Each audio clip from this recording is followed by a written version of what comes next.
staff, held in both hands, dark eyes alert. Tom brought up the rear, somehow managing a dangerous look, despite his white hair and his limp and his gleeman's cloak. Nynaeve pursed her lips for a moment but said nothing, which Elaine thought wise. Before they had gone 50 paces down the long stone dock, she had seen as many slitty-eyed, hungry-faced men studying them, and tanchikans and others shifting crates and bales and sacks on the dock. She suspected any of them would have been willing to cut her throat in the hope that a silk dress meant money in her purse. They did not frighten her. She could handle any 2 or 3 of them, she was sure. But she and Nynaeve had their great serpent rings in their pouches, and it would be useless to pretend no connection with the White Tower if she channeled in front of 100 men. Best if Julin and Tom looked as fierce as they could. She would not have minded having 10 more, just like them. Suddenly there was a roar from the deck of one of the smaller ships. "Wah, you. It do be you." A wide, round-faced man in a green silk coat leaped onto the dock, ignoring Julian's raised staff to stare at her and Nynaeve. A beard with no moustache marked him as an Iliana, and so did his accent. He seemed vaguely familiar. "Master Doman," Nynaeve said after a moment, giving her braid a sharp tug. "Bail Doman," he nodded. "Aye. I did never think to see you again. I, who, did wait as long as I could in Falmer, but the time did come when I must sail or watch my ship burn." Elaine knew him now. He had agreed to carry them out of Falmer, but chaos had seized that city before they could reach his vessel. That coat said he had done well since. "A pleasure to see you again," Nynaeve said coolly, "but if you will excuse us, we must find rooms in the city." "That will be hard." Tanchico do burst its corking. "I do know a place where my word may bring something, though. I could no remain longer in Falmer, but I do feel I owe you some debt." Doman paused, frowning with sudden unease. "Your being here. Will the same happen here as in Falmer, then?" "No, Master Doman," Elaine said when Nynaeve hesitated. "Of course not, and we will be glad to accept your help." She half expected some protest out of Nynaeve, yet the older woman only nodded thoughtfully and made introductions among the men. Tom's cloak made Doman's eyebrows rise. For an instant she almost thought it looked as though he recognized the gleeman, but Julin's Tyren garb brought a frown that was returned in kind. Neither man said anything, though. Perhaps they could keep the animosity between Tyr and Ilian out of Tanchico. If they could not, she would have to speak firmly with them. Domon talked of what had happened with him since Falmer as he accompanied them down the dock, and he had indeed done well. 12 good coasting ships the Panarch's tacksmen do know about, he laughed, and 4 deep water they do know. He could hardly have acquired so many honestly in so short a time. It shocked her to hear him speak so openly on a dock full of men. "Aye, I do smuggle, and make such profits as I did never believe. 1/10, the amount of the excise in the customs men's pockets, do turn their eyes and seal their mouths." 2 Tanchikans in those veils and round hats strolled past, hands clasped behind their backs. Each wore a heavy brass key dangling from a thick chain about his neck. It had the look of a mark of office. They nodded to Doman in a familiar way. Tom looked amused, but Julin glared at Domon and the 2 Tanchikans equally. As a thief-catcher, he had a proper dislike of those who flouted the law. "I do no believe it will last much longer, though," Doman said when the Tanchikans had passed. "Things do be even worse in Arad Doman than here, and it do be bad enough here. Perhaps the Lord Dragon does know, break the world yet, but he did break Arad Doman and Tarabon." Elaine wanted to say something sharp to him, but they had reached the foot of the dock, and she watched in silence while he hired sedan chairs and bearers, and 12 men with stout staves and hard faces. Guards with swords and spears stood at the end of the dock, with the look of hired men, not soldiers. From across the wide street along the row of docks, hundreds of defeated, sunken faces stared at the guards. Sometimes eyes flickered toward the ships, but mainly they fixed on the men holding them back from those ships. Remembering what Coin had said about people here mobbing her vessel, desperate to buy passage anywhere away from Tanchico, Elaine shivered. When these hungry eyes looked at the ships, need burned in them. Elaine sat rigidly in her chair as it jounced through the crowds behind prodding staves and tried not to look at anything. She did not want to see those faces. Where was their king? Why was he not taking care of them? A sign above the gate of the white-plastered inn Domon took them to, below the great circle, proclaimed the 3-plum court. The only court Elaine saw was the high-walled courtyard, paved with flagstones in front of the inn, which was 3 square stories with no windows near the ground, and the upper windows grilled with fanciful ironwork. Inside, men and women crowded the common room, most in Tanchican clothes, and the buzz of voices nearly drowned out the tune of a hammered dulcimer. Nynaeve gasped at her first sight of the innkeeper, a pretty woman not much older than herself with brown eyes and pale honey braids, her veil not hiding a plump rosebud of a mouth. Elaine gave a start too, but it was not Liandrin. The woman, her name was Rendra, obviously knew Doman well. With welcoming smiles for Elaine and Nynaeve, and making much over Tom being a gleeman, she gave them her last 2 rooms at what Elaine suspected might be less than the going rate. Elaine made sure she and Nynaeve got the one with the larger bed. She had shared a bed with Nynaeve before, and the woman was free with her elbows. Rendra also provided supper in a private room, laid out by 2 veiled young serving men. Elaine found herself staring at a plate of a roast lamb, with spiced apple jelly, and some sort of long, yellowish beans prepared with pinnanuts.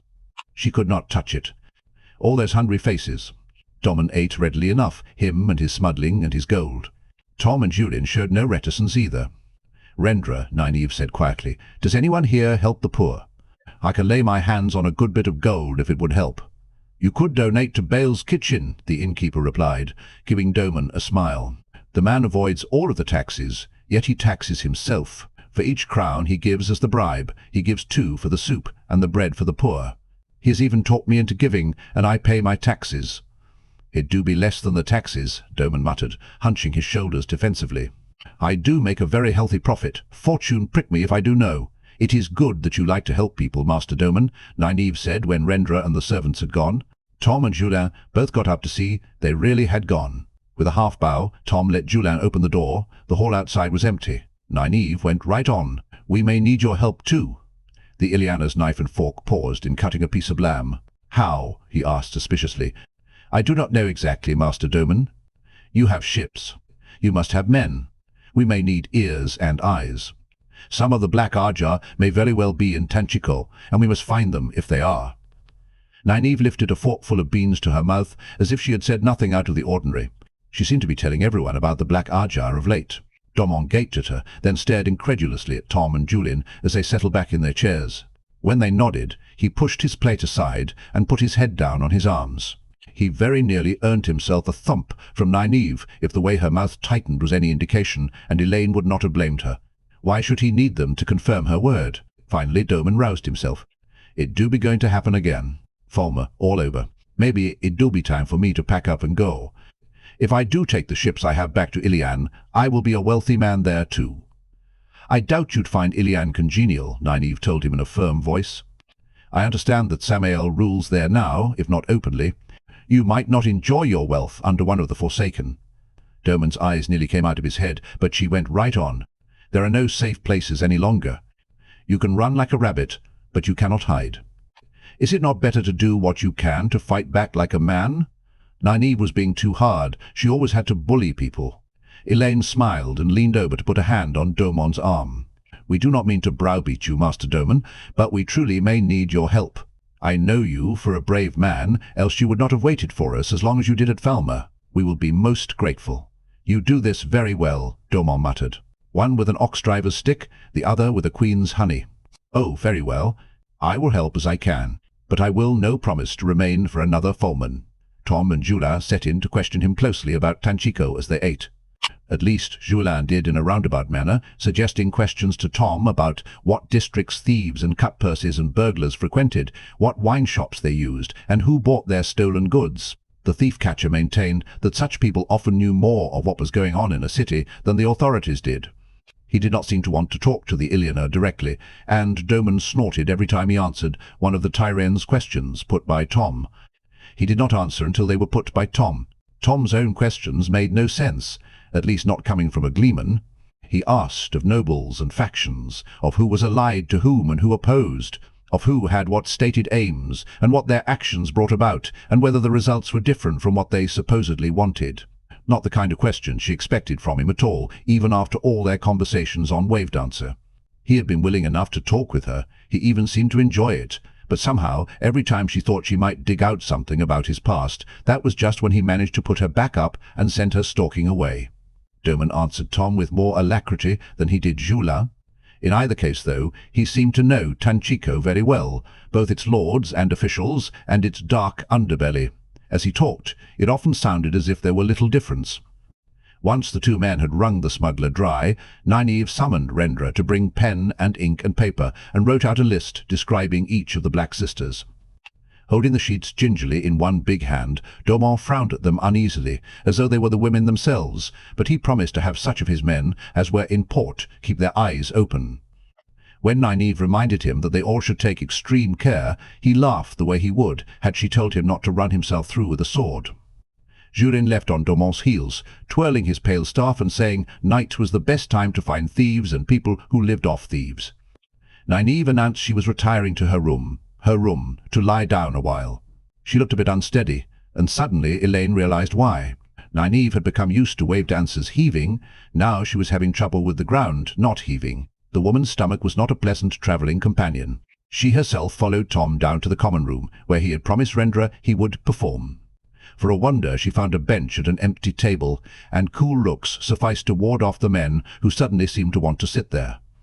Rendra brought her a silver cup of wine, and she sipped as she listened to Tom play his harp, singing love songs like "The First Rose of Summer" and "The Wind That Shakes the Willow," and funny songs like "Only One Boot" and "The Old Grey Goose." His listeners were appreciative, slapping the tables for applause. After a while, Elaine slapped hers too. She had not drunk more than half her wine, but a handsome young serving man smiled at her and filled it up.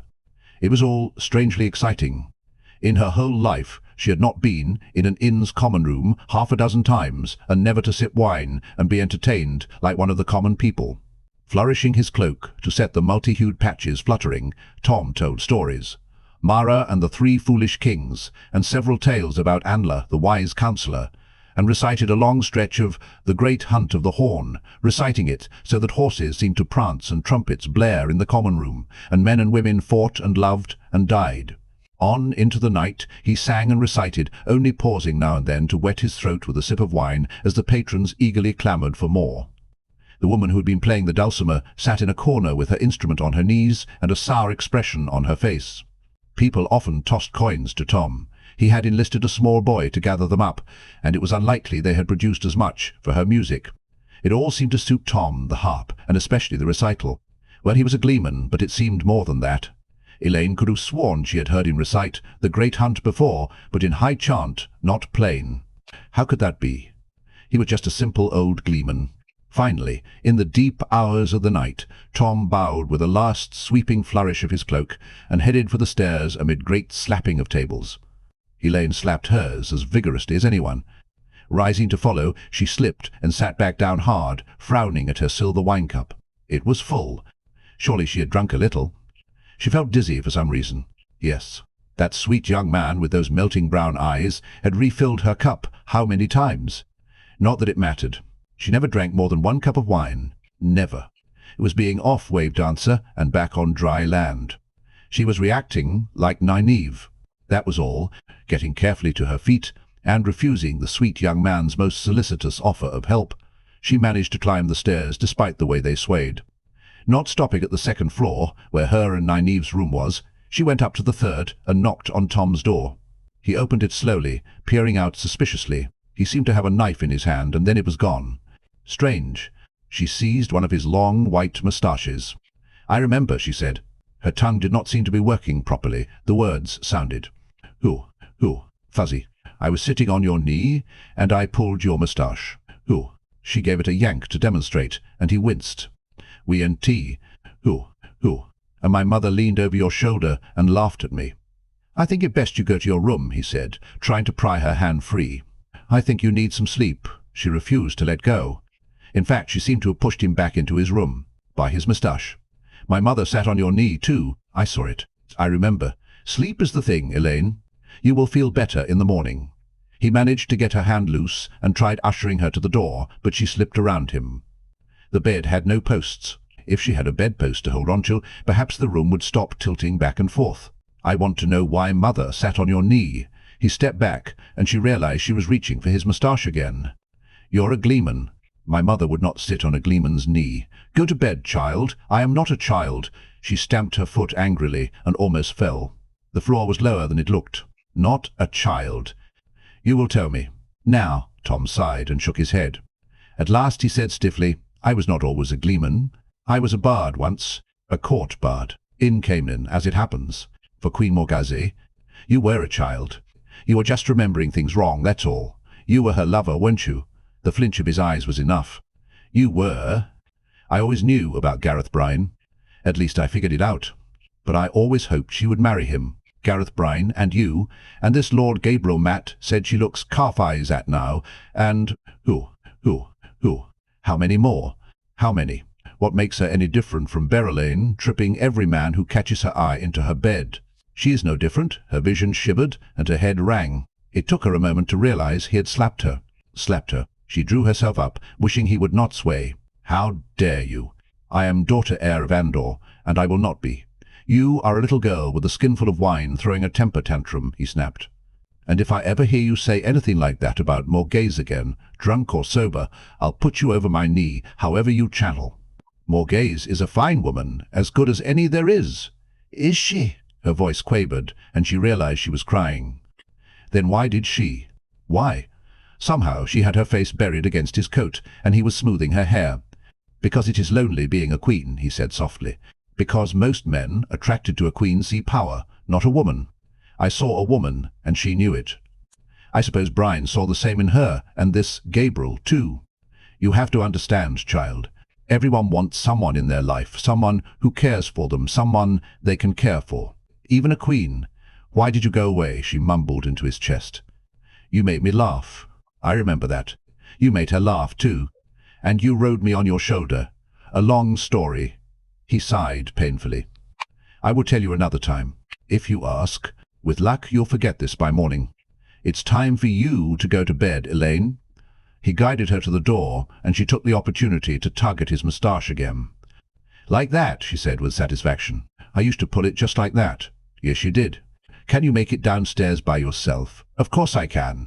She gave him her haughtiest stare, but he looked readier than ever to follow her into the hall.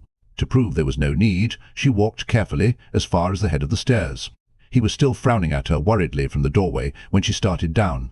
Luckily, she did not stumble until she was out of his sight, but she did walk right by her door and had to come back. Something must have been wrong with that apple jelly. She knew she should not have eaten so much of it.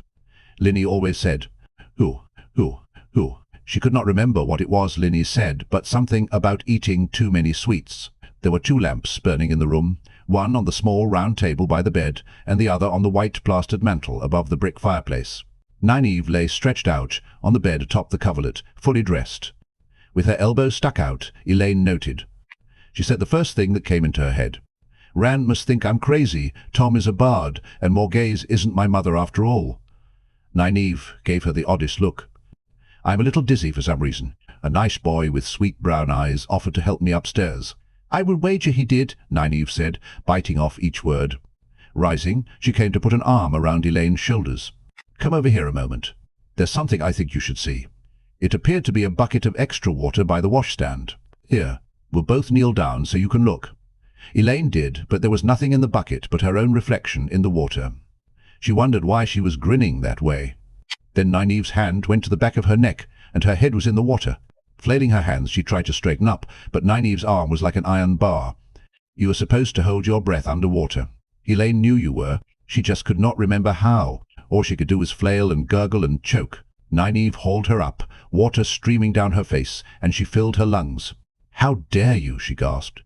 I am the daughter, heir of... She managed to get out one wail before her head went back in with a splash.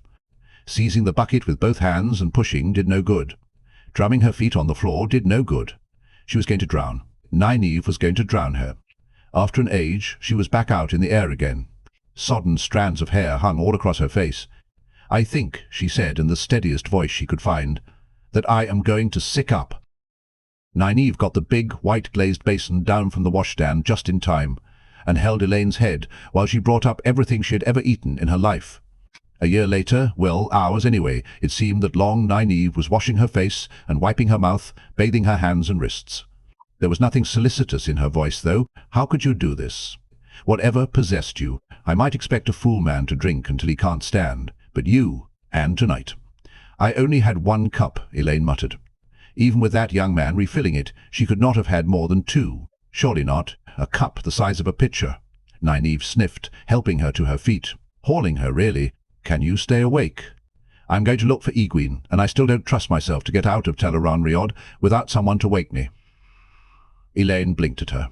They had looked for egwene unsuccessfully every night since she had disappeared so abruptly out of that meeting in the heart of the stone. "Stay awake. Nynaeve, it is my turn to look, and better, it's me. You know you cannot channel unless you are angry, and—" Who? She realized the other woman was surrounded by the glow of Seda, and had been for some time, she thought. Her own head felt stuffed full of wool. Thought had to burrow through. She could barely sense the true source. "Maybe you had better go. I will stay awake." Nynaeve frowned at her, but finally nodded. Elaine tried to help undress her, but her fingers did not seem to work very well when it came to those little buttons. Grumping under her breath, Nynaeve managed on her own. In only her shift, she threaded the twisted stone ring onto the leather cord she wore hanging around her neck, alongside a man's ring, heavy and golden. That was Lan's ring. Nynaeve always wore it between her breasts. Elaine pulled a low wooden stool over beside the bed, while Nynaeve stretched out again. She did feel rather sleepy, but she would not fall asleep sitting on that. The problem seemed to be not falling on the floor. "I will judge an hour and wake you." Nynaeve nodded, then closed her eyes, both hands clutched around the two rings. After a time, her breathing deepened. The heart of the stone was quite empty. Peering into the dimness among the great columns, Nynaeve had circled Calendar, sparkling out of the floor stones, completely before she realized she was still in her shift, the leather cord dangling about her neck with the two rings. She frowned, and after a moment she was wearing a Two Rivers dress of good brown wool and stout shoes. Elaine and egwene both seemed to find this sort of thing easy, but it was not easy for her. There had been embarrassing moments in earlier visits to Dragon Reborn, mostly after stray thoughts of Lan, but changing her garb deliberately took concentration. Just that, remembering, and her dress was silk, and as transparent as Rendra's veil. Berylane would have blushed. So did Nynaeve, thinking of Lan seeing her in it. It took an effort to bring the brown wool back. Worse, her anger had faded. That fool girl, did she not realize what happened when you drank too much wine? Had she never been alone in a common room before? Well, possibly she had not, and the true source might as well not exist, so far as she was concerned. Perhaps it would not matter. Uneasy as she stared into the forest of huge redstone columns, turning in one spot. What had made egwene leave here abruptly? The stone was silent, with a hollow emptiness. She could hear the blood rushing in her own ears. Yet the skin between her shoulder blades prickled, as if someone were watching her. "Egwene!" Her shout echoed in the silence among the columns. Egwene, nothing. Rubbing her hands on her skirt, she found she was holding a gnarled stick with a thick knob on the end. A fat lot of good would do, but she tightened her grip on it. A sword might be more use. For an instant the stick flickered, half a sword, but she did not know how to use a sword. She laughed to herself ruefully. A cudgel was as good as a sword here, both practically useless. Channeling was the only real defense, that and running, which left her only one choice at the moment. She wanted to run now, with that feel of eyes on her, but she would not give up so quickly. Only what was she to do? Egwene was not here. She was somewhere in the waste. Rhuidean, Elaine said. Wherever that was, between one step and the next, she was suddenly on a mountainside, with a harsh sun rising over more jagged mountains beyond the valley below, baking the dry air. The waste. She was in the waste. For a moment the sun startled her, but the waste was far enough east for sunrise there to still be night in Tanchico. In Dragon Reborn it made no difference anyway. Sunlight or darkness there seemed to bear no relation to what was in the real world as far as she could determine. Long, pale shadows still covered almost half the valley, but strangely a mass of fog billowed down there, not seeming to grow less with the sun beating on it. Great towers rose out of the fog, some appearing unfinished. A city. In the waste, squinting, she could make out a person down in the valley, too. A man, though all she could see at this distance was someone who seemed to be wearing breeches and a bright blue coat. Certainly not an Aiel. He was walking along the edge of the fog, every now and again stopping to poke at it. She could not be sure, but she thought his hands stopped short each time. Maybe it was not fog at all. "You must get away from here," a woman's voice said urgently. "If that one sees you, you are dead, or worse." Nynaeve jumped, spinning with her club raised, nearly losing her footing on the slope. The woman standing a little above her wore a short white coat and voluminous pale yellow trousers gathered above short boots. Her cloak billowed on an arid gust of wind. It was her long golden hair intricately braided and the silver bow in her hands that made a name pop incredulously into Nynaeve's mouth. "Birgit," Birgit, hero of 100 tales, and her silver bow with which she never missed. Birgit, one of the dead heroes the Horn of Valor would call back from the grave to fight in the last battle. It's impossible. Who are you? There is no time, woman. You must go before he sees. In one smooth motion, she pulled a silver arrow from the quiver at her waist, nocked it, and drew fletching to ear. The silver arrowhead pointed straight at Nynaeve's heart. Go. Nynaeve fled. She was not sure how, but she was standing on the green in Emon's field, looking at the Winespring Inn with its chimneys and red tile roof. Thatched roofs surrounded the green, where the Winespring gushed out of a stone outcrop. The sun stood high here, though the two rivers lay far west of the waste. Yet despite a cloudless sky, a deep shadow lay across the village. She had only a moment to wonder how they were doing without her. A flicker of movement caught her eye, a flash of silver, and a woman ducking behind the corner of Aelis Candwin's neat house beyond the Winespring water. Birgitta. Nynaeve did not hesitate. She ran for one of the footbridges across the narrow rushing stream. Her shoes pounded on the wooden planks. "Come back here," she shouted. "You come back here and answer me." "Who was that?" "You come back here or I'll hero you. I'll thump you so you think you've had an adventure." Rounding the corner of Aelis's house, she really only half expected to see Birgit. What she did not expect at all was a man in a dark coat trotting toward her less than 100 paces down the hard-packed dirt street. Her breath caught. Lan. No, but he had the same shape to his face, the same eyes. Halting, he raised his bow and shot. At her. Screaming, she threw herself aside, trying to claw her way awake. Elaine jumped to her feet, toppling the stool over backward, as Nynaeve screamed and sat up on the bed, eyes wide. "What happened, Nynaeve? What happened?"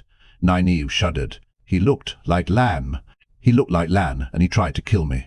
She put a trembling hand to her left arm, where a shallow slash oozed blood a few inches below her shoulder. "If I hadn't jumped, it would have gone through my heart." Seating herself on the edge of the bed, Elaine examined the cut. "It is not bad. I'll wash and bandage it for you." She wished she knew how to heal. Trying without knowing might well make it worse. But it really was little more than a long nick. Not to mention that her head still seemed full of jelly. Quivering jelly. It was not Lan. "Calm yourself. Whoever it was not Lan." "I know that," Nynaeve said acidly. She recounted what had happened in much the same angry voice. The man who had shot at her in Eamon's field, and the man in the waste, she was not sure they were one and the same. Birgit herself was incredible enough. "Are you certain?" Elaine asked. "Birgit," Nynaeve sighed.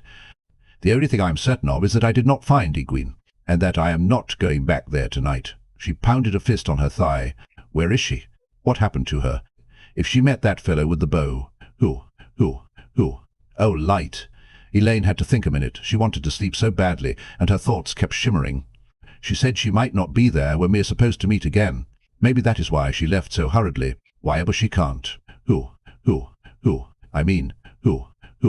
It did not seem to make a great deal of sense, but she could not get it out properly. "I hope so," Nynaeve said wearily. Looking at Elaine, she added, "We had better get you to bed. You look ready to fall over." Elaine was grateful to be helped out of her clothes. She did remember to bandage Nynaeve's arm, but the bed looked so inviting she could hardly think of anything else. In the morning, perhaps the room would have stopped its slow spin around the bed. Sleep came as soon as her head touched the pillow. In the morning, she wished she were dead. With sunlight barely in the sky, the common room was empty except for Elaine. Head in her hands, she stared at a cup Nynaeve had set on the table before going off to find the innkeeper. Every time she breathed, she could smell it. Her nose tried to clench. Her head felt. Who? It was not possible to describe how her head felt. Had someone offered to cut it off, she might have thanked him. "Are you all right?" She jerked at the sound of Tom's voice, and barely stifled a whimper. "I'm quite all right, thank you." Talking made her head throb. He fiddled with one of his moustaches uncertainly. "Your stories were wonderful last night, Tom. What I remember of them." Somehow she managed a small, self-deprecating laugh. "I'm afraid I don't remember very much of anything, except sitting there listening. I seem to have eaten some bad apple jelly." She was not about to admit to drinking all that wine. She still had no idea how much, or to making a fool of herself in his room. Above all, not that. He seemed to believe her, from the relieved way he took a chair. Nynaeve appeared, handing her a damp cloth as she sat down. She also pushed the cup with its horrible brew closer. Elaine pressed the cloth to her forehead gratefully. "Have either of you seen Master Sandar this morning?" the old woman asked. "He did not sleep in our room," Tom replied. "Which I should be grateful for, considering the size of the bed." As though the words had summoned him, Julin came in through the front door, his face weary and his snug-fitting coat rumpled. There was a bruise beneath his left eye, and the short black hair that normally lay flat on his head looked rough-combed with his fingers, but he smiled as he joined them. "The thieves in this city are as numerous as minnows in reeds, and they will talk if you buy a cup of something. I have talked with 2 men who claim to have seen a woman with a white streak in her hair above the left ear. I think I believe one of them." "So they are here," Elaine said, but Nynaeve shook her head. "Perhaps. More than one woman can have a white streak in her hair." "He could not say how old she was," Julin said, hiding a yawn behind his hand. "No age at all," he claimed. He joked that maybe she was Aes Sedai. "You go too fast," Nynaeve told him in a tight voice. "You do us no good if you bring them down on us." Julin flushed darkly. "I'm careful. I have no wish for Liandrin to put her hands on me again. I do not ask questions, I talk. Sometimes of women I used to know. 2 men bit on that white streak, and neither ever knew it was more than a scrap of idle talk over cheap ale. Tonight maybe another will swim into my net, only this time maybe it will be a fragile woman from Kerhian with very big blue eyes. That would be Tamaili Kinderode. Bit by bit, I will narrow where they have been seen, until I know where they are. I will find them for you, or I will." Tom sounded as if he thought that much more likely. Rather than thieves, would they not be meddling with nobles and politics? Some lord in this city will begin doing what he usually does not, and he will draw me to them. The 2 men eyed one another. In another moment, Elaine expected one of them to offer to wrestle. Men. First Julin and Domon, now Julin and Tom. Very likely Tom and Domon would get in a fistfight to complete it. Men. That was the only comment she could think of. "Perhaps Elaine and I will succeed without either of you," Nynaeve said dryly. "We will begin looking ourselves today." Her eyes barely shifted toward Elaine. "At least I will. Elaine may need a little more rest to recover from." Who? The voyage.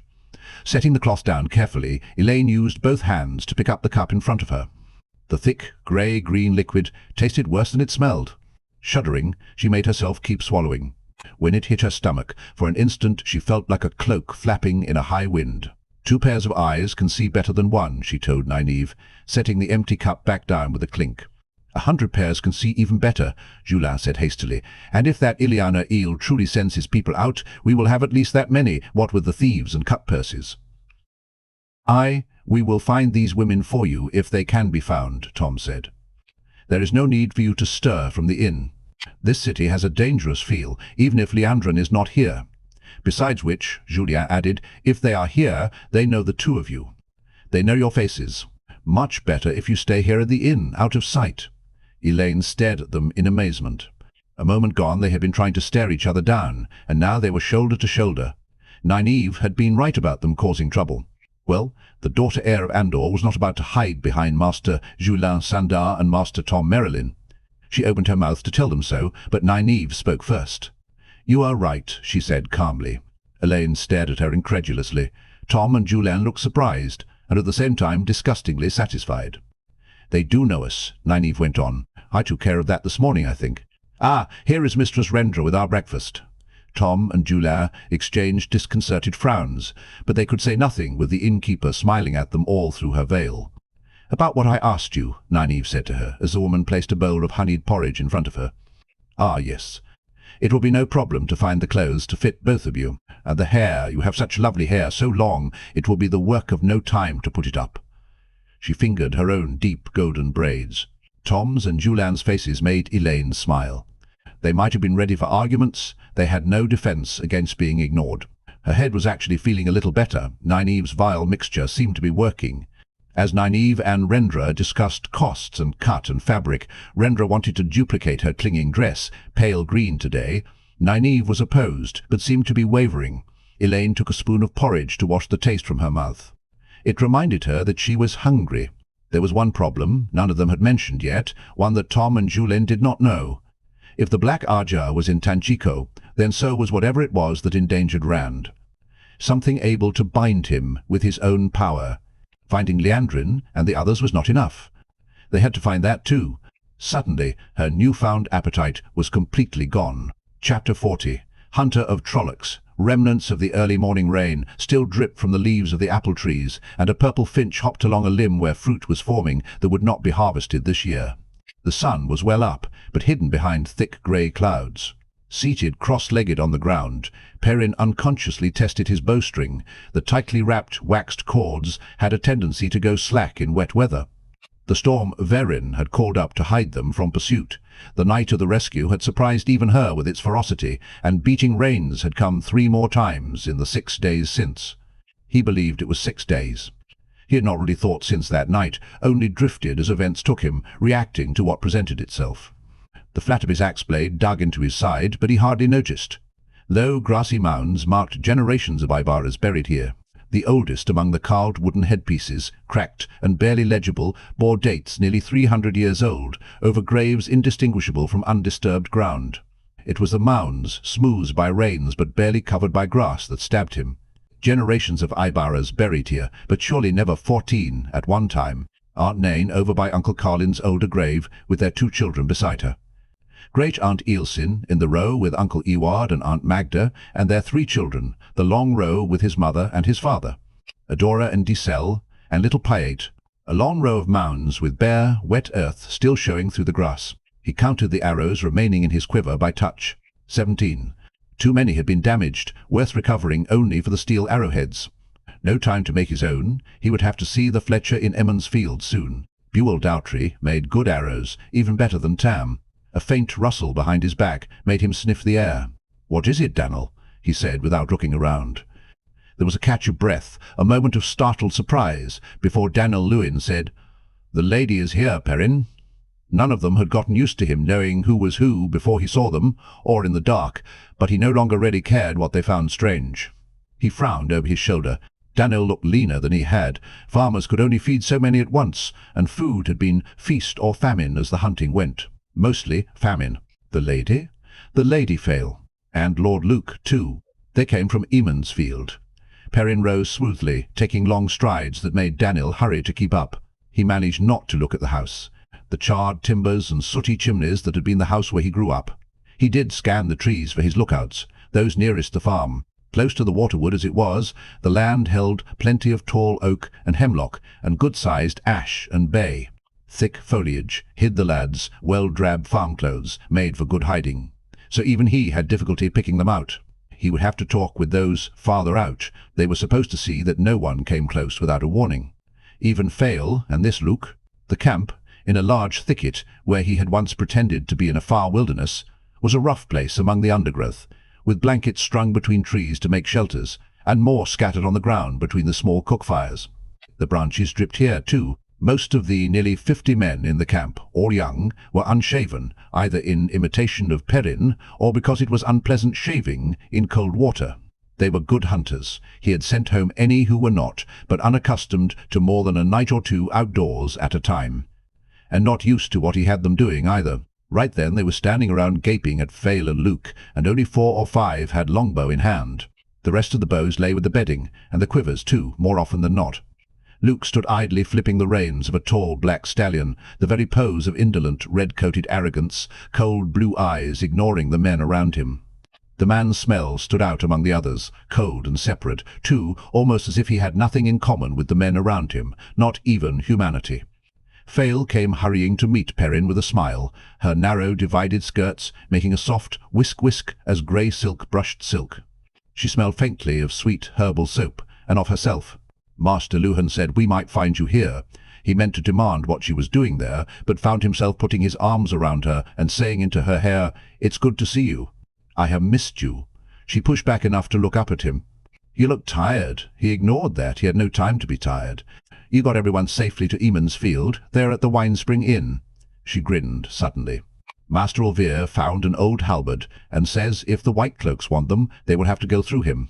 Everyone's in the village now, Perrin. Vereen and Alana, the warders. Pretending to be someone else, of course, and loyal. He certainly created a sensation, even more than Bane and Chiad." The grin faded into a frown. "He asked me to deliver a message to you." Alana vanished twice without a word, once alone. Loyal said Yvonne seemed surprised to find her gone. He said, "I wasn't to let anyone else know." She studied his face. "What does it mean, Perrin?" "Nothing, maybe." Just that I can't be sure I can trust her. Vereen warned me against her, but can I trust Vereen? You say Bane and Chiad are in Emond's field. I suppose that means he knows about them." He jerked his head toward Luke. A few of the men had approached him, asking diffident questions, and he was answering with a condescending smile. "They came with us," she said slowly. "They are scouting around your camp now. I do not think they have a very high opinion of your sentries. Perrin, why don't you want Luke to know about the Aiel? I've talked to a number of people who were burned out." Luke was too far to overhear, but he held his voice low. Counting Flan Lewin's place, Luke was at 5 on the day they were attacked, or the day before. "Perrin, the man's an arrogant fool in some ways. I hear he's hinted at a claim to one of the borderland thrones. For all he told us he's from Morandi. But you cannot really believe he is a dark friend. He gave some very good advice in Emond's field. When I said everyone was there, I meant everyone." She shook her dark head wonderingly. "Hundreds and hundreds of people have come in from north and south, from every direction, with their cattle and their sheep, all talking of Perrin Golden Eyes' warnings. Your little village is preparing to defend itself if need be, and Luke has been everywhere the last days." "Perrin who?" he gasped, wincing. Trying to change the subject, he said, "From the south? But this is as far south as I've gone. I haven't talked to a farmer more than a mile below the wine-spring water." Vale tugged at his beard with a laugh. "News spreads, my fine general. I think half of them expect you to form them into an army and chase the Trollocs all the way back to the Great Blight. There will be stories about you in the Two Rivers for the next 1,000 years. Perrin Goldenese, hunter of Trollocs. Light," he muttered, "hunter of Trollocs." There had been little so far to justify that. 2 days after freeing Mistress Luhan and the others, the day after Vervin and Thomas rode on their own way, they had come on the still smoking ruins of a farmhouse, he and the 15 Two Rivers lads with him then. After burying what they found in the ashes, it was easy enough to follow the Trollocs between Gaul's tracking and his own nose. The sharp, fetid stink of the Trollocs had not had time to fade away, not to him. Some of the lads had grown hesitant when they realized he meant what he had said about hunting Trollocs. If they had had to go very far, he suspected most would have drifted away when no one was looking, but the trail led to a thicket no more than 3 miles off. The Trollocs had not bothered with sentries. They had no myrdral with them to overawe their laziness, and the Two Rivers men knew how to stalk silently. 32 Trollocs died, many in their filthy blankets, pierced through with arrows before they could raise a howl, much less sword or axe. Danil and Ban and the others had been ready to celebrate a great triumph until they found what was in the Trollocs' big iron cookpot sitting in the ashes of the fire. Most dashed away to throw up, and more than one wept openly. Perrin dug the grave himself. Only one, there was no way to tell what had belonged to whom.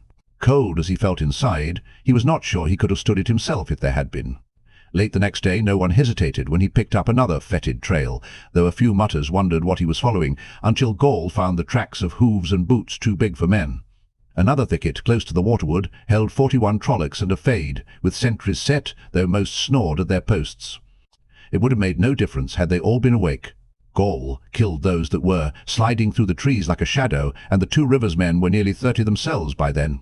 Besides, those who had not seen the cookpot had heard of it. They shouted as they shot, with a satisfaction not much less savage than the guttural Trolloc howls. The black-garbed myrdral had been last to die, a porcupine quilled with arrows. No one cared to recover a shaft from that, even after it finally stopped thrashing. That evening the second rain came, hours of drenching downpour with a sky full of roiling black clouds and stabbing lightning. Perrin had not smelled Trolloc scent since, and the ground had been washed clean of tracks. Most of their time had been spent avoiding white-coat patrols, which everyone said were more numerous than in the past. The farmers Perrin had spoken to said the patrols seemed more interested in finding their prisoners again and those who had broken them free than in looking for Trollocs. Quite a few of the men had gathered around Luke now. He was tall enough for his red-gold hair to show above their darker heads. He seemed to be talking, and they listening, and nodding.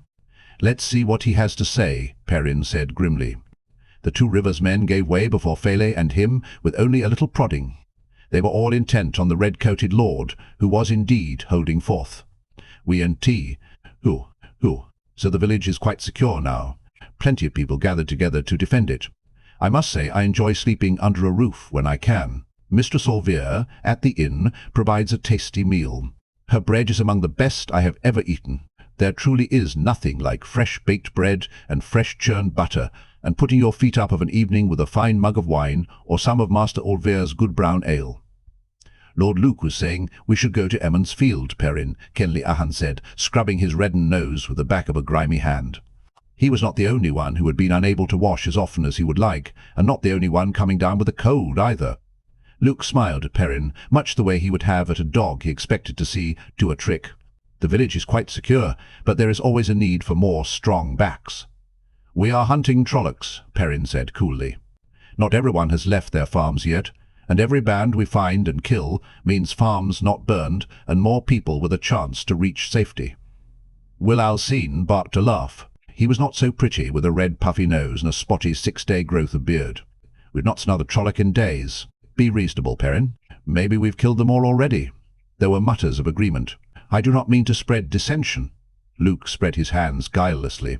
No doubt you have had many great successes beside those we have heard of. Hundreds of trollocs killed, I expect. You may well have chased them all away.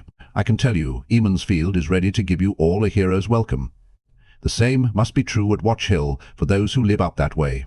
Any Devon riders? Will nodded, and Luke clapped him on the shoulder with a hollow good fellowship. A hero's welcome, without a doubt. Anyone who wants to go home can, Perrin said in a level voice. Fale directed a warning frown at him. This was no way to be a general. But he did not want anyone with him who did not want to be there. He did not want to be a general, for that matter. Myself, I don't think the job is done yet, but it is your choice. No one took him up, though Will at least looked ready to, but 20 more stared at the ground and scuffed their boots in last year's leaves. Well, Luke said casually, if you have no trollocs left to chase, perhaps it is time to turn your attentions to the White Cloaks. They are not happy at you. 2 Rivers folk deciding to defend yourselves, and I understand they meant to hang the lot of you in particular as outlaws for stealing their prisoners. Anxious frowns passed between a good many of the 2 Rivers lads. It was then that Gaul came pushing through the crowd, followed close by Bane and Chiad. Not that the Aiel had to push, of course. The men cleared aside as soon as they realized who it was. Luke frowned at Gaul thoughtfully, perhaps disapprovingly. The Aielman stared back stony-faced. Will and Daniel and the others brightened at sight of the Aiel. Most still believed hundreds more were hiding somewhere in the thickets and forests. They never questioned why all those Aiel stayed hidden, and Perrin certainly never brought it up. If believing in a few hundred Aiel reinforcements helped them keep their courage, well and good. What did you find? Perrin asked. Gaul had been gone since the day before. He could move as fast as a man on horseback, faster in woods, and he could see more. Trollocs, Gaul replied, as though reporting the presence of sheep moving up through this well-named waterwood to the south. They number no more than 30, and I believe they mean to make camp on the edge of the forest and strike tonight. There are men still holding to the soil to the south.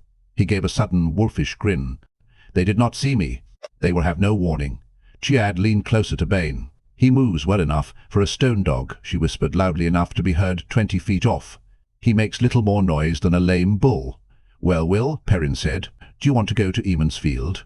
You can shave and maybe find a girl to kiss while these trollocs have supper tonight. Will flushed a dark red. I will be wherever you are tonight, Ibarra, he said in a hard voice. Nobody means to go home if there are trollocs still about, Perrin, Kenley added. Perrin looked around at the others, meeting only agreeing nods. What of you, Luke? We would be pleased to have a lord and hunter for the horn with us. You could show us how it is done. Luke smiled fractionally, a gash on stone that never came close to those cold blue eyes. I regret the defences of Emond's Field still need me. I must see to protecting your people, should the trollocs come there in greater numbers than 30. Or the Children of the Light. My Lady Fale? He held out a hand to assist her in mounting, but she shook her head. I will remain with Perrin, Lord Luke. A pity, he murmured, shrugging as if to say there was no accounting for women's taste. Tugging on his wolf-embroidered gauntlets, he swung into the black stallion saddle smoothly. Good luck to you, Master Goldenese. I do hope you all have good luck. With a half-bow to Fale, he whirled his tall horse showily and spurred him to a gallop that forced some of the men to leap out of his way. Fale frowned at Perrin in a manner that suggested a lecture on rudeness when they were alone. He listened to Luke's horse until he could hear it no more, then turned to Gaul. Can we get ahead of the trollocs? Be waiting somewhere before they reach wherever they mean to stop? The distances are right if we start now, Gaul said. They are moving in a straight line and not hurrying. There is a night runner with them. It will be easier surprising them in their blankets than facing them awake. He meant that the 2 Rivers men might do better. There was no fear smell on him. There was certainly fear smell on some of the others, yet no one suggested that a confrontation with Trollocs up and alert, and a murderer to boot, might not be the best plan. They broke camp as soon as he gave the order, dousing the fires and scattering the ashes, gathering their few pots and mounting their ill-assorted horses and ponies. With the sentries in, Perrin reminded himself to have that word with them. They numbered nearly 70, surely enough to ambush 30 Trollocs. Banalcine and Danil each still led half. It seemed the way to keep arguments down, with Billy O'Dye and Kenley and others each heading 10 or so. Will, too, he was not too bad a fellow, usually, when he could keep his mind off the girls. Fail rode Swallow close beside Stepper as they started south with the Aiel running ahead. "You truly do not trust him at all," she said. "You think he is a dark friend. I trust you and my bow and my axe," he told her. Her face looked sad and pleased at the same time, but it was the simple truth. For 2 hours Gaul led them south before turning into the Waterwood, a tangle of towering oak and pine and leatherleaf, bushy bay trees and cone-shaped reed oil trees, tall round-topped ash and sweetberry and black willow, with thickets of vine-woven brush below. 1,000 squirrels chittered on the branches, and thrushes and finches and redwings darted everywhere. Perrin smelled deer and rabbits too, and foxes. Tiny streams abounded, and rush-bordered pools and ponds dotted the forest, often shaded but sometimes open, from less than 10 paces across to a few almost 50. The ground seemed sodden after all the rain it had received, squelching under the horses' hooves. Between a large, willow-ringed pond and a narrow rivulet, a pace wide, perhaps 2 miles into the wood, Gaul halted. Here the Trollocs would come if they continued as they had been. The 3 Aiel melted into the trees to make sure of that, and bring back warning of their approach. Leaving Fail and a dozen men to watch the horses, Perrin spread the others out in a narrow curve, a cup into which the Trollocs should march. After making certain each man was well hidden and knew what he was to do, he placed himself at the bottom of the cup, beside an oak with a trunk thicker than he was tall. Easing his axe in its belt loop, he nocked an arrow and waited. A light breeze blew in his face, swelling and falling. He should be able to smell the Trollocs long before they came in sight. They should be coming right at him. Touching the axe again, he waited. Minutes passed. An hour. More. How long before the shadowspawn appeared? Much longer in this damp, and bowstrings would need to be changed. The birds vanished a moment before the squirrels went silent. Perrin drew a deep breath and frowned. Nothing. On that breeze, he should surely be able to smell Trollocs as soon as the animals sensed them. A vagrant gust brought him the putrid stink, like centuries-old sweat and rot. Whirling, he shouted, "They're behind us. Rally to me. 2 rivers to me, behind the horses." "Fail!" Screams and shouts erupted from every side, howls and savage cries. A ram-horned Trolloc leaped into the open 20 paces away, raising a long, curved bow. Perrin drew fletchings to ear and fired in one smooth motion, reaching for another shaft as soon as his arrow cleared bow. His broadhead point took the Trolloc between its eyes. It bellowed once as it fell, and its arrow, the size of a small spear, took Perrin in the side like a hammer blow. Gasping with shock, he hunched over, dropping bow and fresh arrow alike. Pain spread out in sheets from the black-fletched shaft. It quivered when he drew breath, and every quiver shot out new pain. 2 more Trollocs leaped over their dead companion, wolf-snout and goat horns, black-mailed shapes half again, as tall as Perrin, and twice as broad. Baying, they rushed at him, curved swords upraised. Forcing himself upright, he gritted his teeth and snapped the thumb-thick arrow off short, pulled his axe free and rushed to meet them. Howling, he realized dimly, howling with rage that filmed his eyes red. They towered over him, their armor all spikes at elbows and shoulders, but he swung his axe in a frenzy, as if trying to cut down a tree with every blow. "For Adora, for Dizel, my mother," he screamed. "Burn you, my mother." Abruptly he realized he was hacking at bloody shapes on the ground. Growling, he made himself stop, shaking with the effort as much as with the pain in his side. There was less shouting now, fewer screams. Well, was anyone left but him? "Rally to me. 2 rivers to me. 2 rivers," someone shouted frantically, off through the damp woods, and then another, 2 rivers. 2. Only 2. "Fail," he cried. "Oh, light, fail." A flicker of black flowing through the trees announced a murderer before he could see it clearly, snake-like black armor down its chest, inky cloak hanging undisturbed by its running. As it came closer, it slowed to a sinuous, assured walk. It knew he was hurt, knew him for easy meat. Its pale-faced, eyeless stare stabbed him with fear. "Fail?" it said mockingly. Its voice made the name sound like burned leather crumbling. "Your fail was delicious." Roaring, Perrin hurled himself at it. A black-bladed sword turned his first stroke, and his second. His third. The thing's slug-white face became fixed with concentration, but it moved like a viper, like lightning. For the moment he had it on the defensive. For the moment, blood trickled down his side. His side burned like a forge fire. He could not keep this up. And when his strength failed, that sword would find his heart. His foot slipped in the mud churned up beneath his boots. The fade's blade drew back, and a blurring sword half-severed the eyeless head, so it fell over on one shoulder in a fountain of black blood. Stabbing blindly, the murderer staggered forward, stumbling, refusing to die completely, still instinctively trying to kill. Perrin scrambled out of its path, but his attention was all for the man, coolly wiping his blade with a fistful of leaves. Yvonne's colour-shifting cloak hung down his back. "Alanna sent me to find you. I almost didn't, the way you have been moving, but 70 horses do leave tracks." The dark, slender warder seemed as composed as if he were lighting his pipe before a fireplace. The Trollocs were not linked to that. Who? He indicated the Myrdral with his sword. It had fallen, but still stabbed randomly. "We and T. Who? More's the pity. But if you can gather your people together, they might not be willing to try you without one of the Faceless to goad them. I would estimate about 100, to begin. A few less now. You have blooded them some." He began a calm survey of the shadows beneath the trees, only the blade in his hand indicating anything out of the ordinary. For a bare moment Perrin gaped. Alanna wanted him. She had sent Yvonne, just in time to save his life. Shaking himself, he raised his voice again. "Two rivers to me. For the love of the light, rally to me. Here, rally. Here." This time he kept it up until familiar faces appeared, stumbling through the trees. Blood-streaked faces, often as not. Shocked, staring faces. Some men half-supported others, and some had lost their bows.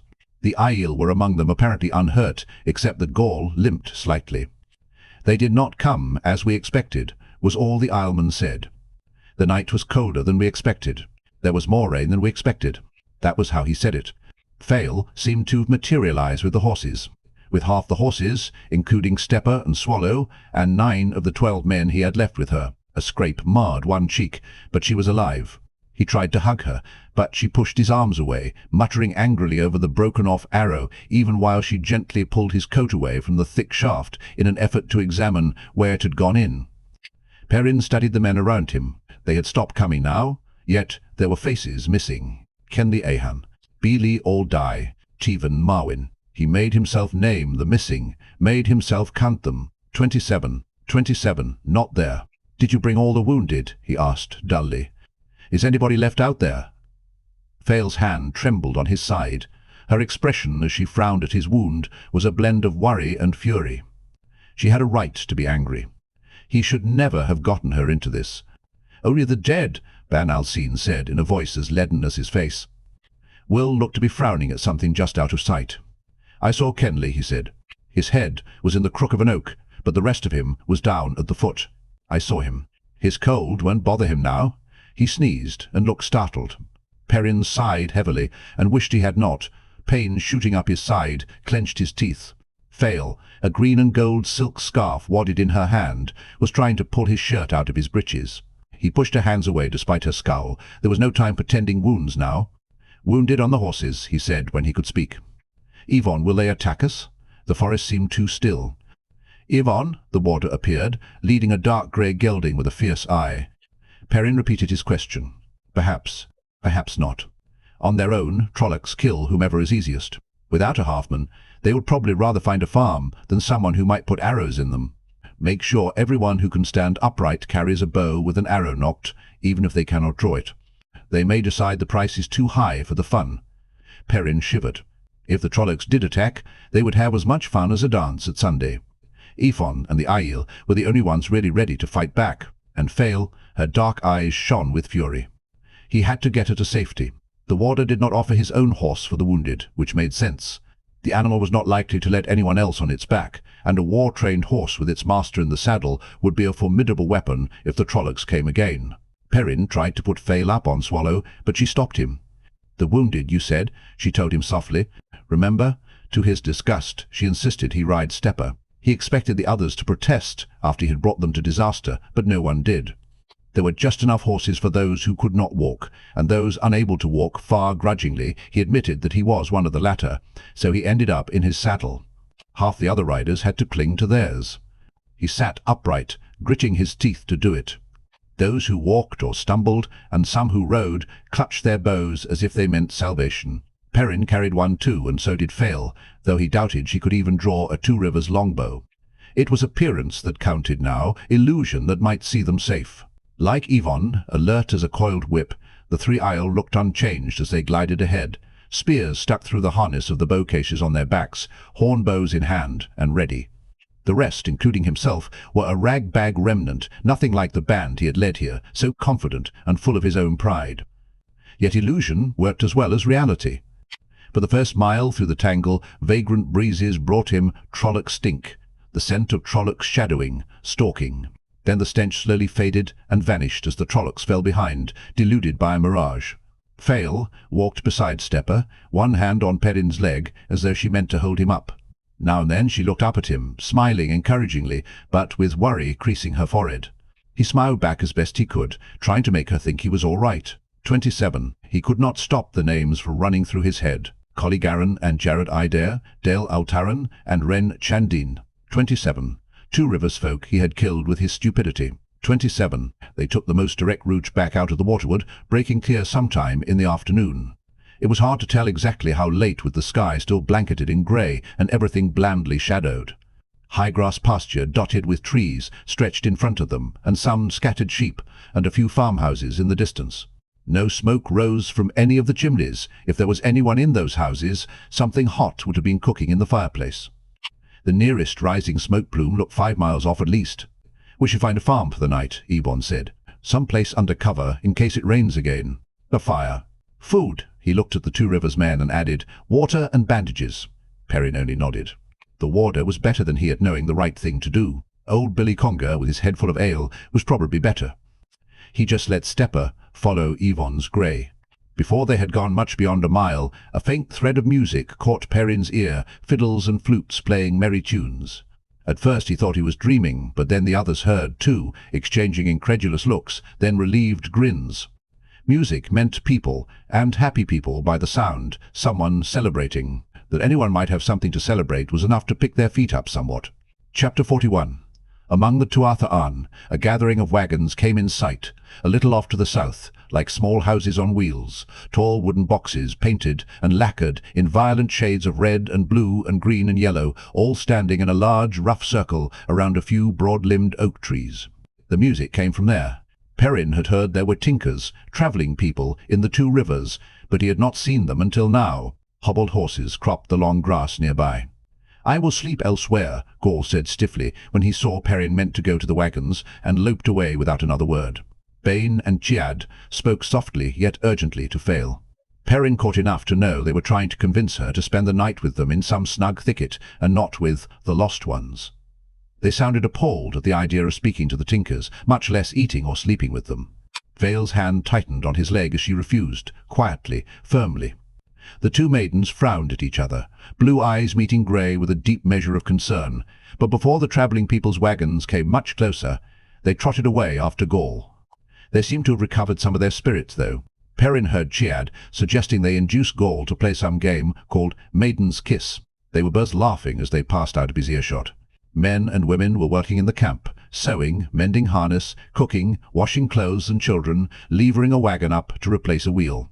Other children ran playing, or danced to the tunes of half a dozen men playing fiddle or flute. From oldest to youngest, the Tinkers wore clothes even more colourful than their wagons, in eye-wrenching combinations that had to have been chosen blindly. No sane man would have worn anything near those hues, and not many women. As the ragtag party approached the wagons, silence fell, people stopping where they were to watch with worried expressions, women clutching infants and children running to hide behind adults, peering around a leg or hiding their faces in skirts. A wiry man, grey-haired and short, stepped forward and bowed gravely, both hands pressed to his chest. He wore a bright blue, high-collared coat and baggy trousers of a green that almost seemed to glow, tucked into knee boots. "You are welcome to our fires. Do you know the song? For a moment, trying not to hunch around the arrow in him, Perrin could only stare. He knew this man, the Mardi, or Seeker, of this band. What chance? He wondered. He wondered, of all the tinkers in the world, what chance it should be folk I know. Coincidences made him uneasy. When the pattern produced coincidence, the wheel seemed to be forcing events. I'm beginning to sound like a bloody Aes Sedai. He could not manage the bow, but he remembered the ritual. Your welcome warms my spirit, Rhuidean, as your fires warm the flesh, but I do not know the song. Fayle and Yvonne gave him startled looks, but no more than did the Two Rivers men. Judging by the mutters he heard from Ban and Tell and others, he had just given them something else to talk about. Then we seek still, the wiry man intoned. As it was, so should it be, if we but remember, seek, and find. Grimacing, he surveyed the bloody faces confronting him, his eyes flinching away from the weapons. The travelling people would not touch anything they considered a weapon. You are welcome to our fires. There will be hot water, and bandages and poultices. You know my name, he added, looking at Perrin searchingly. Of course, your eyes. Rhuidean's wife had come to his side as he spoke, a plump woman, grey-haired but smooth-cheeked, a head taller than her husband. Her red blouse and bright yellow skirt and green-fringed shawl jarred the eye, but she had a motherly manner. Perrin Aibara, she said. I thought I knew your face. Is Elias with you? Perrin shook his head. I have not seen him in a long time, Ela. He leads a life of violence, Rhuidean said sadly. As you do, a violent life is stained even if long. Do not try to bring him to the way of the leaf standing here, Rhuidean, Ela said briskly, but not unkindly. He is hurt. They all are. What am I thinking of? Rhuidean muttered. Raising his voice, he called, Come, people, come and help. They are hurt. Come and help. Men and women gathered quickly, murmuring their sympathy, as they helped injured men down from their horses, guiding men toward their wagons, carrying them when necessary. Will and a few of the others looked concerned over being separated, but Perrin was not. Violence was the farthest thing from the Tuatha An. They would not raise a hand against anyone, even to defend their own lives. Perrin found he had to accept Yvonne's assistance to dismount. Climbing down sent jolts of pain radiating out from his side. Rhuidean, he said, a touch breathless, you shouldn't be out here. We fought Trollocs not 5 miles from this spot. Take your people to Emon's field. They will be safe there. Rhuidean hesitated and seemed surprised at it, before shaking his head. Even if I wished to, the people would not want it, Perrin. We try not to camp very close to even the smallest village, and not only because the villagers may falsely accuse us of stealing whatever they have lost, or of trying to convince their children to find the way. Where men have built 10 houses together, there is the potential for violence. Since the breaking the Tuathan have known this, safety lies in our wagons, and in always moving, always seeking the song. A plaintive expression came over his face. Everywhere we hear news of violence, Perrin. Not just here in your 2 rivers. There is a feel in the world of change, of destruction. Surely we must find the song soon, else I do not believe it will ever be. You will find the song, Perrin said quietly. Maybe they abhorred violence too much for a Tavren to overcome. Maybe even a Tavren could not fight the way of the leaf. It had seemed attractive to him once too. I truly hope that you will. What will be, Rhuidean said. All things die in their time. Perhaps even the song. Ela put a comforting arm around her husband, though her eyes were as troubled as his. Come, she said, trying to hide her ill ease. We must get you inside. Men will talk if their coats are afire. To fail, she said, you are quite beautiful, child. Perhaps you should beware of Perrin. I never see him but in the company of beautiful girls. Fayle gave Perrin a flat, considering look, then tried to gloss it over quickly. He made it as far as Rhuidean's wagon, yellow trimmed in red, with red and yellow spokes in tall, red-rimmed wheels, and red and yellow trunks lashed to the outside, standing beside a cook fire in the middle of the camp. But when he put his foot on the first of the wooden steps at the back, his knees gave way. Yvonne and Rhuidean, more than half, carried him inside, followed hurriedly by Fayle and Ela, and laid him on the bed built into the front of the wagon, with just room to get by to the sliding door leading to the driver's seat. It truly was like a little house, even to pale pink curtains at the 2 small windows on either side. He lay there staring at the ceiling. Here, too, the tinkers made use of their colours. The ceiling was lacquered sky blue, the high cabinets green and yellow. Fayle unfastened his belt and took away his axe and quiver, while Ela rummaged in one of the cabinets. Perrin could not seem to rouse any interest in what they were doing. Anyone can be surprised, Yvonne said. Learn from it, but do not take it too much to heart. Not even Archer Hawkwing won every battle. Archer Hawkwing. Perrin tried to laugh, but it turned into a groan. Yes, he managed. I am certainly not Archer Hawkwing, am I?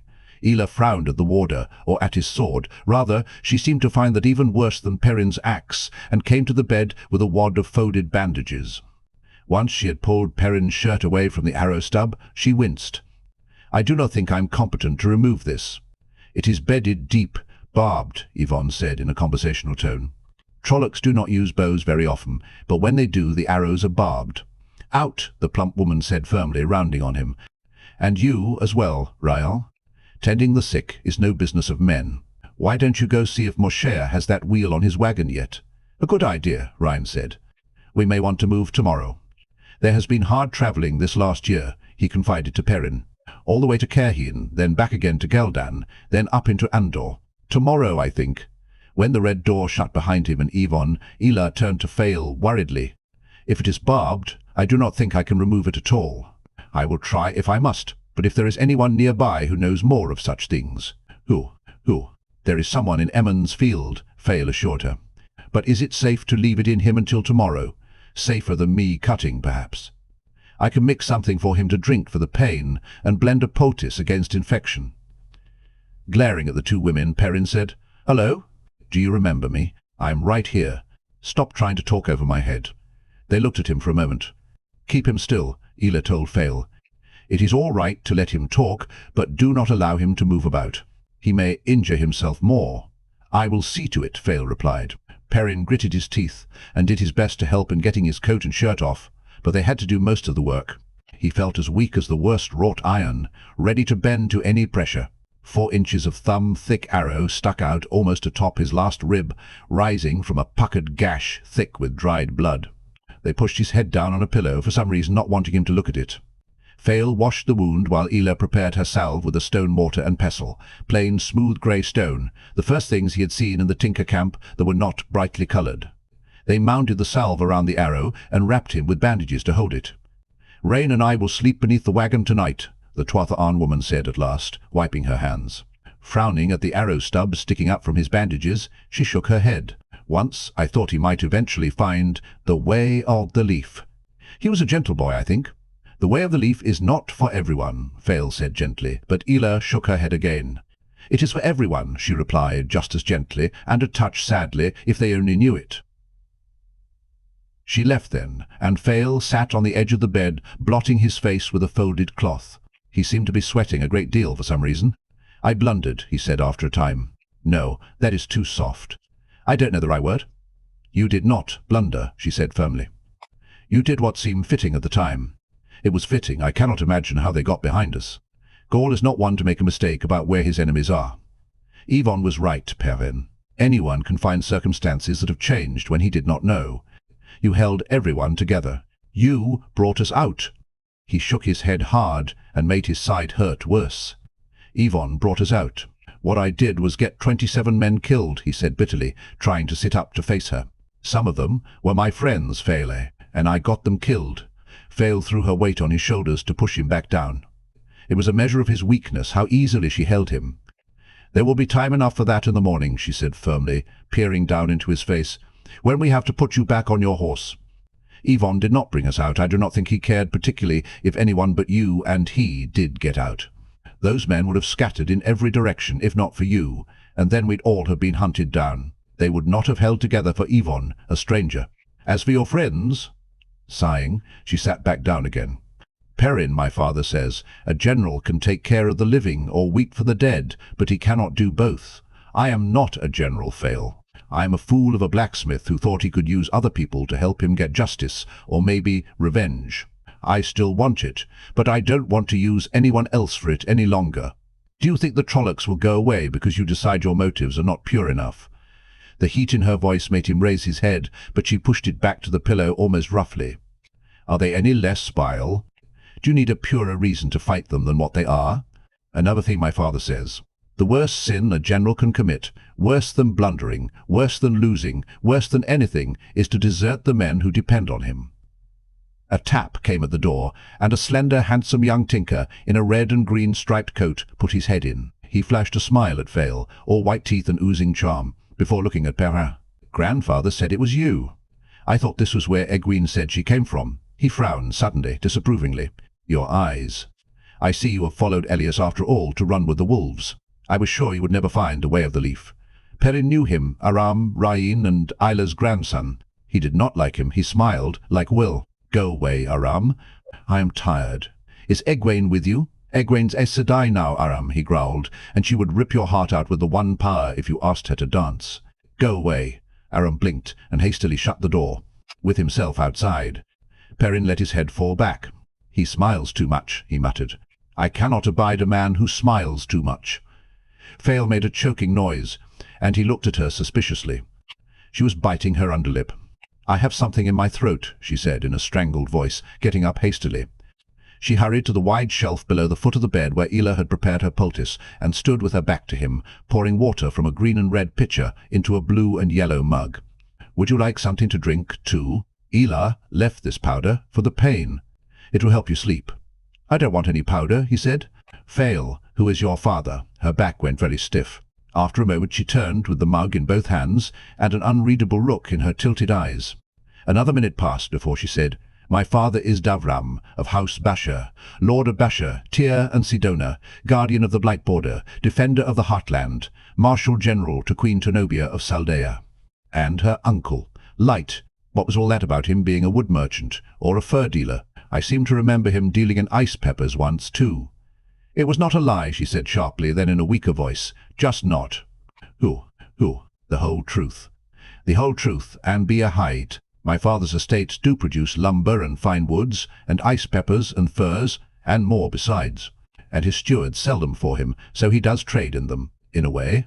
Why couldn't you just tell me? Hiding things. Lying. You're a lady. He frowned at her accusingly. He had not expected this.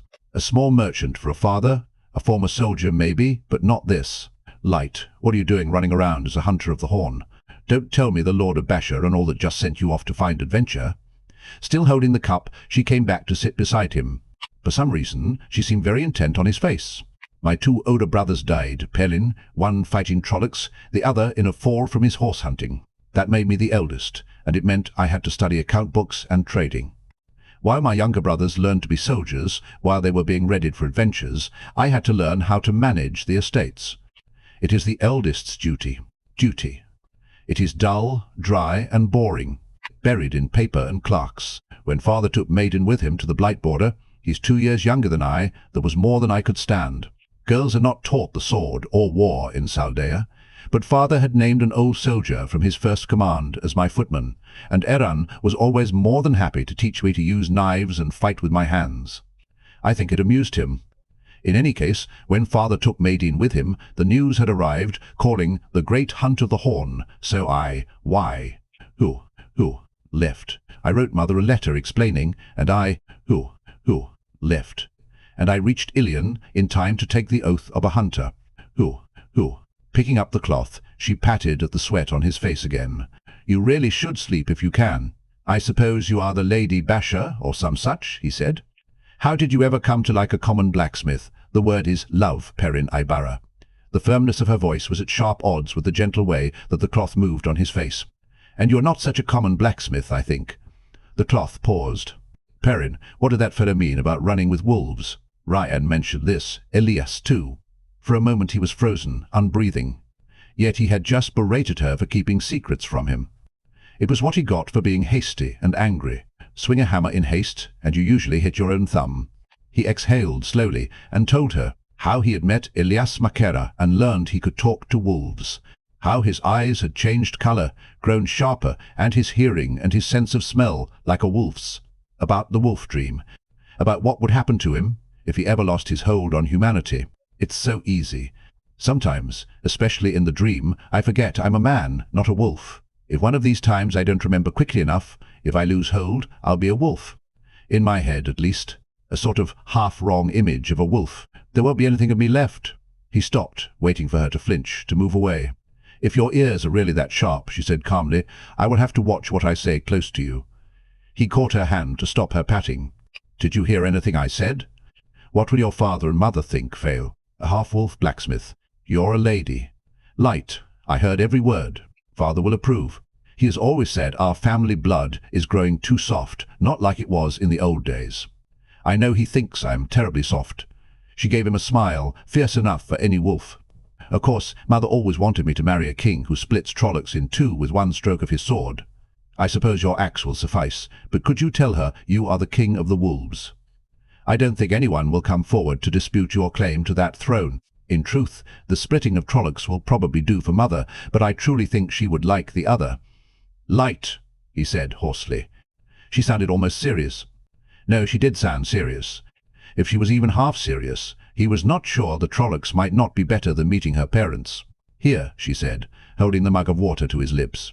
You sound as though your throat is dry. Swallowing, he spluttered at the bitter taste. She had stirred in Ila's powder. He tried to stop, but she filled his mouth, and it was a matter of swallow or choke. By the time he could push the mug away, she had emptied half of it into him. Why did medicine always taste so vile? He suspected women did it on purpose. He would have bet that whatever they took for themselves did not taste that way. I told you I did not want any of that. Gaia. Did you? I must not have heard, but whether you did or not, you need sleep. She stroked his curly hair. Sleep, my Perrin. He tried to tell her he had indeed told her so, and she had heard it, but the words seemed to tangle around his tongue. His eyes wanted to slide shut. In fact, he could not keep them open. The last thing he heard was her soft murmurs. Sleep, my wolf king. Sleep. Chapter 42. A missing leaf. Perrin stood near the Tuatha wagons under bright sunlight, alone, and there was no arrow in his side, no pain. Among the wagons, firewood was stacked ready to be lit beneath iron cookpots hanging from tripods, and clothes hung from wash lines. There were no people or horses. He wore neither coat nor shirt, but a blacksmith's long leather vest that left his arms bare. It could have been any dream, perhaps, except that he was aware it was a dream. And he knew the feel of the wolf dream, the reality and solidity of it, from the long grass around his boots to the breeze out of the west that ruffled his curly hair, to the scattered ash and hemlock. The tinker's gaudy wagons did not seem real, though. They had an air of insubstantiality, a feel that they might shimmer and be gone any moment. They never remained long in one place, tinkers. No soil held them. Wondering how much the land held him, he rested a hand on his axe and looked down in surprise. The heavy blacksmith's hammer hung in the loop on his belt, not the axe. He frowned. Once he would have chosen that way, had even thought he had, but surely no more. The axe. He had chosen the axe. Hammerhead suddenly became half-moon blade, and thick spike, flickered back to stout cylinder of cold steel, fluttered between. Finally it stopped, as his axe, and he exhaled slowly. That had never happened before. Here he could change things as he wanted, with ease. Things about himself, at least. "And I want the axe," he said firmly. The axe. Looking around, he could just see a farmhouse to the south, and deer browsing the barley field, surrounded by a rough stone wall. There was no feel of wolves, and he did not call Hopper. The wolf might or might not come, or even hear, but Slayer could well be out there somewhere. A bristling quiver abruptly tugged at his belt opposite the axe, and he had a stout longbow in his hand, with a broadhead arrow nocked. A long leather bracer covered his left forearm. Nothing moved except those deer. "Not likely I'll wake soon," he muttered to himself. Whatever that stuff was that Vale had fed him, it had taken him right off. He remembered it as clearly as if he had watched over her shoulder. "Fed it to me like I was a babe," he growled. Women. He took one of those long strides. The land blurred around him, and stepped into the farmyard. 2 or 3 chickens scattered, running as if they had already gone feral. The rock-walled sheepfold stood empty, and both thatch-roofed barns were barred shut. Despite curtains still at the windows, the 2-story farmhouse had the look of emptiness. If this was a true reflection of the waking world, and the wolf dream usually was, in an odd way, the people here had been gone for days. Fale was right. His warning had spread beyond the places he had gone. "Fale," he murmured wonderingly, "daughter of a lord. No, not just a lord. 3 times a lord, a general, an uncle to a queen. Light, that makes her a queen's cousin, and she loved a simple blacksmith." Women were wondrous strange. Seeking to see how far the word had spread, he zigzagged more than halfway to Devon Ride, a mile or more at a stride, doubling back and crisscrossing his own path.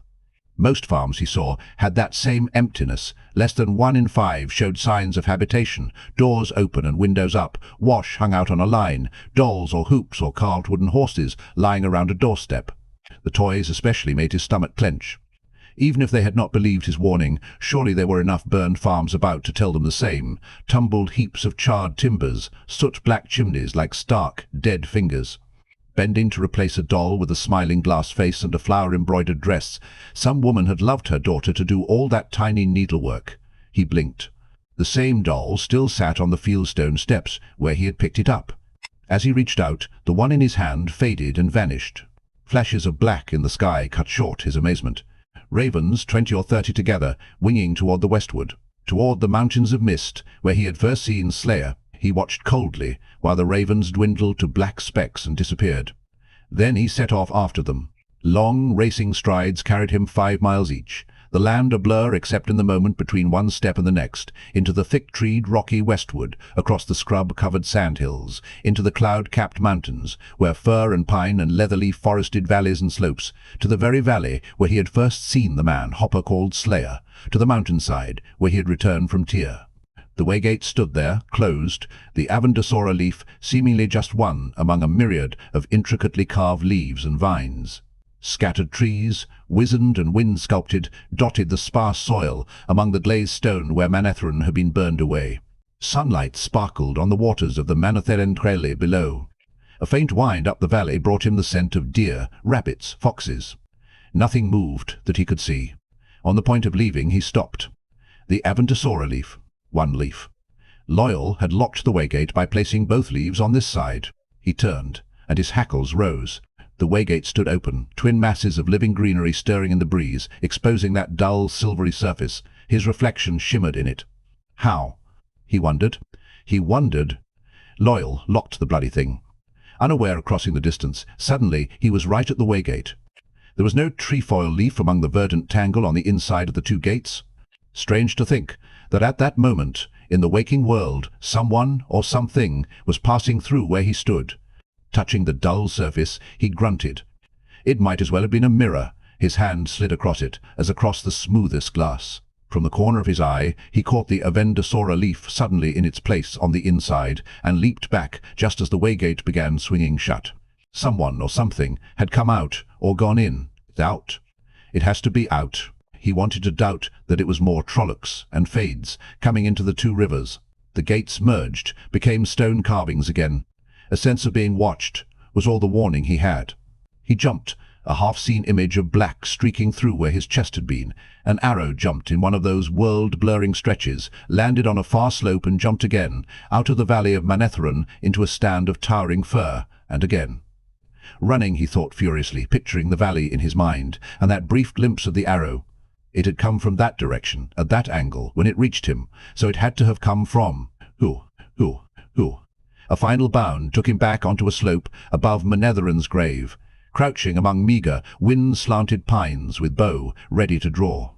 Below him, among the stunted trees and boulders, the arrow had been fired. Slayer had to be down there somewhere. He had to be down. Who? Without thinking, Perrin leaped away, the mountains a smear of grey and brown and green. Almost, he growled. Almost he had duplicated his mistake in the waterwood, thinking again an enemy would move to suit him, wait where he wanted. This time he ran as hard as he could, only 3 flashing strides to the edge of the sandhills, hoping he had not been seen. This time he circled wide, coming back higher on that same mountainside, up where the air felt thin and cold, and the few trees were thick-trunked bushes, 50 paces or more apart. Up above where a man might set himself to watch for another who meant to sneak up on the place that arrow had fired. And there his quarry was, 100 paces below, dark-haired and dark-coated, a tall man crouched beside a table-sized granite outcrop, his own half-drawn bow in hand, studying the slope farther down with eager patience. This was the first time Perrin had gotten a good look at him. 100 paces was little distance for his eyes. This slayer's high-collared coat had a borderland cut, and his face looked enough like Lan's to be the warder's brothers. Only Lan had no brothers, no living kin at all that Perrin knew, and if he had had any, they would not have been here. A borderlander, though?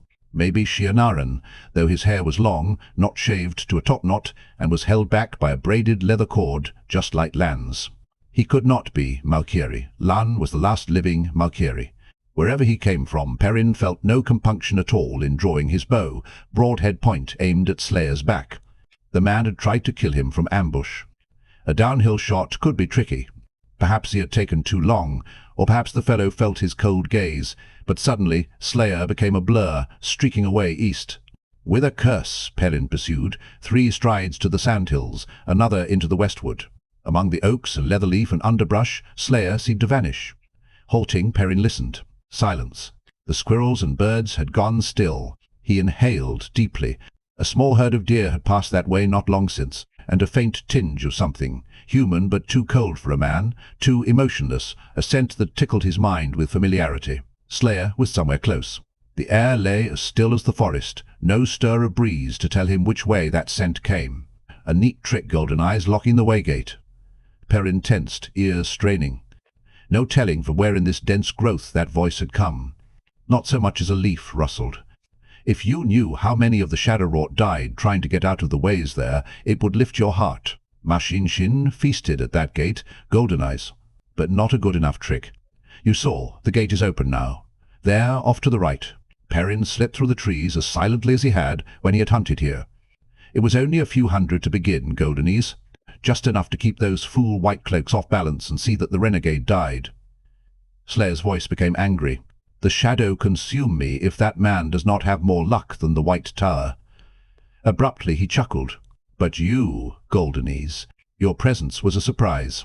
There are those who want your head on a pike. Your precious 2 rivers will be harrowed from end to end now to root you out. What do you say to that, Golden Eyes? Perrin froze close beside the gnarled trunk of a great oak. Why was the man talking so much? Why was he talking at all? He's drawing me right to him. Putting his back against the oak's thick bole, he studied the forest. No movement. Slayer wanted him to come nearer, no doubt into an ambush, and he wanted to find the man and rip his throat out. Yet it could easily be himself who died, and if that happened, no one would know the waygate was open, and Trollocs coming by hundreds, maybe even thousands. He would not play Slayer's game. With a mirthless smile, he stepped out of the wolf dream, telling himself to wake, and... Who? Fail twined her arms around his neck and nipped his beard with small white teeth, while Tinker's fiddle sang some wild, heated tune around the campfires. Ela's powder. I can't wake up. Awareness that it was a dream faded. Laughing, he scooped Fail up in his arms and carried her into the shadows, where the grass was soft. Waking was a slow process, wrapped around the dull pain filling his side. Daylight streamed in at the small windows. Bright light. Morning. He tried to sit up and fell back with a groan. Fail sprang up from a low stool. Her dark eyes looked as if she had not slept. Lie still, she said. You did enough thrashing in your sleep. I have not kept you from rolling over and driving that thing the rest of the way through you, just to watch you do it, now you're awake. Yvonne stood leaning against the doorframe like a dark blade. Help me up, Perrin said. Talking hurt, but so did breathing, and he had to talk. I have to get to the mountains. To the waygate. She put a hand to his forehead, frowning. No fever, she murmured. Then, more strongly, you are going to Emond's Field, where one of the Aes Sedai can heal you. You are not going to kill yourself trying to ride into the mountains with an arrow in you. Do you hear me? If I hear one more word about mountains or waygates, I will have Ela mix something that will put you back to sleep, and you will travel on a litter. I'm not certain you should not anyway. The Trollocs fail. The waygate is open again. I have to stop them. The woman did not even hesitate before shaking her head. You can do nothing about it, the state you are in. It is Emond's Field for you, but... But me no buts, Perrin Ibarra. Not another word on it. He ground his teeth. The worst was that she was right. If he could not rise from a bed alone, how could he stay in the saddle as far as Manetheren? Emond's Field, he said graciously, but she still sniffed and muttered something about pig-headed. What did she want? I was bloody gracious. Burn her for stubborn. So there will be more Trollocs, Yvonne said musingly. He did not ask how Perrin knew. Then he shook his head as if dismissing Trollocs. I will tell the others you are awake. He slipped out, closing the door behind him. Am I the only one who sees the danger? Perrin muttered. I see an arrow in you, Fail said firmly. The reminder gave him a twinge. He just stifled a groan. And she gave a satisfied nod. Satisfied. He wanted to be up and on the way immediately. The sooner he was healed, the sooner he could see to closing the waygate again, permanently this time. Fail insisted on feeding him breakfast, a broth thick with mashed vegetables, suitable for a toothless infant, 1 spoon at a time, with pauses to wipe his chin. She would not let him feed himself, and whenever he protested or asked her to go faster, she shoved the words back into his mouth with a spoonful of pap. She would not even let him wash his own face. By the time she got around to brushing his hair and combing his beard, he had settled on dignified silence. "You are pretty when you sulk," she said, and pinched his nose. Ela, in green blouse and blue skirt this morning, climbed into the wagon with his coat and shirt, both cleaned and mended. To his irritation, he had to let the two women help him don them. He had to let them help him sit up to don them, the coat unbuttoned and the shirt not tucked in but bunched around the arrow stub. "Thank you, Aiel," he said, fingering the neat darns. "This is fine needlework." "It is," she agreed. "Fail has a deft touch with a needle." Fail coloured, and he grinned, thinking of how fiercely she had told him she would never mend his clothes. A glint in her eye held his tongue. Sometimes silence was the wiser course. "Thank you, Fail," he said gravely instead. She blushed even redder. Once they had him on his feet, he reached the door easily enough, but he had to let the two women half support him to climb down the wooden steps. At least the horses were saddled, and all the Two Rivers lads gathered, bows slung on their backs, with clean faces and clothes, and only a few bandages out where they showed. A night with the tuatha had obviously been good for their spirits too, even those who still looked as though they could not walk 100 paces. The haggardness that had been in their eyes yesterday was only a shadow now. Will had each arm around a pretty big-eyed tinker girl, of course, and Ban all seen, with his nose and a bandage around his head making his dark hair stand up in a brush, held hands with another, smiling shyly. Most of the others held bowls of thick vegetable stew and spoons, shoveling away. "This is good, Perrin," Daniel said, giving up his empty bowl to a tinker woman. She gestured as if to ask the beanpole fellow whether he wanted more, and he shook his head but said, "I don't think I could ever get enough of it, do you?" "I had my fill," Perrin told him sourly. "Mashed vegetables and broth. The tinker girls danced last night," Daniel's brother, Tell, said wide-eyed. "All the unmarried women, and some of the married. You should have seen it, Perrin. I've seen tinker women dance before, Tell." Apparently he had not kept his voice clear of what he had felt watching them, for Fail said dryly, "You've seen the Taganza, have you? Someday, if you are good, I may dance the Sazara for you and show you what a dance really is." Ela gasped in recognition of the name, and Faili went even redder than she had inside. Perrin pursed his lips. If this Sazara set the heart pounding any harder than the tinker women's swaying, hip-rolling dance, the Taganza was it. He definitely would like to see Fail dance it. He carefully did not look at her. Rhuidean came in the same bright green coat, but trousers redder than any red Perrin had ever seen before. The combination made his head ache. "Twice you have visited our fires, Perrin, and for the second time you go without a farewell feast. You must come again soon, so we can make up for it." Pushing away from Fail and Aiel, he could stand by himself at least. He put a hand on the wiry man's shoulder. "Come with us, Rhuidean. No one in Eamon's Field will harm you. At worst, it's safer than out here with the Trollocs." Rhuidean hesitated, then shook himself, muttering, "I do not know how you can even make me consider such things."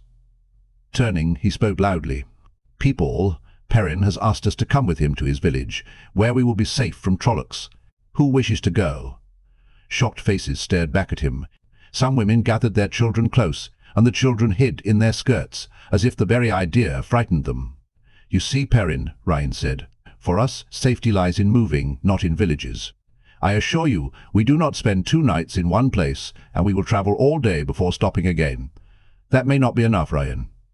The Mahdi shrugged. "Your concern warms me, but we will be safe if the light wills it."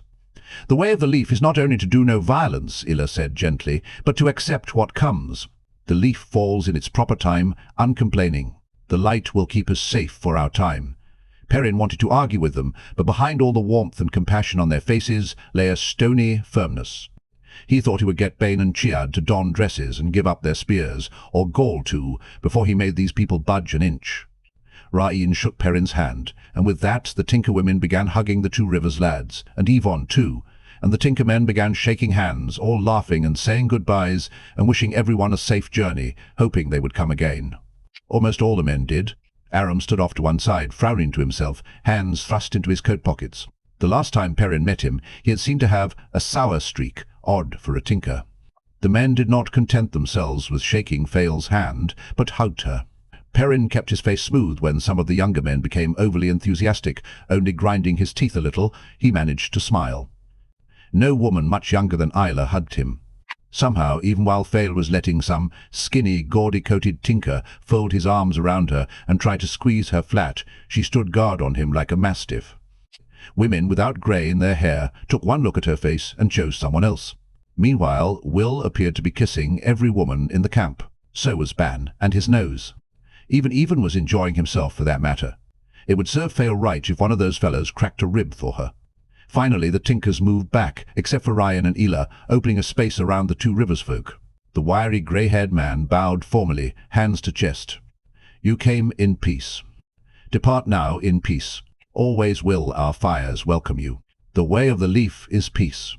Peace be on you always, Perrin replied, and on all the people. Light, let it be so.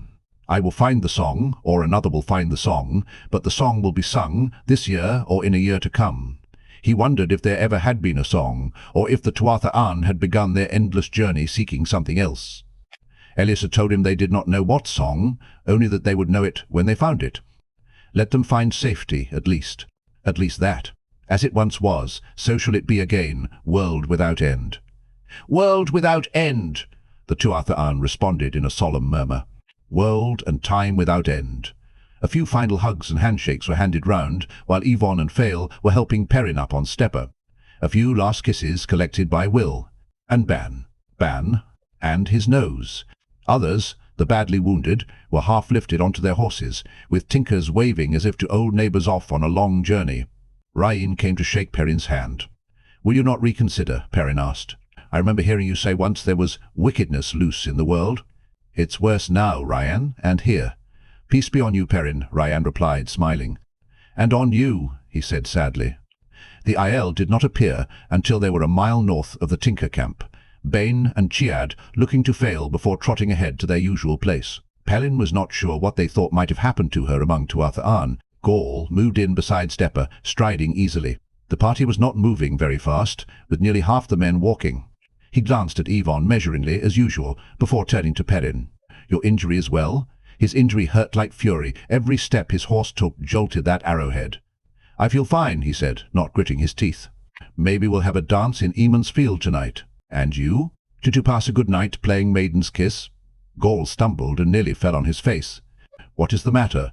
Who did you hear suggest this game? The Ironman said quietly, staring straight ahead. Chiad. Why? Chiad, Gaul muttered. The woman is Goshian. I should take her back to Hot Springs as Geishin. The words sounded angry, but not his odd tone. Chiad. Will you tell me what is the matter? A murdral has less cunning than a woman, Gaul said in a flat voice, and a Trolloc fights with more honour. After a moment he added in a fierce undertone, and a goat has more sense. Quickening his pace, he ran forward to join the two maidens. He did not speak to them, as far as Perrin could make out, only slowed to walk alongside. Did you understand any of that? Perrin asked Yvonne. The warder shook his head.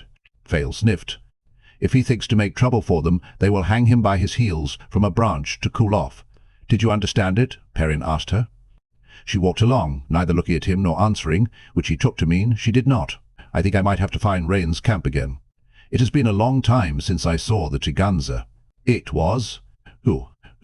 Interesting. She muttered something under her breath, but he caught it. You could do with hanging by the heels yourself. He smiled down at the top of her head.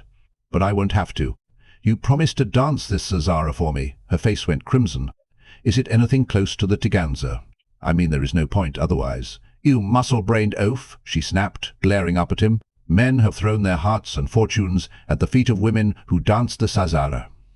If Mother suspected I knew it... Her teeth clicked shut as though she had said too much, and her head whipped back to face forward. Scarlet mortification covered her from her dark hair down to the neck of her dress. Then there isn't any reason for you to dance it, he said quietly. My heart and fortune, such as they are, already lie at your feet. Fail missed a step, then laughed softly and pressed her cheek against his booted calf. You are too clever for me, she murmured. One day I will dance it for you and boil the blood in your veins. You already do that, he said, and she laughed again. Pushing her arm behind his stirrup, she hugged his leg to her as she walked. After a while, even the thought of failed dancing he extrapolated from the tinker dance. It must be something to top that, could not compete with the pain in his side. Every stride Stepper took was agony. He held himself upright. It seemed to hurt a fraction less that way.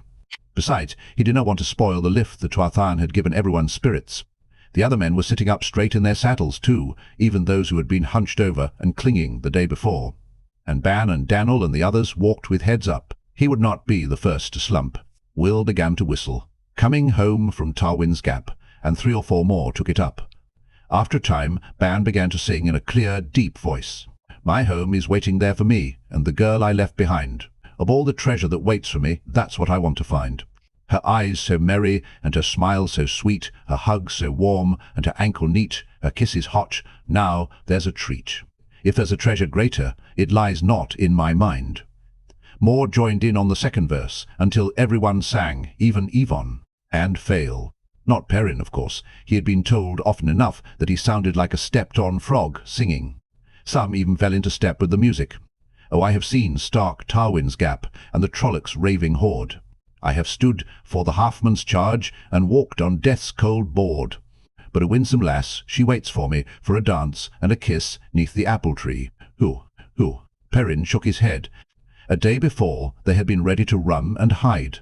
Today they sang about a battle so long ago that it had left no memory but this song in the 2 rivers. Perhaps they were becoming soldiers. They would have to, unless he managed to close that waygate. Farms began to appear more often, closer together, until they travelled along hard-packed dirt between fields bordered by hedges or low, rough stone walls. Abandoned farms. No one here clung to the land. They came to the old road, which ran north from the White River, the mandragoran Drelle, through Devon Ride to Eamon's Field, and at last began to see sheep in the pastures, great clumps like a dozen men's flocks gathered together, with 10 shepherds, where there once would have been one, and half of them grown men. Bow-armed shepherds watched them pass, singing at the tops of their lungs, not knowing quite what to make of it. Perrin did not know what to make of his first view of Eamon's Field, and neither did the other 2 rivers men, from the way their singing faltered and died. The trees, fences and hedges closest to the village were simply gone, cleared away. The westernmost houses of Eamon's Field had once stood among the trees on the edge of the westwood. The oaks and leatherleaf between the houses remained, but now the forest's brim stood 500 paces away, a long bowshot, and axes rang loud as men pushed it back farther. Row on row of waist-high stakes, driven into the ground at an angle, surrounded the village a little out from the houses and presented a continuous hedge of sharpened points, except where the road ran in. At intervals behind the stakes men stood like sentries, some wearing bits of old armour or leather shirts sewn with rusty steel discs, a few indented old steel caps with boar spears or halberds rooted out of attics or bush-hooks fitted to long poles. Other men and boys were up on some of the thatched roofs with bows. They stood when they saw Perrin and the others coming and shouted to people below. Beside the road behind the stakes stood a contraption of wood and thick twisted rope with a nearby pile of stones bigger than a man's head. Yvonne noticed Perrin frowning at it as they came closer. Catapult, the warder said. 6 so far. Your carpenters knew what to do once Thomas and I showed them. The stakes will hold off, charging Trollocs or White Cloaks, either one. He might have been discussing the prospects for more rain. I told you your village was preparing to defend itself. Fail sounded fiercely proud, as though it were her village. A hard people, for such a soft land. They could almost be Saldean. Moiraine always said Manethran's blood runs strong here still. Perrin could only shake his head. The hard-packed dirt streets were nearly crowded enough for a city. The gaps between houses filled with carts and wagons, and through open doors and unshuttered windows he could see more people. The crowd parted before Yvonne and the Aiel, and rustling whispers accompanied them along the street. It's Perrin Goldeneys, Perrin Goldeneys, Perrin Goldeneys. He wished they would not do that. These people knew him, some of them. What did they think they were doing? There was horse-faced Nasa Aielin, who had paddled his 10-year-old backside that time Matt talked him into stealing one of her gooseberry pies.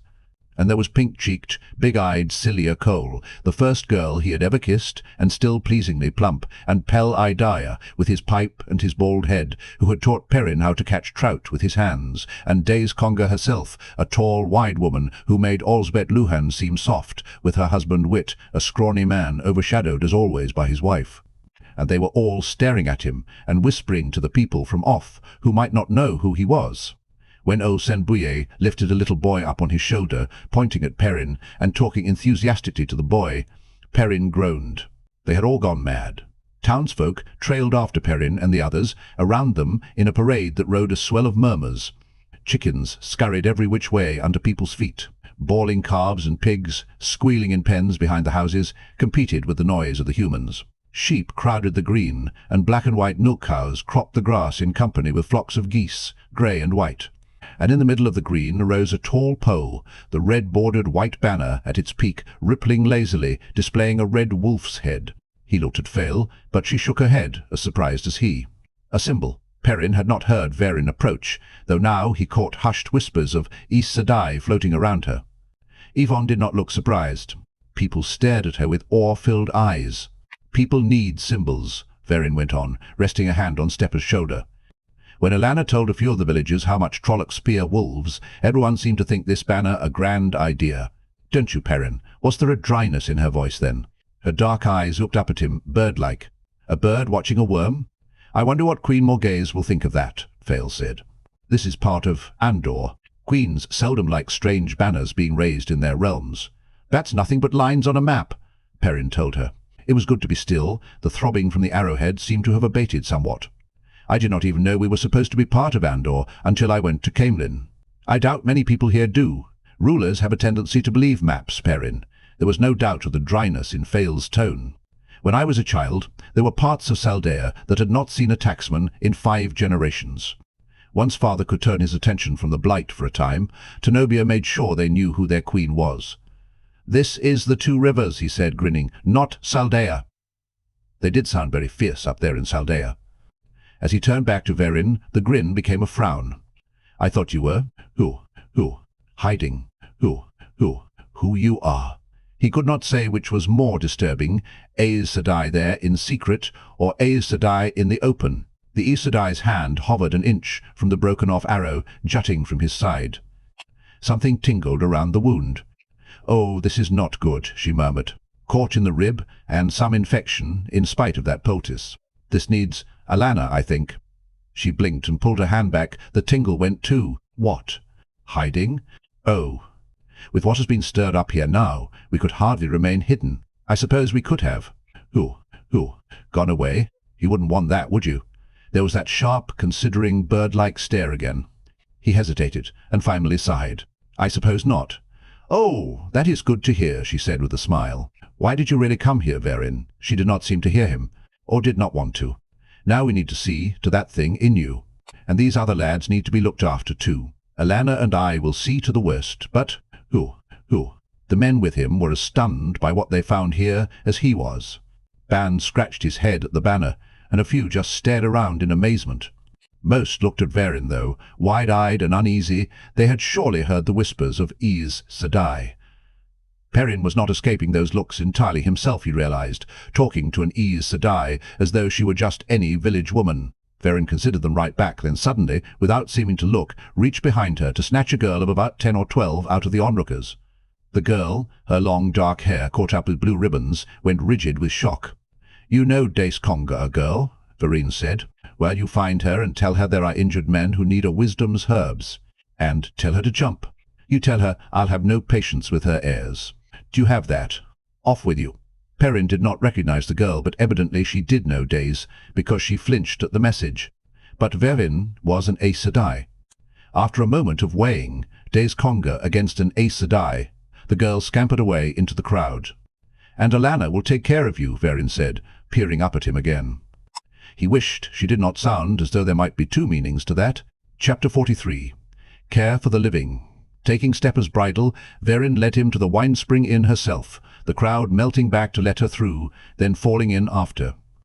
Daniel and Ban and the others trailed along on horse and afoot, kin mingling with them now. Astounded as they were by the changes in Eamon's field, the lads still showed their pride by striding, even if they limped, or sitting up straighter in the saddle. They had faced Trollocs and come home. But women ran their hands over sons and nephews and grandsons, often biting back tears, and their low moans made a soft, pained murmur. Tight-eyed men tried to hide their worries behind proud smiles, clapping shoulders and exclaiming over newly begun beards, yet frequently their hugs just happened to turn into a shoulder to lean on.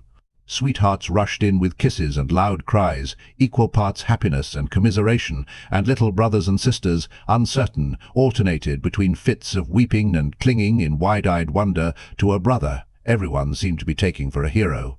It was the other voices Perrin wished he could not hear. Where is Kenley? Mistress Ahan was a handsome woman with streaks of white in her nearly black braid, but she wore a fear-filled frown as she scanned faces and saw eyes flinch from hers. "Where's my Kenley?" Billy, old Hualdai called uncertainly. "Has anyone seen Billy Old Die?" Who? Hugh, you. Who? Teth. Who? Jared. Who?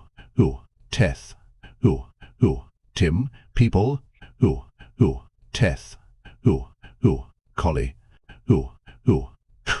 In front of the inn, Perrin fell out of the saddle in his need to escape those names, not even seeing whose hands caught him. "Get me inside," he grated. "Inside. Who? Teven. Who? Teth. Who? Yarrol. Who? Teth. Who? Had. Who? The door cut off the heart-lost wails and the cries of Dale Oltaron's mother for someone to tell her where her son was. In a Trolloc cookpot, Perrin thought as he was lowered into a chair in the common room. In a Trolloc's belly, where I put him, Mistress Oltaron, where I put him. Fail had his head in her hands, peering into his face worriedly. Care for the living, he thought. I'll weep for the dead later. I'm all right, he told her. I just got a little light-headed dismounting. I've never been a good rider. She did not seem to believe him. Can't you do something, she demanded of Verin. The Aes Sedai calmly shook her head. I think better not, child. A pity neither of us is yellow, but Alanna is still a much better healer than I. My talents lie in other directions. Yvonne will bring her. Wait with patience, child. The common room had been turned into an armory of sorts. Except in front of the fireplace, the walls were a solid mass of propped spears of every description, with the occasional halberd or bill mixed in, and some polearms with oddly shaped blades, many pitted and discoloured where old rust had been scoured away. Even more surprisingly, a barrel near the foot of the stairs held swords, all jumbled together, most without scabbards, and no two alike. Every attic within 5 miles must have been turned out, for relics dust covered for generations. Perrin would not have suspected there were 5 swords in the whole 2 rivers. Before the white cloaks and Trollocs came, anyway. Gaul took a place off to one side, near the stairs that led up to the inn's rooms and the Olveres' living quarters, watching Perrin, but plainly aware of Verin and every move she made. On the other side of the room, watching Fail and all else, the 2 maidens cradled their spears in the crook of an elbow and took a hip-shot stance that seemed at once casual and yet balanced on the toes. The 3 young fellows who had carried Perrin in shifted their feet by the door, staring at him and the Aes Sedai and the Aiel with equally wide eyes. That was all. The others, Perrin said, they will be taken care of, Verin interrupted smoothly, seating herself at another table. They will want to be with their families. Much better to have loved ones close. Perrin felt a stab of pain. The graves below the apple trees flashed in his mind, but he pushed it down. Take care of the living, he reminded himself harshly. The Aes Sedai brought out her pen and ink and began making notes in that small book in a precise hand. He wondered whether she cared how many Two Rivers folk died so long as he lived, to be used in the White Tower's plans for Rand. Fail squeezed his hand, but it was to the Aes Sedai that she spoke. Should we not take him up to a bed? Not yet, Perrin told her irritably. Verin looked up and opened her mouth, and he repeated in a firmer voice, Not yet. The Aes Sedai shrugged and went back to her note-taking. Does anyone know where Loyal is?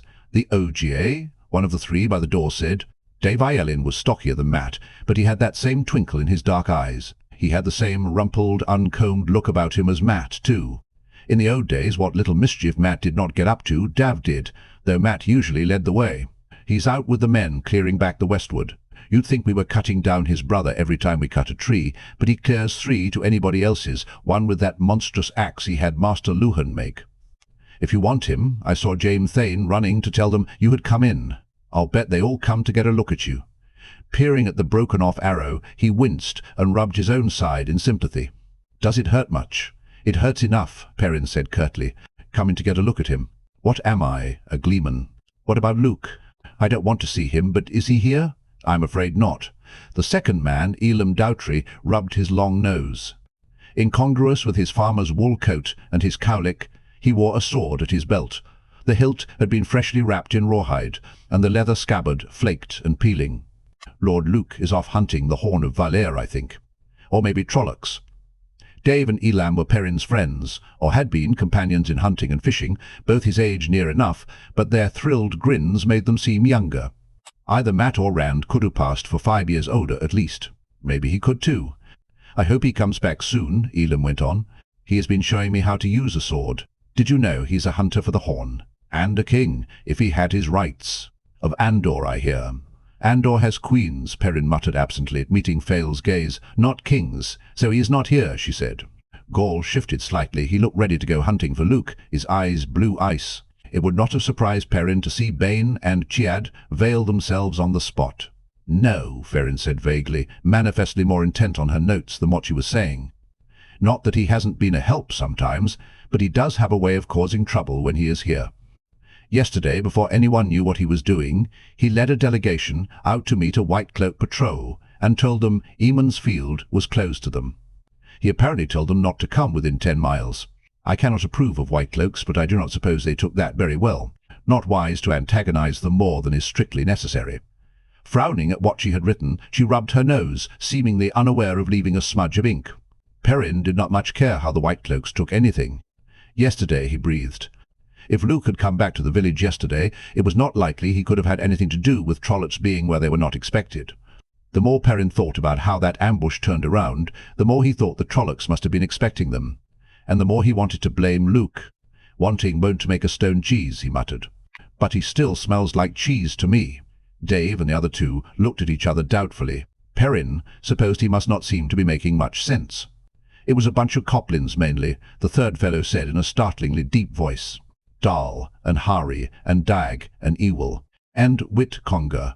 Dace gave him a fit over it. I heard they all liked the White Cloaks. Perrin thought the bass-voiced fellow seemed familiar. He was younger than Elam and Darv by 2 or 3 years, yet an inch taller, lean-faced, but with wide shoulders. They did. The fellow laughed. You know them. They drift, naturally, toward anything that makes trouble for somebody else. Since Lord Luke has been talking, they're all for marching up to Watch Hill and telling the White Cloaks to get out of the 2 rivers. Anyway, they're for somebody else marching up there. I think they mean to be well back in the pack. If that face had been pudgy and 1/2 foot or more nearer the ground... Who? Ewan Fingar, Perrin exclaimed. It could not be. Ewan was a stout, squeaky little nuisance who tried to crowd in whenever the older fellows got together. This lad would be as big as he was, or bigger, by the time he stopped growing. Is that you? Ewan nodded with a broad grin. We've been hearing all about you, Perrin, he said in that surprising bass, fighting Trollocs and having all kinds of adventures out in the world, so they say. I can still call you Perrin, can't I? Light, yes, Perrin barked. He was more than tired of this Goldenese business. I wish I'd gone with you last year. Dav rubbed his hands together eagerly. Coming home with Aes Sedai and warders and an OGA. He made them sound like trophies. All I ever do is herd cows and milk cows, herd cows and milk cows. That and hoe and chop wood. You've had all the luck. What was it like? Elam put in breathlessly. Alana Sedai said you've been all the way to the Great Blight, and I hear you've seen Caemlyn and Tyr. What's a city like? Are they really 10 times as big as Eamon's Field? Did you see a palace? Are there dark friends in the cities? Is the Blight really full of Trollocs and Fades and warders? Did a Trolloc give you that scar? Voiced like a bull or not, Ewan managed a sort of squeaky excitement. I wish I had a scar. Did you see a queen? Or a king? I think I'd rather see a queen, but a king would be grand. What is the White Tower like? Is it as big as a palace? Fael smiled, amused, but Perrin blinked at the onslaught. Had they forgotten the Trollocs on winter night? Forgotten the Trollocs in the countryside right then? Elam clutched his sword hilt, as if he wanted to be off for the Blight on the instant, and Dav was up on his toes, eyes gleaming, and Ewan looked ready to grab Perrin's collar. Adventure? They were idiots. Yet there were hard times coming, harder than the 2 rivers had seen so far. He was afraid. It could not hurt if they had a little while longer before they learned the truth. His side hurt, but he tried to answer. They seemed disappointed. He had never seen the White Tower, or a king, or a queen. He thought Berylane might suffice for a queen, but with Fael, there he was not about to mention her. Some other things he shied away from, Falmer, and the Eye of the World, the Forsaken, Calendor. Dangerous subjects those, leading inevitably to the Dragon Reborn. He could tell them a little of Camelin, though, and Tyr, of the borderlands and the Blight. It was odd what they accepted and what not. The corrupted landscape of the Blight, seeming to rot while you looked at it, they ate up, and top-knotted Shienaran soldiers, and Ogier steading where Aes Sedai could not wield the power, and Fades were reluctant to enter. But the size of the Stone of Tyr, or the immensity of cities? Who? About his own supposed adventures, he said, mainly I've just tried to keep from having my head split open. That's what adventures are. That, and finding a place to sleep for the night, and something to eat. You go hungry a lot having adventures, and sleep cold or wet or both. They did not like that very much, or appear to believe it any more than they believed that the stone was as big as a small mountain. He reminded himself that he had known as little of the world before he left the two rivers. It did not help much. He had never been this wide-eyed. Had he? The common room seemed to be hot. He would have taken his coat off, but moving seemed too much effort. What about Rand and Matt? Ewan demanded. If it's all being hungry and getting rained on, why didn't they come home too? Tam and Abel had come in, Tam with a sword belted on over his coat, and both men with bows. Oddly, the sword looked right on Tam, farm coat or no-so. He told it much as he had before, Matt gambling and carousing in taverns and chasing girls, and Rand in his fine coat with a pretty yellow-haired girl on his arm. He made Elaine a lady, expecting they would never believe the daughter heir of Andor, and was proved right when they expressed incredulity.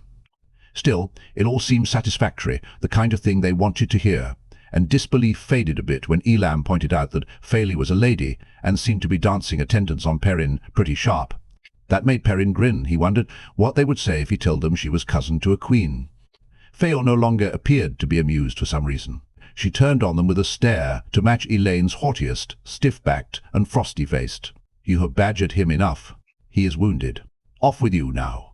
For a wonder, they bowed clumsily. Dave made an awkward leg, looking a complete fool, and murmured hasty apologies, to her, not him, and turned to go. Their departure was delayed by the arrival of Loyal, stooping through the doorway with his shaggy hair brushing the transom. They stared at the Ogier, almost as if seeing him for the first time, then glanced at Faeli and hurried on their way. That cold lady's stare of hers did work. When Loyal straightened, his head came just short of the ceiling. His capacious coat pockets bore the usual squared bulges of books, but he carried a huge axe. Its haft stood as tall as he did, and its head, shaped like a wood-axe, was at least as big as Perrin's battle-axe. "You are hurt," he boomed as soon as his eyes fell on Perrin. "They told me you had returned, but they did not say you were hurt, or I would have come faster." The axe gave Perrin a start. Among Ogier, putting a long handle on your axe meant being hasty or angry. Ogier seemed to see the two as much the same thing for some reason. Loyal did look angry, tufted ears drawing back, frowning so his dangling eyebrows hung down on his broad cheeks. At having to cut trees, no doubt.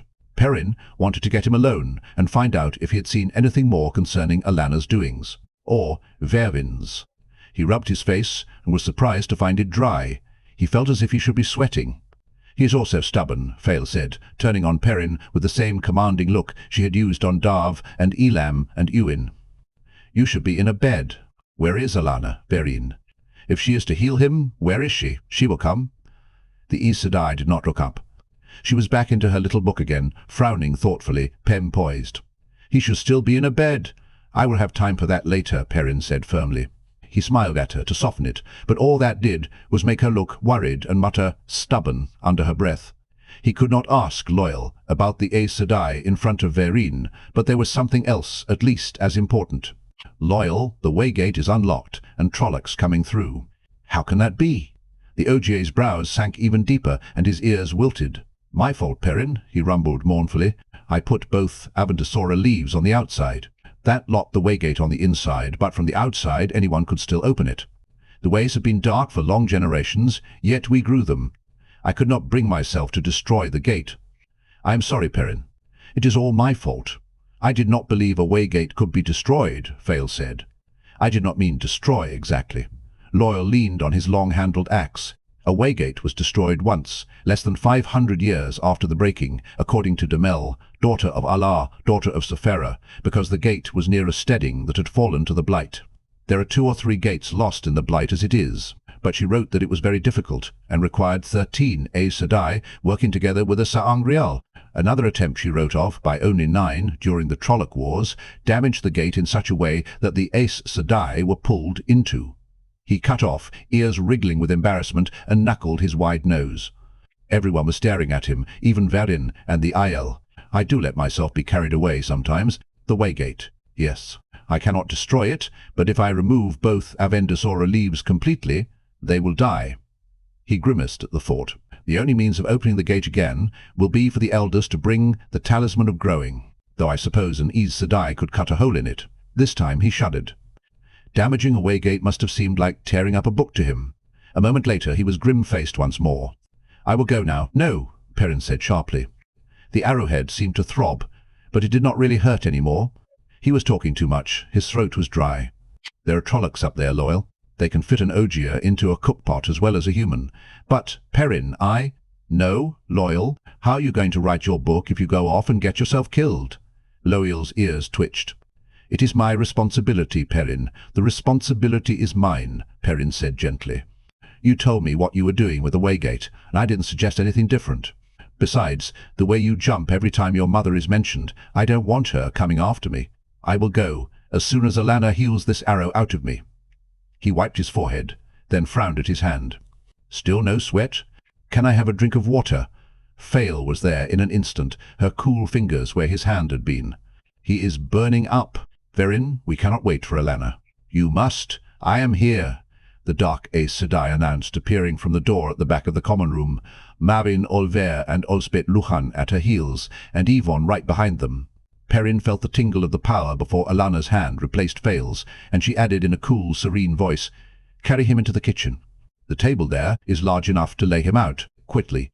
There is not much time. Perrin's head spun, and abruptly he realized Loyal had leaned his axe beside the door and picked him up, cradling him in his arms. The Waygate is mine, Loyal. Light and thirsty. My responsibility. The arrowhead truly did not seem to hurt as much as it had, but he ached all over. Loyal was carrying him somewhere, bending through doorways. There was Mistress Luhan, biting her lip, eyes squinched as if about to cry. He wondered why. She never cried. Mistress Olver looked worried too. Mistress Luhan, he murmured. Mother says I can come be apprenticed to Master Luhan. No, that was a long time ago. That was. Who? What was? He could not seem to remember. He was lying on something hard, listening to Alanna speak. We and tea. Who? Barbs are caught on bone as well as flesh, and the arrowhead has twisted. I must realign it with the first wound and pull it out. If the shock does not kill him, I can then heal the damage I have done as well as the rest. There is no other way. He is near the brink now. Nothing to do with him. Fail smiled down at him tremulously, her face upside down. Had he really once thought her mouth was too wide? It was just right. He wanted to touch her cheek, but Mistress Olver and Mistress Luhan were holding his wrists for some reason, leaning with all their weight. Someone was lying across his legs, too, and Loyal's big hands swallowed his shoulders, pressing them flat to the table. Table. Yes. The kitchen table. Bite down, my heart, Fail said from far away. It will hurt. He wanted to ask her what would hurt, but she was pressing a leather-wrapped stick into his mouth.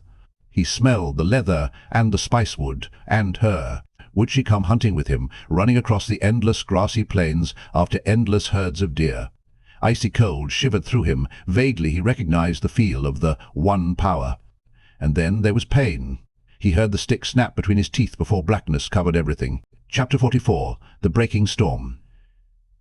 Perrin opened his eyes slowly, staring up at the plain white plastered ceiling. It took a moment to realize he was in a 4-posted bed, lying on a feather mattress with a blanket over him and a goose-down pillow under his head. A myriad of scents danced in his nose, the feathers and the wool of the blanket, a goose roasting, bread and honey cakes baking.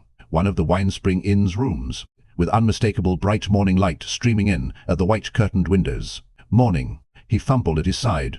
Unbroken skin met his fingers, but he felt weaker than at any time since being shot. A small enough price, though, and a fair enough exchange. His throat felt parched, too. When he moved, Fail leaped up from a chair beside the small stone fireplace, tossing aside a red blanket and stretching.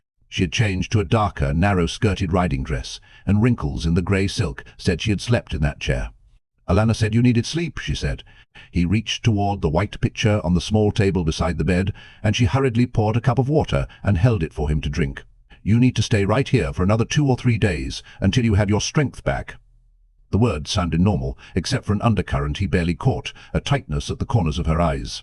"What is wrong?" She replaced the cup carefully on the bedside table and smoothed her dress. "Nothing is wrong." The taut underlying tone was even clearer. "Fail, don't lie to me. I do not lie," she snapped. "I will have some breakfast brought up to you, and you're lucky I do that, calling me Fail." He said her name as sternly as he could, and she hesitated, her most arrogant chin-up glare changing to forehead-creasing worry and back again. He met her gaze straight on. She was not going to get away with any fine lady's haughty tricks with him. At last she sighed. "I suppose you have a right to know, but you are still staying in that bed until Alana and I say you can get up. Loyal and Gaul are gone?" "Gone?" He blinked in confusion. "What do you mean, gone?" "They left, in a way. The sentries saw them go, this morning at first light, trotting off into the westward together. None of them thought anything of it, certainly none tried to stop them. An ajah and an Aiel. I heard of it less than an hour ago. They were talking about trees, Perrin. About how the ajah sing to trees." "Trees?" Perrin growled. "It's that bloody waygate. Burn me, I told him not to." They'll get themselves killed before they reach it." Throwing off the blanket, he swung his legs over the side of the bed, wobbling to his feet. He had nothing on, he realized, not even his small clothes. But if they expected to keep him caged under a blanket, they were sadly mistaken. He could see everything folded neatly on the tall back chair by the door, with his boots beside it and his axe hanging by its belt from a peg on the wall. Stumbling to his clothes, he began dressing as quickly as he could. "What are you doing?" Fail demanded. "You put yourself back in that bed." One fist on her hip, she pointed commandingly, as if her finger could transport him there. "They can't have gotten that far," he told her. "Not a foot. Gaul won't ride, and Loyal always did claim he trusted his own feet more than any horse. I can catch them up on Stepper by midday latest." Pulling his shirt over his head, he left it hanging loose over his breeches and sat down, dropped actually, to draw on his boots. "You are mad, Perrin Ibarra. What chance you can even find them in that forest? I'm not so bad at tracking myself. I can find them." He smiled at her, but she was not having any. "You can get yourself killed, you hairy fool. Look at you. You can hardly stand. You would fall out of the saddle before you had gone a mile." Hiding the effort involved, he stood and stamped his feet to settle them in his boots. Stepper would do all the work. He only needed to hold on. "Nonsense. Nonsense. I'm strong as a horse. Stop trying to bully me." Shrugging into his coat, he snatched up his axe and belt. Fail caught his arm as he opened the door and was pulled along, vainly trying to haul him back. "Sometimes you have the brains of a horse," she panted. "Quote, less? Perrin, you must listen to me. You must." The room lay only a few steps along the narrow hallway from the stairs, leading down to the empty common room, and it was the stairs that betrayed him. When his knee bent to lower him that first step, it kept right on bending. He toppled forward, vainly trying to catch the banister, pulling a yelling Fail with him. Rolling over and over, they thumped down the stairs to come up with a final thud against the barrel at the bottom. Fail, lying stretched full length atop him. The barrel teetered and spun, rattling the swords inside, before settling with a final clank. It took a moment for Perrin to gather enough breath to speak. "Are you all right?" he said anxiously. She was sprawled limply on his chest. He shook her gently. "Fail, are you?" Slowly she raised her head and brushed a few short strands of dark hair from her face, then stared at him intently. "Are you all right? Because, if you are, I may very well do something violent to you." Perrin snorted. She was probably hurt less than he. Gingerly he felt at where the arrow had been, but that was in no worse shape than the rest of him. Of course the rest of him seemed bruised from head to toe. "Get off of me, Fail. I need to fetch Stepper." Instead she seized his collar with both hands and leaned very close, until their noses almost touched. "Listen to me, Perrin," she said urgently. "You cannot do everything. If Loyal and Gaul have gone to lock the waygate, you must let them. Your place is here. Even if you were strong enough, and you are not. Do you hear me? You are not strong enough. But even if you were, you must not go after them. You cannot do everything. Why, whatever are you two doing?" Nynaeve said. Wiping her hands on her long white apron, she came from the back door of the common room. Her eyebrows looked to be trying to climb into her hair. "I expected Trollocs after all that racket, but not this." She sounded half scandalized and half amused. What they looked like, Perrin realized, with Fail lying on him that way, their heads close together, was a couple playing kissing games. On the floor of the common room. Fail's cheeks reddened and she got up very quickly, dusting her dress. "He is as stubborn as a Trolloc, Mistress Olvir. I told him he was too weak to rise. He must go back to his bed immediately. He has to learn he cannot do everything himself, especially when he cannot even walk down a flight of steps." "Oh, my dear," Mistress Olvir said, shaking her head, "that is quite the wrong way." Leaning close to the younger woman, she whispered softly, but Perrin heard every word. He was an easy little boy to manage most of the time, if you handled him properly, but when you tried to push him, he was as muley as any in the Two Rivers. Men don't really change that much, only grow taller. If you go telling him what he must and mustn't do, he will surely lay his ears back and dig his heels in. Let me show you. Marin turned a beaming smile on him, ignoring his glare. Perrin, don't you think one of my good goose-feather mattresses is better than that floor? I'll bring you some of my kidney pie just as soon as we have you tucked in. You must be hungry, after no supper last night. Here, why don't let me help you up? Pushing their hands away, he stood on his own. Well, with the aid of the wall, he thought he might have sprained half the muscles in his body. Muley? He had never been muley in his life. Mistress Olvir, would you have Who or Tad saddle stepper? When you're better, she said, trying to turn him toward the stairs. Don't you think you could do with just a little more rest? Fail took his other arm. Trollocs. The cry from outside came muffled through the walls, echoed by a dozen voices. Trollocs. Trollocs. That needn't concern you today, Mistress Olvir said, firm and soothing at the same time. It made him want to grit his teeth. The Aes Sedai will handle things nicely. In a day or two we'll have you back on your feet. You will see. My horse, he said, trying to pull free. They had good holes on his coat sleeves. All he accomplished was swinging them back and forth. For the love of the light, will you stop tugging at me and let me get my horse? Let go of me. Looking at his face, Fail sighed and released his arm. Mistress Olvir, will you have his horse saddled and brought around? But my dear, he really needs. If you please, Mistress Olvir, Fail said firmly. And my horse too. The two women looked at each other as if he did not exist. At last Mistress Olvir nodded. Perrin frowned at her back as she hurried across the common room and vanished toward the kitchen and the stable. What had Fail said different from what he had? Turning his attention to her, he said, "Why did you change your mind?" Tucking his shirt in for him, she muttered under her breath. Doubtless he was not supposed to hear well enough to understand. I must say must I? When he is too stubborn to see straight, I must lead him with honey and smiles, must I?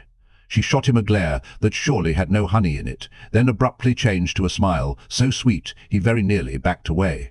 "My dear heart," she almost cooed, pulling his coat straight. "Whatever is happening out there, I do hope you will stay in your saddle, and as far from Trollocs as you can.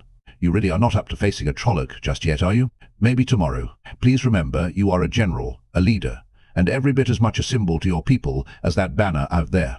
If you are up where people can see you, it will lift everyone's heart. And it is much easier to see what needs doing and give orders if you aren't in the fighting yourself."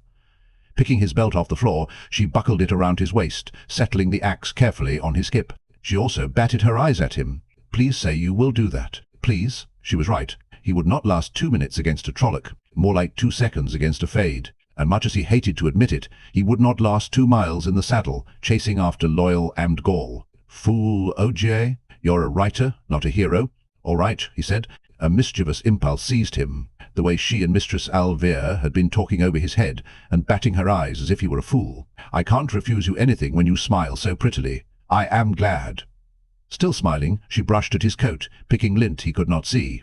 "Because if you don't, and you manage to survive, I'll do to you what you did to me that first day in the ways. I don't think you are strong enough yet to stop me." That smile beamed up into his face, all springtime and sweetness. "Do you understand me?" he chuckled in spite of himself. "Sounds as if I had better let them kill me." She did not seem to think that was funny. Who and Tad, the lanky stablemen, led Stepper and Swallow around soon after they stepped outside. Everyone else seemed to be gathered at the far end of the village, beyond the green, with its sheep and cows and geese, and that crimson and white wolf-head banner rippling on the morning breeze. As soon as he and Fail were up on their horses, the stablemen took off running that way too, without a word. Whatever was going on, it was clearly not an attack. He could see women and children in the crowd, and the shouts of Trolloc had died down to a murmur like an echo of the geese. He rode slowly, not wanting to waver in his saddle. Fail kept Swallow close, watching him. If she could change her mind once for no reason, she could again, and he did not want any arguments about whether he should be there. The babbling crowd did appear to contain everyone in Eamon's Field, villagers and farmers alike, all jammed shoulder to shoulder, but they made way for him and Fail when they saw who he was. His name entered the murmurs, usually tagged with golden eyes. He picked up the word Trollocs too, but in tones more wondering than frightened. From Stepper's back he had a good view over their heads. The knotted mass of people stretched all the way beyond the last houses to the hedge of sharpened stakes. The edge of the forest, nearly 600 paces off across a field of stumps, nearly level with the ground, was quiet and empty of men with axes. Those men made a sweaty, bare-chested ring in the crowd, surrounding Alana and Velin and 2 men. John Thane, the miller, was wiping a smear of blood from his ribs, lantern jaw on his chest, so he could stare at what his hands were doing. Alanna straightened from the other man, a grizzle-haired fellow Perrin did not know, who leaped to his feet and danced a step, as if not quite believing he could. He and the miller both looked at the Aes Sedai with awe. The tangle around the Aes Sedai was too tight for anyone to shift aside for Stepper and Swallow, but there were smaller, clear pockets around Yvonne and Tomas, off to either side on their warhorses. Folk did not want to come too near those fierce-eyed animals, both looking as though they only wanted an opportunity to bite or trample. Perrin managed to reach Tomas without too much trouble. What happened? A Trolloc. Only one! Despite the greying warder's conversational tone, his dark eyes did not rest on Perrin and Fail, but kept an almost equal watch on Verine and on the tree line. They usually are not very smart, alone, sly but not smart. The timbering party drove it away before it did more than draw some blood. From out of the trees the two Aiel women appeared, running, heads shoe-foul wrapped and veiled, so he could not tell which was which. They slowed to snake between the sharp-pointed stakes, then slipped deftly through the crowd, people moving out of their way as much as possible in that press. By the time they reached Fail, they had unveiled, and she leaned down to listen. "Perhaps 500 Trollocs," Bane told her, "probably no more than a mile or two behind us." Her voice was level, but her dark blue eyes sparkled with eagerness. So did Chiad's grey. "As I expected," Tomas said calmly. "That one likely wandered off from the larger body, hoping to find a meal. The rest will be coming soon, I think." The maidens nodded. Perrin gestured in consternation at the jam of people. "They shouldn't be out here, then. Why haven't you cleared them away?" It was Yvonne, bringing his grey into the gathering, who answered. "Your people do not seem to want to listen to outsiders, not when they can watch Aes Sedai. I would suggest you see what you can do." Perrin was sure they could have imposed some sort of order had they really tried. Verine and Alanna surely could have. So why did they wait and leave it to me if they expected Trollocs? It would have been easy to put it down to Tavern, easy and foolish. Yvonne and Tomas were not going to let Trollocs kill them, or Verine, or Alanna, while waiting for a Taverin to tell them what to do. The Aes Sedai were maneuvering him, risking everyone, maybe even themselves. But to what possible end? He met Fail's eyes, and she nodded slightly, as if she knew what he was thinking. He had no time to try figuring it out now. Scanning the crowd, he spotted Bran Olvir, putting his head together with Tamil Thor and Abel Cauthon. The mayor had a long spear on his shoulder, and a dented old round steel cap on his head. A leather jerkin sewn all over with steel discs strained around his bulk. All three men looked up when Perrin pushed Stepper through the crowd to them. "Bane says Trollocs are heading this way, and the warders think we may be attacked soon." He had to shout because of the incessant drone of voices. Some of the nearer folk heard and fell silent. Quiet spread on ripples of Trolloc and attack. Bran blinked. Yes, it had to come, didn't it? Yes, well, we know what to do. He should have looked comic, with his jerkin ready to pop its seams and his steel cap wobbling when he nodded, but he only looked determined. Raising his voice, he announced, "Perrin says the Trollocs will be here soon. You all know your places. Hurry now. Hurry." The crowd stirred and flowed, women herding children back toward the houses, men milling every which way. Confusion seemed to grow more, rather than less. "I'll see to getting the shepherds in," Abel told Perrin, and dove into the throng. Sembouye pushed past in the moil, using a halberd to herd sour-faced Harry Coplin and Harry's brother Dal, and old Billy Conger, who staggered as if already full of ale this morning, which he probably was. Of the three, Billy carried his spear most as if he meant to use it. Sen touched his forehead to Perrin in a sort of salute. A number of the men did. It made him uncomfortable. Daniel and the other lads were one thing, but these men were half again his age and more. "You are doing fine," Fairley said. "I wish I knew what Verine and Alanna were up to," he muttered. "And I don't mean right now." Two of the catapults the warders had built stood at this end of the village, squarish things taller than a man, all heavy timbers and thick, twisted ropes. From their horses, Yvonne and Tomas were overseeing the stout wooden beams being winched down. The two Aes Sedai were more interested in the big field stones, 15 or 20 pounds each, being loaded in cups on the end of those arms. "They mean you to be a leader," Fail replied quietly. "It is what you were born for, I think." Perrin snorted. He had been born to be a blacksmith. "I'd be a lot more comfortable if I knew why they wanted it." The Aes Sedai were looking at him, Verine with head tilted bird-like, Alanna with a franker stare and a small smile. Did they both want the same thing, and for the same reason? That was one of the troubles with Aes Sedai. There were always more questions than answers. Order asserted itself with surprising quickness. Along this west end of the village 100 men knelt on one knee, right behind the bristle of stakes, uneasily fingering spears or halberds or some polearm made from a bushhook or scythe. Here and there one wore a helmet or some bit of armour. To their rear, twice as many formed two lines, holding good. 2 rivers longbows, each with a pair of quivers at his belt. Young boys came running from the houses with bundles of more arrows that the men drove point down in the ground in front of their feet. Tam seemed to be in charge, dressing the ranks and speaking a few words to each man, but Bran marched along with him, offering his own encouragement. Perrin could not see that they needed him at all. To his surprise, Dannel and Ban and all the other lads who had ridden with him came trotting out of the village to surround him and fail, all with their bows. They looked odd, in a way. The Aes Sedai had apparently healed the more seriously injured, leaving those less hurt for daisies, poultices and ointments, so fellows who had been barely clinging to a saddle yesterday walked along sprightly now, while Dannel and Tell and others still limped or wore bandages. If he was surprised to see them, he was disgusted by what they brought. Leof Torfin, the dressing wrapped around his head, making a pale cap above his deep-set eyes, had his bow slung on his back and carried a tall staff with a smaller version of the red-bordered banner with its wolf head. "I think one of the Aes Sedai had it made," Leof said when Perrin asked where it came from. "Millie Aielin brought it to Wilsdar, but Will didn't want to carry it." Will Alcine hunched his shoulders a bit. "I wouldn't want to carry it either," Perrin said dryly. They all laughed as if he had made a joke, even Will, after a minute. The hedge of stakes looked fierce enough, but on the other hand, it seemed a pitiful thing to keep Trollocs out. Maybe it would, but he did not want fail there if they made it through. When he looked at her, though, she had that look in her eyes again, as if she knew what he was thinking, and did not like it. If he tried to send her back, she would argue and balk, refusing to see sense. Weak as he felt right then, she probably had a better chance of leading him back to the inn than he her. The way she was sitting her saddle so ferociously, she likely intended to defend him, if the Trollocs broke through. He would just have to keep a close eye on her. That was all there was to it. Suddenly she smiled, and he scratched his beard. Maybe she could read his mind. Time passed, the sun inching up, the day's warmth building. Now and then a woman called from the houses to ask what was happening. Here and there men sat down, but Tam or Bran was on them before they had their legs folded, chivying them back into line. No more than a mile or two, Vane had said. She and Chiad were sitting near the stakes, playing some game that apparently involved flipping a knife into the foot of ground between them. Surely if the Trollocs were coming, they would have come by now. He was beginning to find it hard to sit up straight. Conscious of Fail's watchful eyes, he kept his back stiff. A horn blared, brazen and shrill. Trollocs, half a dozen voices shouted, and bestial black-mailed shapes flooded out of the westward, howling as they ran across the stumpy ground, waving scythe-curved swords and spiked axes, spears and tridents. 3 Murdrawl rode behind them on black horses, darting back and forth as though driving the Trolloc charge before them. Their dead, black cloaks hung motionless, no matter how their mounts dashed or whirled. The horn sounded continuously in sharp, urging cries. 20 arrows leaped out as soon as the first Trolloc appeared, the strongest shot falling nearly 100 paces short.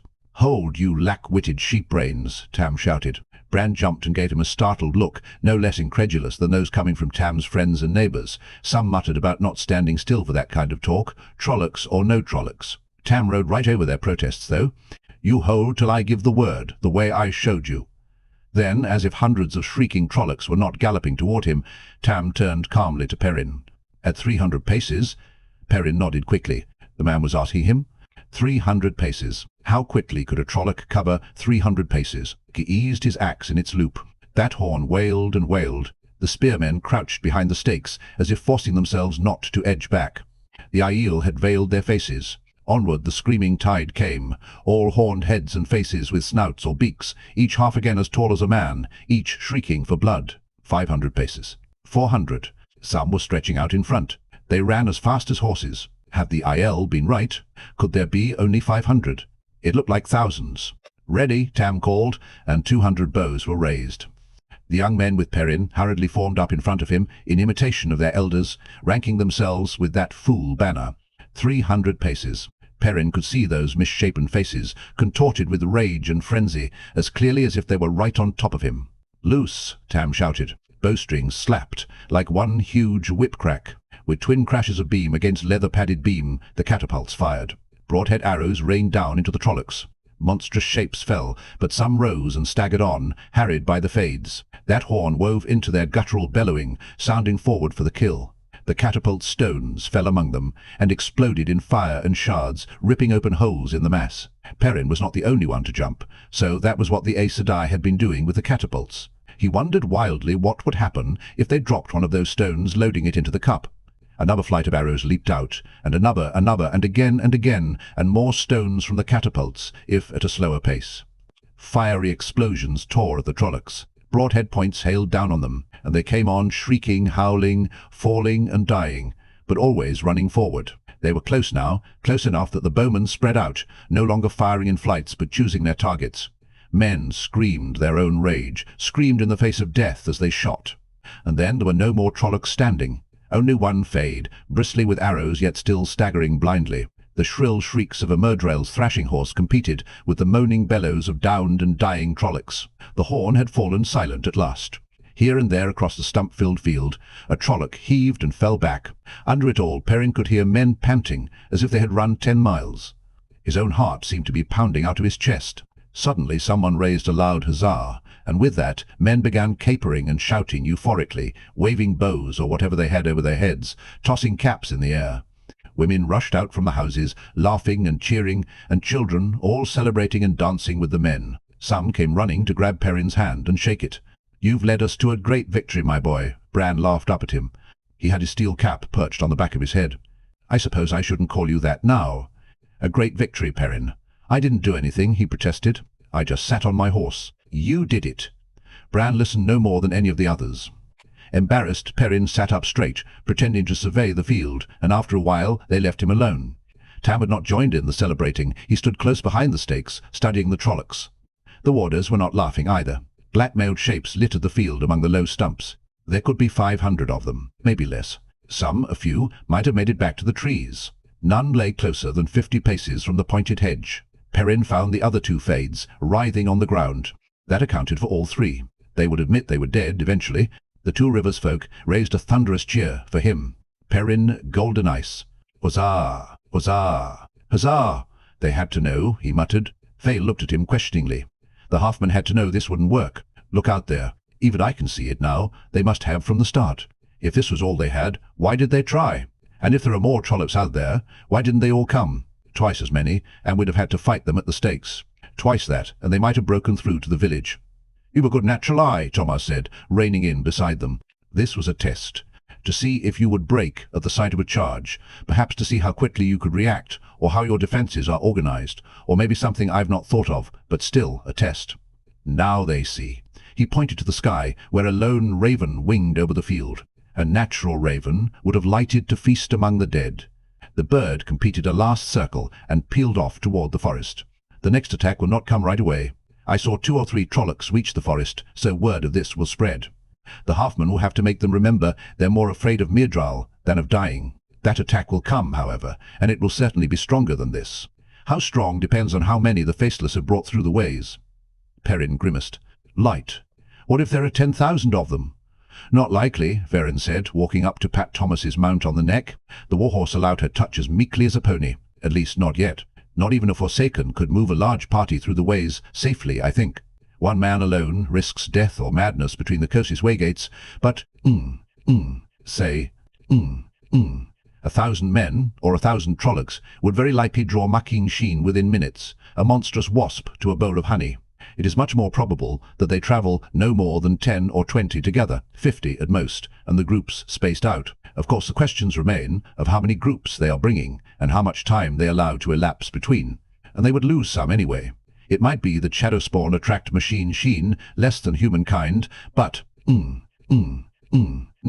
fascinating thought. I wonder, Patting Thomas on the leg, much in the manner she had patted his horse, she turned away, already lost in study. The warder heeled his horse after her. "If you ride even 1 step near the westward," Fail said calmly, "I will haul you back to the inn by your ear and stuff you into that bed myself." "I wasn't thinking of it," Perrin lied, turning stepper so his back was to the woods. "One man and an OGA might escape notice, make it to the mountains safely, they might. The waygate had to be locked permanently if Emond's Field was to have any chance. You talked me out of it, remember? Another man might find them, knowing they were there. 3 sets of eyes could keep sharper watch than 2, especially when 1 set was his, and he was certainly not doing anything here. His clothes, stuffed with straw and set on stepper, could do as much. Suddenly, above the shouting and carrying on around him, he heard sharper shouts, a clamour from the south, near the old road. He said they wouldn't come again soon, he growled, and dug his heels into Stepper's flanks. Chapter 45. The Tinker's Sword. Galloping through the village with Fail at his heels, Perrin found the men on the south side in a cluster, peering out over the cleared fields and muttering, some with bows half drawn. 2 wagons blocked the gap the old road made in the sharp stakes. The nearest low stone fence still standing, bordering a field of tabach, lay 500 paces off, with nothing between taller than barley stubble. The ground short of it sprouted arrows like weeds. Smoke curled up in the far distance, a dozen or more thick black plumes, some wide enough to be fields burning. Sen Bouye was there, and Hari and Dal Coplin. Billy Conger had an arm around the shoulders of his cousin Wit, Daze's bony husband, who looked as if he wished Billy would not breathe on him. None smelled of fear, only excitement, and Billy of ale. At least 10 men at once tried to tell him what had happened. Some were louder than others. The Trollocs tried us here as well, Hari Coplin shouted, but we showed them, didn't we? There were murmurs of agreement, but just as many or more eyed each other doubtfully and shifted their feet. We've some heroes here too, Dal said in a loud, rough voice. Your lot up at the wood aren't the only ones. A bigger man than his brother, he had that same weasel narrow Coplin face, the same tight mouth, as if he had just bitten a green persimmon. When he thought Perrin was not looking, he shot him a spiteful look. It did not necessarily mean he really wished he had been up facing the westward. Dal and Hari and most of their relatives usually found a way to see themselves being cheated, whatever the situation. This calls for a drink, old Beely announced, then scowled in disappointment when no one echoed him. A head lifted above the distant wall and hurriedly ducked back down, but not before Perrin saw a brilliant yellow coat. Not Trollocs, he growled disgustedly. Tinkers. You were shooting at Tuatha An. Get those wagons out of the way. Standing in his stirrups, he cupped hands to his mouth. You can come on, he shouted. It is all right. No one will hurt you. I said, move those wagons, he snapped at the men standing around, staring at him. Taking Tinkers for Trollocs. And go fetch your arrows. You'll have real need for them sooner or later. Slowly some moved to obey, and he shouted again, No one will harm you. It is all right. Come on. The wagons rolled to either side with the creak of axles that needed grease. A few brightly garbed Tuatha An climbed over the fence, then a few more, and started toward the village in a hesitant, footsore half-run, seeming almost as afraid of what lay ahead as whatever lay behind. They huddled together at the sight of men dashing out from the village, balancing on the edge of turning back, even when the Two Rivers folk trotted by, looking at them curiously, to begin pulling arrows out of the dirt. Yet they did stumble on. Perrin's insides turned to ice. 20 men and women perhaps, some carrying small children, and a handful of older children running too, their dazzling colours all torn and stained with dirt, and some with blood he saw as they came closer. That was all. Out of how many in the caravan? There was Rhuidean, at least, shuffling as though half-dazed and being guided by Ela, one side of her face a dark, swollen bruise. At least they had survived. Short of the opening, the Tuatha An stopped, staring uncertainly at the sharp stakes and the mass of armed men. Some of the children clutched their elders and hid their faces. They smelled of fear, of terror. Vale jumped down and ran to them, but though Ela hugged her, she did not take another step nearer. The older woman seemed to be drawing comfort from the younger. We won't hurt you, Perrin said. I should have made them come. The light burned me. I should have made them. You are welcome to our fires, Tinkers. Harry's mouth twisted scornfully. What do we want with a bunch of thieving Tinkers? Take everything that isn't nailed down. Dal opened his mouth, to support Hari no doubt, but before he could speak someone in the crowd shouted, So do you, Hari. And you'll take the nails too. Sparse laughter snapped Dal's jaws shut. Not many laughed though, and those that did eyed the bedraggled Tuatha An and looked down in discomfort. Harley is right, Dace Conger called, bulling through, pushing men out of her path. Tinkers steal, and not just things. They steal children. Shoving her way to Sen Bouye, she shook a finger as thick as Sen's thumb under his nose. He backed away as much as he could in the press. She overtopped him by a head and outweighed him by half. You are supposed to be on the village council, but if you don't want to listen to the wisdom, I'll bring the women's circle into this, and we will take care of it. Some of the men nodded, muttering. Sen scratched his thinning hair, eyeing the wisdom sideways. Well, Perrin, he said slowly in that scratchy voice. The Tinkers do have a reputation, you know, and... He cut off, jumping back as Perrin whirled stepper to face the Two Rivers folk. A good many scattered before the dun, but Perrin did not care. We'll not turn anyone away, he said in a tight voice. No one. Or do you mean to send children off for the Trollocs? One of the Tuatha An children began to cry, a sharp wailing, and he wished he had not said that, but Sen's face went red as a beet, and even Daze looked abashed. Of course we'll take them in, the Thatcher said gruffly. He rounded on Daze, all puffed up like a banty rooster ready to fight a mastiff. And if you want to bring the women's circle into it, the village council will sit the whole lot of you down sharp. You see if we don't. You always were an old fool, Sen Boyer, Daze snorted. Do you think we'd let you send children back out there for Trollocs? Sen's jaw worked furiously, but before he could get a word out, Daze put a hand on his narrow chest and thrust him aside. Donning a smile, she strode out to the Tuatha An and put a comforting arm around Ela. "You just come along with me, and I'll see you all get hot baths and somewhere to rest. Every house is crowded, but we'll find places for everyone. Come." Marin Orvir came hurrying through the crowd, and Osbet Luhan, Nati Cauthon, and Nesa Aielin, and more women, taking up children or putting arms around Tuatha An women, urging them along, scolding the Two Rivers men to make way. Not that anybody was balking now, it just took a little time for so many to jostle back and open a path. Fael gave Perrin an admiring look, but he shook his head. This was not Taveran work. Two Rivers people might need the right way pointed out to them sometimes, but they could see it when it was. Even Harry Copeland, watching the tinkers brought in, did not look as sour as he had. Well, not quite as sour. There was no use expecting miracles. Shambling by, Rhuidean looked up at Perrin dully. The way of the leaf is the right way. All things die in their appointed time, and He trailed off as if he could not remember what he had been going to say. "They came last night," Isla said, mumbling because of her swollen face. Her eyes were almost as glazed as her husband's. The dogs might have helped us escape, but the children killed all the dogs, and there was nothing we could do. Behind her, Aram shivered in his yellow-striped coat, staring at all the armed men. Most of the tinker children were crying now. Perrin frowned at the smoke rising to the south. Twisting in his saddle, he could make out more to the north and east. Even if most of those represented houses already abandoned, the Trollocs had had a busy night. How many would it take to fire that many farms, even running between and taking no more time than needed to toss a torch into an empty house or unwatched field? Maybe as many as they had killed today. What did that say about Trolloc numbers already in the Two Rivers? It did not seem possible one band had done it all, burning all those houses and destroying the travelling people's caravan too. Eyes falling on the Tuatha An being led away, he felt a stab of embarrassment.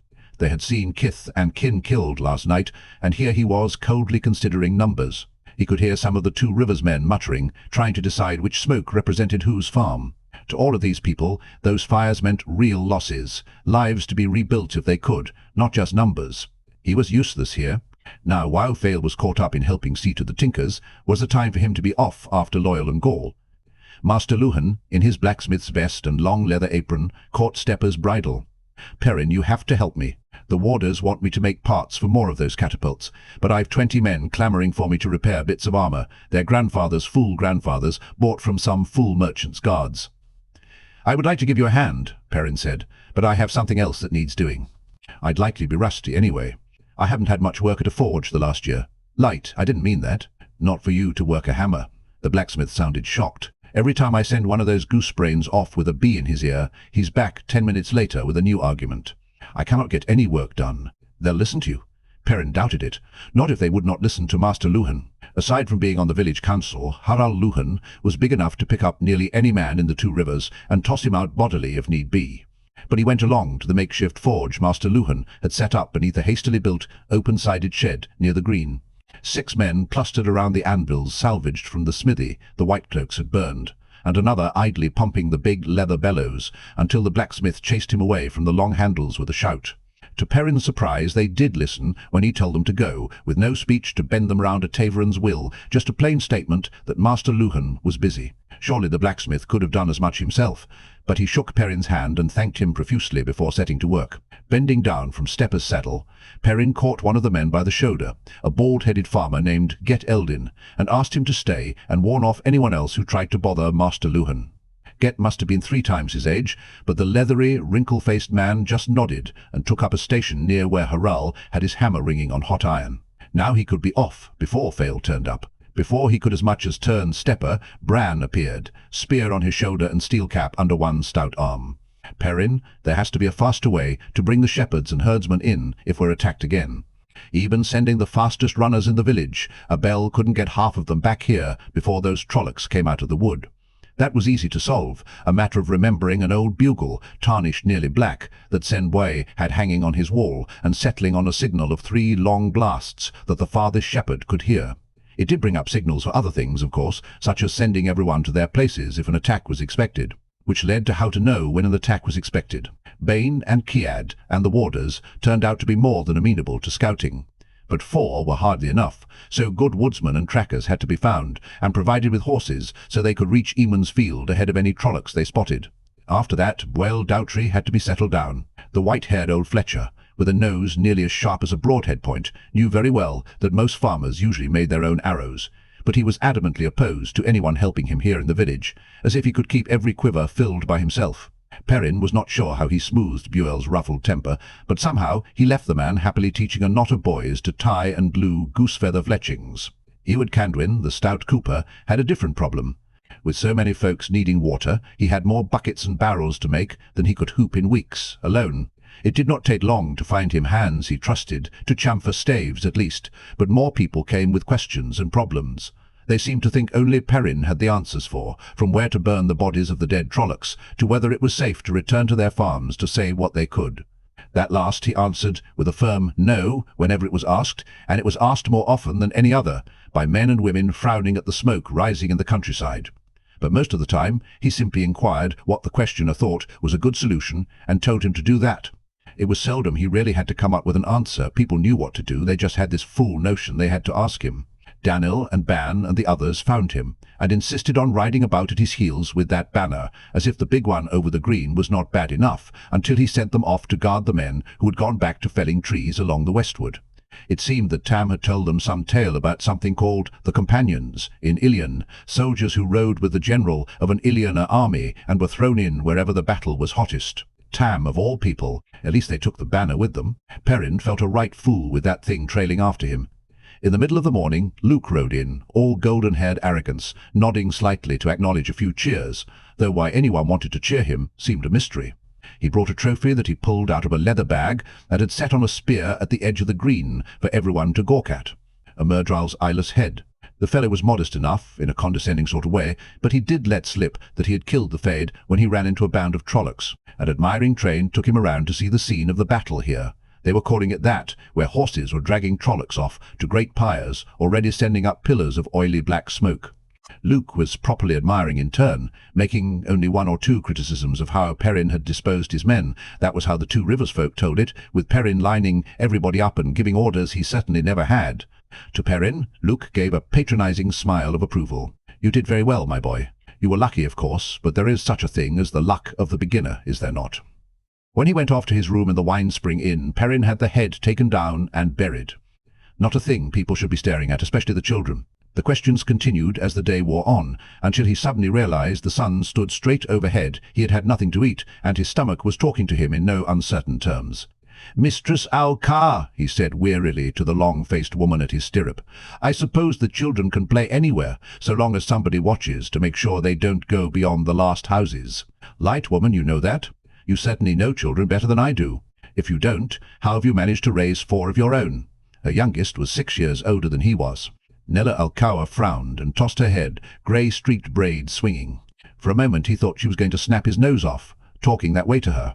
He almost wished she would, for a change from everybody wanting to know what he thought should be done. "Of course I know children," she said. "I just want to make sure it's done the way you want. That's what we'll do then." Sighing, he only waited for her to turn away before reining Stepper around toward the Wine Spring Inn. 2 or 3 voices called to him, but he refused to listen. What he wanted done? What was wrong with these people? Two Rivers folk did not follow this way. Certainly not Emmons Fielders. They wanted a say in everything. Arguments in front of the village council, arguments among the council, had to come to blows before they occasioned comment. And if the women's circle thought they kept their own affairs more circumspect, there was not a man who did not know the meaning of tight-jawed women stalking about with their braids all but bristling like angry cats' tails. What I want, he thought angrily. What I want is something to eat, some place where no one is jabbering in my ear. Stepping down in front of the inn, he staggered and thought he could add a bed to that short list. Only midday, with Stepper doing all the work, and he already felt bone-weary. Maybe Fale had been right after all. Maybe going after Loyal and Gaul really was a bad idea. When he walked into the common room, Mistress Olvier took one look at him and all but pushed him into a chair with a motherly smile. "You can just give over handing out orders for a while," she told him firmly. "Emmons Field can very well survive an hour by itself while you put some food inside you." She bustled away before he could say Emmons Field could very well survive by itself without him at all. The room was almost empty. Natty Cauthon sat at one table, rolling bandages and adding them to the pile in front of her, but she also managed to keep an eye on her daughters across the room, though both were old enough to be wearing their hair in a braid.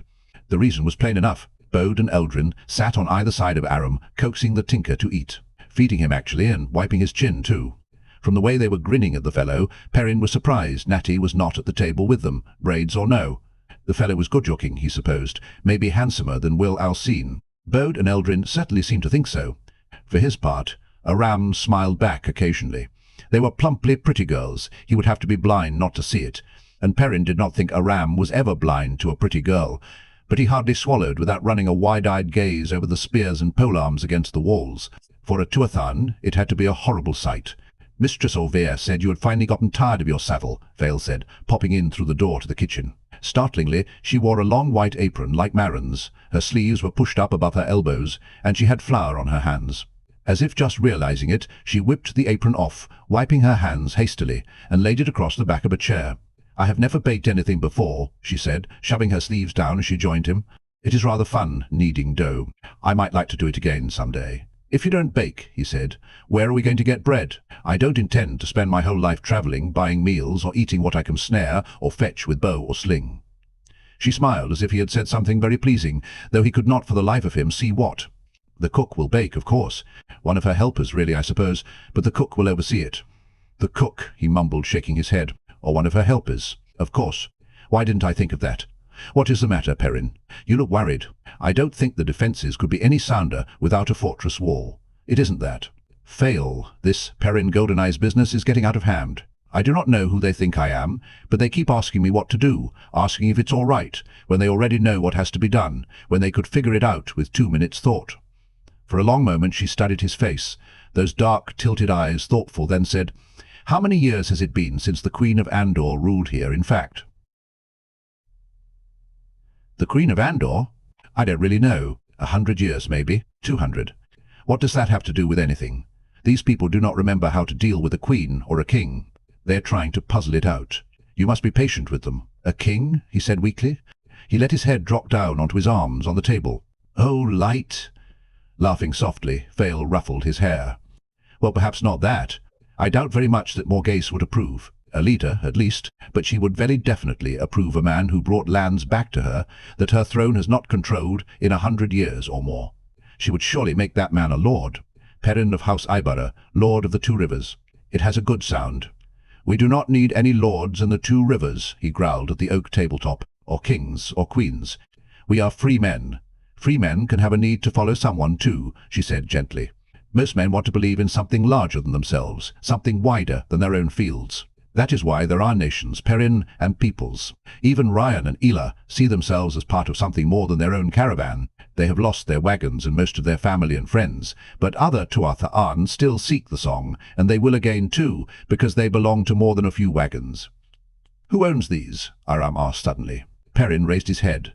The young tinker was on his feet, staring uneasily at the spears lining the walls. "They belong to anybody who wants one, Aram.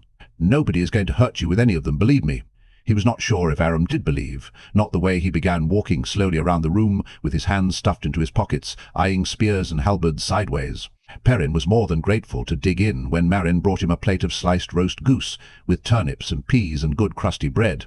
At least he would have dug in if Vale had not tucked a flower-embroidered napkin under his chin and snatched the knife and fork out of his hands. She seemed to find it amusing to feed him the way Bode and Eldrin had been feeding Aram. The Cauthon girls giggled at him, and Natty and Marin wore little smiles too. Perrin did not see what was so funny. He was willing to indulge Vale, though, even if he could have fed himself more easily. She kept making him stretch his neck to take what she had on the fork. Aram's slow wandering took him around the room 3 times before he stopped at the foot of the stairs, staring at the barrel of ill-assorted swords. Then he reached out and pulled a sword from the cluster, hefting it awkwardly. The leather-wrapped hilt was long enough for both of his hands. "Can I use this one?" he asked. Perrin nearly choked.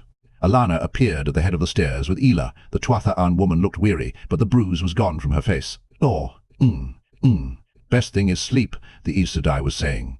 "It is shock to his mind that troubles him most, and I cannot heal that." Ela's eyes fell on her grandson, on what he held, and she screamed as if that blade had gone into her flesh. "No, Aram. No!" She almost fell in her haste to get down the stairs and flung herself on Aram, trying to pull his hands from the sword. "No, Aram," she panted breathlessly. "You must not. Put it down. The way of the leaf. You must not. The way of the leaf.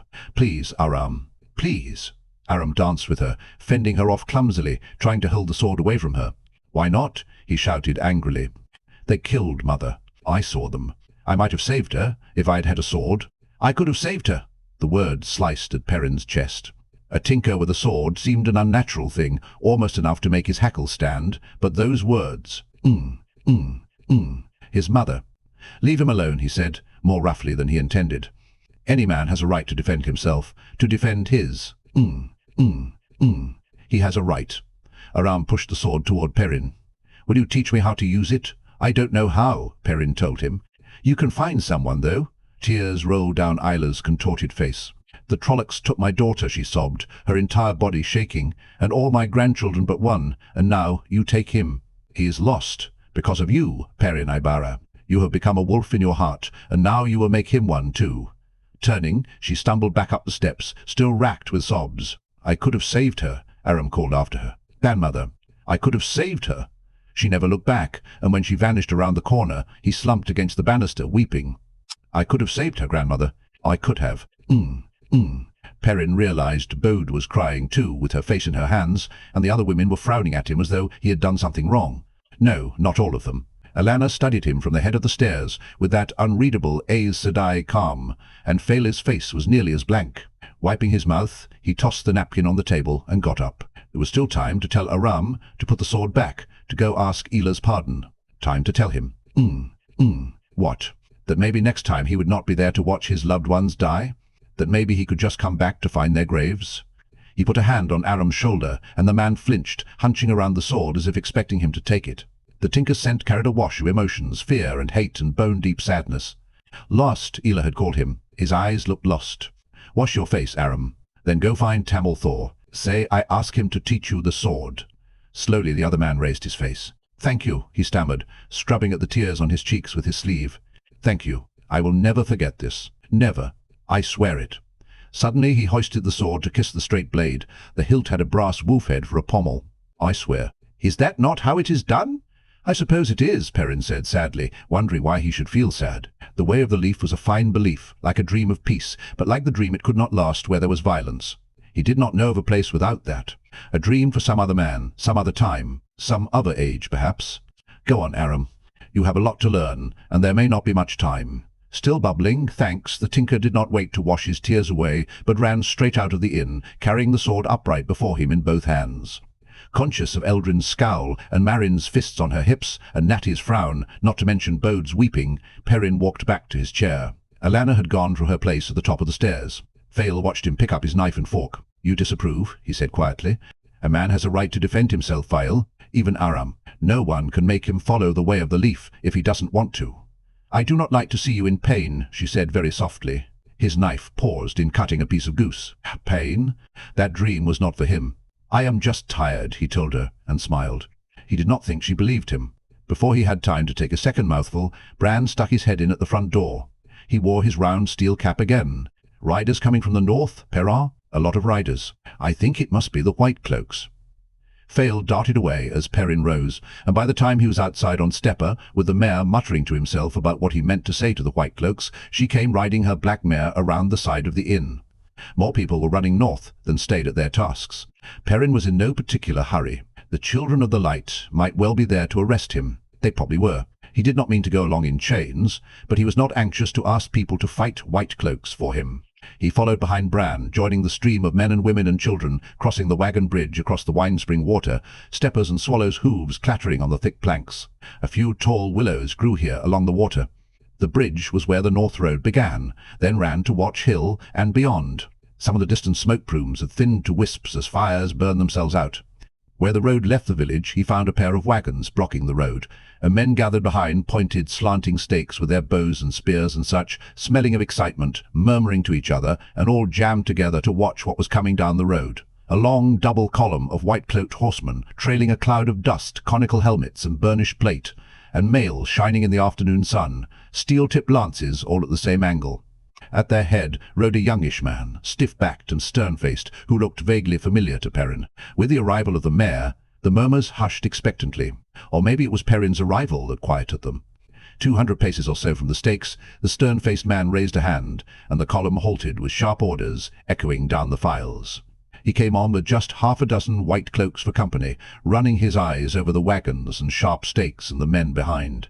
His manner would have named him a man of importance, even without the knots of rank beneath the flaring sunburst on his cloak. Luke had appeared from somewhere, resplendent on his shiny black stallion in rich red wool and golden embroidery.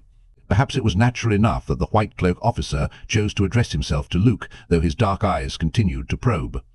"I am Dane Bornhold," he announced, reining in, "Captain of the Children of the Light.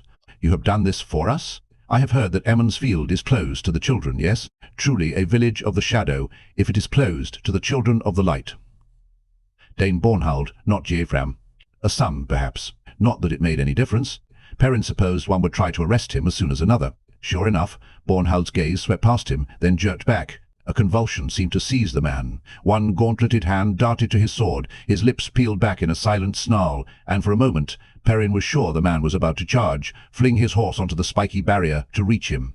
The man looked as if he bore Perrin a personal hatred. Up close, that hard face had a touch of slackness to it, a shine in those eyes that Perrin was used to seeing in Billy Conger's. He thought he could smell brandy fumes. The hollow-cheeked man beside Bornhold was more than familiar. Perrin would never forget those deep-set eyes, like dark, burning coals. Tall and gaunt and hard as an anvil, Jarrett Byer truly did look at him with hate. Whether or not Bornhold was a zealot, Byer surely was. Luke apparently had the sense not to try usurping Bran's place. Indeed, he appeared intent on examining the white-cloaked column as the dust settled, revealing more. Children stretching up the road to Perrin's disgust, though Bran looked to him. To the blacksmith's apprentice, waited for his nod before answering. He was the mayor. Bornhold and Byer plainly took note of the silent exchange. "Emond's Field is not precisely closed to you," Bran said, standing up straight with his spear propped out to one side. "We have decided to defend ourselves, and have this very morning. If you want to see our work, look there." He pointed toward the smoke rising from the Trollocs' pyres. A sickly sweet smell of burning flesh drifted in the air, but no one except Perrin seemed to notice. "You have killed a few Trollocs," Bornhold said contemptuously. "Your luck and skill amaze me. More than a few," somebody called out of the Two Rivers crowd. "Hundreds. We had a battle," another voice cried, and dozens more shouted angrily on top of one another. "We fought them and won. Where were you? We can defend ourselves without any white cloaks. The Two Rivers and Perrin Goldenese. Goldenese, Goldenese." Leof, who should have been over-guarding the woodsman, started waving that crimson wolf-head banner. Bornhold's hot-eyed hate took them all in, but Byer danced his bay gelding forward with a snarl. "Do you farmers think you know battle?" he roared. "Last night one of your villages was all but wiped out by Trollocs. Wait until they come at you in numbers, and you will wish your mother had never kissed your father." He fell silent at a weary gesture from Bornhold, a fierce trained dog obeying his master, but his words had quieted the Two Rivers people. "Which village?" Bran's voice was dignified and troubled both. "We all know people in Watch Hill and Devon Ride." "Watch Hill has not been troubled," Bornhold replied, "and I know nothing of Devon Ride. This morning a rider brought me word that Tarn Ferry hardly exists any longer. If you have friends there, many people did escape across the river." "Across the river." His face tightened momentarily. "I myself lost nearly 50 good soldiers. The news produced a few queasy murmurs. No one liked to hear that sort of thing, but on the other hand, no one here knew anyone in Tarn Ferry. Likely none of them had ever been that far." Luke pushed his horse forward, the stallion snapping at stepper. Perrin reined his own mount tightly before the two began fighting, but Luke appeared not to notice or care. "Tarn Ferry," he said in a flat voice. "Trollocs attacked Tarn Ferry last night?" Bornhold shrugged. "I said it, did I not? It seems that the Trollocs have at last decided to raid the villages. How providential that you here were, warned in time to prepare these fine defences." His stare ran over the pointed hedge and the men behind it before settling on Perrin. "Was the man called Ordaith at Tarn Ferry last night?" Luke asked. Perrin stared at him. He had not known Luke even knew of Padan Fain, or the name he used now, but people did talk, especially when someone they knew as a peddler came back with authority among white cloaks. Bornhold's reaction was as strange as the question. His eyes glittered, a hate as strong as he had shown for Perrin, but his face went pale, and he scrubbed at slack lips with the back of his hand as though he had forgotten he wore steel-backed gauntlets. "You know Ordaith," he said, leaning toward Luke in his saddle. It was Luke's turn to shrug casually. "I have seen him here and there since coming to the Two Rivers. A disreputable-looking man, and those who follow him no less. The sort who might have been careless enough to allow a Trolloc attack to succeed. Was he there? If so, one can hope he died for his folly. If not, one hopes you have him here with you, close under your eye." "I do not know where he is," Bornhold snapped, "or care. I did not come here to talk of Ordaith. His horse pranced nervously as Bornhold flung out a hand, pointing at Perrin. I arrest you as a dark friend. You will be taken to Amador, and there tried under the Dome of Truth. Baia stared at his captain in disbelief. Behind the barrier separating the White Cloaks from the Two Rivers men, angry mutters rose, spears and bills were hefted, bows raised. The farther White Cloaks began spreading out in a gleaming line under shouted orders from a fellow as big in his armour as Master Luhan, sliding lances into holders along their saddles, unlimbering short horse-bows. At that range they could do little more than cover the escape of Bornhold and the men with him, if they did indeed manage an escape, but Bornhold appeared oblivious of any danger, and of anything at all save Perrin. There will be no arrests, Bran said sharply. We have decided that. No more arrests without proof of some crime, and proof we believe. You'll never show me anything to convince me Perrin is a dark friend, so you might as well put your hand down. He betrayed my father to his death at Falmey, Bornhold shouted. Rage shook him. Betrayed him to dark friends and Tar Valon, witches, who murdered 1,000 of the children with the one power. Baia nodded vigorously. Some of the Two Rivers folk shifted uncertainly. Word had spread of what Verin and Alana had done that morning, and the deeds had grown in spreading. Whatever they thought about Perrin, 100 tales of Aes Sedai, almost all wrong, made for easy belief in Aes Sedai destroying 1,000 White Cloaks. And if they believed that, they might come to believe the rest. I betrayed no one, Perrin said in a loud voice, so everyone could hear. If your father died at Falmey, those who killed him are called the seanchan. I don't know whether they are dark friends, but I do know they use the one power in battle. Liar! Spittle flew from Bornhold's lips. The seanchan are a tale concocted by the White Tower to hide their foul lies. You are a dark friend. Bran shook his head wonderingly, pushing his steel cap over to one side so he could scratch his fringe of grey hair. I don't know anything about these seanchan. What I do know is that Perrin is no dark friend, and you are not arresting anybody. The situation was growing more dangerous by the minute, Perrin realized. Baia saw it and tugged at Bornhold's arm, whispering to him, but the White Coat captain would not, or perhaps could not, back away now that he had Perrin in front of his eyes. Bran and the Two Rivers men had their heels planted too. They might not be willing to let the White Cloaks take him, even if he confessed to everything Bornhold claimed. Unless someone tossed some water fast, everything was going to explode like a fistful of dry straw tossed on a forge fire. He hated having to think quickly. Loyal had the right of it. Hasty thinking led to people being hurt, but he thought he saw a way here. Are you willing to hold off my arrest, Bornhold, until the Trollocs are done with? I won't be going anywhere before then. Why should I hold off? The man was blind with hate. If he went on, a good many men were going to die, including him most likely, and he could not see. There was no use pointing it out. Haven't you noticed all the farms burning this morning? Perrin said instead. He made a sweeping gesture that took in all the dwindling plumes of smoke. Look around. You said it yourself. The Trollocs aren't content with raiding a farm or two each night anymore. They're up to raiding villages. If you try to make it back to Watch Hill, you may not get there. You were lucky to come this far, but if you stay here, in Emon's field... Bran rounded on him, and other men shouted loud no's. Fael rode close and seized his arm, but he ignored all of them. You will know where I am, and your soldiers will be welcome to help our defences. Are you sure about this, Perrin? Bran said, grabbing Stepper's stirrup, while from the other side Fael said urgently, No, Perrin, it is too great a risk. You must not. I mean, please don't. Oh, the light burned me to bloody ash. You must not do this. I won't have men fighting men if I can stop it, he told them firmly. We are not going to do the Trollocs' work for them. Fael practically flung his arm away. Scowling at Bornhold, she produced a sharpening stone from her pouch and a knife from somewhere, and began honing the blade with a silk, soft whisk. Harry Copland won't know what to think now, Bran said wryly.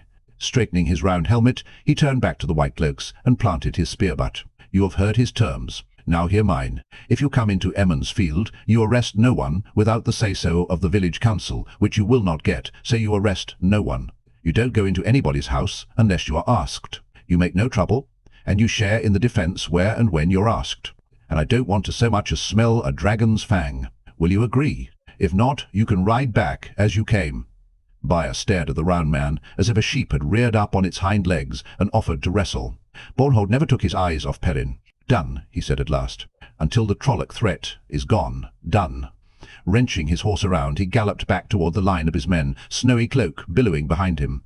As the mayor ordered the wagons rolled aside, Perrin realized that Luke was looking at him. The fellow sat slumped easily in his saddle, a languorous hand on his sword hilt, blue eyes amused. I thought you would object, Perrin said. "The way I hear you've been talking people up against the White Cloaks." Rook spread his hands smoothly.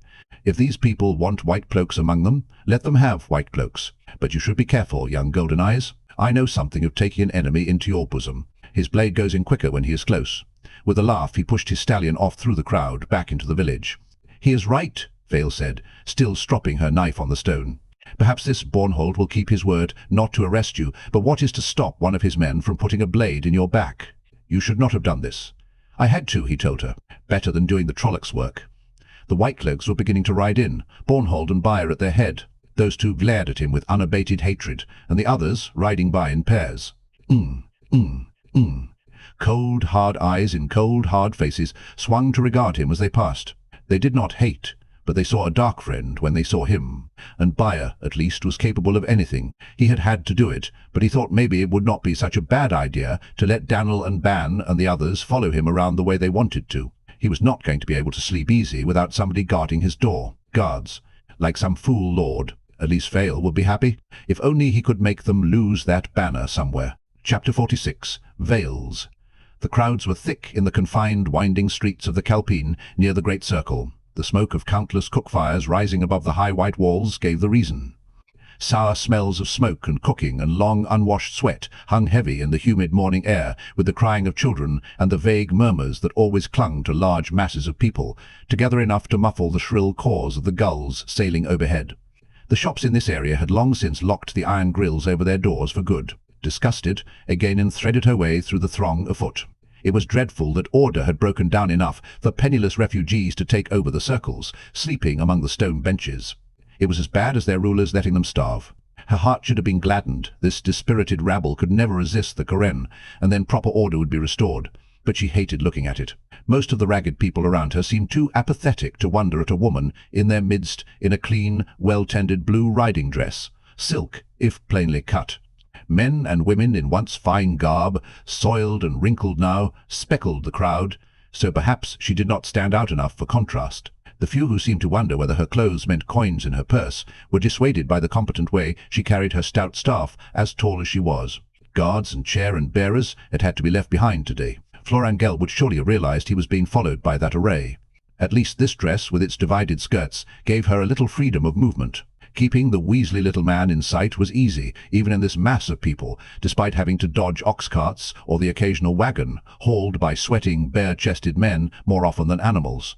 Gelb and 7 or 8 companions, burly, rough-faced men all, shoved through in a knot, an eddy of curses following them. Those fellows angered her.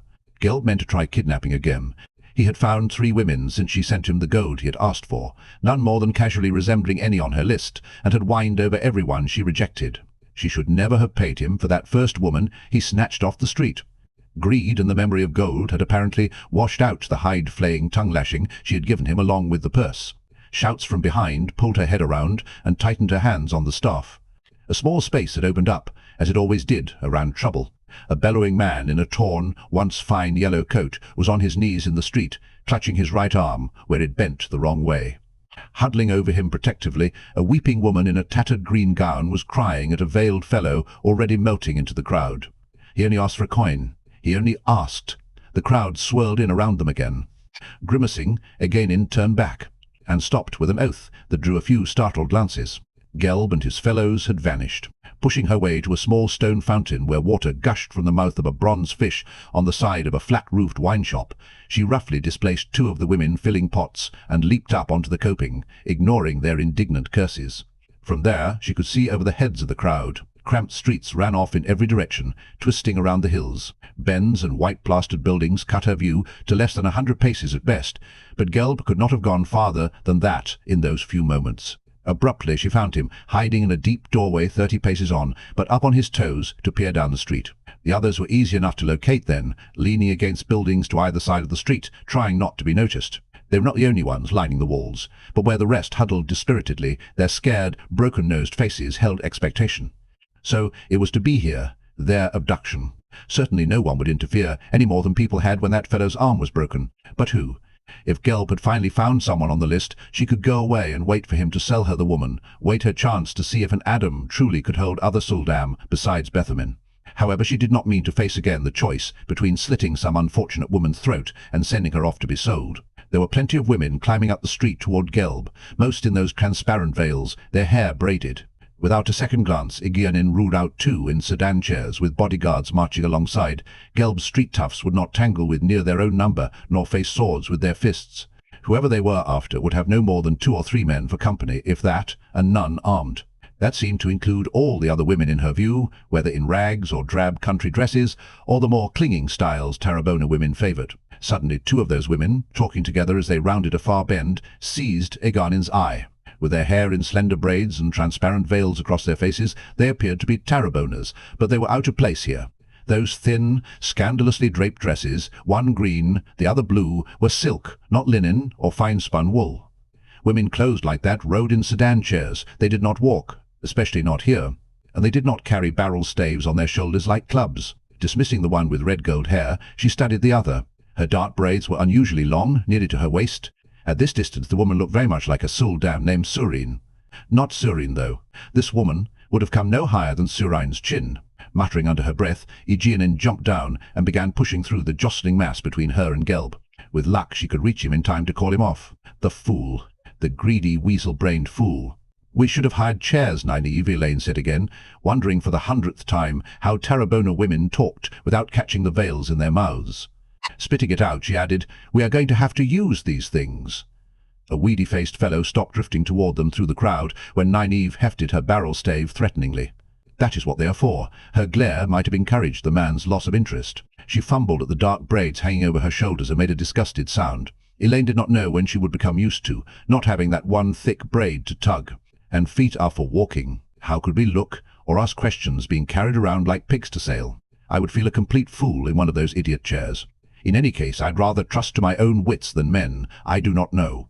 Elaine was sure Bael Doman could have provided trustworthy men. The sea folk certainly would have, she wished Wavedancer had not sailed, but the sail mistress and her sister had been eager to spread word of the Coromur to Dantora and Cantoran. 20 bodyguards would have suited her very well. She sensed as much as felt something brushing the purse at her belt. Clutching at the purse with one hand, she spun around, raising her own stave. The throng flowing by spread a little around her, people barely glancing her way as they elbowed one another, but there was no sign of the would-be cut-purse. At least she could still feel the coins inside. She had taken to wearing her great serpent ring and the twisted stone terangriol on a cord around her neck in imitation of nynaeve after the first time she had nearly lost a purse. In their 5 days in Tanchico she had lost 3. 20 guards would be just about right, and a carriage, with curtains at the windows. Resuming the slow climb up the street beside nynaeve, she said, "Then we should not be wearing these dresses. I can remember a time when you stuffed me into a farm girl's dress." "They make a good disguise," nynaeve replied curtly. "We blend in." Elaine gave a small sniff, as if plainer dresses would not have blended even better. Nynaeve would not admit she had come to enjoy wearing silks and pretty dresses. Elaine simply wished she had not taken it so far. True, everyone took them for Tarrabonas, until they spoke, at least. But even with a lace-trimmed neck right up under her chin, this close-draped green silk at least felt more revealing than anything she had ever worn before, certainly anything she had ever worn in public.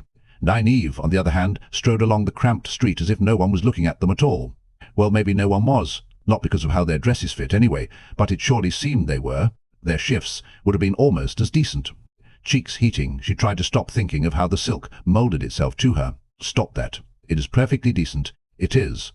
Didn't this Amos tell you anything that might help us? I told you what she said.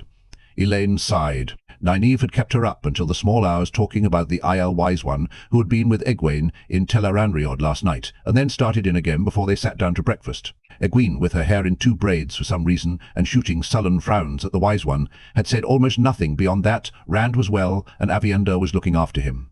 White-haired Amos had done all the talking, a stern lecture on the dangers of the world of dreams that had nearly made Elaine feel as if she were 10 again, and Linny, her old nurse, had caught her sneaking out of bed to steal candies, followed by cautions about concentration and controlling what she thought if she must enter Tel'aran'rhiod. How could you control what you thought? I truly did think Perrin was with Rand and Matt. That had been the biggest surprise after Amos's appearance. Egwene apparently had thought he was with nynaeve and her. "He and that girl have probably gone somewhere. He can be a blacksmith in peace," nynaeve said, but Elaine shook her head. "I do not think so." She had strong suspicions about Fael, and if they were even half right, Fael would not settle for being a blacksmith's wife. She spat out the veil once more. "Idiotic thing. "Well, wherever he is," Nynaeve said, fumbling with her braids again. "I hope he is safe and well, but he is not here, and he cannot help us. Did you even ask Amos if she knew any way to use Teleran eotw?" A bulky, balding man in a worn brown coat shoved through the crowd and tried to throw thick arms around her. She whipped the barrel stave from her shoulder and gave him a crack across his broad face that sent him staggering back, clutching a nose that had surely been broken for at least the second time. Elaine was still gathering breath for a startled scream when a second man, just as big and with a thick moustache, pushed her aside to reach for Nynaeve. She forgot about being afraid. Her jaw tightened furiously, and just as his hands touched the other woman, she brought her own stave down on top of his head with every bit of strength she could muster. The fellow's legs folded, and he toppled on his face in a most satisfactory fashion. The crowd scattered back. No one wanted to be caught up in someone else's trouble. Certainly no one offered to help, and they needed it, Elaine realized.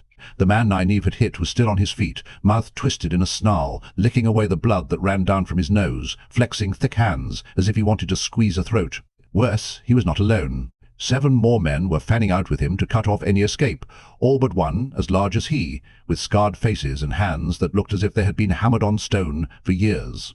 A scrawny, narrow-cheeked fellow, grinning like a nervous fox, kept panting, "Don't let her get away. She's gold, I tell you. Gold." They knew who she was. This was no try for a purse. They meant to dispose of Nynaeve and abduct the daughter-heir of Andor. She felt Nynaeve embracing Saidar. If this had not made her angry enough to channel, nothing ever would. And opened herself to the true source as well. The one power rushed into her, a sweet flood, filling her from toes to hair. A few woven flows of air from either of them could deal with these ruffians. But she did not channel, and neither did Nynaeve. Together they could drub these fellows as their mothers should have. Yet they did not dare, unless there was no other choice. If one of the black ajah was close enough to see, they had already betrayed themselves with the glow of Saidar. Channeling enough for those few flows of air could betray them to a black sister on another street 100 paces or more away, depending on her strength and sensitivity. That was most of what they themselves had been doing the last 5 days, walking through the city trying to sense a woman channeling, hoping the feeling would draw them to Liandrin and the others. The crowd itself had to be considered too. A few people still went by to either side, brushing tight against the walls. The rest milled about, beginning to find other ways to go. Only a handful acknowledged the 2 women in danger with as much as shamefully averted eyes. But if they saw big men flung about by nothing visible,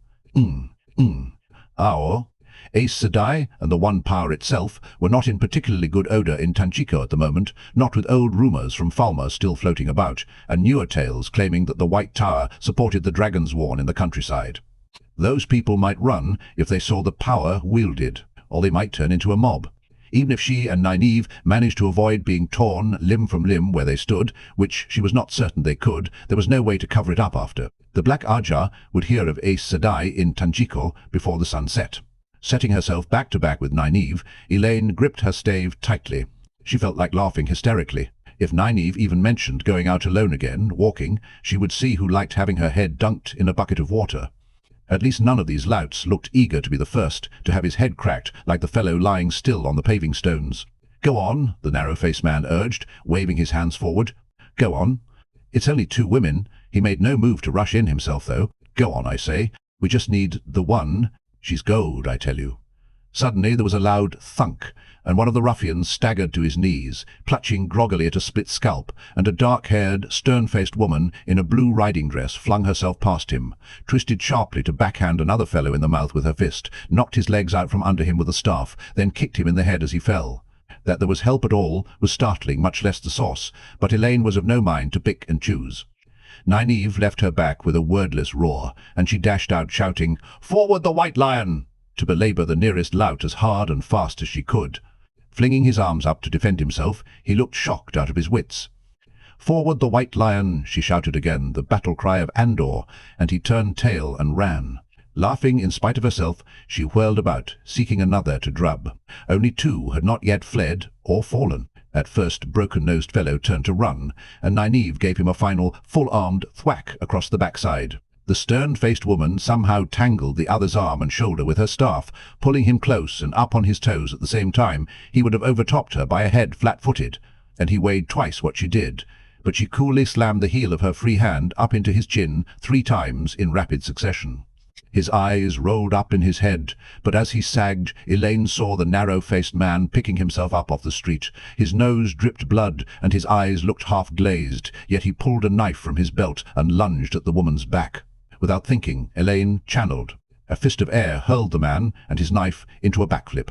The stern-faced woman spun, but he was already scrambling away on all fours until he could get his feet under him and burrow into the crowd farther up the street.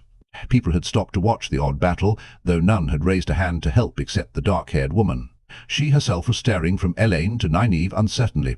Elaine wondered whether she had noticed the scrawny fellow being knocked down apparently by nothing. "I give you my thanks," Nynaeve said a touch breathlessly as she approached the woman, straightening her veil. "I think we should leave here. I know the Civil Watch doesn't come out in the streets much, but I'd not like to explain this if they do happen by. Our inn is not far. Will you join us? A cup of tea is the least we can offer someone who actually lifts a hand to help someone in this light-forsaken city. My name is Nynaeve Almira, and this is Elaine Trakand." The woman hesitated visibly. She had noticed. I would. Like that, yes. I would. She had a slurred way of speaking, difficult to understand, but somehow vaguely familiar. She was quite a lovely woman, really, seeming even fairer than she was because of her dark hair, worn almost to the shoulder. A bit too hard to be called a beauty. Her blue eyes had a strong look, as if she were used to giving orders. A merchant, perhaps, in that dress. "I am called Egwene." Egwene showed no hesitation in leaving with them down the nearest side street. The crowds were already gathering around the fallen men. Elaine expected those fellows would wake to find themselves stripped of anything of value, even clothes and boots. She wished she knew how they had discovered her identity, but there was no way to bring one along to find out. They were definitely going to have bodyguards from now on, no matter what Nynaeve said. Egwene might not have been hesitant, but she was uneasy. Elaine could see it in her eyes as they wove through the crowd. "You saw, didn't you?" she asked. The woman missed a step, all the confirmation Elaine needed, and she added hurriedly, "We won't harm you. Certainly not after you came to our rescue." Again she had to spit out her veil. Nynaeve did not seem to have that problem. "You needn't frown at me, Nynaeve. She saw what I did." "I know that," Nynaeve said dryly, "and it was the right thing to do. But we are not snug in your mother's palace, tucked away from prying ears." Her gesture took in the people around them. Between Egwene's staff and their staves, most were giving them a wide berth. To Egwene she said, "The larger part of any rumours you may have heard are not true. Few of them are. You need not be afraid of us, but you can understand there are matters we do not care to speak of here." "Afraid of you?" Egwene looked startled. "I had not thought I should be." "I will keep silent until you wish to speak." She was as good as her word. They walked on in silence through the murmurs of the crowd, all the way back down the peninsula to the Three-Plum Court. All this walking was making Elaine's feet ache. A handful of men and women sat in the common room despite the early hour, nursing their wine or ale. The woman with her hammered dulcimer was being accompanied by a thin man playing a flute that sounded as reedy as he was. Julien sat at a table near the door, smoking a short-stemmed pipe. He had not returned from his nightly foray when they left. Elaine was glad to see that for once he did not have a new bruise or cut. What he called the underside of Tanchico seemed even rougher than the face the city presented to the world. His one concession to Tanchican dress had been to replace his flat straw hat with one of those dark conical felt caps which he wore perched on the back of his head. "I have found them," he said, popping up from his bench and snatching off his cap before he saw they were not alone. He gave Egwene a hooded look and a small bow. She returned it with an inclination of her head and a look just as guarded. "You found them?" Nynaeve exclaimed. "Are you sure? Speak, man. Have you swallowed your tongue?" And her with her warnings about talking in front of other people. "I should have said, I found where they were." He did not look at again, but he chose his words carefully. "The woman with the white stripe in her hair led me to a house where she was staying with a number of other women, though few were ever seen outside. The locals thought they were rich escapees from the countryside. Little remains now, save a few scraps of food in the pantry. Even the servants are gone, but from one thing and another I would say they left late yesterday or early last night. I doubt they have any fear of the night in Tanchico." Nynaeve had a fistful of her narrow braids in a white-knuckled grip. "You went inside," she said, in a very level voice. Elaine thought she was an inch from raising the stave dangling at her side. Julien seemed to think so too. Eyeing the stave, he said, "You know very well I take no risks with them. An empty house has a look about it, a feel, no matter how big. You cannot chase thieves as long as I have without learning to see as they do. And if you had triggered a trap—" Nynaeve almost hissed the words. "Does your grand talent for feeling things extend to traps?" Julian's dark face went a little grey. He wet his lips as if to explain or defend himself, but she cut him off. "We will talk of this later, Master Sandar." Her eyes shifted slightly toward Egwene. Finally she had remembered there were other ears there to hear. "Tell Rendra we will take tea in the Falling Blossoms room." "Chamber of Falling Blossoms," Elaine corrected softly, and Nynaeve shot her a look. Julian's news had left the older woman in a bad humour. He bowed deeply with his hands spread. "As you command, Mistress Almira, so I obey from the heart," he said wryly, then stuck his dark cap back on top of his head and stalked off, his back eloquently indignant. "It must be uncomfortable to find yourself taking orders from someone with whom you had once tried to flirt." "Fool man," Nynaeve growled. "We should have left both of them on the dock in Tyr." "He is your servant?" Egwene said slowly. "Yes," Nynaeve snapped, just as Elaine said, "No." They looked at each other, Nynaeve still frowning. "Perhaps he is, in a way," Elaine sighed. Right on top of Nynaeve's muttered, "I suppose he is not, at that." "I. See," Egwene said. Rendra came bustling between the tables, with a smile on her rosebud lips behind her veil. Elaine wished she did not look so much like Leandrin. "Ah, you are so pretty this morning. Your dresses, they are magnificent, beautiful, as if the honey-haired woman had not had as much to do with choosing the fabric and cut as they. Her own was red enough for a tinker and definitely not suitable for public. But you have been foolish again, yes? That is why the fine Julin, he wears the large scowl. You should not worry him so." A twinkle in her big brown eyes said Julin had found someone for his flirting. "Come, you will take your tea in the cool and the privacy, and if you must go out again, you will allow me to provide the bearers and the guards, yes? The pretty Elaine would not have lost so many purses if you were properly guarded. But we will not talk of such things now. Your tea, it is nearly prepared. Come." It had to be a learned skill. That was how Elaine saw it. You must have to learn how to talk without eating your veil. The Chamber of Falling Blossoms, located down a short corridor off the common room, was a small, windowless room with a low table and carved chairs with red seat cushions. Nynaeve and Elaine took their meals there, with Tom or Julian or both, when Nynaeve was not in a taking at them. The plastered brick walls, painted with a veritable grove of plum trees and a namesake shower of flowers, were thick enough to preclude any eavesdropping. Elaine practically tore her veil off and tossed the filmy scrap on the table before sitting. Even Tarabona women did not try to eat or drink wearing the things. Nynaeve merely unfastened hers from her hair on one side. Rendra kept up her chatter while they were being served, her topics bouncing from a new seamstress who could sew them dresses in the newest style from the thinnest imaginable silk. She suggested Egwene. Try the woman, getting a level look for reply. It did not faze her even a trifle, to why they should listen to Julin, since the city was just too dangerous for a woman to go out alone now, even in daylight, to a scented soap that would put the finest sheen on their hair. Elaine sometimes wondered how the woman ran such a successful inn, when she seemed to think of nothing but her hair and her clothes. That she did was obvious. It was the how that puzzled Elaine. Of course she did wear pretty clothes, just not entirely suitable. The servant who brought the tea and blue porcelain cups and tiny cakes on a tray was the slender, dark-eyed young man who had kept filling Elaine's wine cup on that very embarrassing night, and had tried again more than once, though she had privately vowed never again to drink more than a single cup. A handsome man, but she gave him her coolest stare, so that he hurried from the room gladly. Egwene watched quietly until Rendra left too. "You are not what I expected," she said then, balancing her cup on her fingertips in an odd way. "The innkeeper babbles of frivolities, as if you were her sisters and as foolish as she, and you allow it. The dark man, he is a servant of sorts, I think, mocks you. That serving boy stares with open hunger in his eyes, and you allow it. You are, a Sedai, are you not?" Without waiting for an answer, she shifted her sharp blue eyes to Elaine. "And you are of the, You are nobly born. Nynaeve spoke of your mother's palace. Such things do not count for very much in the White Tower," Elaine told her ruefully, hastily brushing cake crumbs from her chin. It was very spicy cake, almost sharp. If a queen went there to learn, she would have to scrub floors like any other novice and jump when she was told. Egwene nodded slowly. "So that is how you rule. By ruling the rulers. Many queens go to be trained so, none that I know of." Elaine laughed. "Though it is our tradition in Andor for the daughter heir to go.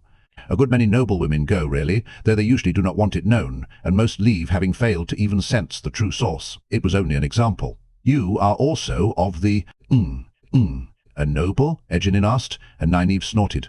My mother was a farm wife, and my father herded sheep and farmed tabak. Few where I come from can make do without wool and tabak, both to sell. What of your parents, egwene? My father was a soldier, my mother an officer on a ship. For a moment she sipped her unsweetened tea, studying them. You were searching for someone, she said at last. For these women the dark man spoke of. I do some small trade in information, among other things. I have sources who tell me things. Perhaps I can help. I would not charge, except to ask you to tell me more of Aes Sedai. You have helped too much already, Elaine said hastily, remembering Nynaeve telling almost everything to Bail Domon. I am grateful, but we could not accept more. Letting this woman know about the Black Ajah and letting her become involved without knowing were equally out of the question. Truly, we could not. Caught with her mouth half open, Nynaeve glared at her. I was about to say the same, she said in a flat voice, then went on more brightly. Our gratitude certainly extends to answering questions, egwene. As much as we can. She surely meant there were a good many questions for which they had no answers, but egwene took it differently. Of course. I will not pry into the secret affairs of your White Tower. You seem very interested in Aes Sedai, Elaine said. I cannot sense the ability in you, but perhaps you can learn to channel. Egwene almost dropped her porcelain cup. It, can be learned. I did not. No, I do not want to. To learn. Her agitation made Elaine sad. Even among people not fearful of Aes Sedai, too many still feared anything to do with the One Power. What do you want to know, egwene? Before the woman could speak, a rap at the door was followed by Tom, in the rich brown cloak he had taken to wearing when he went out. It certainly attracted less notice than the gleeman's patch-covered garment. In fact, it made him appear quite dignified, with that mane of white hair, though he should brush it more. Imagining him younger, Elaine thought she could see what had first attracted her mother. That did not absolve him of leaving, of course. She smoothed her face before he could see her frown. I was told you were not alone, he said, giving Eugenie a guarded look almost identical to Julin. Men were always suspicious of anyone they did not know. But I thought you might like to hear that the Children of the Light surrounded the Panarch's palace this morning. The streets are beginning to buzz over it. It seems the Lady Amathera is to be invested as Panarch tomorrow. Tom, Nynaeve said wearily, unless this Amathera is really Liandrin, I do not care if she becomes Panarch King and Wisdom of the Whole, 2 rivers all rolled together. The interesting thing, Tom said, limping to the table, is that rumor says the Assembly refused to choose Amathera. Refused. So why is she being invested? Things this odd are worth noting, Nynaeve. As he started to lower himself into a chair, she said quietly, We are having a private conversation, Tom. I am sure you will find the common room more congenial. She took a sip of tea, eyeing him over the cup in clear expectation of his departure. Flushing, he levered himself back up without ever having actually sat, but he did not leave immediately. Whether the Assembly has changed its mind or not, this will likely cause riots. The streets still believe Amathera has been rejected. If you must insist on going out, you cannot go alone. He was looking at Nynaeve, but Elaine had the impression that he almost put a hand on her shoulder. Bail Domon is mired in that little room down near the docks, tying up his affairs in case he has to run, but he has agreed to provide 50 picked men, tough fellows used to a brawl and handy with knife or sword. Nynaeve opened her mouth, but Elaine cut her off. We are grateful, Tom, to you and Master Domon both. Please tell him we accept his kind and generous offer. Meeting Nynaeve's flat stare, she added meaningfully, I would not want to be kidnapped on the streets in broad daylight. No, Tom said.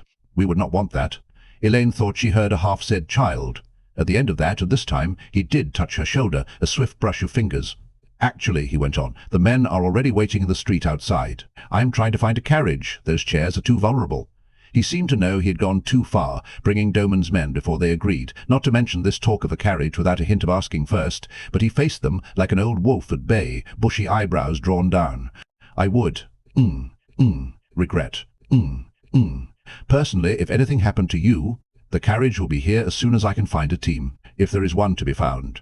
Eyes wide, Nynaeve was obviously teetering on the edge of whether or not to give him an upbraiding he would never forget, and Elaine would not have minded adding a gentler admonishment. Somewhat gentler. Child, indeed. He took advantage of their hesitation to sweep a bow that would have graced any palace, and departed while he had the chance. Egwene had set down her cup, and was staring at them in consternation. Elaine supposed they had not given a very good appearance of being Aes Sedai, letting Tom bully them. I must go, the woman said, rising and taking her staff from against the wall. But you have not asked your questions, Elaine protested. We owe you answers to them, at the very least. Another time, Egwene said after a moment. If it is permitted, I will come another time. I need to learn about you. You are not what I expected." They assured her she could come any time they were there and tried to convince her to stay long enough to finish her tea and cakes, but she was adamant that she had to leave now. Turning from seeing the woman to the door, nynaeve put her fists on her hips. "Kidnap you? If you have forgotten, Elaine, it was me those men tried to grab, to take you out of the way so they could seize me," Elaine said. "If you have forgotten, I am the daughter heir of Andor. My mother would have made them wealthy to have me back." "Perhaps," nynaeve muttered doubtfully. "Well, at least they were nothing to do with Liandrin. That lot wouldn't send a pack of louts to try stuffing us in a sack. Why do men always do things without asking? Does growing hair on their chests sap their brains?" The sudden change did not confuse Elaine. "We do not have to worry about finding bodyguards, at any rate. You do agree they are necessary, even if Tom did overstep himself?" "I suppose so." Nynaeve had a remarkable dislike for admitting she was wrong, thinking those men had been after her, for instance. "Elaine, do you realize we still have nothing except an empty house? If Julian or Tom slips and lets himself be found out, we must find the Black Sisters without them suspecting, or we will never have a chance of following them to whatever this thing is that's dangerous to Rand." "I know," Elaine said patiently. "We have discussed it." The older woman frowned at nothing. "We still have not a glimmer as to what it is or where. I know. Even if we could bag Liandrin and the rest right this minute, we cannot leave it floating about out there, waiting for someone else to find." "I know that, Nynaeve." Reminding herself to be patient, Elaine softened her tone. "We will find them. They must make some sort of slip, and between Tom's rumors and Julian's thieves and Bailey Domon's sailors, we will learn of it." Nynaeve's frown became thoughtful. "Did you notice Egwene's eyes when Tom mentioned Doman?" "No. Do you think she knows him?" "Why would she not say so?" "I do not know," Nynaeve said vexedly. Her face did not change, but her eyes. She was startled. "She knows him. I wonder what?" Someone tapped softly on the door. "Is everyone in Tanchico going to march in on us?" she growled, jerking it open. Rendra gave a start at the look on Nynaeve's face, but her ever-present smile returned immediately. "Forgive me for disturbing you, but there is a woman below who asks for you. Not by name, but she describes you as you stand. She says that she believes she knows you. She is, That rosebud mouth tightened in a slight grimace. "I forgot to ask her name. This morning I am the witless goat. She is a well-dressed woman, not yet to her middle years. Not of Tarabon." She gave a little shiver. "A stern woman, I think. When first she saw me, she looked at me as my older sister did when we were children, and she was thinking of tying my braids to the bush." "Or have they found us first?" Nynaeve said softly. Elaine embraced the true source before she thought of it, and felt a shudder of relief that she had not been shielded unaware. If the woman below was Black Ajah, but if she was, why announce herself? Even so, she wished the glow of Sadar surrounded Nynaeve too. If only the woman could channel without anger. "Send her in," Nynaeve said, and Elaine realized she was very much aware of her lack, and afraid. As Rendra turned to go, Elaine began weaving flows of air, thick as cables and ready to bind, flows of spirit to shield another from the source. If this woman so much as resembled one on their list, if she tried to channel a spark. The woman who stepped into the Chamber of Falling Blossoms, in a shimmering black silk gown of unfamiliar cut, was no one Elaine had ever seen before, and surely not on the list of the women who had gone with Liandrin.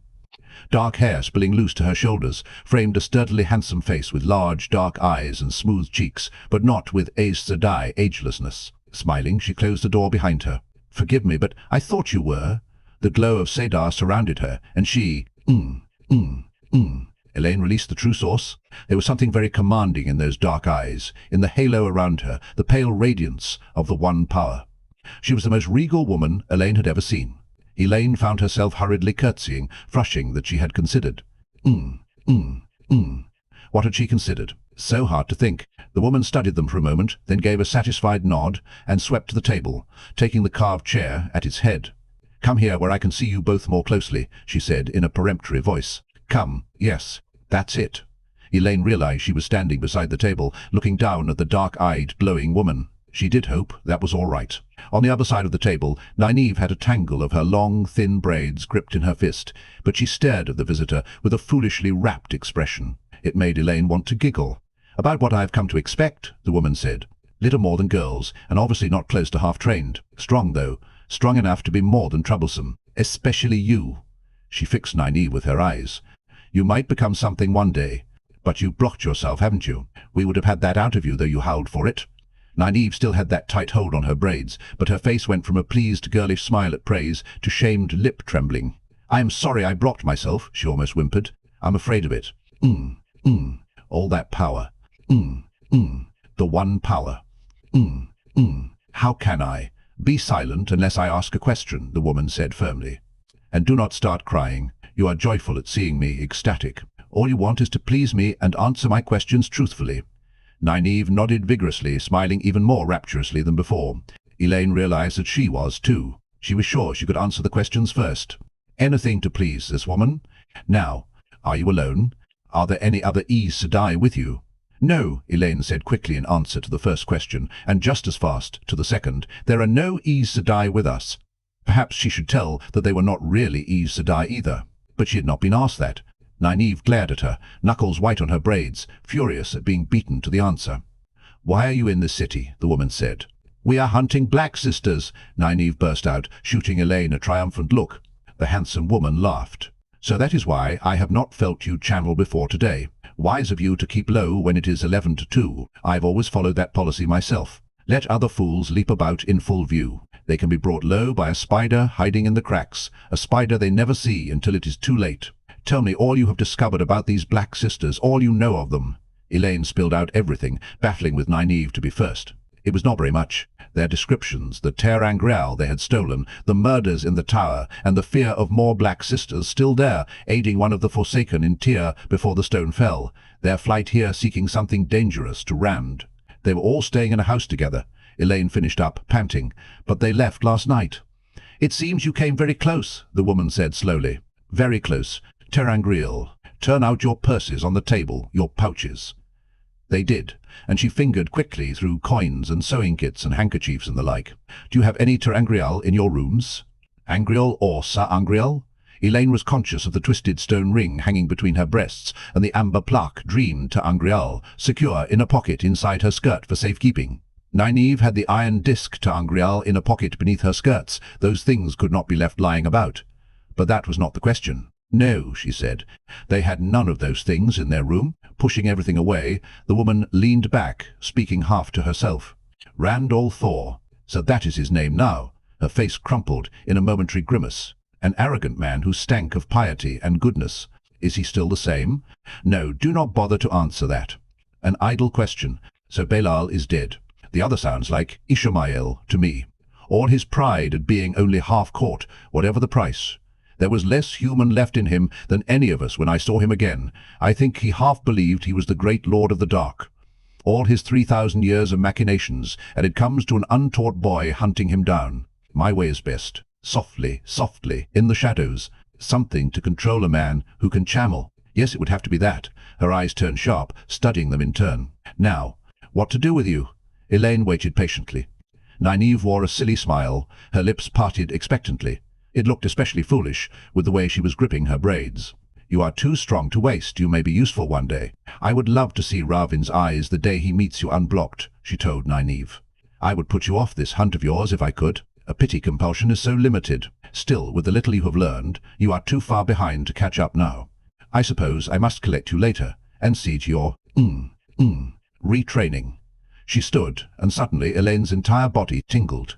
Her brain seemed to shiver. She was conscious of nothing but the woman's voice, roaring in her ears from a great distance. "You will pick up your things from the table, and when you have replaced them where they belong, you will remember nothing of what happened here, except that I came thinking you were friends I knew from the country.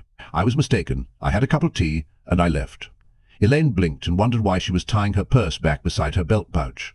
Nynaeve was frowning at her own hands, adjusting her pouch. "A nice woman," Elaine said, rubbing her forehead. "She had a headache coming on. Did she give her name?" "I don't remember." "Nice?" Nynaeve's hand came up and gave a sharp tug to her braids. She stared, as if it had moved of its own accord. Do not think she did. What were we talking of when she came in? Egwene had just gone. What had it been? I remember what I was about to say." Nynaeve's voice firmed. "We must find the Black Sisters without them suspecting, or we will never have a chance of following them to whatever this thing is that's dangerous to Rand." "I know," Elaine said patiently. Had she said that already? Of course not. We have discussed it. At the arched gates leading from the inn's small courtyard, Aegeanin paused, studying the hard-faced men who lounged, barefoot and often bare-chested, among the idlers on this side of the narrow street. They looked as if they could use the curved boarding swords hanging at their belts, or thrust through their sashes, but none of those faces looked familiar. If any of them had been on Bael Doman's ship when she took him and it to Falme, she did not remember. If any had been, it was to be hoped none connected, a woman in a riding dress to the woman in armor who had captured their vessel. Suddenly she realized her palms were damp. Aes Sedai, women who could wield the power, and not decently leashed. She had sat at the same table with them, talked with them. They were not at all what she had expected. She could not dig that thought out of her head. They could channel, therefore they were dangerous to proper order, therefore they must be safely leashed. And yet, not at all what she had been taught. It could be learned. Learned. As long as she could avoid Bael Doman, he would surely recognize her. She should be able to return. She had to learn more. More than ever, she had to. Wishing she had a hooded cloak, she took a firm grip on her staff and started up the street, threading her way into the passing throng. None of the sailors looked at her twice, and she watched them to be sure. She did not see the pale-haired man in filthy Tanchikan garb huddled against the front of a white-plastered wine shop on the other side of the street. His eyes, blue above a dingy veil and a thick moustache held in place with glue, followed her before sliding back to the Three-Plum Court. Standing, he crossed the street, ignoring the disgusting way people brushed against him. Aegeanin had nearly spotted him when he had forgotten himself enough to break that fool's arm. One of the blood, as such things were reckoned in these lands, reduced to begging, and without enough honor to open his veins. Disgusting. Perhaps he could learn more of what she was up to in this inn, once they realized he had more coin than his clothes suggested. Chapter 47. The Truth of a Viewing. The papers scattered on Suan Sanche's desk held little real interest for her, but she persevered. Others handled the day-to-day routine of the White Tower, of course, to leave the amyrlin seat free for important decisions, but her habit had always been to check one or two things at random each day, with no notice beforehand, and she would not break it now. She would not let herself be distracted by worries. Everything was sailing along, according to plan. Shifting her striped stole, she dipped her pen carefully in the ink and ticked off another corrected total. Today she was examining lists of kitchen purchases, and the mason's report on an addition to the library. The sheer number of petty peculations people thought they could slip by always amazed her. So did the number that escaped notice by the women who oversaw these matters. For instance, Lara seemed to think watching accounts was beneath her, since her title had been changed officially from simple chief cook to mistress of the kitchens. Danelle, on the other hand, the young brown sister who was supposed to be watching Master Joverin, the mason, was most likely letting herself be distracted by the books the fellow kept finding for her. That was the only way to explain her failure to question the number of workmen Joverin claimed to have hired, with the first shipments of stone from Candor just arriving at North Harbour. He could rebuild the entire library with that many men. Danelle was simply too dreamy, even for a Brown. Perhaps a little time on a farm working penance would wake her.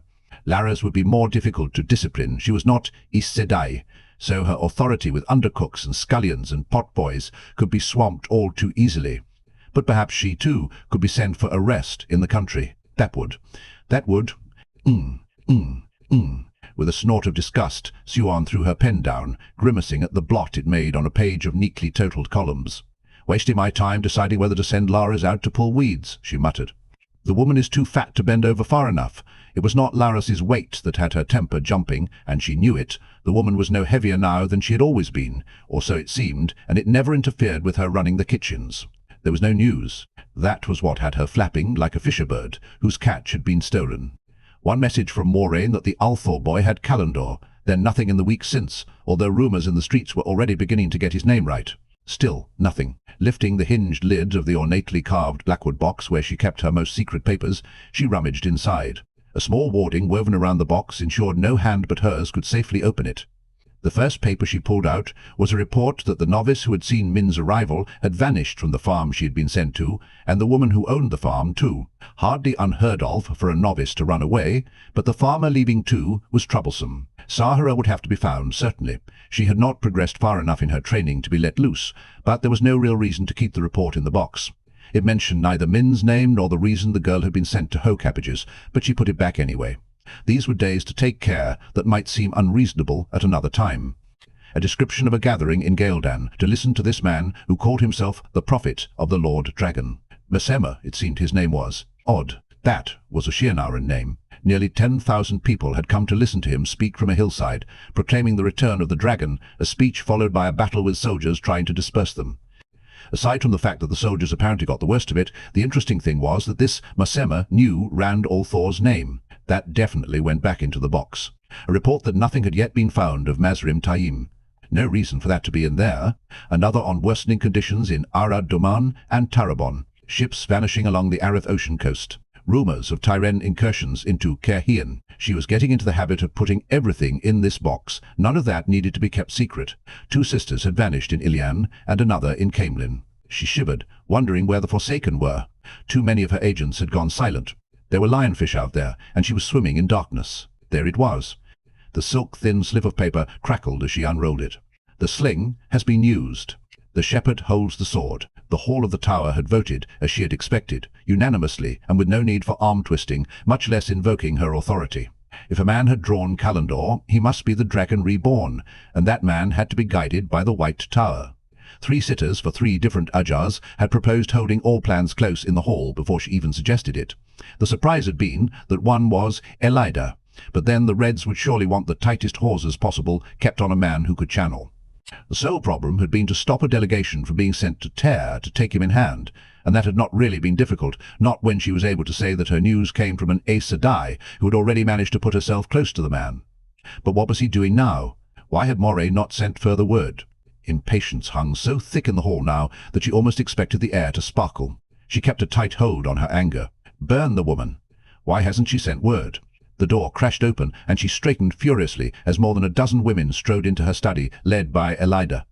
All wore their shawls. Most red-fringed but cool-faced Alviarin, a white, was at Elaida's side, and Jolene Mazar, a slender green, and plump Shamarin of the yellow, came close behind with Danelle, her big blue eyes not dreamy at all.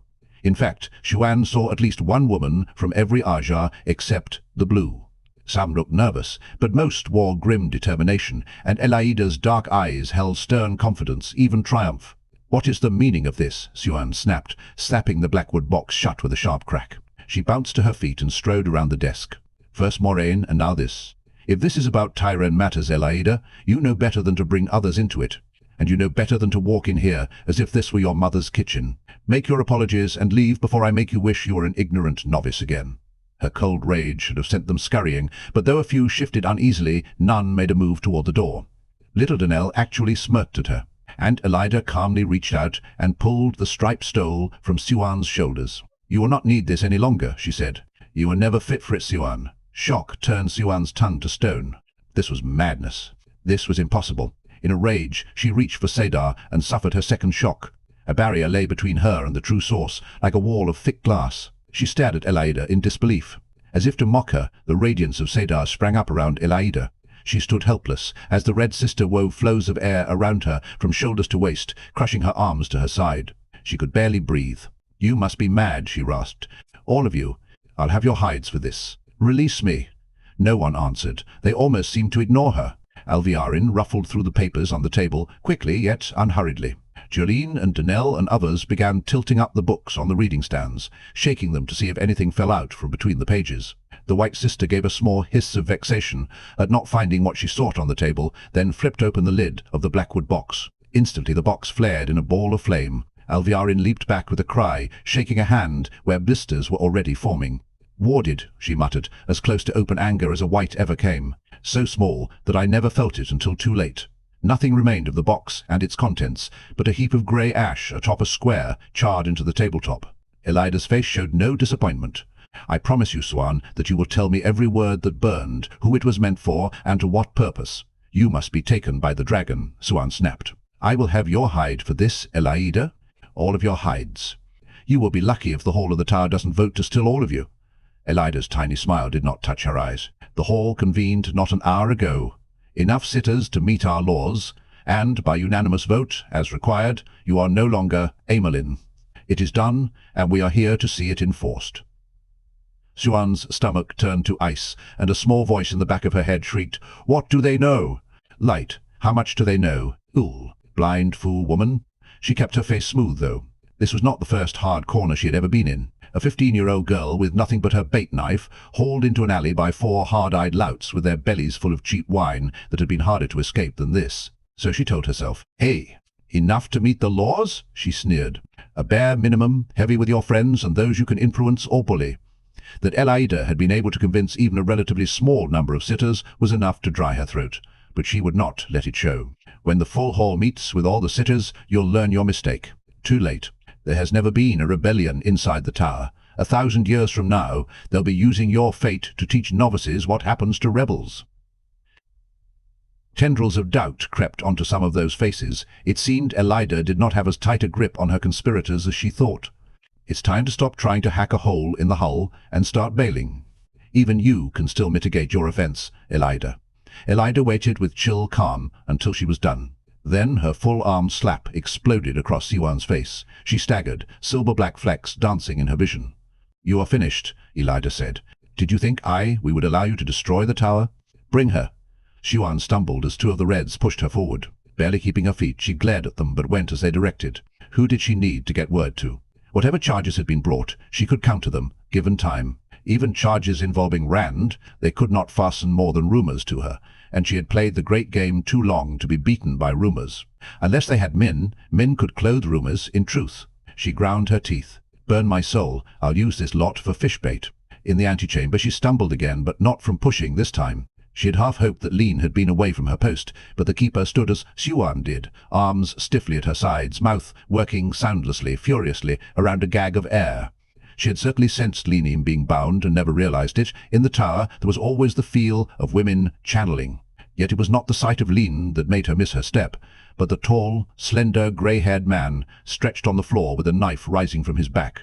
Ulrich had been her warder for close to 20 years, never complaining when her path kept them in the tower, never muttering when being the amyrlin's warder sent him hundreds of leagues from her, a thing none of the Guideen liked. She cleared her throat, but her voice was still husky when she spoke. "I'll have your hide sorted and stretched in the sun for this, Elida." "I swear it. Consider your own hide, Siwan," Elida said, moving closer to stare her in the eyes. "There is more to this than has been revealed so far. I know it, and you are going to tell me every last scrap of it. Every last scrap." The sudden quiet in her voice was more frightening than all her hard stares had been. "I promise it, Siwan. Take her below." Clutching bolts of blue silk, Min strolled in through the north gate near midday, her simper all ready for the guards with the flame of Tar Valon on their chests, the girlish swirl of her green skirts that Elmindrada would give. She had actually begun before she realized there were no guards. The heavy iron-strapped door of the star-shaped guardhouse stood open. The guardhouse itself looked empty. It was impossible. No gate to the tower grounds was ever unguarded. Halfway to the huge, bone-white shaft of the tower itself, a plume of smoke was rising above the trees. It seemed to be near the quarters for the young men who studied under the warders. Maybe the fire had pulled the guards away. Still feeling a little uneasy, she started down the unpaved path through the wooded part of the grounds, shifting the bolts of silk. She did not really want another dress, but how could she refuse when Laras pressed a purse of silver into her hands and told her to use it for this silk the stout woman had seen? She claimed it was just the colour to set off Elmindrada's complexion. Whether or not she wanted her complexion set off was less important than keeping Laras's goodwill. A rattle of swords reached her ears through the trees. The warders must have their students practicing harder than usual. It was all very irritating. Laras and her beauty hints, Gawain and his jokes, Galad paying her compliments and never realizing what his face and smile did to a woman's pulse. Was this how Rand wanted her? Would he actually see her if she wore dresses and simpered at him like a brainless chit? He has no right to expect it, she thought furiously. It was all his fault. She would not be there now, wearing a fool dress and smiling like an idiot, if not for him. I wear coat and breeches, and that is that. Maybe I'll wear a dress once in a while. Maybe, but not to make some man look at me. I wager he's staring at some Tyren woman with half her bosom exposed right this minute. I can wear a dress like that. Let's see what he thinks when he sees me in this blue silk. I'll have a neckline down to... What was she thinking? The man had robbed her of her wits. The amyrlin seat was keeping her here useless, and Rand or Thor was addling her brain. Burn him for doing this to me. The clash of swords came again from the distance, and she stopped as a horde of young men burst out of the trees ahead of her, carrying spears and bared blades, Goyin at their head. She recognized others from among those who had come to study with the warders. Shouts rose somewhere else in the grounds, a roar of angry men. Wayne. What is happening? He whirled at the sound of her voice. Worry and fear filled his blue eyes. and his face was a mask of determination not to give in to them. "Min, what are you doing? Get out of the grounds, Min. It is dangerous." A handful of the young men ran on, but most waited impatiently for him. It seemed to her that most of the warder's students were there. "Tell me what's happening, Gorwyn. The amyrlin was deposed this morning." "Leave, Min." The bolts of silk fell from her hands. "Deposed? It can't be. How? Why? In the name of the light? Why? Gorwyn!" one of the young men called, and others took it up, brandishing their weapons. "Egwene, the white boar." "Gorwyn, I have no time," he told her urgently. "There's fighting everywhere. They say Hamar is trying to break Seanchan free. I have to go to the tower, Min. Leave, please." He turned and set out at a run toward the tower. The others followed, bristling with upraised weapons, some still shouting, "Egwene, the white boar." "Gorwyn, forward the younglings." Min stared after them. "You did not say what side you are on, Gorwyn," she whispered. The sounds of fighting were louder, clearer, now that she was paying attention, and the shouts and yells, the clash of steel on steel, seemed to come from every direction. The clamour made her skin crawl and her knees shake. This could not be happening, not here. Gorwyn was right. It would be much the safer thing, much the smarter, to leave the tower grounds immediately. Only there was no telling when, or if, she would be allowed back, and she could not think of much good she could do outside. "What good can I do inside?" she asked herself fiercely, but she did not turn back toward the gate. Leaving the silk where it lay, she hurried into the trees, looking for a place to hide. She did not think anyone would spit. Elmindrida, like a goose, shivering, she wished she had not thought of it that way, but there was no use in taking foolish chances. Sooner or later, the fighting had to die down, and by that time she needed to decide what to do next. In the pitch blackness of the cell, Siuan opened her eyes, stirred, winced, and was still. Was it morning yet outside? The questioning had gone on for a long time. She tried to forget pain in the luxury of knowing she was still breathing. The rough stone beneath her scraped her welts and bruises, though those on her back. Sweat stung all of them. She felt a solid mass of pain from knees to shoulders, and made her shiver in the cold air besides. They could have left me my shift, at least. The air smelled of old dust and dried mould, of age. One of the deep cells. No one had been confined down here since Arthur Hawkwing's time. Not since Bonwyn. She grimaced into the dark. There was no forgetting. Clamping her teeth, she pushed up to a sitting position on the stone floor and felt around her for a wall to lean against. The stone blocks of the wall were cool against her back. Small things, she told herself. Think of small things. Heat. Cold. I wonder when they'll bring me some water. If they will. She could not help feeling for her great serpent ring. It was no longer on her finger. Not that she expected it, she thought she remembered when they had ripped it off. Things had grown hazy after a time. Thankfully, blessedly hazy. But she remembered telling them everything, eventually. Almost everything. The triumph of holding back a scrap here, a bit there. In between howling answers, eager to answer if only they would stop, even for a little while, if only. She wrapped her arms around herself to stop her shudders. It did not work very well. I will remain calm. I am not dead. I must remember that above everything else, I am not dead. "Mother?" Lean's unsteady voice came out of the darkness. "Are you awake, Mother?" "I'm awake," Siuan sighed. She had hoped they had released nynaeve, put her out of the city. Guilt stabbed her at feeling a bit of comfort from the presence of the other woman sharing her cell. "I'm sorry I got you into this door." No. She had no right to call her that now. "I'm sorry, Liane." There was a long moment of silence. "Are you?" "All right, Mother." Siuan, Lean, just Siuan. Despite herself, she tried to embrace Saidar. There was nothing there, not for her, only the emptiness inside. Never again. A lifetime of purpose, and now she was rudderless, adrift on a sea far darker than this cell. She scrubbed a tear from her cheek, angry at letting it fall. "I am not the Amyrlin seat any more, Lean." Some of the anger crept into her voice. "I suppose Elida will be raised in my place. If she hasn't been already, I swear one day I will feed that woman to the silver pike." Lean's only answer was a long, despairing breath. The grate of a key in the rusty iron lock brought Siuan's head up. No one had thought to oil the works before throwing Lean and her in, and the corroded parts did not want to turn. Grimly, she forced herself to her feet. "Up, Lean. Get up." After a moment she heard the other woman complying, and muttering to herself between soft moans. In a slightly louder voice, Lean said, "What good will it do? At least they won't find us huddling on the floor and weeping." She tried to make her voice firm. "We can fight, Lean. As long as we're alive, we can fight." "Oh, light, they stilled me. They stilled me." Forcing her mind to blankness, she clenched her fists and tried to dig her toes into the uneven stone floor. She wished the noise in her throat did not sound so much like a whimper. Min set her bundles on the floor and tossed back her cloak so she could use both hands on the key. Twice as long as her hand, it was as rusty as the lock, just like the other keys on the big iron ring. The air was cold and damp, as though summer did not reach this far down. "Hurry, child," Laris muttered, holding the lantern for Min, peering both ways down the otherwise dark stone hall. It was hard to believe that the woman, with all her chins, had ever been a beauty, but Min surely thought her beautiful now. Fighting the key, she shook her head. She had encountered Laris while sneaking back to her room for the plain grey riding dress she now wore, and for a few other things.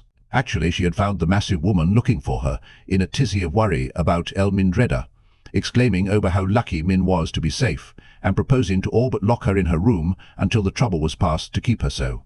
She was still not sure how Laris had wormed her intentions out of her, and she still could not get over her shock when the woman reluctantly announced she would help.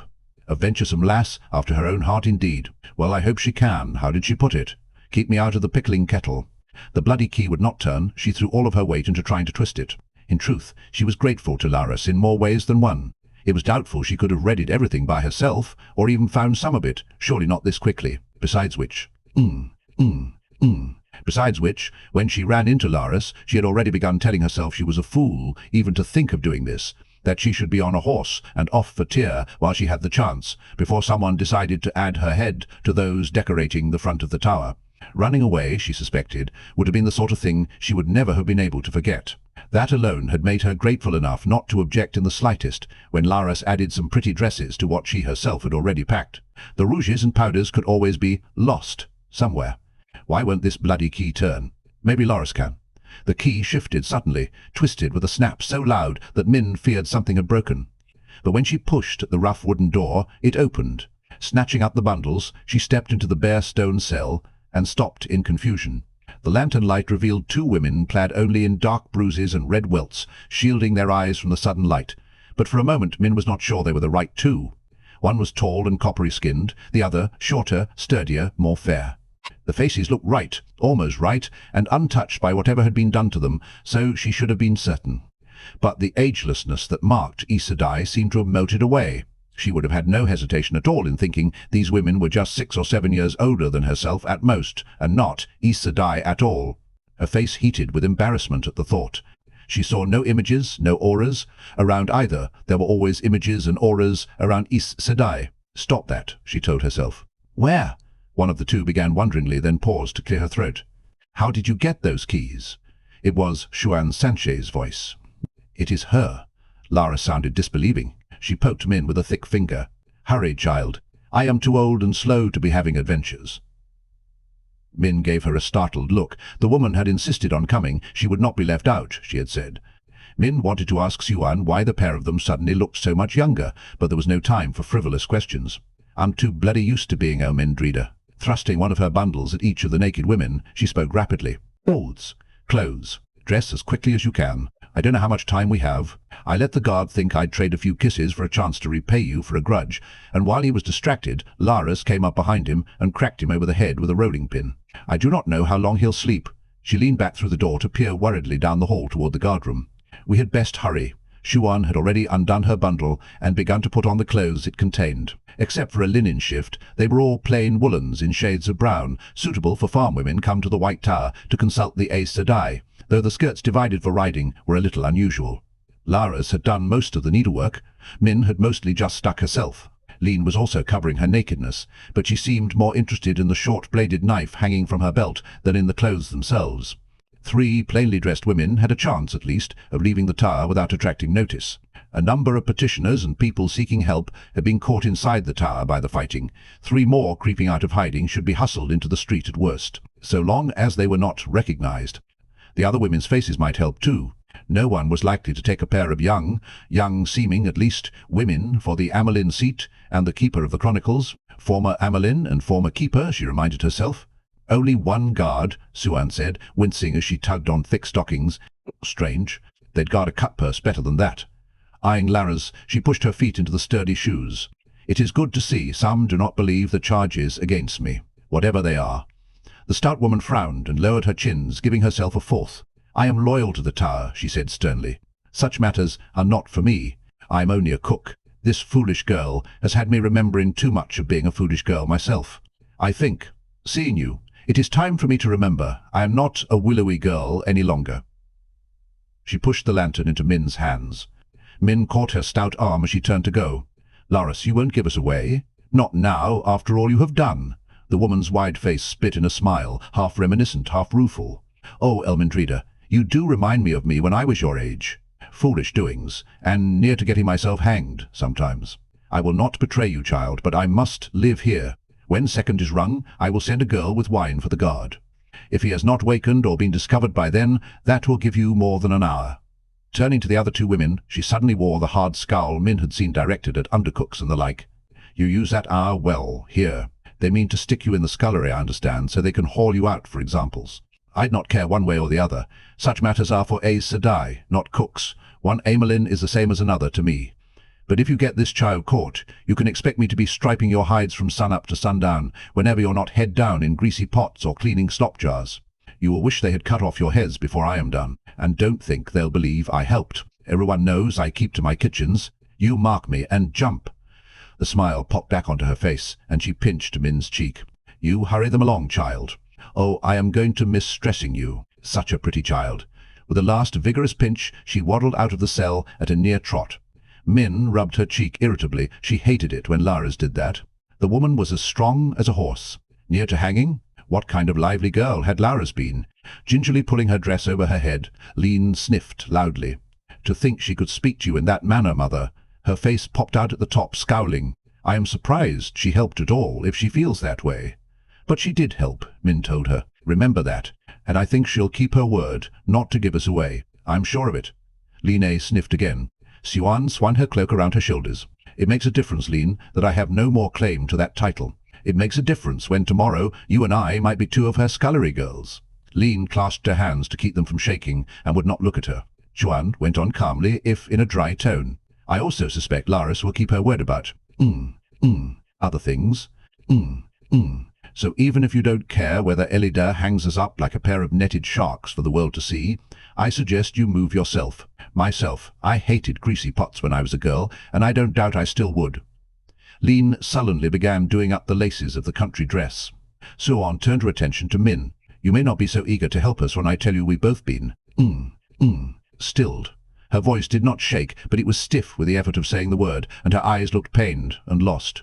It was a shock to realize her calm was all on the surface. Any one of the accepted could tie the pair of us into a running sheepsfoot, Min. Most of the novices could. "I know," Min said, careful to keep her tone clear of the smallest hint of sympathy. Sympathy now might break what self-control the other women had left, and she needed them in control of themselves. It was announced at every square in the city, and posted wherever they could nail up a notice. "But you are still alive." Lean gave a bitter laugh, which she ignored. "We had best go. That guard might wake, or somebody check on him." "Lead, Min," Siwan said. "We are in your hands." After a moment, Lean gave a short nod and hurriedly donned her cloak. In the guardroom at the end of the dark hall, the lone guard lay stretched out, face down on the dusty floor. The helmet that would have saved him a sore head sat on the rough plank table beside the single lantern that provided the room's light. He seemed to be breathing all right. Min did not spare him more than a glance. Though she hoped he was not badly hurt, he had not tried to press the advantage of her offer. She hurried Siwan and Lean through the far door, all thick planks and wide iron straps, up the narrow stone stairs. They had to keep moving. Passing for petitioners would not save them from questioning if they were seen coming from the cells. They saw no more guards, nor anyone else, as they climbed out of the bowels of the tower, but Min still found herself holding her breath until they reached the small door that led into the tower proper. Cracking it just enough to poke her head through, she peeked both ways down the corridor. Gilded lampstands stood against frieze-banded walls of white marble. To the right, two women moved swiftly out of sight without looking back.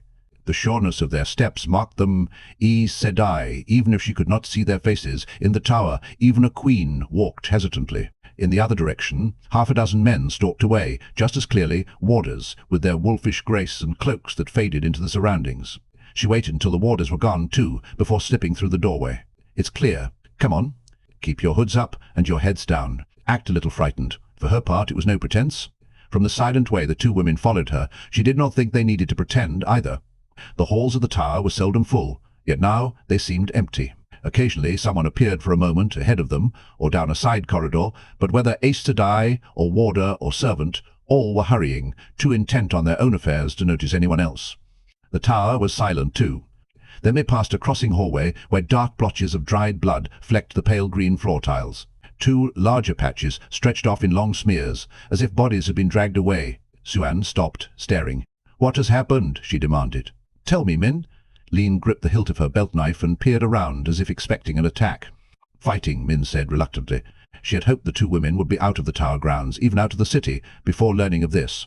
She herded them around the dark stains, prodded them on when they tried to look back. "It began yesterday, right after you were taken, and did not stop until maybe 2 hours ago." "Not completely." "You mean the guide-in?" Lean exclaimed. "Warders fighting each other? Warders, the guardsmen, everyone. It started when some men who came claiming to be masons, 200 or 300 of them, tried to seize the tower itself, right after your arrest was announced." Siuan scowled. "Dunel, I should have realized there was more to it than not paying attention." Her face twisted more, until Min thought she might begin crying. "Archer Hawkwing could not do it, but we did it ourselves. Edge of tears or not, her voice was fierce. The light help us, we have broken the tower." Her long sigh seemed to empty her of breath, and anger too. "I suppose," she said sadly after a moment, "I should be glad that some of the tower supported me, but I almost wish they had not." Min tried to keep her face expressionless, but those sharp blue eyes seemed to interpret every flicker of an eyelash. "Or did they support me, Min?" "Some did." She had no intention of telling her how few, not yet, but she had to prevent Siuan, thinking she still had partisans inside the tower. "Elida didn't wait to find out if the blue ajah would stand for you or not. There isn't a blue sister still in the tower, not alive, I know that." "Sheriam?" Lean asked anxiously. "Anaya? I don't know. There are not many greens left either. Not in the tower. The other ajah split, one way and another. Most of the reds are still here. As far as I know, everybody who opposed Elida has either fled or else they are dead." "Xuan?" It seemed odd calling her that. Line muttered angrily under her breath, but calling her mother would only be a mockery now. "Siuan, the charges posted against you claim you and Lean arranged Mazrim Tayam's escape. Loghain got away during the fighting, and they blamed that on you, too. They don't quite name you Dark Friends. I suppose that would be too close to Black Ajah, but they do not miss by much. I think everyone is meant to understand, though.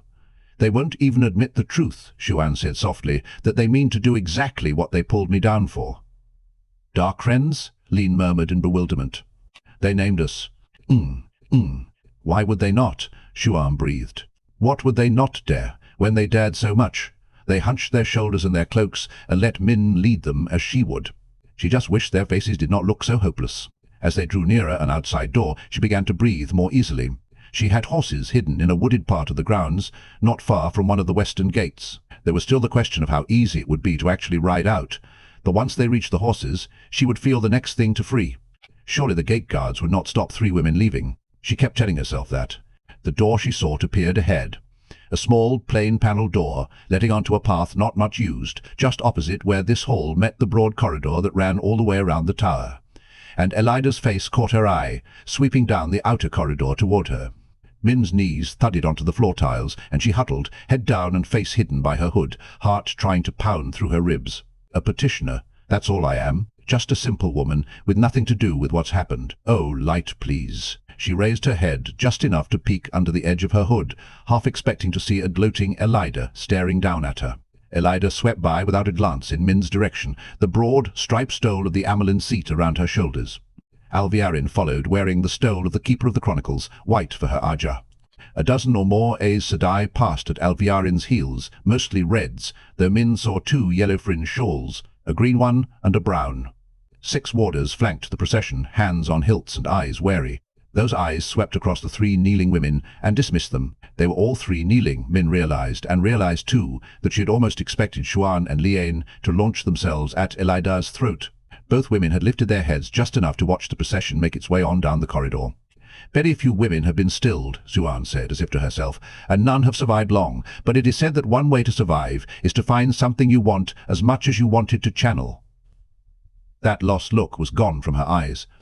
"At first I thought I wanted to gut Elida and hang her in the sun to dry. Now I know I want nothing, so much as the day I can tell that leech of a woman that she'll live a long life, showing others what happens to anyone who claims I am a dark friend." "And Alviarin," Lean said in a tight voice. "And Alviarin. I was afraid they'd sense me," Siuan went on, "but there is nothing for them to sense now. An advantage to having been, stilled, it seems. Lean jerked her head angrily, and Siuan said, "We must use whatever advantages we can find, and be glad for them." The last sounded as if she were trying to convince herself. The final water disappeared around the distant curve, and Min swallowed the lump in her throat. "We can talk of advantages later," she croaked, and stopped to swallow again. "Let us just go to the horses." That has to have been the worst. Indeed, as they hurried out of the tower into the noonday sun, it seemed the worst must have passed. A column of smoke rising toward a cloudless sky in the east of the tower grounds was the only sign of old trouble. Groups of men moved in the distance, but none gave a second glance to the three women as they scurried past the library, which was built like towering waves frozen in stone. A footpath led deeper into the grounds, and westward, into a wood of oaks and evergreens that could have stood far from any city.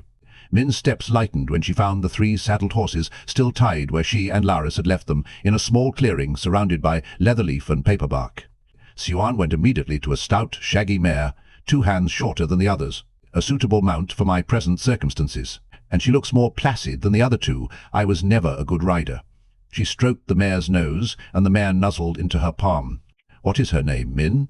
"Do you know, Bella? She belongs to her horse." Gawain stepped from behind a wide-trunked paperbark, one hand on the long hilt of his sword. The blood streaking his face made exactly the pattern Min had seen in her viewing, her first day back in Tar Valon. "I knew you must be up to something, Min, when I saw her horse." His red-gold hair was matted with blood, his blue eyes half-dazed, but he walked toward them smoothly, a tall man with a cat-like grace, a cat stalking mice.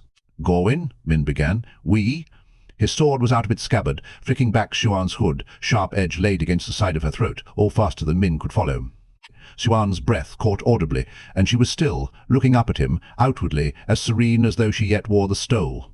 "Don't, Gawain," Min gasped.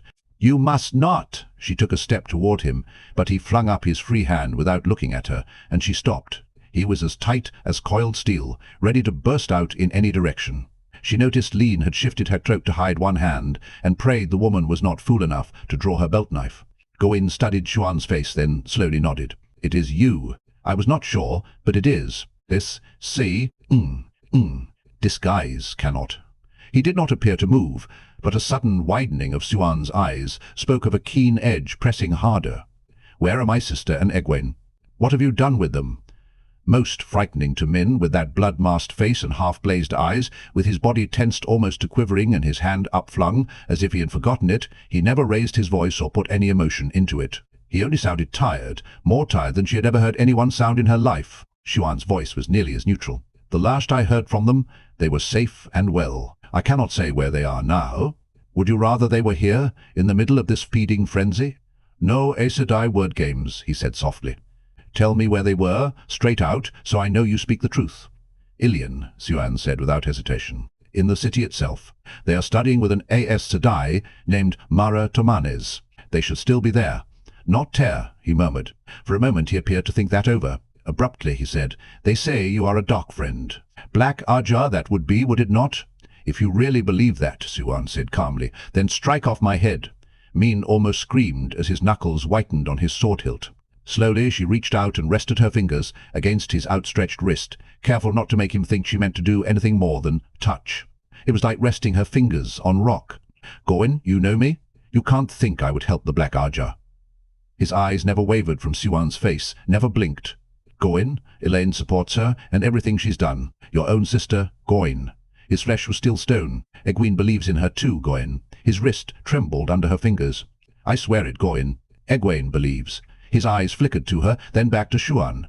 "Why shouldn't I drag you back by the scruff of your neck? Give me a reason." Siuan met his stare with a good deal more calm than Min felt. "You could do it, and I suppose my struggles wouldn't give you much more trouble than a kitten's. Yesterday, I was one of the most powerful women in the world. Perhaps the most powerful. Kings and queens would come if I summoned them, even if they hated the tower and all it stood for. Today, I'm afraid that I may have nothing to eat tonight, and that I'll have to sleep under a bush. In the space of one day, I've been reduced from the most powerful woman in the world to one hoping to find a farm where I might earn my keep in the fields. Whatever you think I have done, isn't that a fitting punishment?" "Perhaps," he said after a moment. Min took a deep breath of relief as he resheathed his sword in a flowing motion. "But that is not why I will let you go. Elide might take your head yet, and I cannot allow that. I want what you know to be there if I need it." "Gawain," Min said, "come with us. A warder-trained swordsman might be useful in the days to come. That way you'd have her ready to hand to answer your questions." Xuan's gaze flickered to her, not really leaving Gawain's face, and not exactly indignant. She pressed on anyway. Gawain, Egwene, and Elaine believe in her. Can't you believe too? Do not ask more than I can give, he said quietly. I will take you to the nearest gate. You would never get out without me. That's all I can do, Min, and it is more than I should. Your arrest has been ordered, did you know that? His eyes swung back to Xuan. If anything happens to them, he said in that expressionless voice, to Egwene or my sister, I will find you, wherever you hide, and I will make sure the same happens to you. Abruptly he stalked a dozen paces away, and stood with his arms folded, head down as if he could not bear to look at them any longer. Xuan half raised a hand to her throat, a tiny line of red on the fair skin marked where his blade had rested. I've been too long with the power, she said, a trifle unsteadily. I had forgotten what it is like to face someone who can pick you up and snap you like a thread. She peered at Lean then, as if seeing her for the first time, and touched her own face as though unsure what it looked like. From what I've read, it is supposed to take longer to fade, but perhaps Elida's rough treatment had something to do with it. A disguise, he called it, and it may serve for one. She clambered awkwardly onto Bela's back, handling the reins as if the shaggy mare were a spirited stallion. Another advantage, it seems, to being. I have to learn to say it without flinching. I have been stilled. She said the word slowly and deliberately, then nodded. There, if Lean is any guide, I've lost a good 15 years, maybe more. I've known women who would pay any price for that. A third advantage. She glanced at Gawain. He still had his back turned, but she lowered her voice anyway, along with a certain loosening of the tongue, shall we say. I had not thought of Mara in years. A friend of my girlhood. Will you age like the rest of us now? Min asked as she climbed into her saddle. Better than commenting on the lie. Better just to remember that she could lie now. Liane mounted the third mare with smooth skill and walked her in a circle, testing her step. She had surely been on a horse before. Xuan shook her head. I really don't know. No stilled woman has ever lived long enough to find out. I intend to. Do you mean to go? Gawain asked harshly, or sit there talking? Without waiting for an answer, he strode off through the trees. They heeled their mares after him, Xuan pulling her hood well forward to hide her face. Disguise or no, it seemed she was taking no chances. Liane was already shrouded as deeply in hers as she could be. After a moment, Min imitated them. Elida wanted her arrested. That had to mean that she knew Elmendrida was Min. How long had the woman known? How long had Min been walking around thinking herself hidden, while Elida watched and smirked at her for a fool? It was a shivery thought. As they caught up to Gawain at a gravelled path, 20 or more young men appeared, striding toward them, some perhaps a few years older than he, others little more than boys. Min suspected some of those last did not have to shave yet, at least not regularly. All carried swords at their belts or on their backs, though, and 3 or 4 had breastplates. More than one sported a bloody bandage, and most wore clothes spotted with blood. Each had the same unblinking stare as Gawain. At the sight of him they stopped, clapping right fists to chests. Without slowing, Gawain acknowledged the salute with a nod, and the young men fell in behind the women's horses. The students, Xuan murmured. They also took part in the fighting. Min nodded, keeping her face expressionless. They call themselves the Younglings, a fitting name. Xuan sighed. Some are no more than children, Lean muttered. Min was not about to tell them that warders from the blue and green ajahs had planned to free them before they were stilled, and might have succeeded if Gawain had not roused the students' children too, and led them into the tower to stop it. The fighting had been among the deadliest, student against teacher, and no mercy, no quarter. The tall, bronze-studded Elendrel gates stood open but guarded heavily. Some guards wore the flame of Tarvalon on their chests, others had workmen's coats and mismatched breastplates and helmets. Guardsmen, and fellows who had come disguised as masons. Both sorts looked hard and resourceful, used to their weapons, but they kept apart, eyeing each other distrustfully. A grizzled officer stood out from the tower guardsman with his arms folded and watched Gawain and the others approach. Writing materials, Gawain snapped. Quickly. Well, you must be these younglings I've heard of, the grizzled man said. A fine bunch of bloody young cockerels, but I've had orders to let no one leave the tower grounds. Signed by the amyrlin seat herself. Who do you think you are to countermand that? Gawain raised his head slowly. I am Gawain Trakand of Andor, he said softly. And I mean to see these women leave, or you dead. The other younglings moved up behind him, spreading out to face the guards with hands on swords, unblinking, perhaps not caring that they were outnumbered. The grizzled man shifted uneasily, and one of the others muttered, He's the one they say killed Hammer and Kulin. After a moment, the officer jerked his head toward the guardhouse, and one of the guardsmen ran inside, returning with a lap desk, a small red stick of sealing wax burning in a brass holder at one corner. Gawain let the man hold the desk while he scribbled furiously. "This will let you pass the bridge guards," he said, letting a pool of red wax drip beneath his signature. He pressed his signet ring into it firmly. "You killed Kulin," Suan said in a cold tone fitting her former office. "And Hamar?"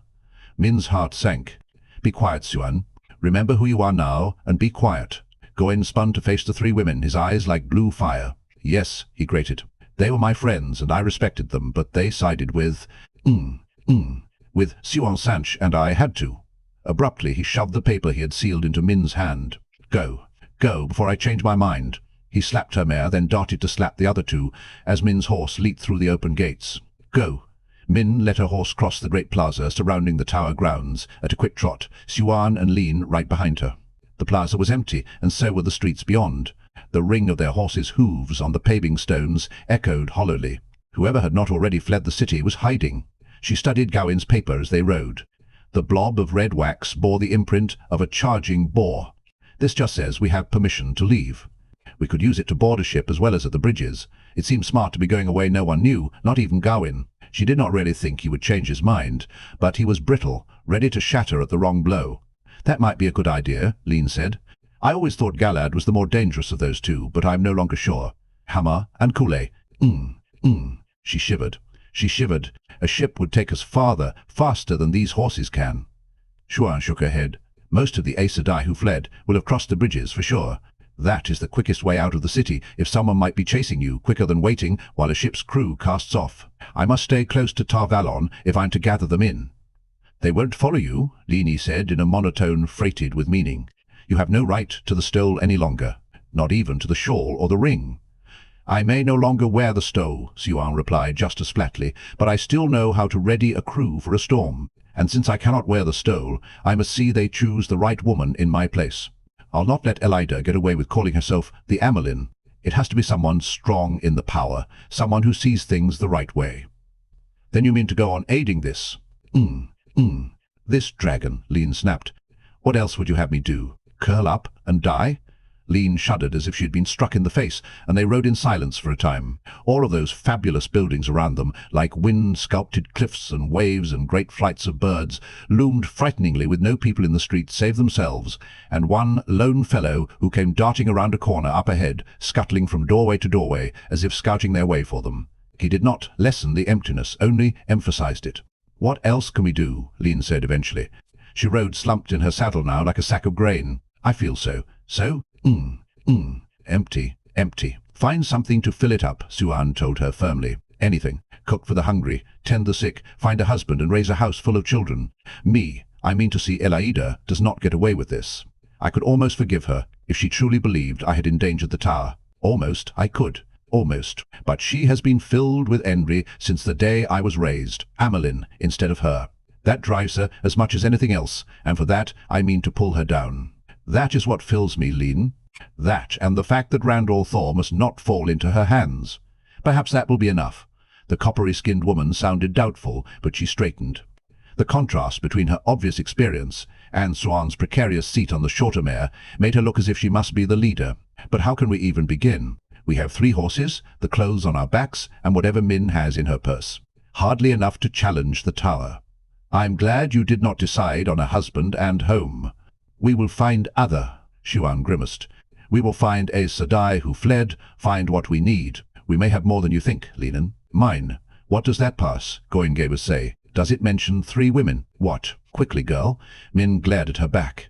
Suan had been peering at the darting man ahead, a large, dark-haired fellow, dressed well but plainly in somber browns. The woman sounded as if she was still Amyrlin. "Well, I wanted her to find her backbone, didn't I?" Suan turned to stare at her with those sharp blue eyes. Somehow they seemed no less intimidating than before. "The bearers are authorized to depart Tar Valon on my authority," Min quoted hastily from memory. "Who impedes them will answer to me. Signed. I know his name," Suan snapped. "Follow me." She heeled Bella's flanks, nearly losing her seat when the shaggy mare lumbered to a slow gallop. She hung on, though, bouncing awkwardly and drumming her heels for more speed. Min exchanged one startled look with Lean, and they were both galloping after her. The man looked back at the sound of running hooves and began to run himself. But Siuan cut Bela in front of him. He bounced off the mare with a grunt. Min reached them just in time to hear Siuan say, "I did not think to meet you here, Loghain." Min gaped. It was him. Those despairing eyes, and that once handsome face framed by dark hair curling to his broad shoulders, were unmistakable. Just who they needed to find. A man the tower wanted very likely as much as Swan. Loghain slumped to his knees as though his fatigued legs would not hold him any longer. "I cannot harm anyone now," he said tiredly, staring at the paving stones beneath Bela's hooves. "I just wanted to get away, to die somewhere in peace. If you only knew what it was like to have lost." Leonin sought her reins angrily as he trailed off. He began again without noticing. "The bridges are all guarded. They will let no one across. They did not know me, but they would not let me cross. I have tried them all." Abruptly he laughed, wearily, but as if it were very funny indeed. "I have tried them all. I think," Min said carefully, "we should be going. He probably wants to avoid those who must be looking for him."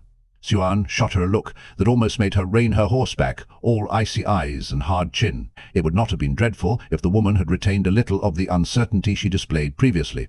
Raising his head, the big man looked from one of them to the next, a slow frown forming. "You are not Aes Sedai. Who are you? What do you want of me?" "I am the woman who can take you out of Tar Valon," Siuan told him, "and perhaps give you a chance to strike back at the Red Ajah. You would like a chance to get back at those who captured you, wouldn't you?" A shudder passed through him. "What must I do?" he said slowly. "Follow me," she replied. "Follow me, and remember that I am the only one in the entire world who will give you your chance of revenge." From his knees, he studied them with his head tilted, examining each face, then pushed himself to his feet, his eyes fixed on Siuan. "I am your man," he said simply.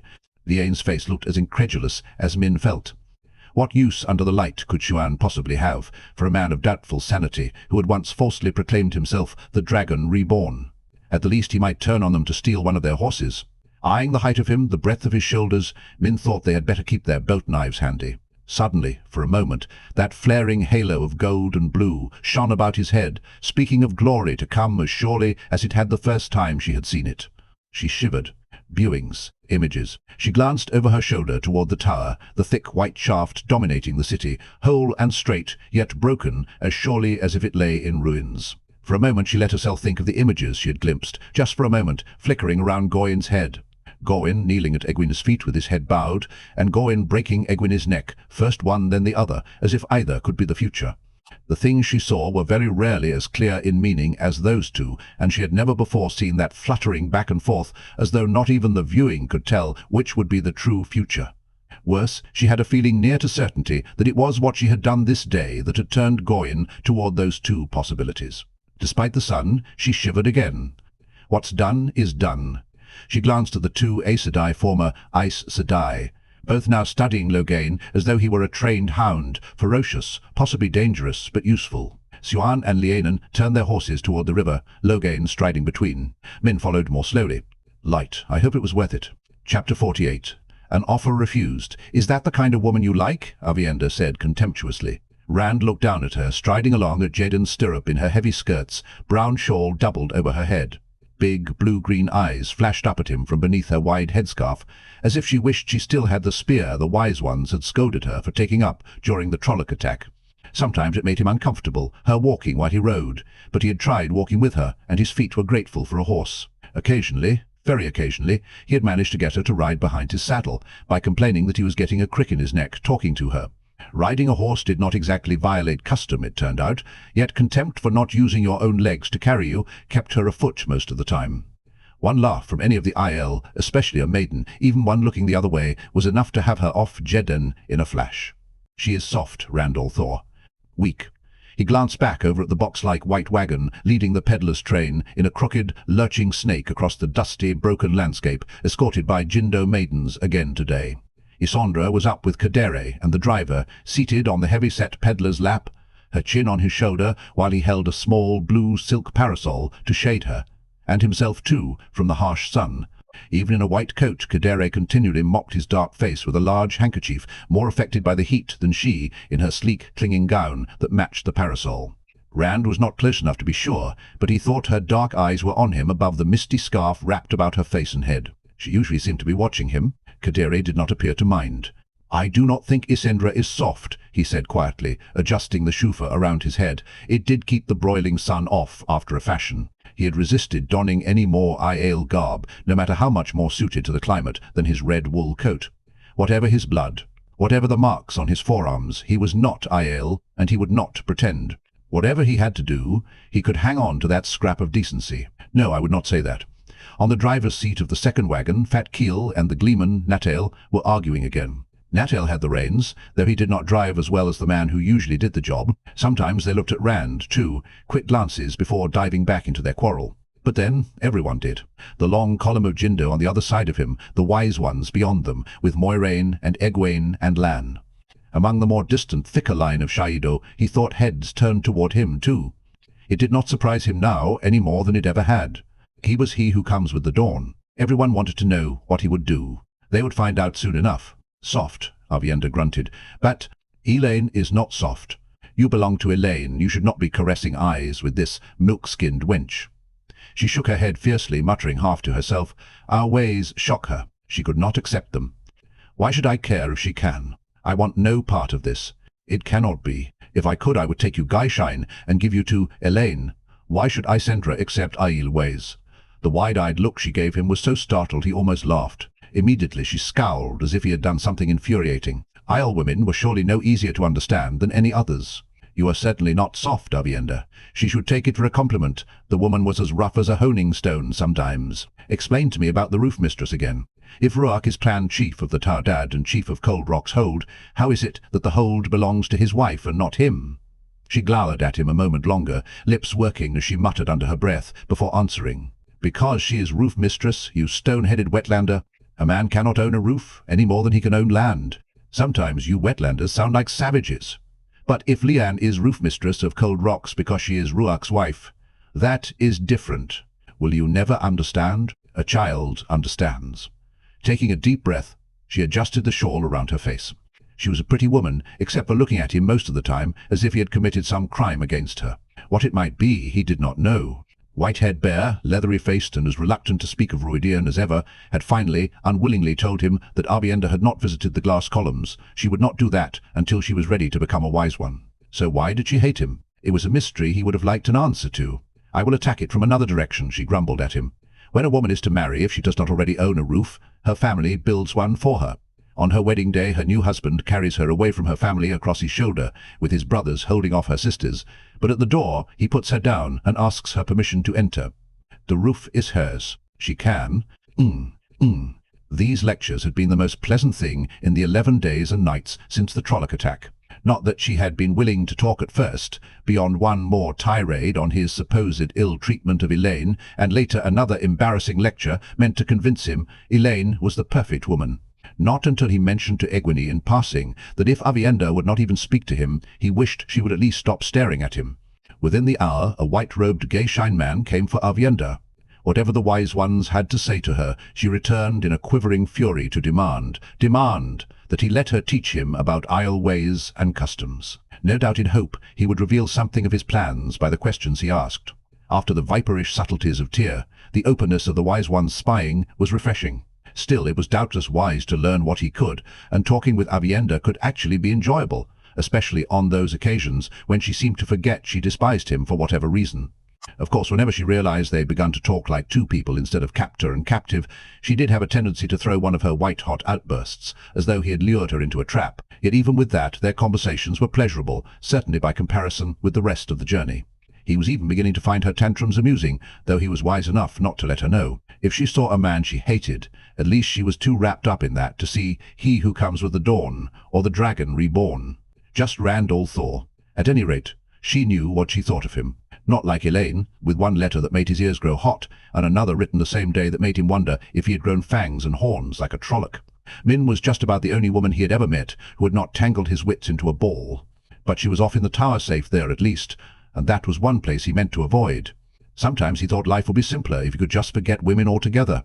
Now Aviendha had started creeping into his dreams, as if Min and Elaine were not bad enough. Women tied his emotions in knots, and he had to be clear-headed now. Clear-headed and cold. He realized he was looking at Isendra again. She wriggled slender fingers at him past Kaderi's ear. He was sure those full lips curved into a smile. Oh yes, dangerous. I have to be cold and hard as steel, sharp steel. 11 days and nights into the 12th, and nothing else had changed. Days and nights of odd rock formations and flat-topped stone spires and buttes thrusting up from a broken, blistered land crisscrossed by mountains, seemingly stuck in at random. Days of baking sun and searing winds, nights of bone-shaking cold. Whatever grew seemed to have thorns or spines, or else a touch itched like fury. Some Abienda said were poisonous. That list seemed longer than the one of those edible. The only water was in hidden springs and tanks, though she pointed out plants that meant a deep hole would fill with slow seepage, enough to keep 1 or 2 men alive, and others that could be chewed for a sour, watery pulp. One night lions killed 2 of the Shaido packhorses, roaring in the darkness as they were driven from their prey to vanish into the gullies. A wagon driver disturbed a small brown snake as they were making camp the 4th evening. A 2-step, Abienda called it later, and it proved its name. The fellow screamed and tried to run for the wagons. Despite seeing Moiraine hurrying toward him, he fell on his face at his 2nd stride, dead before the Aes Sedai could dismount from her white mare. Abienda listed venomous snakes, spiders, and lizards. Poisonous lizards. Once she found one for him, 2 feet long and thick, with yellow stripes running down its bronze scales.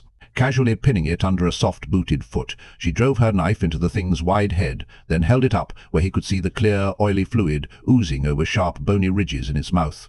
A gara, she explained, could bite through a boot. It could also kill a bull. Others were worse, of course. The gara was slow, and not really dangerous unless you were stupid enough to step on it. When she flung the huge lizard off of her blade, the yellow and bronze faded right into the cracked clay. Oh yes, just do not be stupid enough to step on it. Moiraine divided her time between the Wise Ones and Rand, usually attempting, in that Aes Sedai way, to bully him into revealing his plans.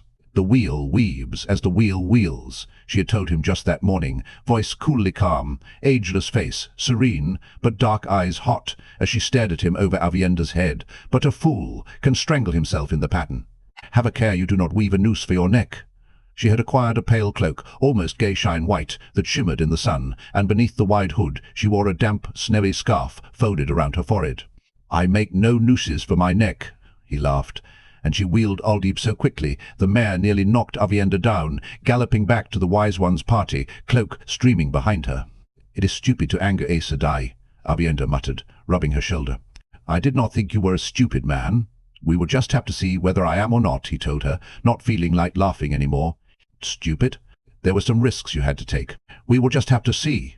Egwene rarely left the Wise Ones, walking with them as often as she rode mist, sometimes taking one of them up behind her on the grey mare for a time. He had finally figured out that she was passing for full Aes Sedai again. Amos and Bear, Shauna and Mullane seemed to accept it as readily as the Tyrants had, though not at all in the same way. At times one or another of them argued with her so loudly he could almost make out what they were shouting more than 100 paces away. It was almost the manner they used with Abienda, though her they seemed to bully rather than argue with. But then, sometimes they held what appeared to be rather heated discussions with Moiraine too, especially sun-haired Mullane. The 10th morning, Egwene had finally stopped wearing her hair in those 2 braids, though it was the oddest thing. The Wise Ones talked to her for the longest time off by themselves, while the Gaishain were folding their tents and Rand was saddling Jaden. Had he not known her better, he might have thought Egwene's head-down stance was an attempt at meekness, but that word could only be applied to her in comparison with nynaeve, and maybe Moiraine. Suddenly Egwene clapped her hands, laughing and hugging each of the Wise Ones in turn, before hurriedly unraveling the plaits. When he asked Avienda what was going on, she had been sitting outside his tent when he woke. She muttered sourly, "They have decided she has grown." Cutting off abruptly, she gave him a level look, folding her arms, and went on in a cool voice. "It is Wise One's business, Randall Thor. Ask them if you wish, but be prepared to hear that it is no concern of yours." Egwene had grown what? Her hair? It made no sense. Avienda would not say another word on the matter. Instead, she scraped a bit of greyish lichen from a rock and began describing how to poultice a wound with it. The woman was learning a Wise One's ways too quickly to suit him. The Wise Ones themselves paid him little apparent attention. Of course, they did not need to, with Avienda perched on his shoulder in a manner of speaking. The rest of the Aiel, the Jindo at any rate, became a bit less standoffish each day, perhaps a little less uneasy about what he who comes with the dawn meant for them. But Avienda was the only one who spoke to him at any length. Each evening Lan came to practice the sword, and Rhuidean to teach him the spears and the Aiel's odd way of fighting with both hands and feet. The warder knew something of that and joined the practice sessions. Most others avoided Rand, especially the wagon drivers, who had learned he was the Dragon Reborn, a man who could channel. When he caught one of those rough-faced men looking at him, the fellow might as well have been staring at the Dark One. Not Kadere, though, or the Glee Man. Almost every morning as they started out, the peddler rode over on one of the mules from the wagons the Trollocs had burned, his face seeming even darker for the long white scarf tied about his head and hanging down his neck. With Rand he was all diffidence, but his cold, unchanging eyes made his hooked nose look an eagle's beak in truth. "My Lord Dragon," he had begun the morning after the attack, then wiped sweat from his face with his ever-present handkerchief and shifted uncomfortably on the battered old saddle he had found somewhere for the mule. "If I may call you that." The charred wreckage of the 3 wagons was dwindling in the distance to the south, and with them the graves of 2 of Kadere's men and a good many more Aiel. The Trollocs had been dragged from the camps and left for the scavengers, yipping, big-eared creatures. Rand did not know whether they were large foxes or small dogs. They looked like bits of each, and vultures with red-tipped wings, some still circling in the sky, as if fearful of landing in the melee among their fellows. "Call me as you will," Rand told him. "My Lord Dragon. I have been thinking of what you said yesterday." Kadere looked around as if he feared being overheard, though Avienda was with the Wise Ones, and his own train of wagons, 50 paces or more away, held the nearest ears. He dropped his voice near a whisper, anyway, and wiped his face nervously. His eyes never altered, though. "What you said about knowledge being valuable, paving the way to greatness. It is true." Rand looked at him for a long moment, not blinking, keeping his face blank. "You said that, not I," he said finally. "Well, perhaps I did. But it is true, is it not, my Lord Dragon?" Rand nodded, and the peddler went on, still whispering, eyes still shifting for eavesdroppers. "Yet there can be danger in knowledge, in giving more than receiving. A man who sells knowledge must have not only his price, but safeguards, assurances and sureties against repercussions. Would you not agree? Do you have knowledge you want to sell, Kader?"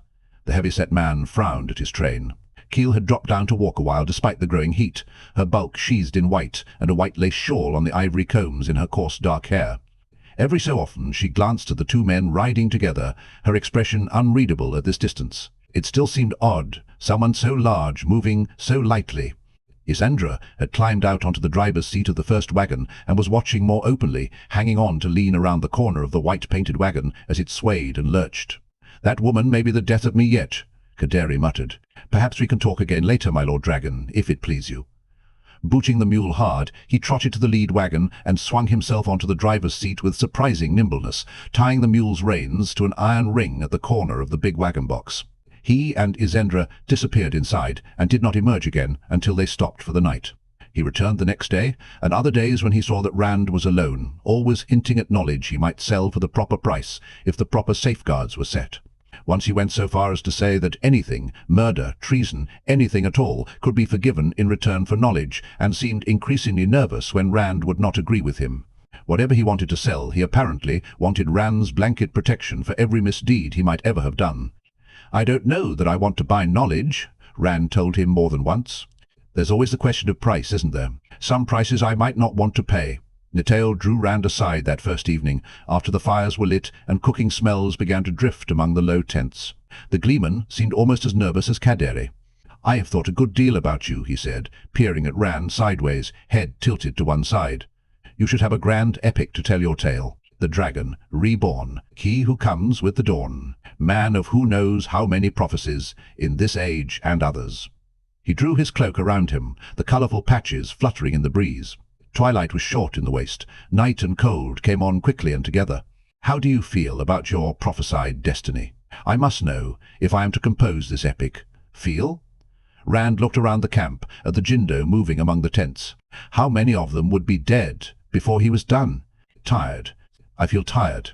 "Hardly heroic emotion," Nynaeve murmured. "But to be expected, given your destiny. The world riding on your shoulders, most people willing to kill you given the chance, the rest fools who think to use you, ride you to power and glory. Which are you, Nynaeve?" "I am a simple gleeman." The man lifted an edge of his patch-covered cloak as if for proof. "I would not take your place for all the world, not with the fate that accompanies it. Death or madness, or both. His blood on the rocks of Sheol Ghul. That is what the Kara Ethan cycle, the prophecies of the dragon, says, is it not? That you must die to save fools who will heave a sigh of relief at your death." "No, I would not accept that for all your power and more." Rand, Egwene said, stepping out of the deepening darkness with her pale cloak wrapped around her, the hood well up. "We have come to see how you have held up after your healing, and a day in that heat." Moiraine was with her, face shrouded in the deep cowl of her white cloak, and Bear and Amys, Mylaine and Shanna, heads swathed in dark shawls, all watching him, calm and cold as the night. Even Egwene. She did not have the Aes Sedai agelessness yet, but she had Aes Sedai eyes. He did not notice Aviendha at first, trailing behind the others. For a moment he thought he saw compassion on her face, but if it was there, it vanished as soon as she saw him looking. Imagination. He was tired. "Another time," Natel said, speaking to Rand but looking at the women in that peculiar sidelong manner. "We will talk another time." With the slightest of bows, he strode away. "Does the future chafe you, Rand?" Moiraine said quietly when the gleeman was gone. Prophecies speak in flowery, hidden language. They do not always mean what they seem to say. "The wheel weaves as the wheel wheels," he told her. "I will do what I must. Remember that, Moiraine. I will do what I must." She seemed satisfied with Aes Sedai. It was hard to tell. She would not be satisfied when she learned everything. Natel returned the next evening, and the next, always talking about the epic he would compose, but he displayed a morbid streak, digging for how Rand meant to face madness and death. His tale was meant to be a tragedy, it appeared. Rand certainly had no desire to root his fears out into the open. What was in his heart and head could remain buried there. Finally, the gleeman seemed to tire of hearing him say, "I will do what I must," and stopped coming. It seemed that he did not want to compose his epic unless it could be full of pained emotion. The man looked frustrated when he stalked off for the last time, cloak fluttering furiously behind him. The fellow was odd, but going by Tom Merrilin, so were all gleemen. Natel certainly demonstrated other gleeman's traits. For instance, he certainly had a fine opinion of himself. Rand did not care whether the man called him by titles, but Natel addressed Rhuach and Moiraine, the few times he was around her, as if he was plainly their equal. That was Tom to perfection, and he gave up performing for the Jindo at all, beginning to spend most of every night at the Shaido camp. There were more of the Shaido, he explained to Rhuach, as if it were the most obvious thing in the world, a larger audience. None of the Jindo liked it, but there was nothing even Rhuach could do. In the threefold land, a gleeman was allowed anything short of murder without being called down for it. Aviendha spent her nights among the wise ones, and sometimes walked with them for an hour or so during the day. All of them gathered around her, even Moiraine and Egwene. At first Rand thought they must be advising her on how to handle him, how to pull what they wanted to know out of his head. Then one day, with the sun molten overhead, a ball of fire as big as a horse suddenly burst into being ahead of the Wise One's party and went spinning and tumbling away, blazing a furrow across the sere land until it finally dwindled and winked out.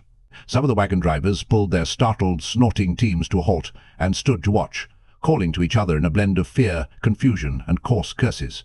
Murmurs rippled through the Jindo, and they stared, as did the Shaido, but the two columns of Aiel kept moving with barely a pause. It was among the wise ones that real excitement was evident. The four of them clustered around Aviendha, all apparently talking at once, with considerable arm-waving.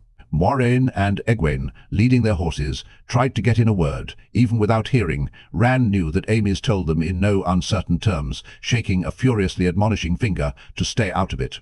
Staring at the blackened gouge stretching arrow-straight for half a mile, Rand sat back down in his saddle, teaching Aviendha to channel. Of course, that was what they were doing. He scrubbed sweat from his forehead with the back of his hand. The sun had nothing to do with it. When that fireball leaped out into existence, he had instinctively reached for the true source. It had been like trying to dip water with a torn sieve. All his clawing at Sedin might as well have been clawing at air. One day that could happen when he needed the power desperately. He had to learn too, and he had no teacher. He had to learn not just because the power would kill him before he had to worry about going mad if he did not. He had to learn because he had to use it. Learn to use it. Use it to learn. He began laughing so hard that some of the Jindo looked at him uneasily.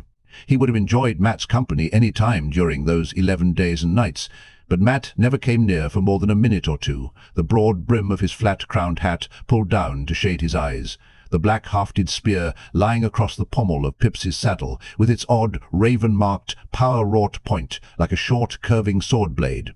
"If your face darkens from the sun any more, you will turn into an Aielman," he might say, laughing, or, "Do you mean to spend the rest of your life here? There's a whole world, the other side of the dragon wall. Wine? Women?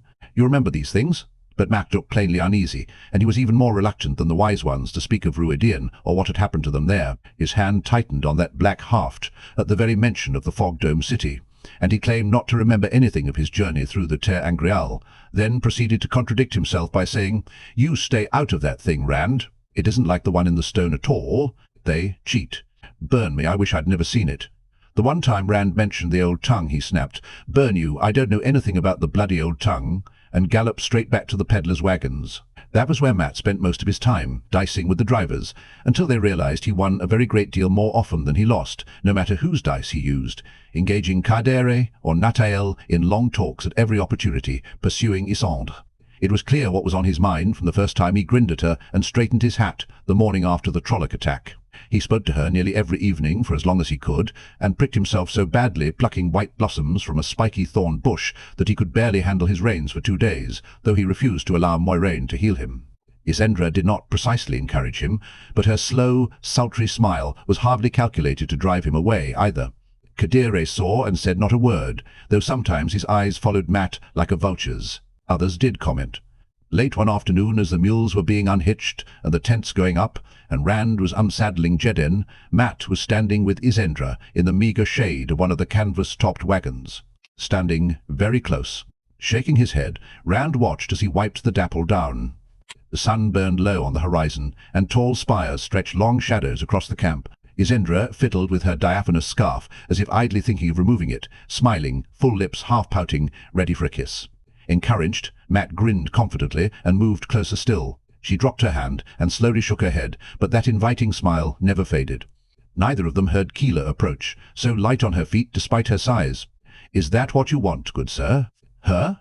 The pair jumped apart at the sound of her mellifluous voice, and she laughed just as musically, just as oddly out of that face. "A bargain for you, Matrim Cauthon. A tar valon mark, and she is yours. A chit like that cannot be worth more than 2, so it is a clear bargain." Matt grimaced, looking as though he wished he were anywhere else but there. Isandre, however, turned slowly to face Keel, a mountain cat, facing a bear. "You go too far, old woman," she said softly, eyes hard above the veiling scarf.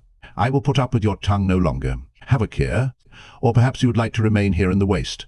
Keel smiled broadly, yet mirth never touched the obsidian eyes glittering behind her fat cheeks. "Would you?" Nodding decisively, Isandre said, "A tar valon mark." Her voice was iron. "I will see you have a tar valon mark when we leave you. I only wish I could see you trying to drink it." Turning her back, she strode to the lead wagon, not swaying seductively at all, and vanished inside. Keel watched, round face unreadable, until the white door closed, then suddenly rounded on Matt, who was on the point of slipping away. "Few men have ever refused an offer from me once, much less twice. You should have a care I do not take it in mind to do something about it."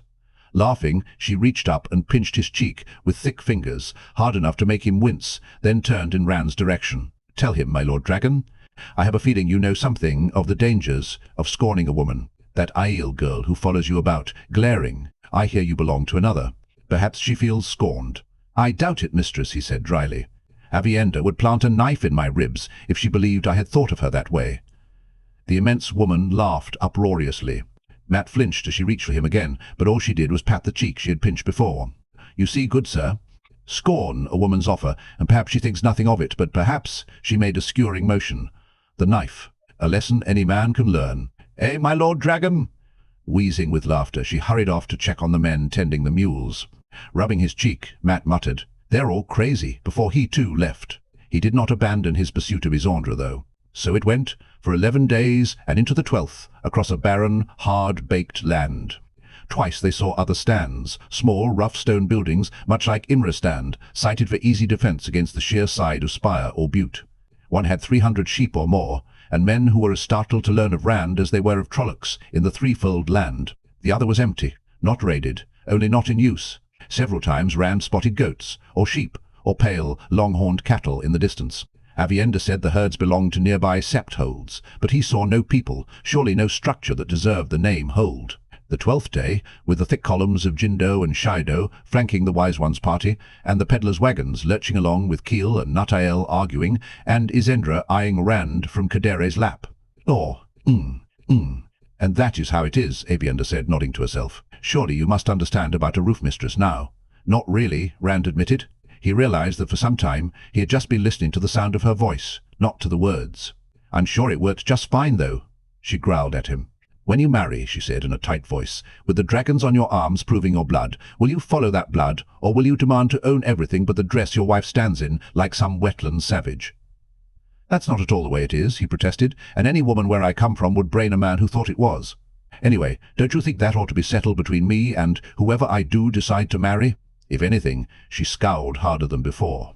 To his relief, Rhuidean came trotting back from the head of the Jindo. "We are there," the Aielman announced with a smile. Cold Rocks Hold. Chapter 49. Cold Rocks Hold. Frowning, Rand looked around. A mile ahead stood a tight cluster of tall, sheer-sided buttes, or perhaps one huge butte broken by fissures. To his left, the land ran off in patches of tough grass and leafless spiny plants, scattered thorny bushes and low trees, across arid hills and jagged gullies, past huge rough stone columns to jagged mountains in the distance. To the right, the land was the same, except the cracked yellowish clay lay flatter, the mountains closer. It could have been any piece of the waste he had seen since leaving Chandar. "Where?" he said. Rhuidean glanced at Avienda, who was looking at Rand as though he had lost his wits. "Come, let your own eyes show you Cold Rocks." Dropping his shufar to his shoulders, the clan chief turned and loped bareheaded toward the fissured rock wall ahead. The Shaido had already halted, milling about and beginning to set up their tents. Airn and the Jindo fell in behind Rhuidean at a trot with their pack mules, uncovering their heads and shouting wordlessly, and the maidens escorting the peddlers cried for the drivers to hasten their teams and follow the Jindo. One of the wise ones lifted her skirts to her knees and ran to join Rhuidean. Rand thought it was Amy's, from the pale hair. Surely Bear could not move that nimbly. But the rest of the wise one's party maintained its original pace. For a moment, Moiraine looked as if she would break away toward Rand, then hesitated, arguing with one of the other wise ones, hair still hidden by her shawl. Finally, the Aes Sedai reined her white mare back beside Egwene's grey and Lan's black stallion, just ahead of the white-robed Guy Shine, who were tugging the pack animals along. They were heading the same way as Rhuidean and the others, though. Rand leaned down to offer a hand to Avienda. When she shook her head, he said, "If they are going to be making all that noise, I won't be able to hear you down there. What if I make a wool-headed mistake because I can't hear what you say?" Muttering under her breath, she glanced at the maidens around the peddlers' wagons, then sighed and clasped his arm. He hoisted her up, ignoring her indignant squawk, and swung her onto Jaden behind the saddle. Whenever she tried to mount by herself, she came close to pulling him out of the saddle. He gave her a moment to settle her heavy skirts, though at best they bared her legs well above her soft, knee-high boots, then heeled the dapple to a canter. It was the first time Avienda had ridden faster than a walk. She flung her arms around his waist and hung on. "If you make me look the fool before my sisters, Wetlander," she snarled warningly against his back. "Why would they think you a fool? I've seen Bear and Amy's and the others ride behind Moiraine or egwene, sometimes to talk." After a moment she said, "You accept changes more easily than I, Randall Thor." He was not sure what to make of that. When he brought Jaden up with Rhuidean and Airn and Amys, a little ahead of the still-shouting Jindo, he was surprised to see Couladin running easily alongside, flame-coloured hair bare. Avienda tugged Rand's own shufar down to his shoulders. "You must enter a hold with your face clear to be seen. I told you that, and make noise. We have been seen long since, and they will know who we are, but it is customary to show you are not trying to take the hold by surprise." He nodded, but held his tongue. Neither Rhuidean nor any of the three with him were making a sound, and neither was Avienda. Besides, the Jindo made enough clamour to be heard for miles. Couladin's head swung toward him. Contempt flashed across that sun-dark face, and something else. Hate and disdain Rand have come to expect, but amusement? What did Couladin find amusing? "Fool Shaido," Avienda muttered at his back. Maybe she was right. Maybe the amusement was for her riding. But Rand did not think so. Mat galloped up, trailing a cloud of yellowish-brown dust, hat pulled low and spear resting upright on his stirrup iron like a lance.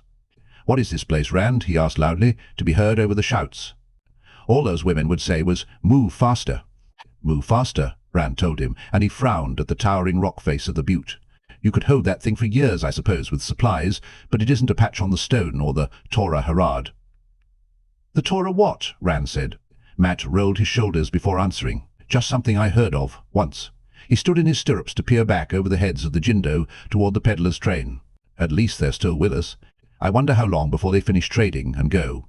Not before Auker Dal. Rhuidean says there's a sort of fair whenever clan chiefs meet, even if it's only 2 or 3. With all 12 coming, I don't think Carderi and Keel will want to miss it." Mat did not look pleased at the news. Rhuidean led the way straight to the widest fissure in the sheer stone wall, 10 or 12 paces across at the broadest, and shadowed by the height of its sheer sides as it wove deeper and deeper, dark and even cool beneath a ribbon of sky. It felt odd to be in so much shade. The Aiel's wordless shouts swelled, magnified between the grey-brown walls, when they suddenly ceased, The silence, broken only by the clatter of mules' hooves and the creak of wagon wheels far behind, seemed very loud. They rounded another curve, and the fissure opened abruptly into a wide canyon, long and almost straight. From every side, shrill, ululating cries broke from hundreds of women's mouths. A thick crowd lined the way, women in bulky skirts, shawls wrapped about their heads, and men wearing greyish-brown coats and breeches. The Cadin Zor, and maidens of the spear too, waving their arms in welcome, beating on pots or whatever could make a noise. Rand gaped, and not just for the pandemonium. The canyon walls were green, in narrow terraces climbing halfway up both sides. Not all were really terraces, he realized. Small, flat-roofed houses of grey stone or yellow clay seemed to be stacked practically atop one another, in clusters with paths winding between, and every roof a garden of beans and squashes, peppers and melons and plants he did not know. Chickens ran loose, redder than those he knew, and some strange sort of fowl, larger and speckled grey. Children, most garbed like their elders, and white-robed Gaishayan, moved among the rows with big clay pitchers, apparently watering individual plants.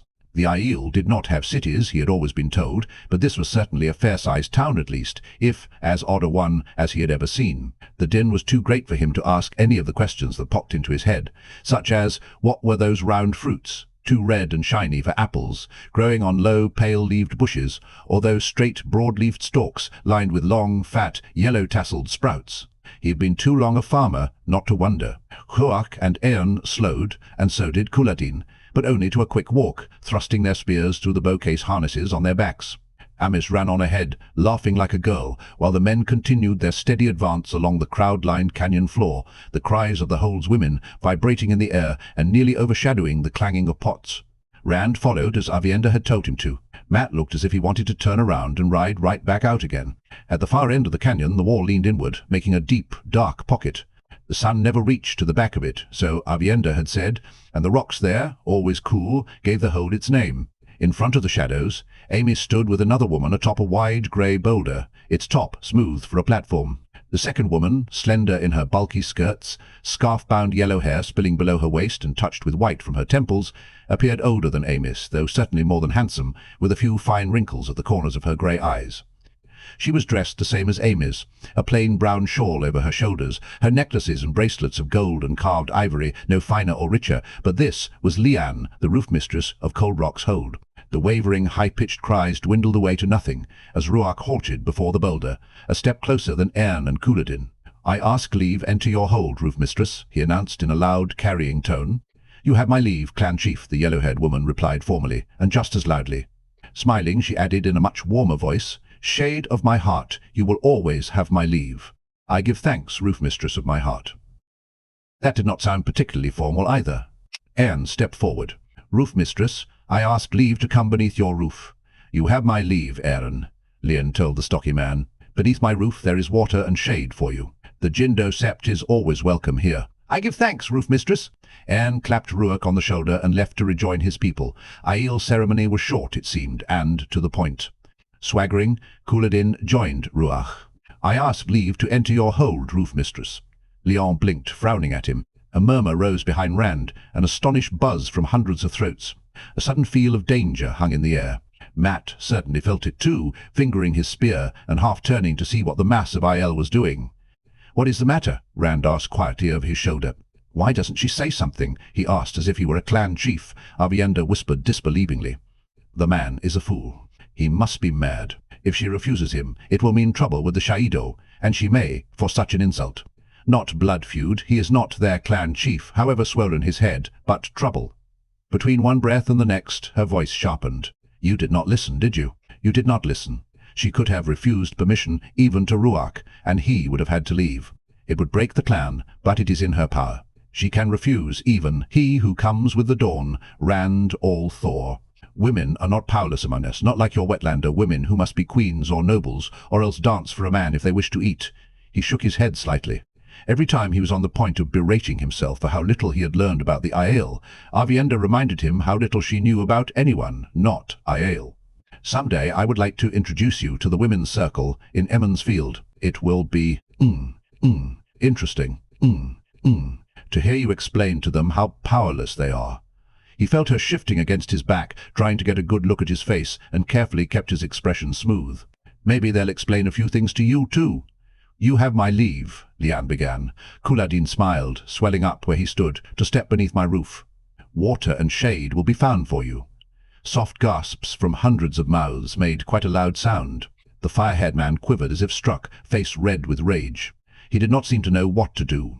He took a challenging step forward, staring up at Lian and Amy's, clutching his own forearms as though to keep his hands from his spears, then whirled and strode back toward the gathering, glaring this way and that, daring anyone to speak.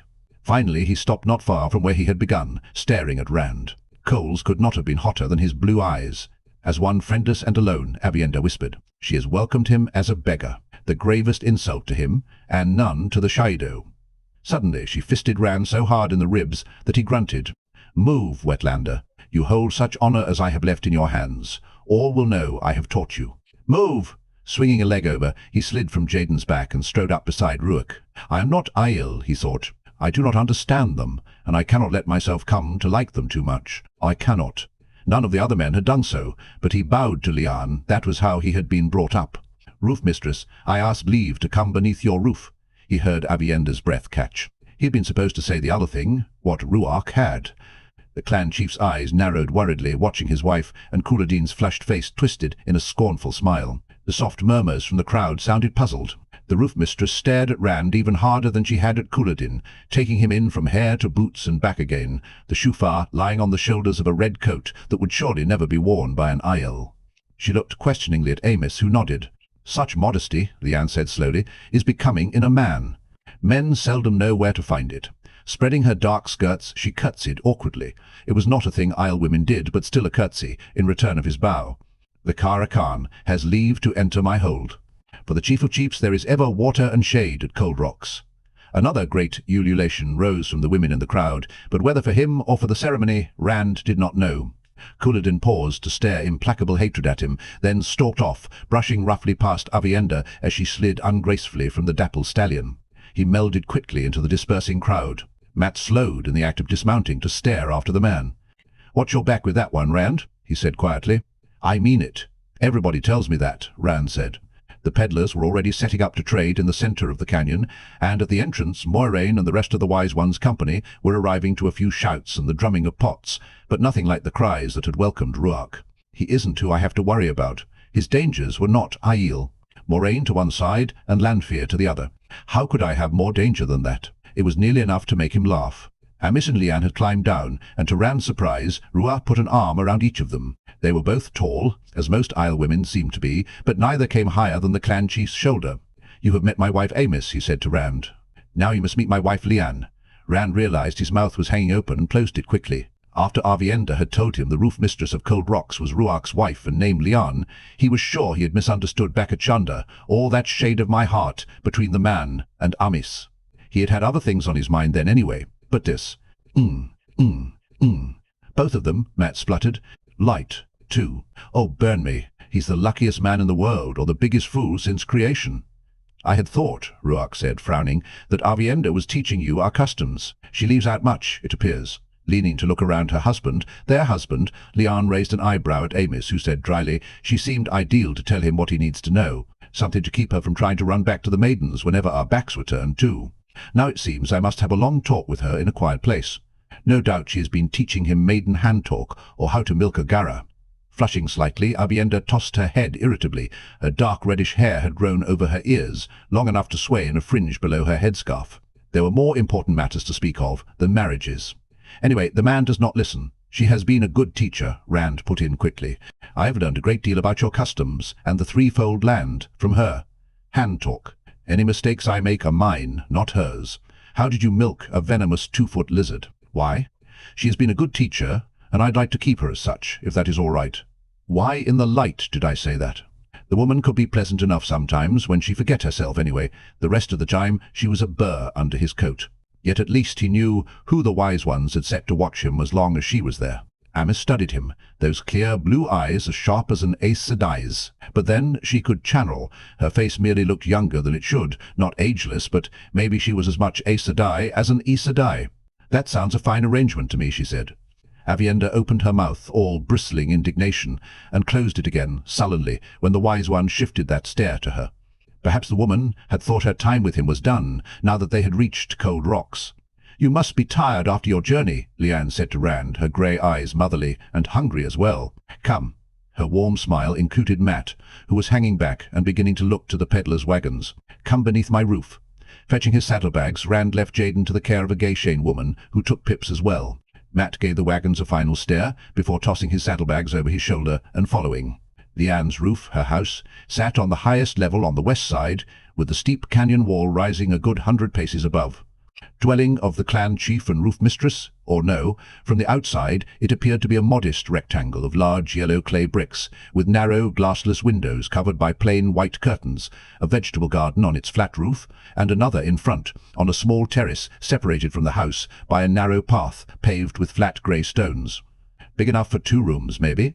Except perhaps for the square bronze gong hanging beside the door, it looked much like the other structures Rand could see, and from that vantage point the entire length of the valley was laid out below him. A small, simple house. Inside, it was something else. The brick part was one large room, floored with reddish-brown tiles. But it was only part. Carved into the stone behind were more rooms, high-ceilinged and surprisingly cool, with wide arched doorways and silver lamps giving off a scent that hinted of green places. Rand saw only one chair, tall-backed and lacquered red and gold, with a look of not much use, the chief's chair, Avienda called it. There was little more wood to be seen beyond a few polished or lacquered boxes and chests, and low reading stands holding open books. The reader would need to lie on the floor. Intricately woven carpets covered the floors, and bright rugs in layers. He recognized some patterns from Tyr and Caerheen and Andor, even Ilion and Tarabon, while other designs were unfamiliar, broad jagged stripes and no 2 colors alike, or linked hollow squares in greys and browns and blacks. In sharp contrast to the harsh sameness outside this valley, there was vivid color everywhere, wall hangings he was sure had come from the other side of the spine of the world.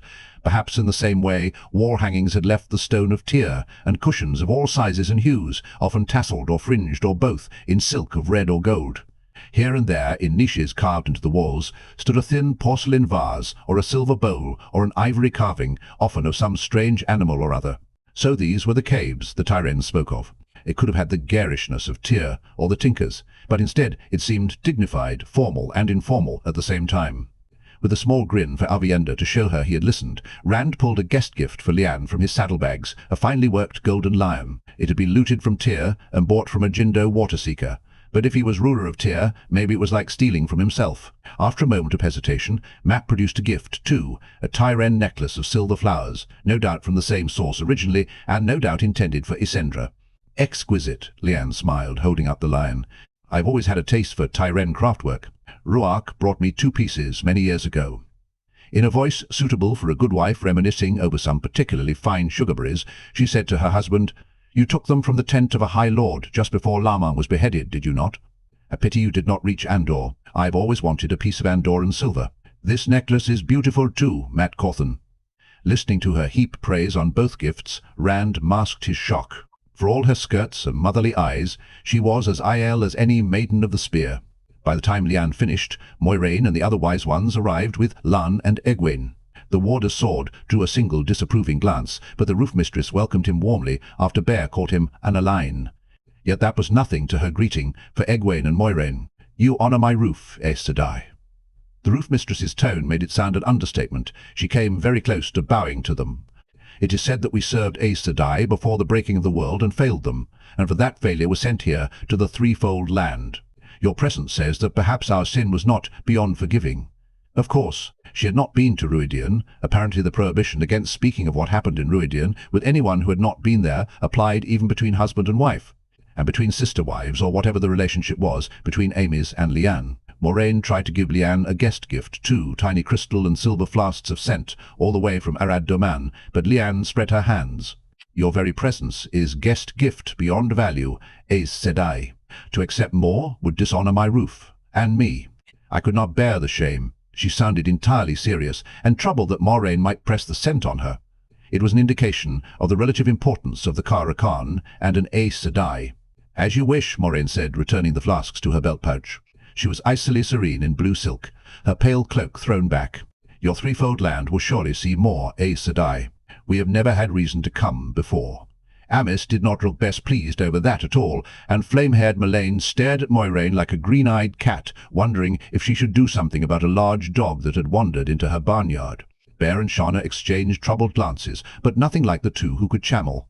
A flurry of gay-shane men and women alike, graceful in cowled white robes, their downcast eyes seeming so strangely submissive in Aiel faces, took Moiraine and Egwene's cloaks, brought damp towels for hands and faces, and tiny silver cups of water to be drunk formally, and finally a meal, served with silver bowls and trays fit for a palace yet eaten from pottery with a blue-striped glaze. Everyone ate lying on the floor where white tiles had been set into the stone for a table, heads together, cushions under their chests, radiating out like spokes in a wheel, while Guy Shane slipped between to place dishes. Matt struggled, shifting this way and that on his cushions, but Lan lounged as if he had always eaten that way, and Moiraine and Egwene looked almost as comfortable. No doubt they had had practice in the Wise One's tents. Rand found it awkward, yet the food itself was peculiar enough to take most of his attention. A dark, spicy stew of goat with chopped peppers was unfamiliar, but hardly strange, and peas were peas anywhere, or squash. The same could not be said of the crumbly, coarse yellow bread, or long, bright red beans mixed in with the green, or a dish of bright yellow kernels and bits of pulpy red that Avienda called zemai and tomat, or a sweet bulbous fruit with a tough greenish skin, she said, came from one of those leafless, spiny plants called cauthon. It was all tasty, though. He might have enjoyed the meal more if she had not lectured him on everything. Not sister-wives. That was left to Amos and Liam, lying on either side of Rhuidean and smiling at each other almost as much as at their husband. If they had both married him so as not to break up their friendship, it was plain they both loved him. Rand could not see Elaine and Min agreeing to such an agreement. He wondered why he had even thought of it. The son must have cooked his brains, but if Avienda left that one explanation to others, she explained everything else in tooth-grinding detail. Maybe she thought him an idiot for not knowing about sister-wives. Turned on her right side to face him, she smiled almost sweetly as she told him the spoon could be used for eating the stew or the zemai and tomat. But her eyes shone with a light that said it was the Wise Ones being there that kept her from hurling a bowl of something at his head. "I do not know what I've done to you," he said quietly. He was very conscious of Moiraine on his other side, seeming engrossed in her own low conversation with Shana. Bear put in a word now and then, but he thought she was bending an ear his way too. "But if you hate being my teacher so much, you do not have to be. It just popped out. I'm sure Rhuidean or the Wise Ones will find someone else." The Wise Ones certainly would, if he rid himself of this spy. "You've done nothing to me." She bared teeth at him. If it was meant to be a smile, it fell considerably short. "Oh, and you never will. You may lie, however is most comfortable for eating, and talk to those around you, except for those of us who must instruct, instead of sharing the meal, of course. It is considered polite to talk with those on both sides." From behind her, Matt looked at Rand and rolled his eyes, clearly relieved to be spared that. "Unless you are forced to face one in particular, as to teach him, take food with your right hand, unless you must lean on that elbow and—" It was torture, and she seemed to enjoy it. The Aiel seemed to set great store by the giving of gifts. Maybe if he gave her a gift. All talk for a time when the meal is done, unless one of us must teach instead, and a bribe. It did not seem fair to have to bribe someone who was spying on him, but if she meant to go on even half like this, it would be worth it for a little peace. When the meal was cleared away by gay shine, and silver cups of dark wine brought, Bear fixed Avienda with a grim eye across the white tiles, and she subsided sulkily. Egwene knelt up to reach over Matt and pat her, but it did not appear to help. At least she was quiet. Egwene gave him a tight look. Either she knew what he was thinking, or she considered Avienda's sulks his fault. Rhuidean dug out his short-stemmed pipe and tabac pouch, thumbing the bowl full, then passing the leather pouch to Matt, who had produced his own silver-mounted pipe. "Some have taken news of you to heart, Randall Thor, and quickly, it seems. Lian tells me word has come that Geran, who is clan chief of the Sharad Aiel, and Bael of the Goshen, have already reached Al-Khair-Dal. Erim of the Shireen is on his way." He allowed a slender young Gaishine woman to light his pipe with a burning twig. From the way she moved, with a different sort of grace than the other white-robed men and women, Rand suspected she had been a maiden of the spear not too long ago. He wondered how long she had to continue in her year and a day of service, meek and humble. Matt grinned at the woman as she knelt to light his pipe. The green-eyed stare she gave him from the depths of her cowl was not meek at all, and wiped the grin right off his face. Irritably he rolled onto his belly, a thin blue streamer rising from his pipe. It was too bad he did not see the satisfaction on her face, or see it wiped away in a blush by one glance from Amos. The green-eyed young woman scurried away looking shamed beyond belief. And Avienda, who so hated having had to give up the spear, who still saw herself as spear sister, to a maiden of whatever clan. Or, she frowned at the departing Gayshane, as Mistress Olvere would have glared at someone who had spit on the floor. A strange people. Egwene was the only one Rand saw with any sympathy in her eyes at all. The Goshian and the Sharad, he muttered at his wine. Rhuidean had told him each clan chief would bring a few warriors to the Golden Bow, for honor, and each sept chief as well. Added together, it meant perhaps 1,000 from each clan. 12 clans. 12,000 men and maidens, eventually, all tied up in their strange honor and ready to dance the spears if a cat sneezed. Maybe more because of the fair. He looked up. They have a few, don't they? Rhuidean and Lan both nodded. I know you said that something like the Peace of Rhuidean holds at Alcair Dal, Rhuidean, but I saw how far that peace held Couladin and the Shadow. Maybe I had better go right away. If the Goshen and the Sharad start fighting. A thing like that could spread. I want all the Aiel behind me, Rhuidean. The Goshen are not Shadow, Moiraine said sharply, shaking her red-gold mane like a lioness. Nor are the Sharad. Bear's reedy voice was thinner than that of the younger woman, but no less definite. Geran and Bael may try to kill one another before they return to their holds, but not at Alcair Dal. None of which answers Randall Thor's question, Rhuidean said. If you go to Alcair Dal before all of the chiefs arrive, those who have not come yet will lose honor. It is not a good way to announce that you are Kara Khan, dishonoring men you will call to follow you. The Nakai have furthest to come, a month, and all will be at Alcair Dal. Less, Shauna said with a brisk shake of her head. I have walked Alcera's dreams twice, and she says Bruin means to run all the way from Shiagi Hold. Less than a month. A month before you leave, to be sure, Rhuidean told Rand. Then 3 days to Alcair Dal, perhaps 4. All will be there then. A month, he rubbed his chin. Too long, and no choice. In stories, things always happened as the hero planned, seemingly when he wanted them to happen. In real life it rarely occurred that way, even for a Tavran with prophecy supposedly working for him. In real life it was scratch and hope, and luck if you found more than half a loaf where you needed a whole. Yet a part of his plan was following the path he had hoped for. The most dangerous part. Moiraine, stretched out between Lan and Amos, sipped her wine lazily, eyes lidded as if sleepy. He did not believe it. She saw everything, heard everything, but he had nothing to say now that she should not hear. How many will resist, Rhuidean, or oppose me? You've hinted, but you've never said for sure. I cannot be sure in it, the clan chief replied around his pipe stem. When you show the dragons, they will know you. There is no way to imitate the dragons of Rhuidean. Had Moiraine's eyes flickered? You are the one prophesied. I will support you, and Bruin, certainly, and Teheric, of the Rain Aiel. The others. Our Savannah, Soladric's wife, will bring the Shadow, since the clan has no chief. She is young to be roof mistress of a hold. Doubtless displeased, she will have only one roof and not an entire hold when someone is chosen to replace Soladric. And Savannah is as wily and untrustworthy as any Shadow ever born. But even if she makes no trouble, you know that Couladin will. He acts the clan chief, and some Shadow may follow him without his entering Rhuidean. Shadow are fools enough for that. Hun, of the Tomanel, may move in any direction. He is a prickly man, hard to know and difficult to deal with, and... He cut off as Leanne murmured softly, Is there any other kind? Rand did not think the clan chief had been meant to hear. Amiz hid a smile behind her hand. Her sister-wife buried her face innocently in her wine-cup. As I was saying, Rhuidean said, frowning resignedly from one of his wives to the other, it is not a thing I can be sure of. Most will follow you, perhaps all. Perhaps even the Shadow. We have waited 3,000 years for the man who bears 2 dragons. When you show your arms, none will doubt you are the one sent to unite us, and break them, but he did not mention that. The question is how they will decide to react. He tapped his teeth with his pipe stem for a moment. You will not change your mind and don the Caden Zor, and show them what, Rhuidean? A pretend Aiel? As well dress Matt for Aiel. Matt choked on his pipe. I will not pretend. I am what I am. They must take me as I am. Rand raised his fists, coat sleeves falling enough to uncover the golden-maned heads on the backs of his wrists. These prove me. If they aren't enough, then nothing is.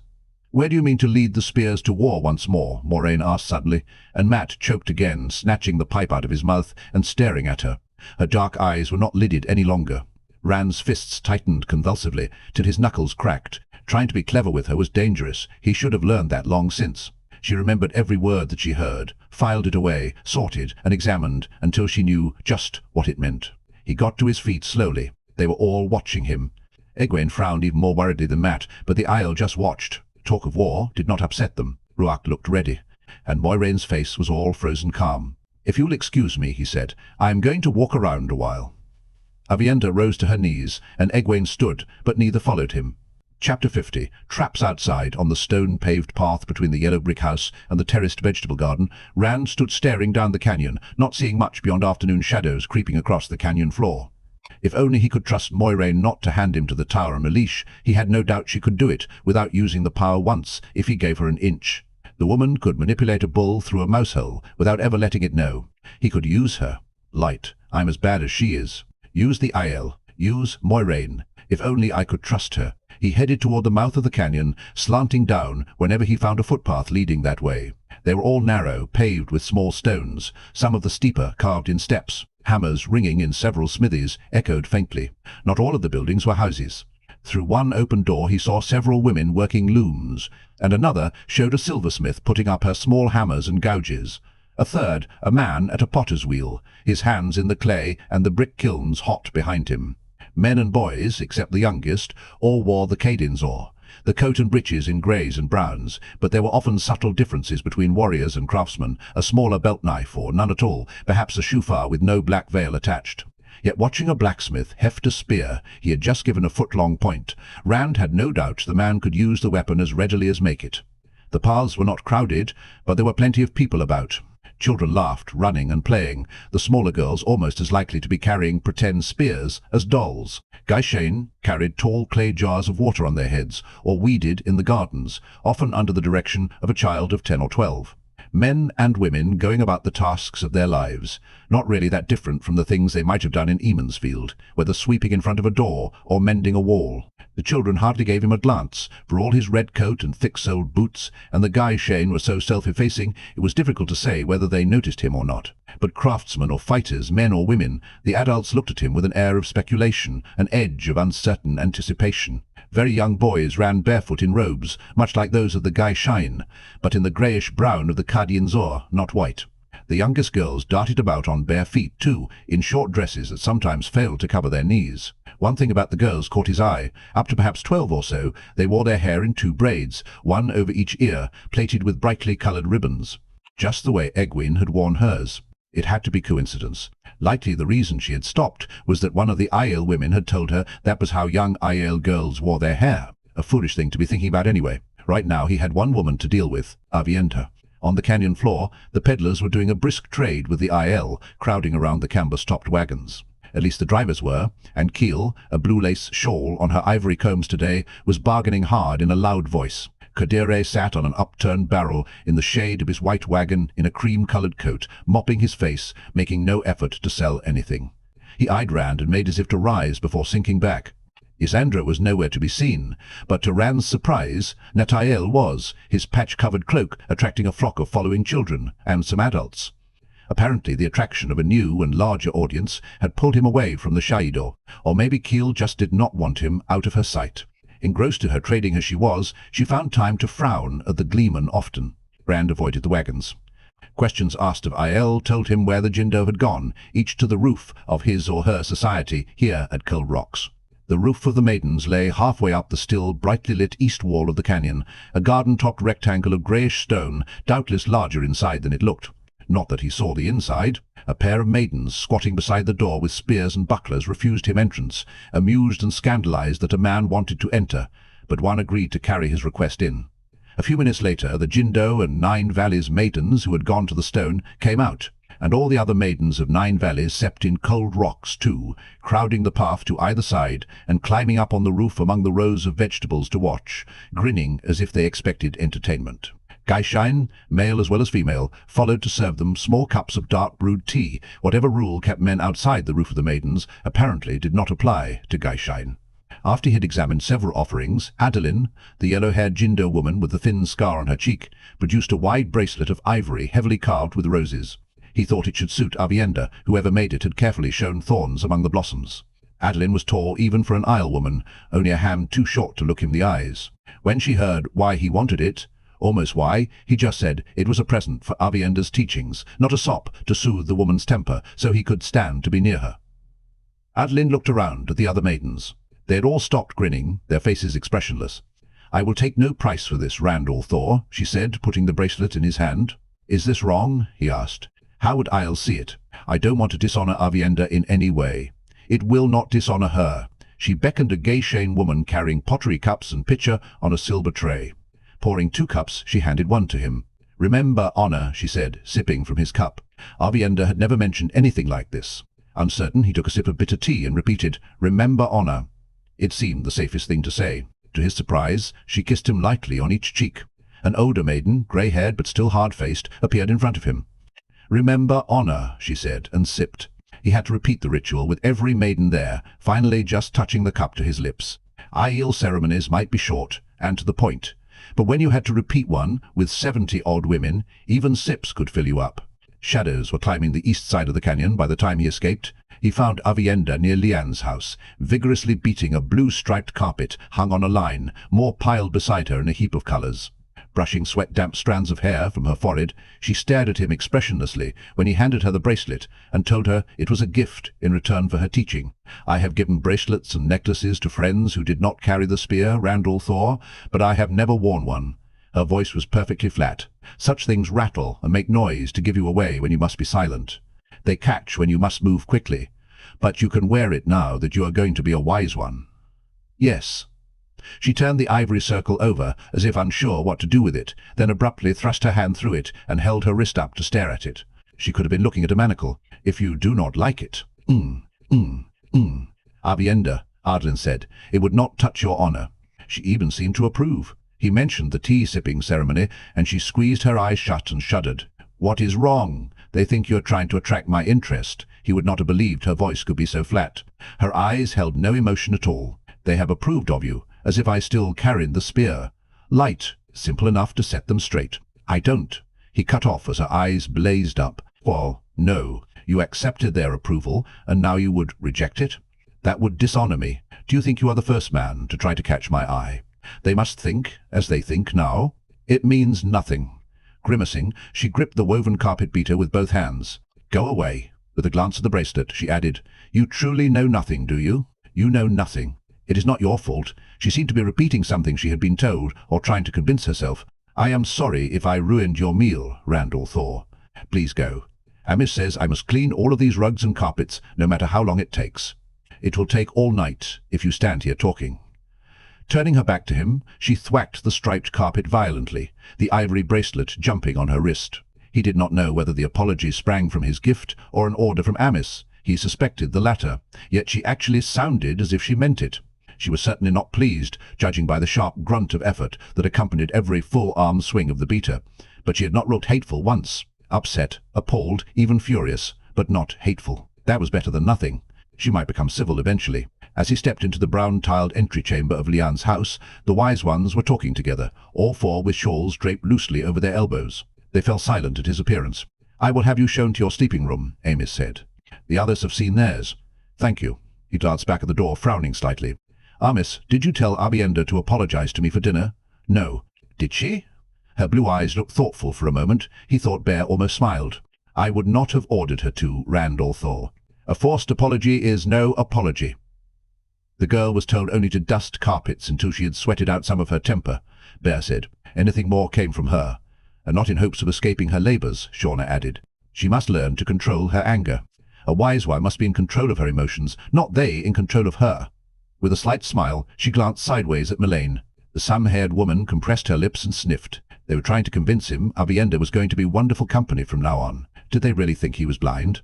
"You must know that I know about her, that you set her to spy on me." "You do not know as much as you think," Amish said. For all the world like an Aes Sedai with hidden meanings she did not intend to let him see. Mylaine shifted her shawl, eyeing him up and down in a considering manner.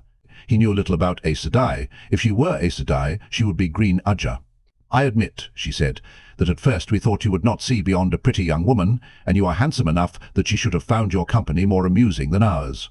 We did not reckon with her tongue, or other things. Then why are you so eager for her to stay with me?" There was more heat in his voice than he wanted. "You can't think I will reveal anything to her now that I don't want you to know." "Why do you allow her to remain?" Amish asked calmly. "If you refuse to accept her, how could we force her on you? At least this way I know who the spy is." Having Avienda under his eye had to be better than wondering which of the Aiel were watching him. Without her, he would probably suspect that every casual comment from Rhuidean was an attempt to pry. Of course, there was no way to say it was not. Rhuidean was married to one of these women. Suddenly he was glad he had not confided more in the clan chief, and sad that he had thought of it. Why had he ever believed the Aiel would be simpler than Tyrene High Lords? I'm satisfied to leave her right where she is. Then we are all satisfied, Bear said. He eyed the leathery-faced woman leerily. There had been a note of something in her voice, as if she knew more than he did. She will not find out what you want. What we want, Mylaine snapped. Her long hair swung as she tossed her head. The prophecy says, a remnant of a remnant shall be saved. What we want, Randall Thor, Kara Khan, is to save as many of our people as we can. Whatever your blood and your face, you have no feeling for us. I will make you know our blood for yours, if I have to lather. I think, Amice cut her off smoothly, that he would like to see his sleeping room now. He looks tired. She clapped her hands sharply, and a willowy Gay-Shane woman appeared. Show this man to the room that has been prepared for him. Bring him whatever he needs. Leaving him standing there, the wise ones headed for the door, Bear and Shauna looking daggers at Mylaine, like members of the women's circle, eyeing someone they meant to call to account sharply. Mylaine ignored them as the door closed behind them. She was muttering something that sounded like, talk sense into that fool girl. What girl? Avienda? She was already doing what they wanted. Egwene, maybe? He knew she was studying something with the wise ones. And what was Mylaine willing to lay in order to make him know their blood for his? How could laying something make him decide he was Aiel? Lay a trap, maybe? Ooh. She wouldn't say right out. She means to lay a trap. What sorts of things do you lay? Hens lay eggs, he thought, laughing softly.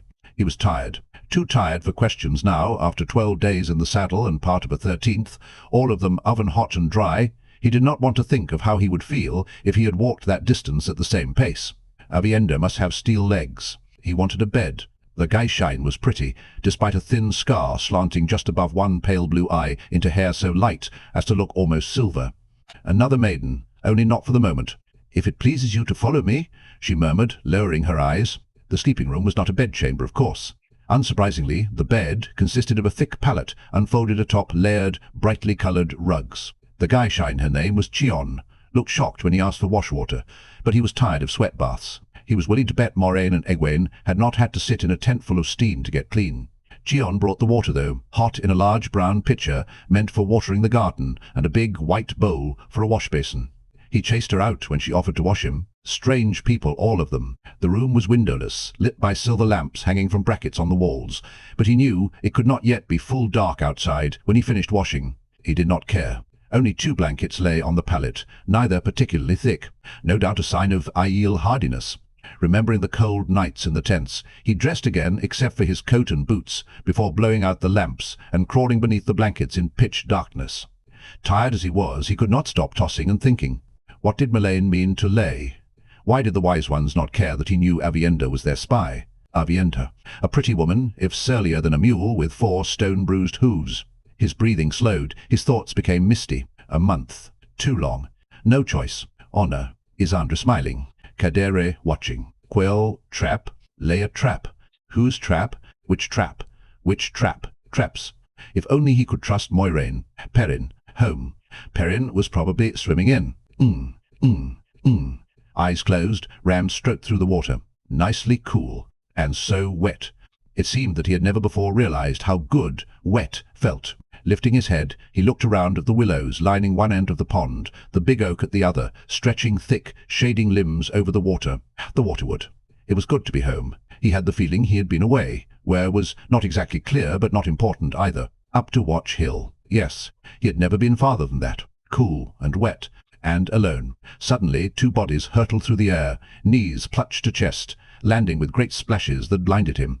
Shaking the water out of his eyes, he found Elaine and Min smiling at him from either side, just their heads showing above the pale green surface. 2 strokes would take him to either woman, away from the other. He could not love both of them. Love? Why had that popped into his head? You do not know who you love. He spun about in a swirl of water. Avienda stood on the bank, in Cardin's oar rather than skirt and blouse. Not glaring, though, just looking. Come into the water, he said. I'll teach you how to swim. Musical laughter pulled his head around to the opposite bank. The woman who stood there, palely naked, was the most beautiful he had ever seen, with big, dark eyes that made his head whirl. He thought he knew her. "Should I allow you to be unfaithful to me, even in your dreams?" she said. Somehow he was aware without looking that Elaine and Min and Avienda were not there anymore. This was beginning to feel very odd. For a long moment she considered him, completely unconscious of her nudity. Slowly she posed on toe tips, arms swept back, then dove cleanly into the pond. When her head popped above the surface, her shining black hair was not wet. That seemed surprising for a moment. Then she had reached him. Had she swum? Or was she just there, tangling arms and legs around him? The water was cool, her flesh hot. "You cannot escape me," she murmured. Those dark eyes seemed far deeper than the pond. "I will make you enjoy this so you never forget, asleep or awake. Asleep or Or everything shifted, blurred. She wrapped herself around him tighter, and the blur went away. Everything was as it had been. Rushes filled one end of the pond. Leatherleaf and pine grew almost to the water's edge at the other. "I know you," he said slowly. He thought he must, or why would he be letting her do this? "But I don't. This is not right." He tried to pull her loose, but as fast as he pried an arm away, she had it back again. "I ought to mark you." There was a fierce edge in her voice. First that milk-hearted Ilyena, and now, How many women do you hold in your thoughts?" Suddenly her small white teeth burrowed at his neck. Bellowing, he hurled her away and slapped a hand to his neck. She had broken the skin, he was bleeding. "Is this how you amuse yourself when I wonder where you have gone?" a man's voice said contemptuously. "Why should I hold to anything when you risk our plan this way?" Abruptly, the woman was on the bank, clothed in white, narrow waist, belted in wide-woven silver stars and crescents in her midnight hair. The land rose slightly behind her, to an ash grove on a mound. He did not remember seeing ash before. She was facing a blur, a thick, grey, man-sized fuzzing of the air. This was all, and our becoming fought. Wrong, somehow. "Risk," she sneered. "You fear risk as much as Moiraine, don't you? You would creep about like the spider herself. Had I not hauled you out of your hole, you'd still be hiding and waiting to snatch a few scraps. If you cannot control your tar." "Appetites," the blur said in the man's voice. "Why should I associate with you at all? If I must take risks, I want a greater reward than pulling strings on a puppet." "What do you mean?" she said dangerously. The blur shimmered. Somehow Rand knew it for hesitation, uncertainty over having said too much. And then suddenly the blur was gone. The woman looked at him, still neck-deep in the pond. Her mouth tightened with irritation, and she vanished. He started awake and lay still, peering up into blackness. A dream. But an ordinary dream or something else. Fumbling a hand from under the blankets, he felt the side of his neck, felt the tooth marks and the thin trickle of blood. Whatever kind of dream she had been in it, Lanfear. He had not dreamed her. And that other, a man, a cold smile crept onto his face. Traps all around.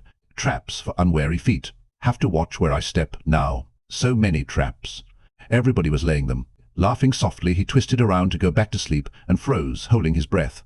He was not alone in the room. Lanfear. Frantically he reached for the true source. For an instant he feared. Fear itself might defeat him. Then he floated in the cold calm of the void, filled with a raging river of the power. He sprang to his feet, lashing out. The lamps burst to light. Avienda sat cross-legged by the door, mouth hanging open and green eyes bulging by turns at the lamps and the bonds, invisible to her, that wrapped her completely.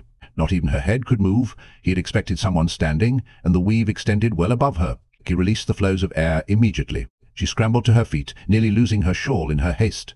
I do not believe I will ever become used to. She gestured at the lamps. "From a man, you have seen me wield the power before." Anger oozed across the surface of the void surrounding him, sneaking into his room in the dark, frightening him half to death. She was lucky he had not hurt her, killed her by accident. "You had best grow used to it. I am he who comes with the dawn, whether you want to admit it or not. That is not part. Why are you here?" he demanded coldly. "The wise ones are taking turns, watching over you from outside." They meant to continue watching from. She trailed off, her face reddening. From where? She only stared at him, her face growing more and more crimson. Avienda, from what you? Dreamwalkers. Why had it never occurred to him? "From inside my dreams," he said harshly. "How long have they been spying inside my head?" She let out a long, heavy breath. "I was not supposed to let you know. If Bear finds out. Shauna said it was too dangerous tonight. I do not understand it. I cannot enter the dream without one of them to help me. Something dangerous tonight is all I know. That is why they are taking turns at the door to this roof. They are all worried. You still haven't answered my question." "I do not know why I am here," she muttered. if you need protection. She glanced at her short belt knife, touched the hilt.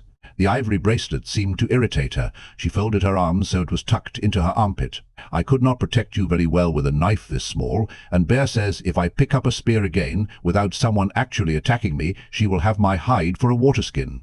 I do not know why I should give up sleep to protect you at all. Because of you, I was beating rugs until less than an hour ago. By moonlight. That wasn't the question. How long? He cut off suddenly. There was a feel in the air, a sense of wrongness, of evil. It could be imagination, residue from his dream. It could be. Avienda gasped as the flame-red sword appeared in his hands, its slightly curved blade marked with the heron. Lanfear had accused him of using only the 10th part of what he was capable of, yet most of that 10th came by guess and fumbling. He did not know even the 10th part of what he could do. But he knew the sword. Stay behind me. He was just aware of her unsheathing her belt knife as he padded from the room in his stocking feet, soundless on the carpets. Oddly, the air was no cooler than when he had lain down. Perhaps those stone walls held what heat there was, for the farther out he went, the colder it grew. Even the Gaishine must have sought their palates by now. The halls and chambers stood silent and empty, most dimly illuminated by the scattered lamps still burning. Here, where extinguished lamps meant pitch dark at noon, some lamps were always left lit. The feeling was still vague, but he would not go away. Evil. He stopped suddenly in the wide archway leading to the brown-tiled entry chamber. One silver lamp at each end of the room gave a pale light. In the middle of the floor, a tall man stood with his head bowed over the woman, wrapped in his black cloaked arms, her head flung back and her white cowl fallen while he nuzzled at her throat. Chion's eyes were nearly closed, and she wore an ecstatic smile. A flush of embarrassment slid across the surface of the void. Then the man raised his head. Black eyes regarded Rand, too big in a pale, gaunt-cheeked face. A puckered, red-lipped mouth opened in a parody of a smile, showing sharp teeth. Chion crumpled to the floor as the cloak unfolded, spread into wide, bat-like wings. The dragcar stepped over her, white hands reaching for Rand, the long, slender fingers tipped with claws. Claws and teeth were not the danger, though. It was the dragcar's kiss that killed, and worse. Its crooning, hypnotic song clung tight around the void. Those dark, leathery wings moved to enfold him as he stepped forward. One moment of startlement flashed in the huge black eyes before the power-made sword clove the dragcar's skull to the bridge of its nose. A steel blade would have bound, but the blade, woven of fire, pulled free easily as the creature fell. For a moment, deep in the heart of the void, Rand examined the thing at his feet. That song. Had he not been shielded from emotion by emptiness, kept dispassionate and distant, that song would have snared his mind. The dragcar surely believed it had when he came to it so willingly. Avienda ran past him to half-kneel beside Chion and feel the Gaishine's throat. "Dead," she said, thumbing the woman's eyelids the rest of the way shut. "Perhaps better for it.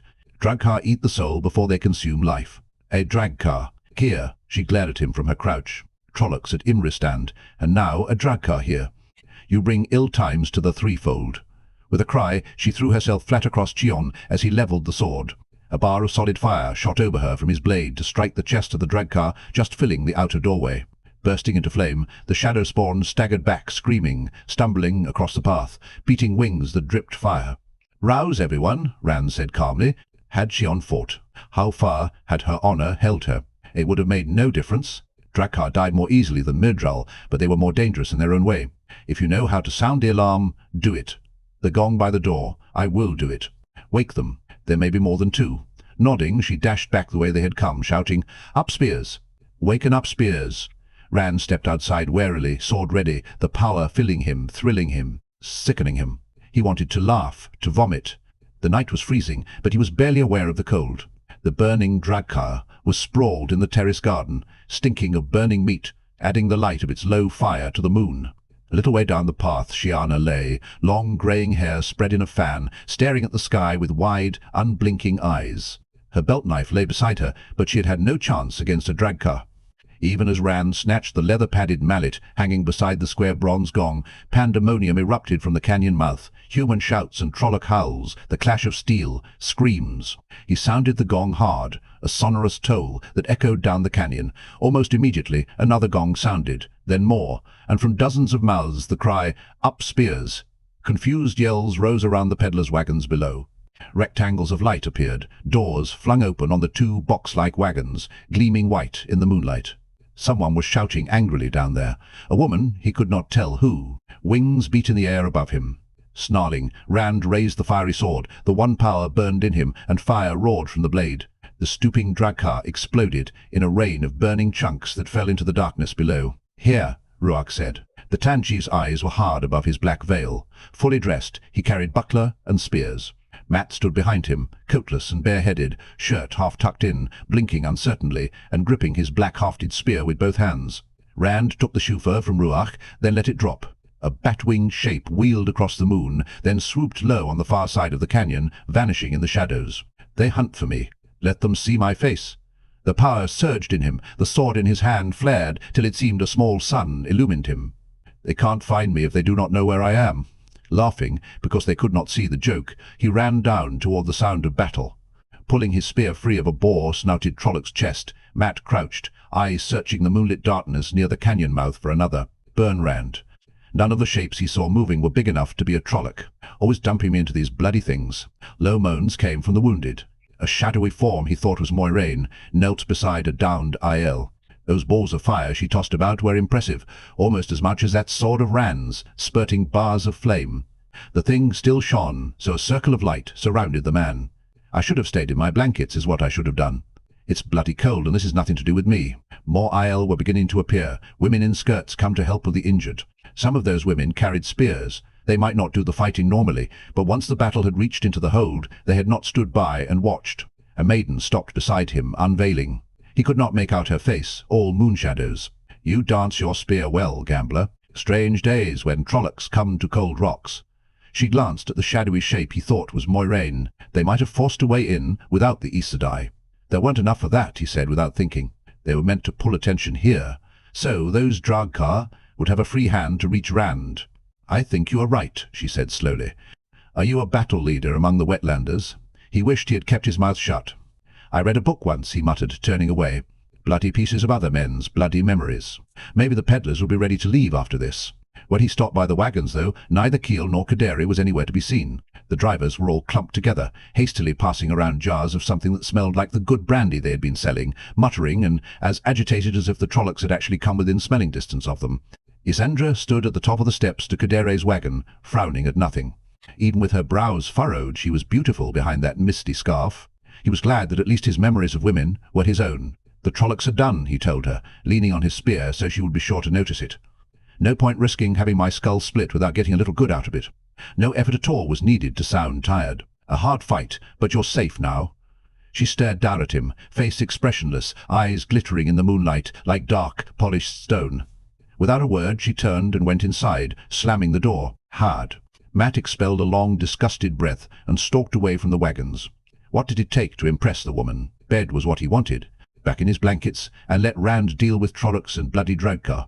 The man seemed to enjoy it, laughing like that. Rand was coming up the canyon now, the glow of that sword-like lamplight around him in the night. Avienda appeared, running to meet him with her skirts pulled up above her knees, then stopped. Letting her skirts fall, she smoothed them and fell in beside Rand, lifting her shawl around her head. He seemed not to see her, and her face was blank as stone. They deserved each other. "Rand," a hurrying shadow called with Moiraine's voice, nearly as melodious as Keel's, but a cool music. Rand turned, waiting, and she slowed before she could be seen clearly, entering the light regally enough for any palace. "Matters grow more dangerous, Rand. The attack at Imre Stand could have been aimed at the Aiel, not likely, yet it could have been, but tonight the drugcar was surely aimed at you." "I know, just like that, as calm as she, and even colder." Moraine's lips compressed, and her hands were too still on her skirts. She was not best pleased. "Prophecy is most dangerous when you try to make it happen. Did you not learn that in Tyr? The pattern weaves itself around you, but when you try to weave it, even you cannot hold it. Force the pattern too tight, and pressure builds. It can explode wildly in every direction. Who can say how long before it settles to focus on you again, or what will happen before it does?" "As clear as most of your explanations," Rand said dryly. "What do you want, Moiraine? It is late, and I am tired. I want you to confide in me. Do you think you have already learned all there is to know, little more than a year out of your village?" "No, I haven't learned everything yet." Now he sounded amused. Sometimes Mat was not sure he was still as sane as he looked. "You want me to confide in you, Moiraine? All right. Your 3 oaths won't let you lie. Say plainly that, whatever I tell you, you won't try to stop me, won't hinder me in any way. Say you won't try to use me for the tower's ends. Say it plain and straight so I know it's true. I will do nothing to hinder you fulfilling your destiny. I have devoted my life to that, but I will not promise to watch while you lay your head on a chopping block. Not good enough, Moiraine. Not good enough. But if I could confide in you, I'd still not do it here. The night has ears. There were people moving all around in the darkness, but none close enough to hear. Even dreams have ears. Aviendha tugged her shawl forward to shadow her face. Even an Aiel could feel the cold, apparently. Rhuidean stepped into the light black veil hanging loose. The Trollocs were only a diversion for the Dragcar, Randall Thor. Too few to be else. Dragcar meant for you, I think. Leafblighter does not want you to live. The danger grows, Moiraine said quietly. The clan chief glanced at her before going on. Moiraine Sedai is right. Since the Dragcar failed, I fear we can expect the soulless next, what you call grey men. I want to put spears around you at all times. For some reason, the maidens have volunteered for this task. The cold was getting to Aviendha. Shoulders hunched, she had her hands shoved into her armpits as far they would go. If they wish it, Rand said. He sounded a touch uncomfortable under all that ice. Matt did not blame him. He would not have put himself in the maiden's hands again for all the silk on seafolk ships. They will watch better than anyone else, Rhuidean said, having asked for the task. I do not mean to leave it to them alone, however. I will have everyone on guard. I believe it will be the soulless next time, but that does not mean it cannot be something else. 10,000 Trollocs instead of a few hundred. What about the shadow? Matt wished he had not cracked his teeth when they all looked at him. Maybe they had not even realized he was there until then. Still, he might as well say it. I know you don't like them, but if you think there's really any chance of a bigger attack, wouldn't it be better to have them in here than outside? Rhuidean grunted. From him, that equaled a curse from most men. I would not bring near 1,000 Shaido inside cold rocks if Grassburner were coming. I could not, in any case. Couladin and the Shaido folded their tents at nightfall.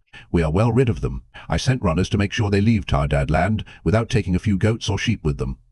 That sword vanished from Rand's hand, the abrupt absence of its light like blindness. Matt squeezed his eyes shut to help them adapt, but when he opened them again, the moonlight still seemed dark. Which way did they go? Rand asked. North, Rhuidean told him. No doubt Couladin means to meet Savannah on her way to Alcair Dal, to influence her against you. He may succeed. The only reason she laid her bridal wreath at Saladric's feet instead of his was that she meant to wed a clan chief. But I told you to expect trouble from her. Savannah delights in causing trouble. It should not matter. If the Shaido will not follow you, they are small loss. I mean to go to Alcair Dal, Rand said firmly. Now, I will apologize to any chief who feels dishonored by coming late, but I'll not let Couladin be there any longer before me than I can manage. He won't stop at turning Savannah against me, Rhuidean. I cannot afford to hand him a month for it. After a moment, Rhuidean said, Perhaps you are right. You bring change, Randall Thor. At sunrise, then, I will choose out 10 red shields for my honor, and the maidens will provide yours. I mean to be leaving when first light hits the sky, Rhuidean, with every hand that can carry a spear or draw a bow. Custom. There are no customs to cover me, Rhuidean. You could have cracked rocks with Rand's voice, or put a skim of ice on wine. I have to make new customs. He laughed roughly. Aviendha looked shocked, and even Rhuidean blinked, taken aback. Only Moiraine was unaffected, with those considering eyes. Someone had best let the peddlers know, Rand continued. They won't want to miss the fair, but if they don't stop those fellows drinking, they will be too drunk to handle reins. What of you, Matt? Are you coming? He certainly did not intend to let the peddlers get away from him, not his way out of the waste. Oh, I am right behind you, Rand. The worst of it was, it felt right saying that. Bloody Tarvaran tugging at me. How had Perrin pulled free? Light, I wish I was with him right now. I guess I am. Shouldering his spear, he strode off up the canyon. There was still time to get a little sleep at least. Behind him he could hear Rand chuckling. Chapter 51. Revelations in Tanchico. Elaine fumbled with the 2 slim red lacquered sticks, trying to set them properly in her fingers. Circe, she reminded herself. Not sticks, Circe. A fool way to eat, whatever they're called. On the other side of the table, in the Chamber of Falling Blossoms, Egwene frowned at her own Circe, one upright in each hand, as if they really were sticks. Nynaeve held hers, nestled in her hand, the way Rendra had showed them, but so far she had managed to lift 1 sliver of meat and a few sliced peppers as far as her mouth. Her eyes were tight with determination. A great many small white bowls covered the table, each filled with slices and tiny slivers of meat and vegetables, some in sauces, dark or pale. Elaine thought it might take the rest of the day to finish this meal. She gave the honey-haired innkeeper a grateful smile when the woman leaned over her shoulder to position the Circe properly. Your land is at war with Arid Doman, Egwene said, sounding almost angry. Why do you serve the dishes of your enemy? Rendra shrugged, making a move behind her veil. She wore the palest possible red today, and beads of the same color woven into her narrow braids made soft clicks when she moved her head. It is the fashion now. 4 days ago the Garden of Silver Breezes began it, and now almost every patron asks for the Damani food. I think maybe it is that if we cannot conquer the Damani, at least we can conquer their food. Maybe in Bandar Eben they eat the lamb with the honey sauce and the glazed apples, yes? In 4 days more, perhaps it is something else. The fashion, it changes quickly now, and if someone whips up the mob against this... She shrugged again. Do you think there will be more riots? Elaine asked. Over what sort of food inns are serving? The streets, they are restive, Rendra said, spreading her hands fatalistically. Who can say what will spark them again? The uproar the day before yesterday, it came from a rumor Maracrew had declared for the Dragon Reborn, or maybe fallen to the Dragonsworn, or the rebels perhaps. How seems to have made little difference. But does the mob turn on the people from Maracrew? No, they rampage through the streets, pulling people from the carriages, and then burn the grand hall of the assembly. Perhaps the word comes that the army, it has won a battle, or lost one, and the mob rises against those who serve Damani food. Or maybe it burns warehouses on the Kaupine docks. Who can say? No proper order, Egwene muttered, thrusting the Circe firmly between the fingers of her right hand. From the expression on her face, they might have been daggers she was going to use to stab what was in the bowls. A bit of meat dropped out of nynaeve's Circe short of her lips. Growling, she snatched it from her lap, dabbing at the cream-coloured silk with her napkin. Ah, order, Rendra laughed. I remember order. Maybe it will come again one day, yes? Some thought the Panarch Amathera would put the Civil Watch back at their duties, but were I she, with the memory of the mob brawling outside my investiture. The Children of the Light, they killed very many of the rioters.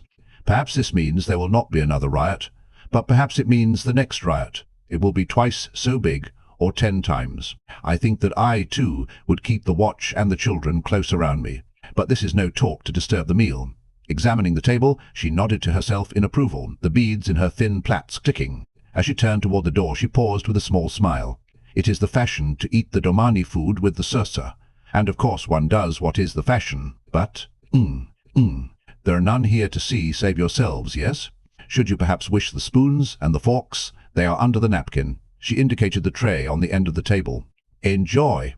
Nynaeve and Egwene waited until the door closed behind the innkeeper, then grinned at each other and reached for the tray with decidedly unseemly haste. Elaine still managed to get her spoon and fork first. Neither of the others had ever had to eat in the few minutes between a novice's chores and lessons. It is tasty enough, Egwene said after her first mouthful, when you can put any on your tongue. Nynaeve laughed with her. In the 7 days since meeting the dark-haired woman with her sharp blue eyes and slow drawl, they had both come to like her. She was a refreshing change from Rendra's chatter about hair and clothes and complexions, or stares in the street from people who looked as if they would slit a throat for a copper. This was her 4th visit since that first meeting, and Elaine had enjoyed everyone. Egwene had a directness and an air of independence she admired. The woman might be only a small trader in whatever came her way, but she could challenge Gareth Bryan for saying what she meant and bowing to no one. Still, Elaine wished the visits had not been so frequent, or rather that she and Nynaeve had not been at the Three-Plum Court so often for Egwene to find. Almost constant riots since Amathera's investiture made moving about the city all but impossible, however, despite their coterie of Doman's tough sailors. Even Nynaeve had admitted as much after they had had to flee a shower of fist-sized stones. Tom still promised to find them a carriage and team, but she was not too certain how hard he was looking. He and Julin both seemed insufferably pleased that she and Nynaeve were mired inside the inn. They come back bruised or bleeding and don't want us to even stub a toe, she thought wryly. Why did men always think it was right to keep you safer than they kept themselves? Why did they think their injuries mattered less than yours? From the taste of the meat, she suspected Tom should look in the kitchens here if he wanted to find horses. The thought of eating horse made her stomach queasy. She chose a bowl containing only vegetables, bits of dark mushroom, red peppers, and some sort of feathery green sprouts in a pale, tangy sauce. What shall we discuss today? Nynaeve asked Egwene. You've asked almost every question I can think of. Nearly every one they knew how to answer, at any rate. If you want to learn any more about Aes Sedai, you'll have to go to the tower as a novice. Egwene flinched unconsciously, as she did at any words linking the power to her. For a moment she stirred the contents of one of the small bowls, frowning at it. You have not made any real effort, she said slowly, to keep secret from me that you are looking for someone. Women, if it does not intrude on your secrets, I would ask. She cut off at a knock on the door. Doman strode in without waiting, grim satisfaction warring with uneasiness on his round face. "I have found them," he began, then gave a start at the sight of Aiel. "You!" Shockingly, egwene knocked over her chair, leaping up, and threw a fist at Domon's thick middle, almost too fast to see. Somehow Domon caught her wrist in a big hand, twisted. There was a flurried instant where they seemed to be trying to hook each other's ankle with a foot. Aiel attempted to strike him in the throat.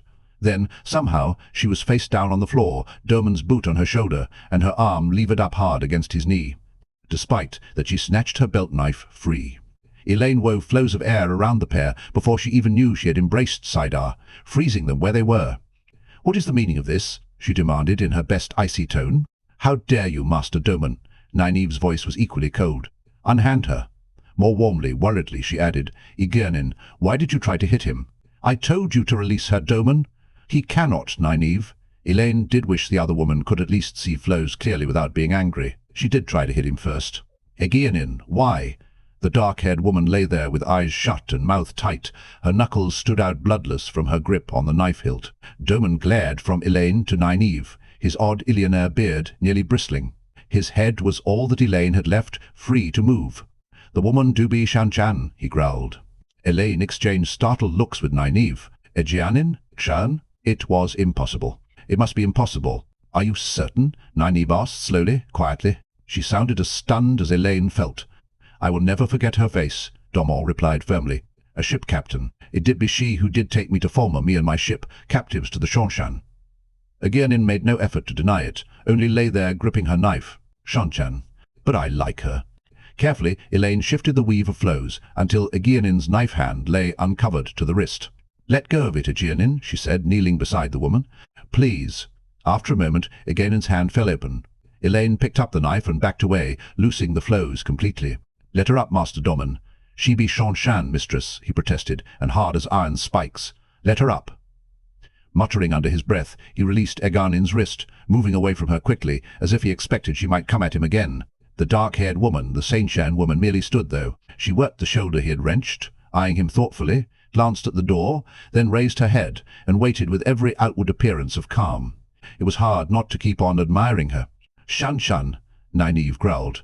She clutched a fistful of her long braids, then gave her hand an odd stare and let go, but her brows were still furrowed and her eyes hard. "Seanchan, worming your way into our friendship. I thought you'd all gone back where you came from. Why are you here, Egwene? Was our meeting really an accident? Why did you seek us out? Did you mean to lure us somewhere your filthy suldam could lock their leashes around our throats?" Egwene's blue eyes widened fractionally. "Oh yes," Nynaeve told her sharply. "We know about you, seanchan, and your suldam and damane. We know more than you. You chain women who channel, but those you use to control them can channel too, Egwene.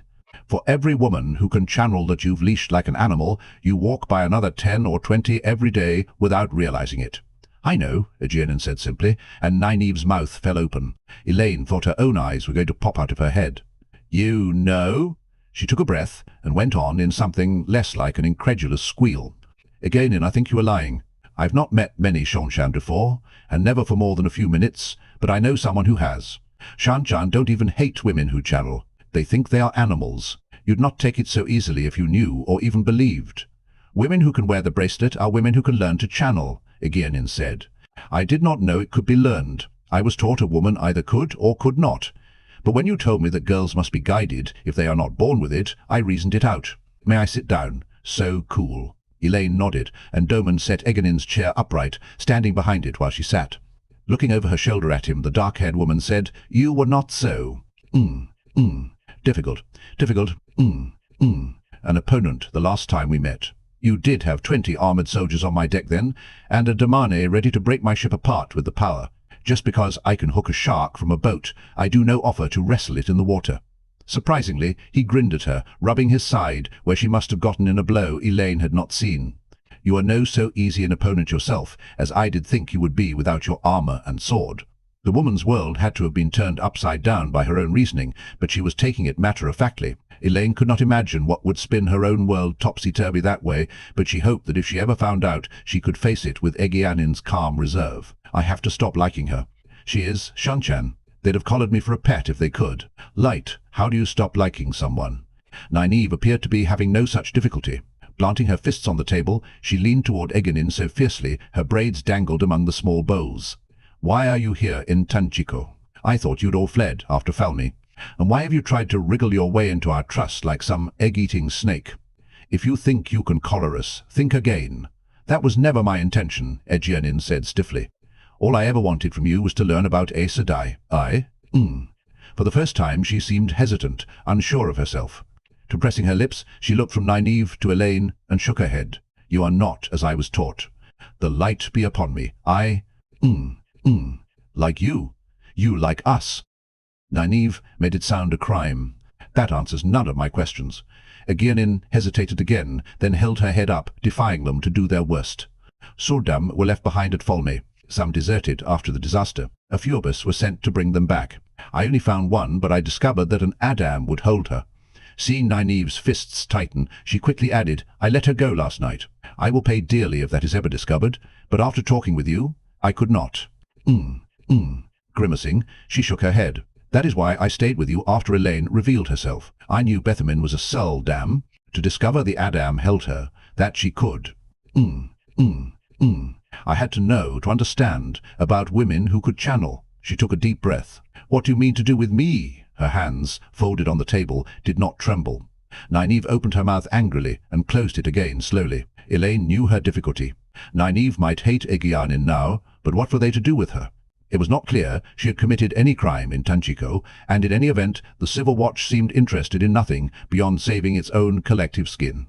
She was seanchan. She had used Sul Dam and Damane, but on the other hand she claimed to have let this Bethamin go free. For what crime could they punish her?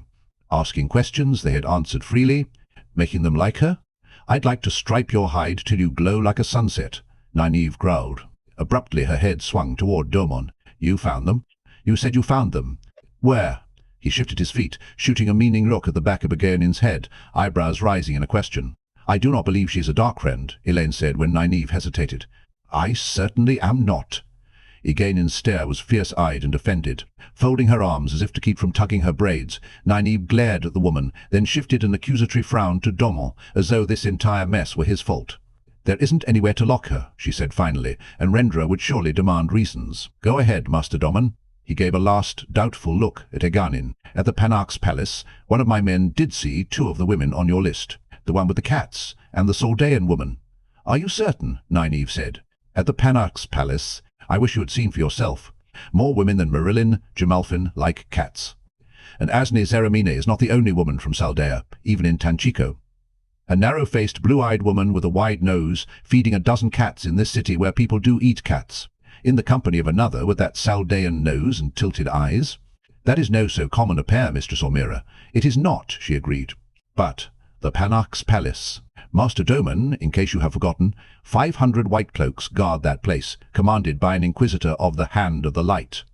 Jaichim Caridin and his officers at least must know Aes Sedai on sight. Would they remain if they saw the Panarch sheltering Aes Sedai?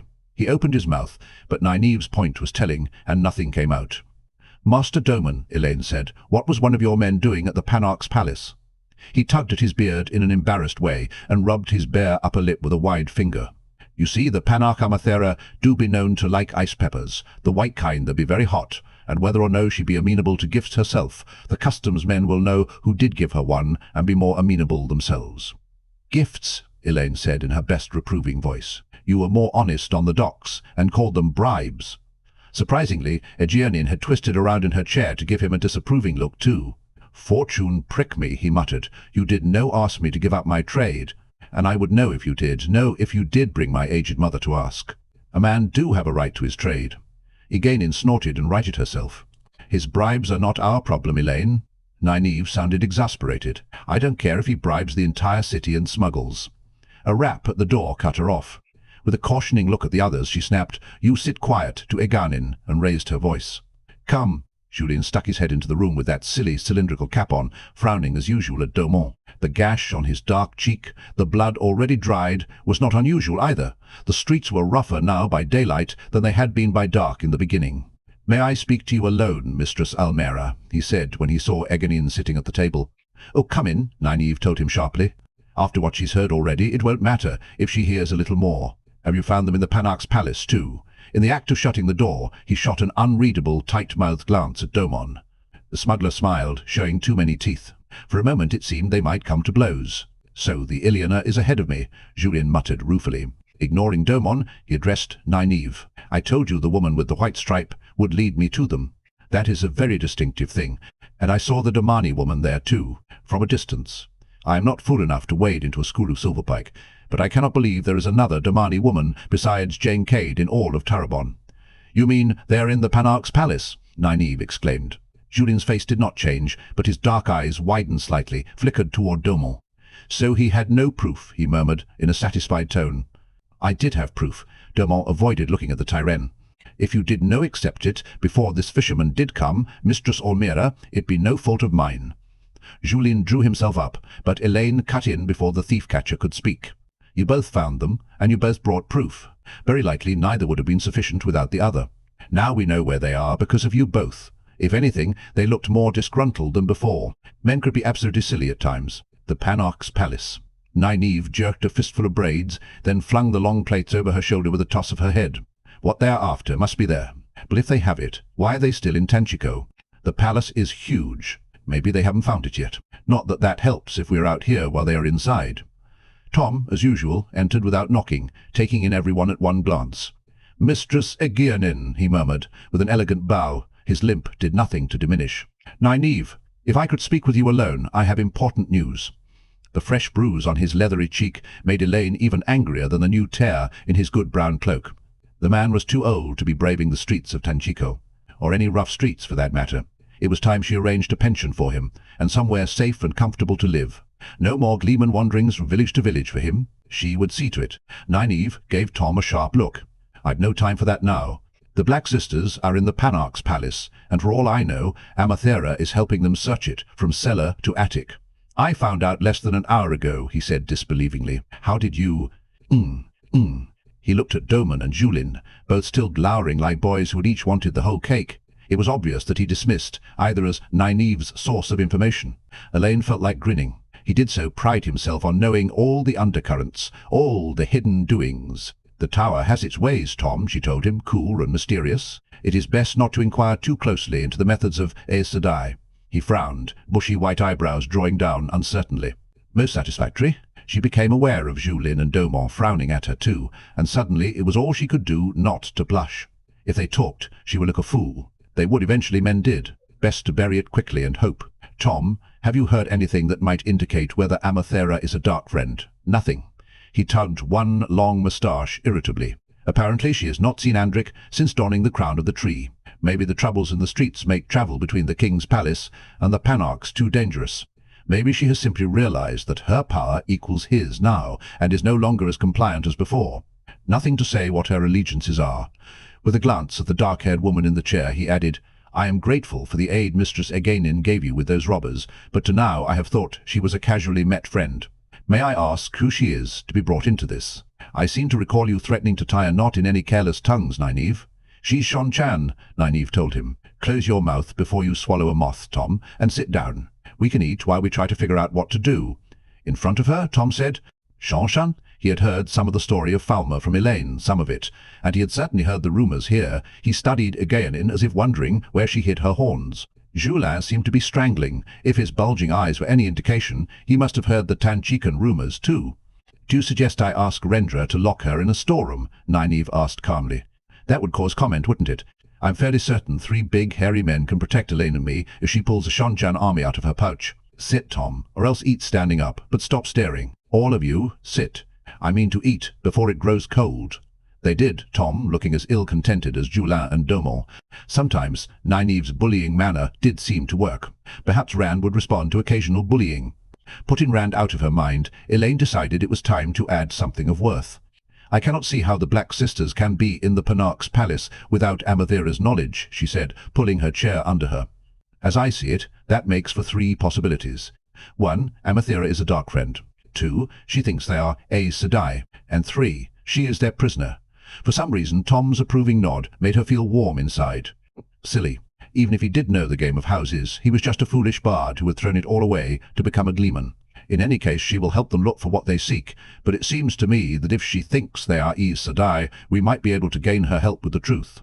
And if she is a prisoner, we could gain it by freeing her. Even Liandrin and her companions could not hold on to the palace if the Panarch ordered it cleared, and that would give us a free hand to search.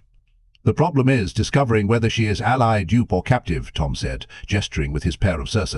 He knew how to use the things perfectly. Julin shook his head.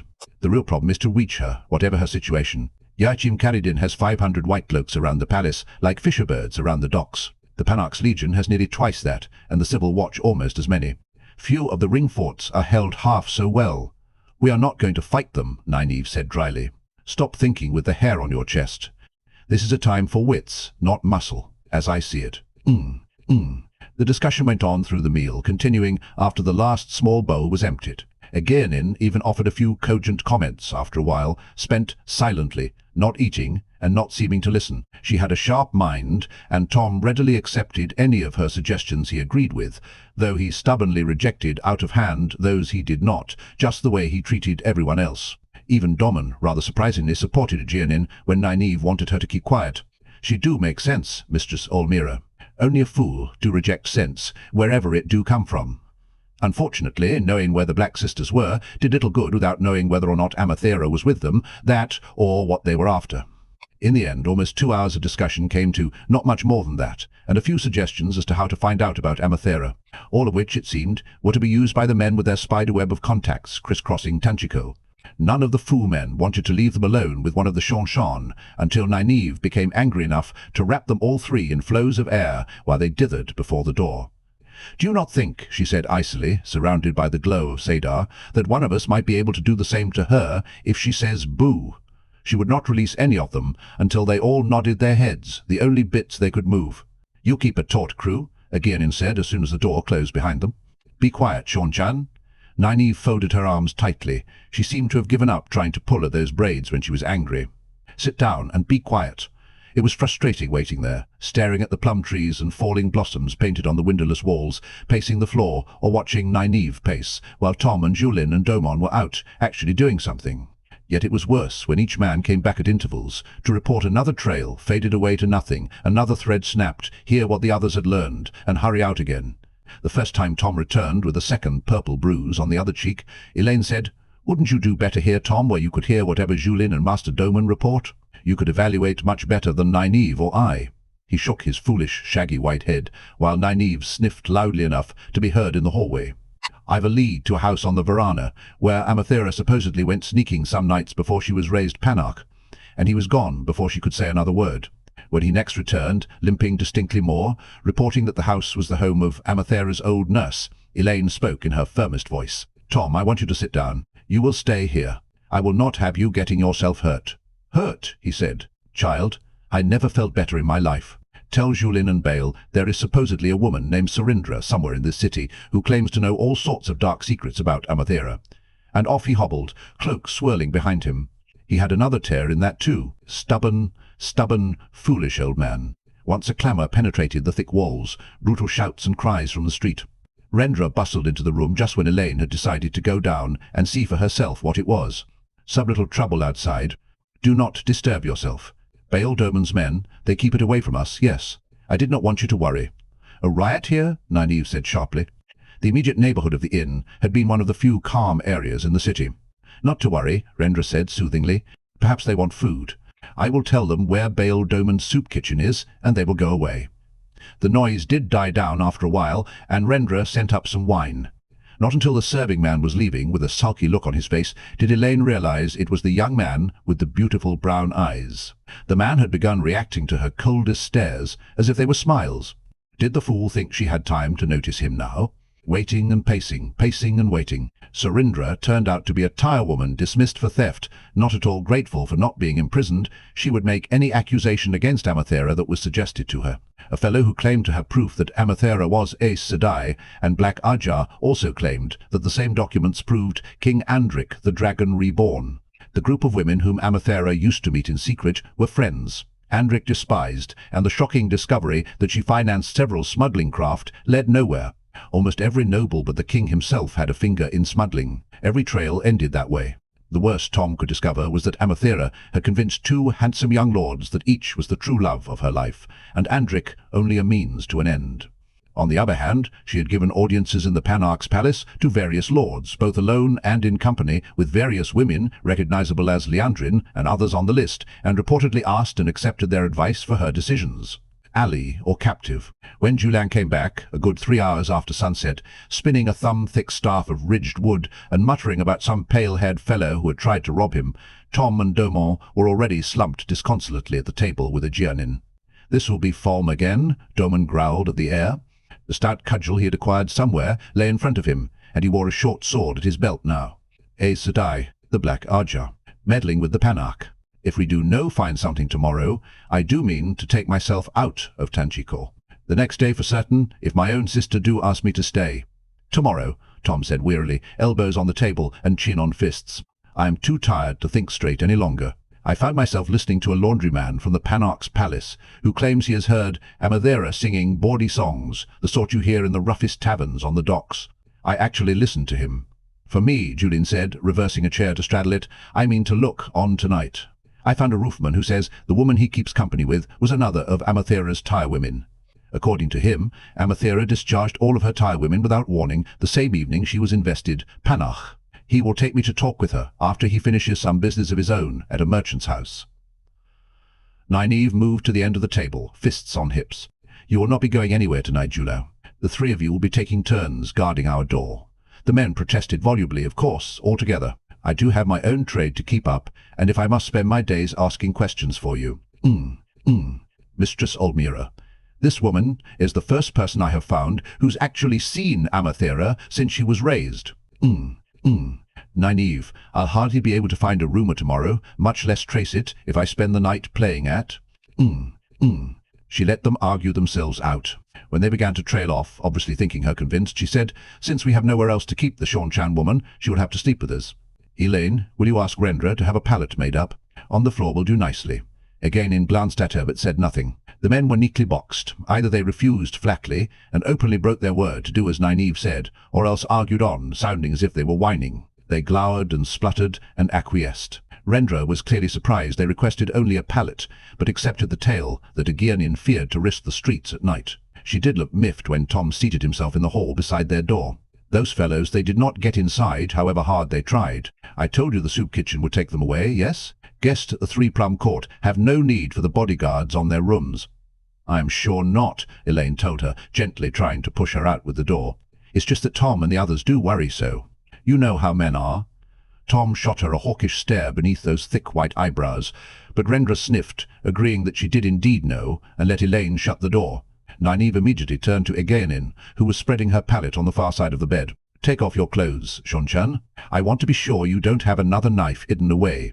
Egwene calmly stood and undressed down to her linen shift.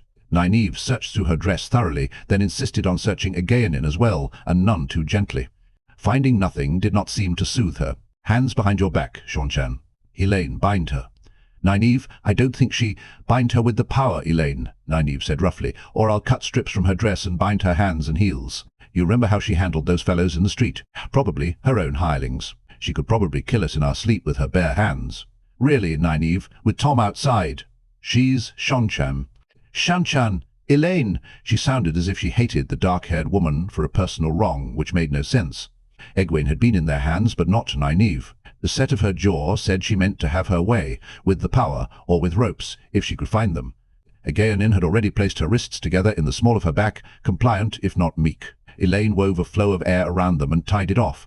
At least it would be more comfortable than bindings cut out of her dress. Egwene flexed her arm slightly, testing the bonds she could not see, and shivered. She could as easily have broken steel chains. Shrugging, she laid herself down awkwardly on the pallet and turned her back to them. Nynaeve began undoing her own dress. "Let me have the ring, Elaine. Are you sure, Nynaeve?" She looked at Aegwene in a significant manner. The woman seemed to be paying no attention to them. "She'll not go running to betray us tonight." Pausing to pull the dress over her head, Nynaeve sat on the edge of the bed in her thin silk Tarrabona shift to roll down her stockings. "Tonight is the agreed night. Egwene will expect one of us, and it is my turn. She will be worried if neither of us appears." Elaine fished the leather cord around her neck out of the bosom of her dress. The stone ring, all flecks and stripes in blue and brown and red, lay snuggled against the golden serpent, eating its own tail. Unknotting the string long enough to hand the tarmongaidon to Nynaeve, she retied and replaced it. Nynaeve strung the stone tarmongaidon with her own great serpent ring and Lan's heavy gold ring, let them hang between her breasts. "Give me an hour after you are certain I'm asleep," she said, stretching out atop the blue coverlet. "It should take no longer than that. And keep an eye on her. What can she do bound, Nynaeve?" Elaine hesitated before adding, "I don't think she would try to harm us if she were loose." "Don't you dare!" Nynaeve raised her head to glare at Egwene's back, then lay back on the pillows again. "An hour, Elaine." Closing her eyes, she wriggled to make herself more comfortable. "That should be more than enough," she murmured. Hiding a yawn behind her hand, Elaine brought the low stool to the foot of the bed, where she could watch Nynaeve, and Egwene too, though that hardly seemed necessary. The woman lay huddled on her pallet with her knees up, hands securely fastened. It had been a strangely tiring day, considering that they had never left the inn. Nynaeve was already muttering softly in her sleep, with her elbows jutting out. Egwene lifted her head and looked over her shoulder. "She hates me, I think." "Go to sleep." Elaine stifled another yawn. "You do not. Don't be too sure of yourself," she said firmly. "You are taking this very calmly." "How can you be so calm?" "Calm." The other woman's hands moved involuntarily, twisting at her air-woven bonds. "I am so terrified I could weep." She did not sound it. Yet it sounded the simple truth. "We won't harm you, Egwene." Whatever Nynaeve wanted, she would see to that. "Go to sleep." After a moment, Egwene's head lowered. An hour. It was right not to worry Egwene needlessly, but she wished that hour could be spent on their problem instead of wandering uselessly in Teleran Riod. If they could not find out whether Amathera was prisoner or captive. Set that aside, I won't puzzle it out here. Once they did find out, how could they get inside the palace with all those soldiers about, and the civil watch, not to mention Liandrin and the others? Nynaeve had started snoring softly, a habit she denied even more heatedly than she did flinging her elbows about.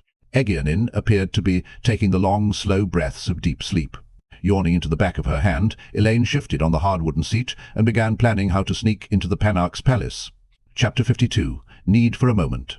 Nynaeve stood in the heart of the stone, not seeing it, not thinking of Teleran Riod at all. Egwene was seanchan, one of those vile people who had put a collar on Egwene's neck and tried to put one on hers. Knowing it still made her feel hollow, seanchan, and she had snaked her way into Nynaeve's affections. True friends had seemed so few and far between since leaving Eamon's Field. To find a new one, then lose her in this way. I hate her for that worst of all, she growled, folding her arms tightly. She made me like her, and I cannot stop, and I hate her for it, said aloud. It made no sense at all. I do not have to make sense. She laughed quietly, with a rueful shake of her head. I am supposed to be Aes Sedai, but not to be wool-gathering like a fool girl. Calendar sparkled, the crystal sword rising out of the floorstones beneath the great dome, and the massive redstone columns ran off in shadowed rows through that odd, dim light that came from everywhere. Easy to remember the feel of being watched, to imagine it again, if it had been imagination before. If it was now, anything might be hiding back in there. A good stout stick appeared in her hands as she peered among the columns. Where was Egwene? Just like the girl to keep her waiting. All that murkiness. For all she knew, something could be about to jump out at. That is an odd dress, Nynaeve. Just stifling a yelp, she spun around heavily, rattling metallically, heart thumping in her throat. Egwene stood on the other side of Calendar, with two women in bulky skirts and dark shawls over white blouses, snowy hair held by folded scarves falling to their waists. Nynaeve swallowed, hoping none of them noticed, tried to make herself breathe normally again, sneaking up on her that way. One of the Aiel women she knew from Elaine's description, Amis's face, was much too young for such hair, but apparently it had been almost silver even as a child. The other, thin and bony, had pale blue eyes and a leathery, wrinkled face. That must be Bear, the tougher of the two, in Nynaeve's opinion, now that she saw them, not that this Amy's looked very odd dress. I rattled. Staring down at herself, she gasped. Her dress looked vaguely like a Two Rivers garment, if Two Rivers women wore dresses fashioned from steel mail, with pieces of plate armor like those she had seen in Shirna. How did men run about and jump into saddles in these things? It dragged at her shoulders as if it weighed 100 pounds. The good stick was metal now, and spiked at the end like a shiny steel sandburr. Without touching her head, she knew she had on some sort of helmet. Blushing furiously, she concentrated, changed it all to good. Two Rivers woolens and a walking staff.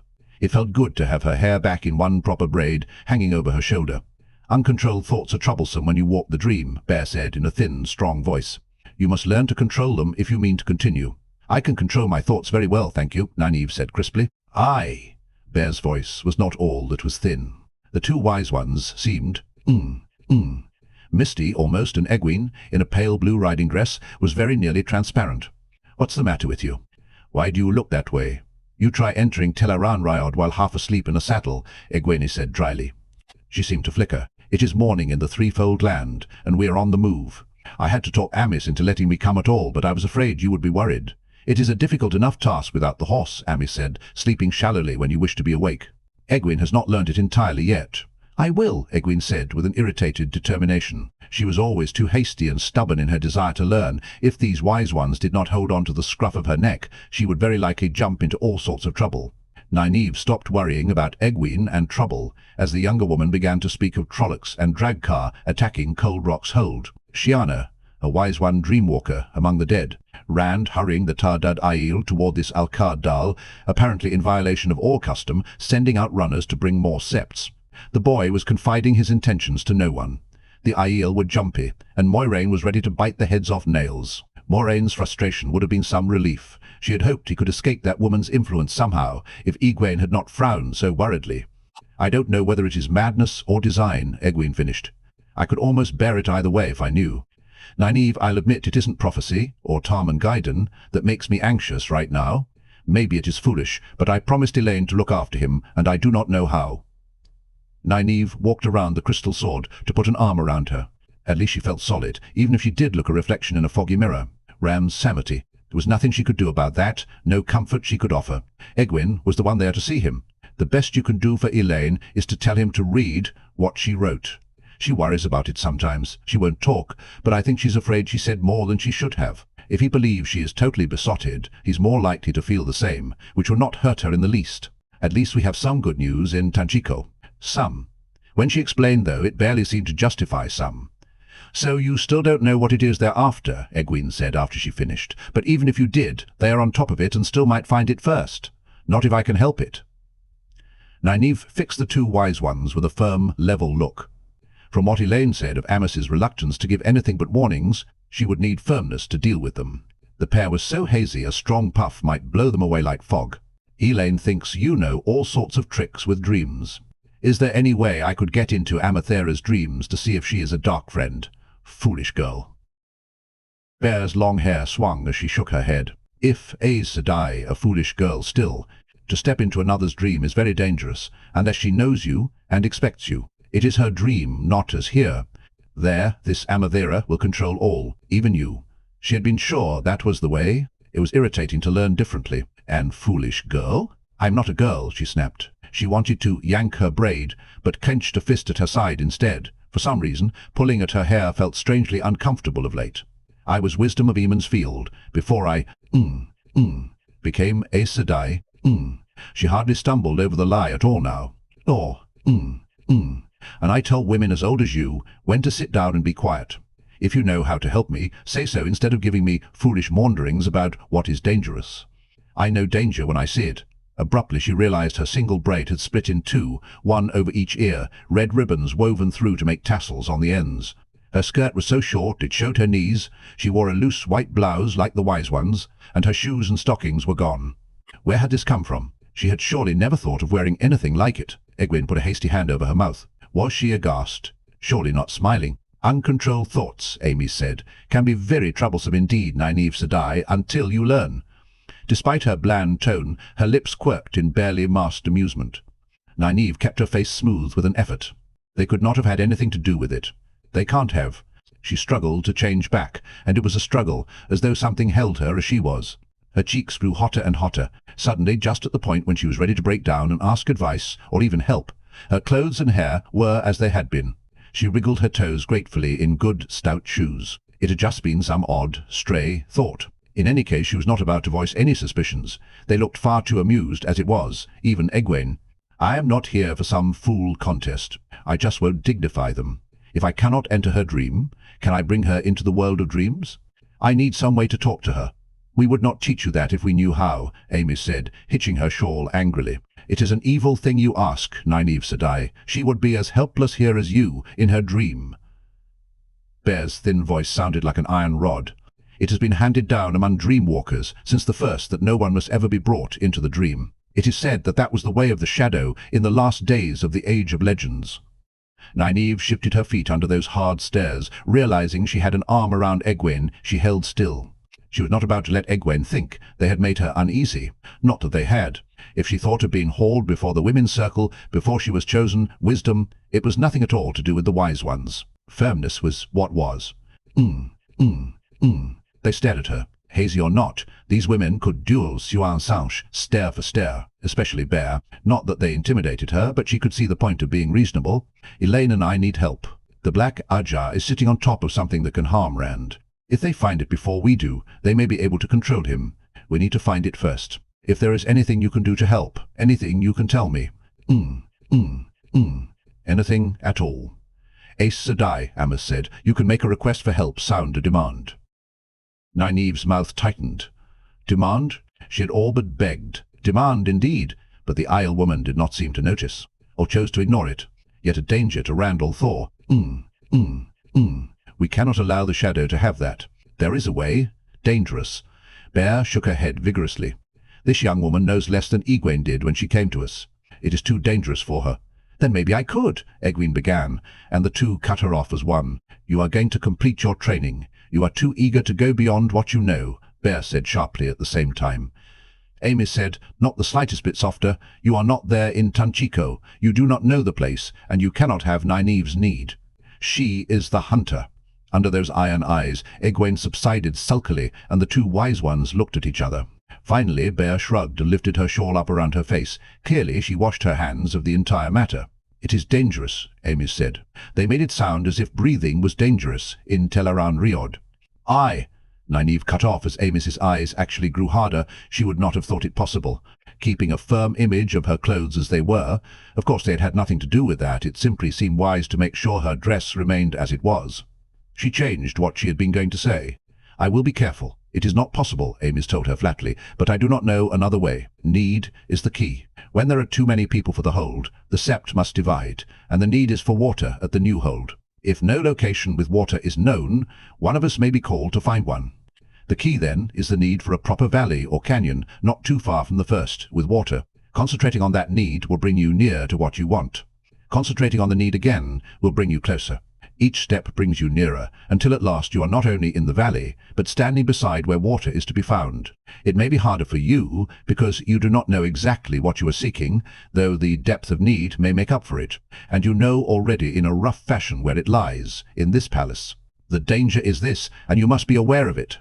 The wise one leaned toward her intently, driving her words home with a tone as sharp as her gaze. Each step is made blind, with eyes closed. You cannot know where you will be when you open your eyes. And finding the water does no good if you are standing in a den of vipers.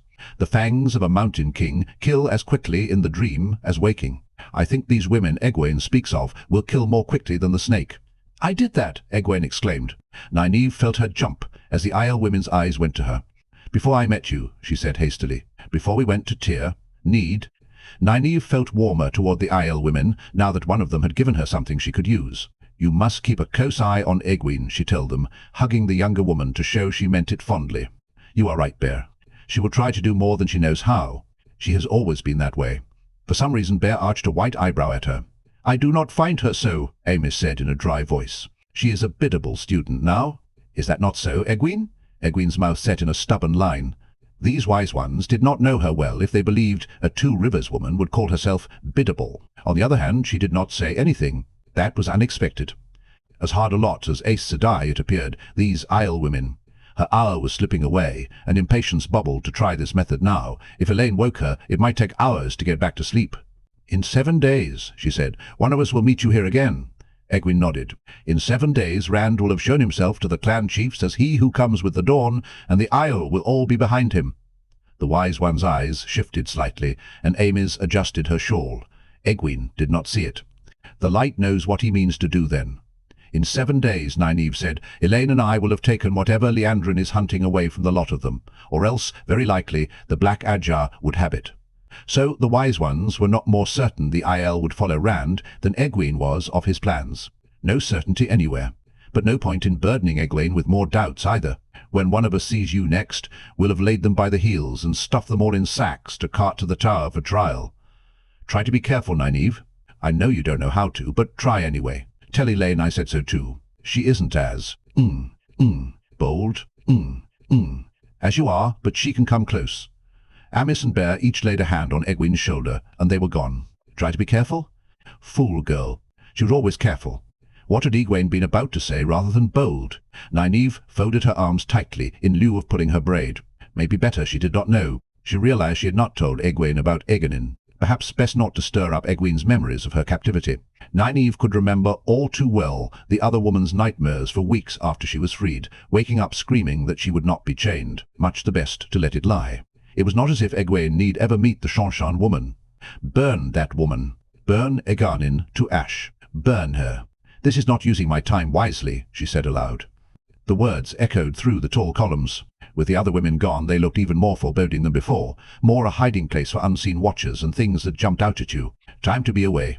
First, though, she changed her hair to a tassel of long, narrow braids, her dress to clinging folds of dark green silk. A transparent veil covered her mouth and nose, fluttering slightly when she breathed. With a grimace, she added beads of green jade woven into the thin plaits. Should any of the Black Sisters be using their stolen ter'angreal to enter the world of dreams and see her in the Panarch's palace, they would think her only a Tarabona woman who had dreamed herself there in more ordinary fashion. Some knew her by sight, though. Lifting a handful of bead-strung braids, she smiled. Pale honey. She had not realized that was possible. I wonder what I looked like. Could they still know me? Suddenly, a tall stand mirror stood beside Callandor. In the glass, her big brown eyes widened in shock. Her rosebud of a mouth fell open. She had Rendra's face.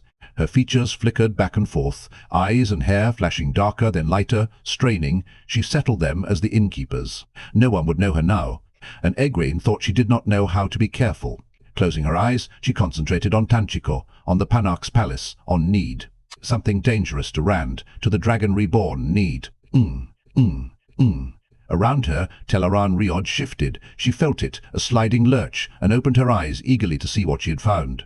It was a bedchamber, as big as any 6 at the Three-Plum Court, the white plaster walls worked in painted friezes, golden lamps hanging from the ceiling by gilded chains. The tall posts of the bed spread carved limbs and leaves in a canopy above the mattresses. A woman well short of her middle years stood stiffly with her back to one of the posts at the foot of the bed. She was really quite lovely, in that pouty-mouth way that Nynaeve herself had adopted. Atop her dark braids sat a crown of golden trefoil leaves among rubies and pearls, with a moonstone larger than a goose egg.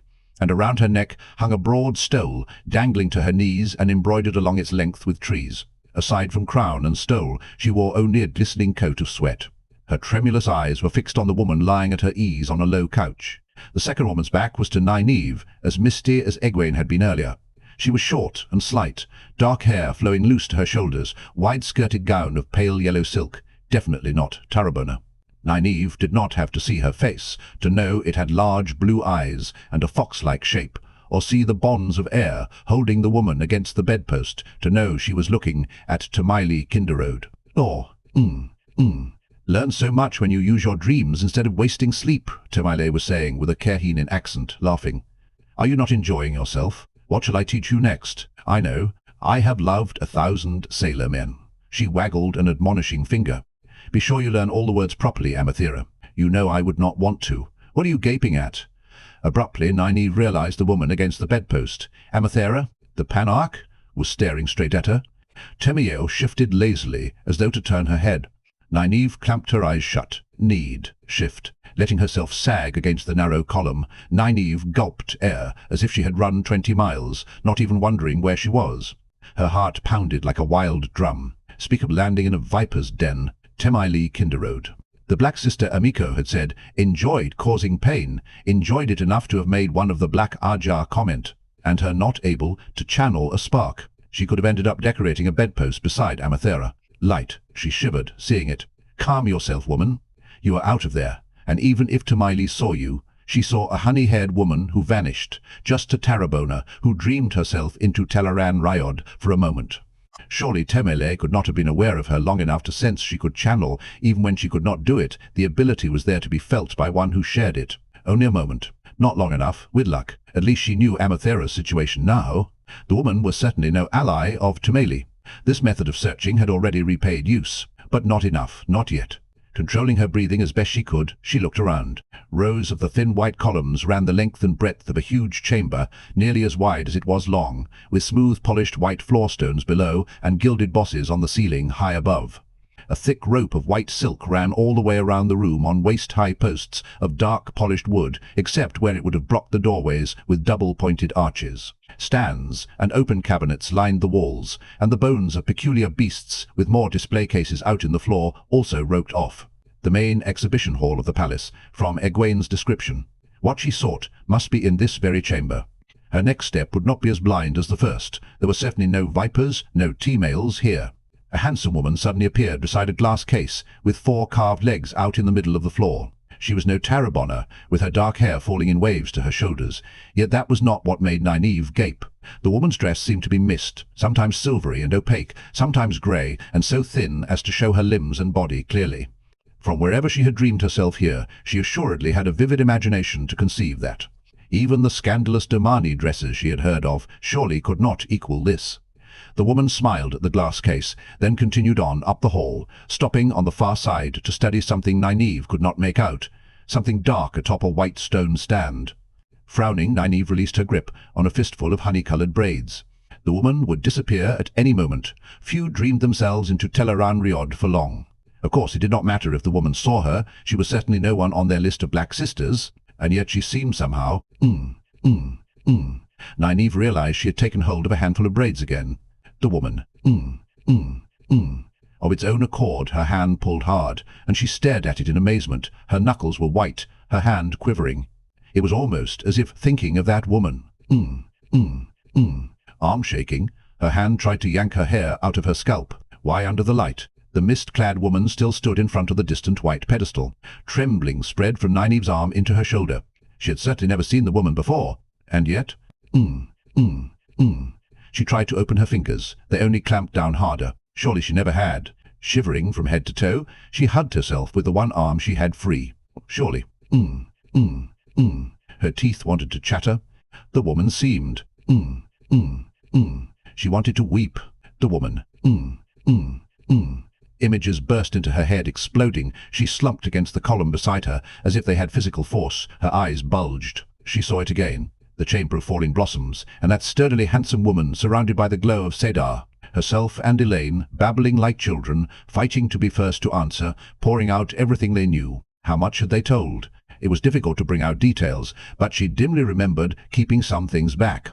Not because she wanted to, she would have told the woman anything, done anything she asked. Her face heated with shame and anger. If she had managed to hide any scraps, it was only because she had been so eager to answer the last question asked that she passed over earlier. It makes no sense, a small voice said in the back of her head. If she's a black sister I don't know about, why did she not hand us over to Liandrin? She could have. We'd have gone with her like lambs. Cold rage would not let her listen. A black sister had made her dance like a puppet, and then told her to forget, ordered her to forget. And she had. Well, now the woman would find out what it was like to face her ready and forewarned. Before she could reach for the true source, Birgitte was suddenly beside the next column in that short white coat and wide yellow trousers gathered at the ankle. Birgitte, or some woman dreaming she was Birgitte, with golden hair in an elaborate braid.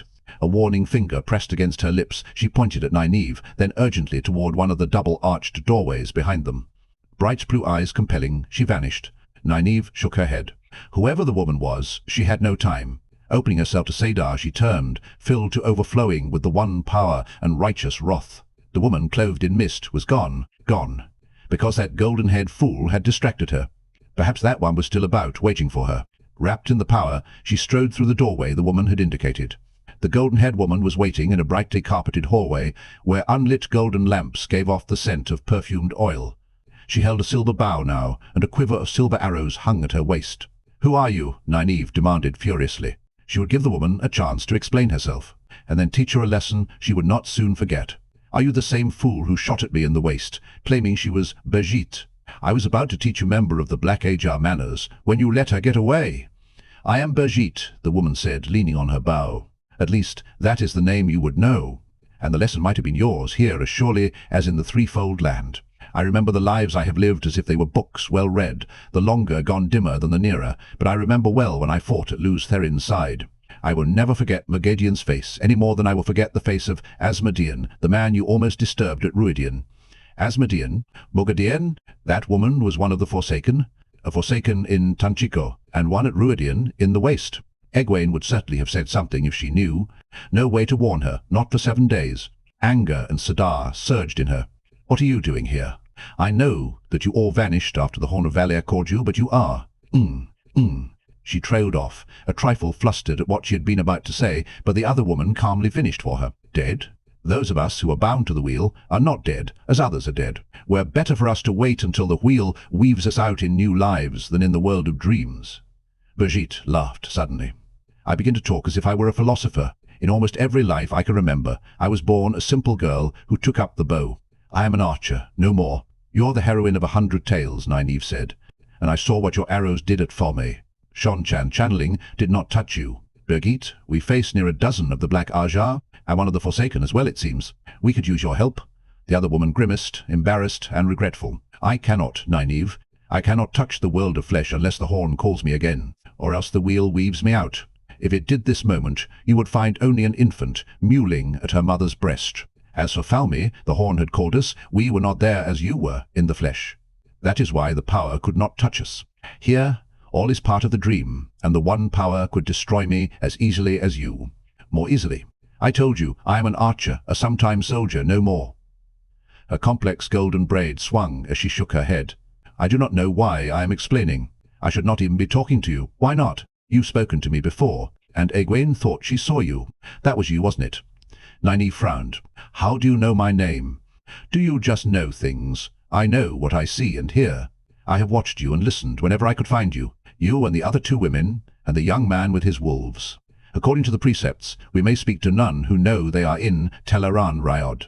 And yet, evil walks the dream as well as the world of flesh. You who fight it attract me. Even knowing I can do almost nothing, I find myself wanting to help you.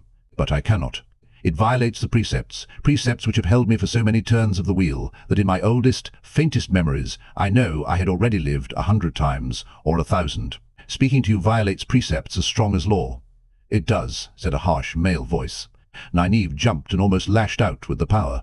The man was dark and strongly muscled, with the long hilts of 2 swords thrusting above his shoulders as he strode the few paces from where he had appeared to Brigitte.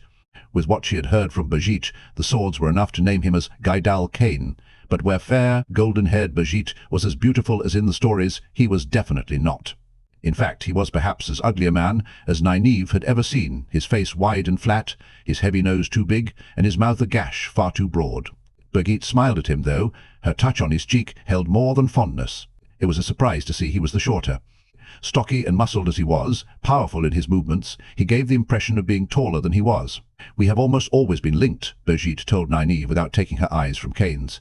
He is usually born well before me, so I know my time approaches again when I cannot find him, and I usually hate him at first sight in the flesh. But we nearly always end lovers or wed. A simple story, but I think we have spun it out in 1,000 variations.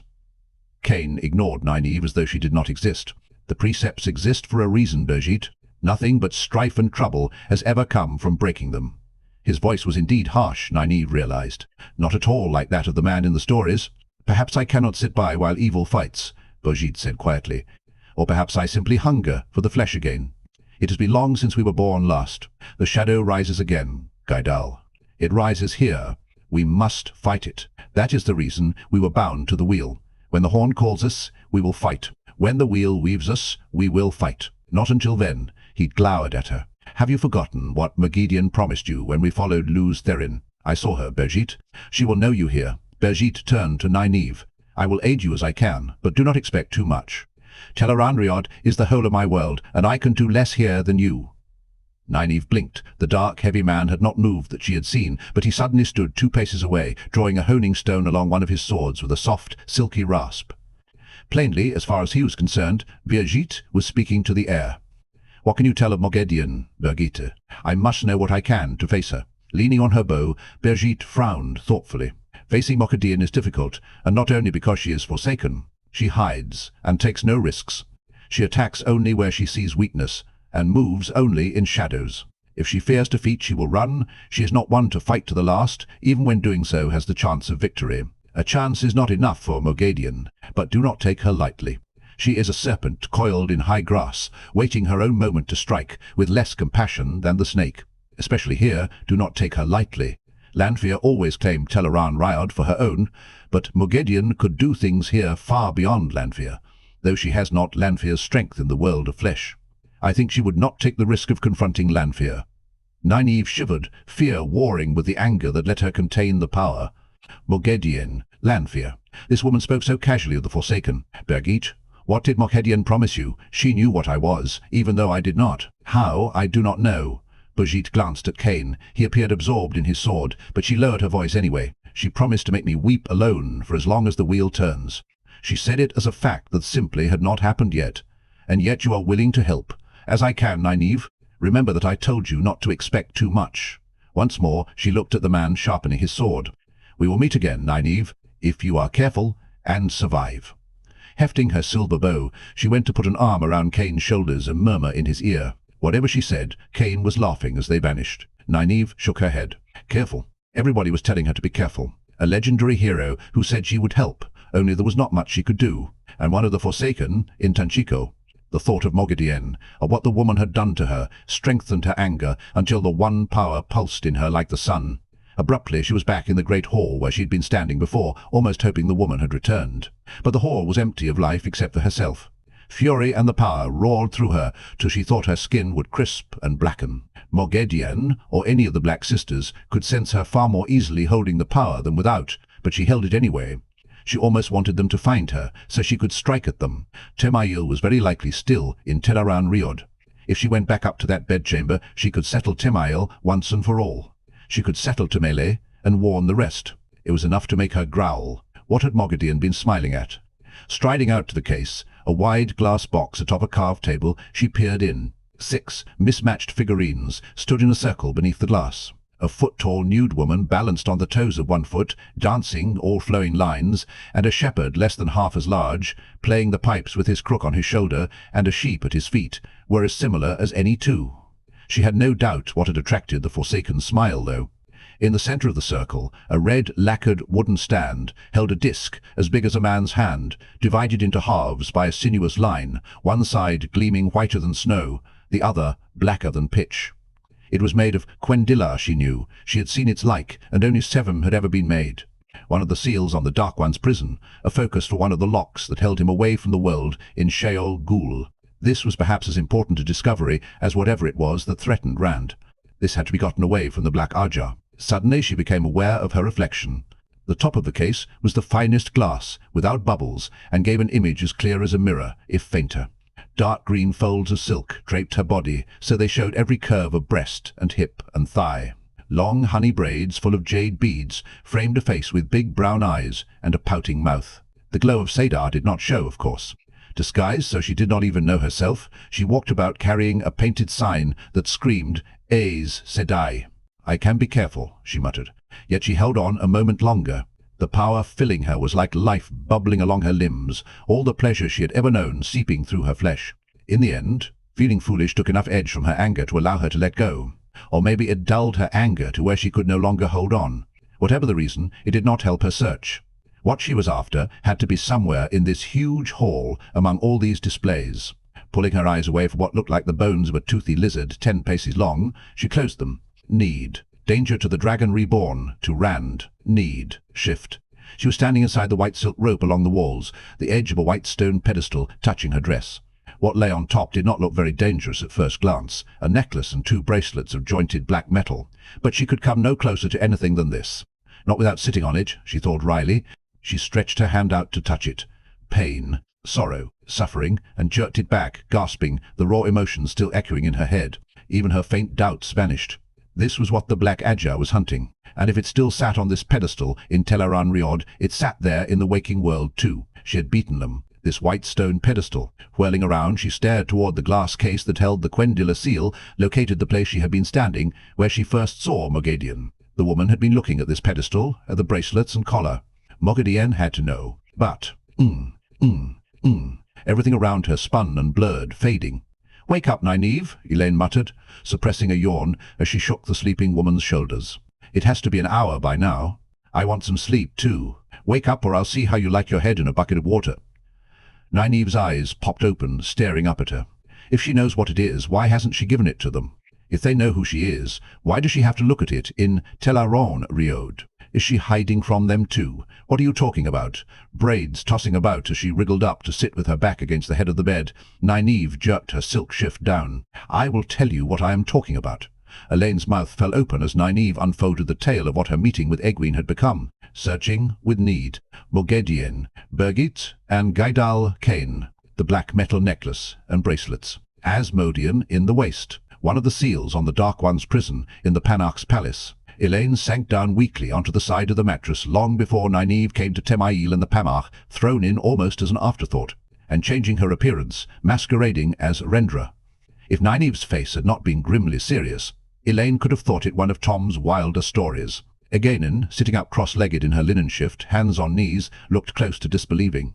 Elaine hoped Nynaeve did not start a row because she had loosed the woman's wrists. Morgedian, that was the most horrifying part. One of the Forsaken in Tanchico, one of the Forsaken weaving the power around the two of them, making them tell her everything. Elaine could not remember a bit of it. The thought was enough to press both her hands to a suddenly queasy stomach. I don't know whether Morgedian Light could she really have just walked in and made us is hiding from Liandrin and the others. Nynaeve. It sounds like what Brigitte giving her advice, said of her.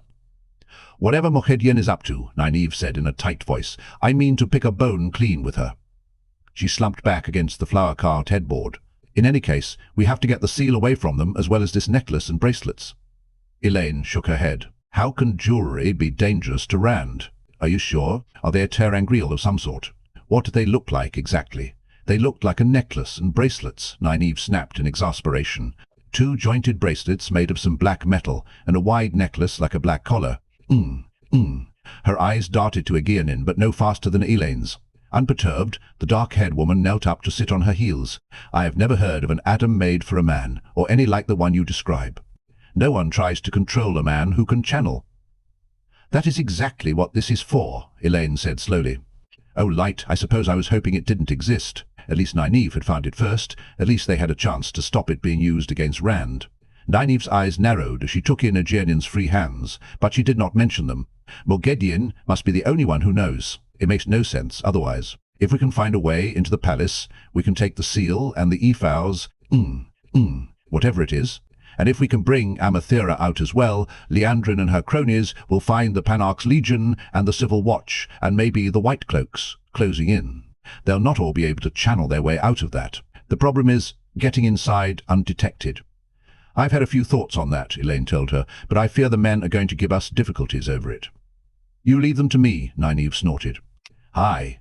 A thumping clatter rose in the hall. A man shouted. As quickly as he began, silence fell once more. Tom was on watch out there. Elaine darted to pull open the door, embracing Sadar as she rushed out, but Nynaeve scrambled off the bed right behind her. Egwene as well. Tom was just picking himself up off the floor, a hand to his head. Julin with his staff and Bael Domont with his cudgel stood over a man with pale yellow hair lying face down on the floor, unconscious. Elaine hurried to Tom, trying gently to help him up. He gave her a grateful smile, but stubbornly pushed her hands away. "I'm quite all right, child, all right." A knot was rising on his temple. The fellow was walking down the hall, when suddenly he kicked me in the head. After my purse, I suppose. Just like that. Kicked in the head, and he was all right. "He would have had it too," Julien said, "if I had not come to see if Tom wanted a relief." "Did I not decide?" Domont muttered. Their hostility seemed less focused for a change. It took Elaine only a moment to realize why. Nynaeve and Egwene were in the hall in their shifts. Julien was eyeing them both in an approving manner that would have caused trouble if Rendra had seen it, though he was at least trying not to be obvious. Doman made no effort at all to hide his frank appraisal of Egwene, crossing his arms and pursing his lips in disgusting fashion while looking her up and down. The situation dawned on the other women quickly, but their reactions were quite different. Nynaeve, in her thin white silk, gave the thief-catcher a flat stare and strode stiffly into the room, poking a somewhat flushed face back around the side of the doorframe. Egwene, whose linen shift was considerably longer and thicker than Nynaeve's. Egwene, who had been cool serenity while being made prisoner, who fought like a warder. Egwene went wide-eyed and crimson-faced, gasping in horror. Elaine stared, amazed, as the seanchan woman gave a mortified shriek and leaped back inside. Doors flung open and down the hall, heads popped out, they vanished instantly, to the bang of slamming doors, at the sight of a man stretched out on the floor and others standing over him. Heavy dragging noises suggested people blocking themselves in with beds or wardrobes. Long moments later, egwene finally peeked out opposite Nynaeve, still scarlet to her hair. Elaine really did not understand. The woman was in her shift, true, but it covered her very nearly as well as Elaine's tarabana dress did. Still, Julin and Domon had no right to ogle. She fixed the pair with a stare that should have set them to rights immediately. Unfortunately, Domon was too busy chuckling and rubbing his upper lip to notice. At least Julin saw, even if he did sigh heavily, the way men did when they considered themselves put upon unfairly. Avoiding her eyes, he bent to heave the pale-haired fellow onto his back. A handsome enough man, slender. "I know this fellow," Julin exclaimed. "This is the man who tried to rob me. Or so I thought," he added more slowly. "I do not believe in coincidence. Not unless the Dragon Reborn is in the city." Elaine exchanged frowns with Nynaeve. Surely the stranger was not in the employ of Liandrin. The black ajah would not use men to sneak about the halls anymore. Any more than they would have hired street toughs. Elaine moved her gaze to egwene questioningly. Nynaeve's was more demanding. "He is seanchan," egwene said after a moment. "A rescue attempt?" Nynaeve murmured dryly, but the other woman shook her head. "I do not doubt he was looking for me, but not for rescue, I think. If he knows, or even suspects, that I let Bethamin go free, he will be wanting to, talk with me." Elaine suspected it was rather more than talk, confirmed when egwene added, "It might be best if you slit his throat. He may try to make trouble for you too, if he thinks you are my friends, or if he discovers you are Aes Sedai." The big Ilyana smuggler gave her a shocked look, and Julian's jaw dropped almost to his chest. Tom, on the other hand, nodded in a disturbingly thoughtful fashion. "We are not here to slit seanchan throats," Nynaeve said, as though that might change later.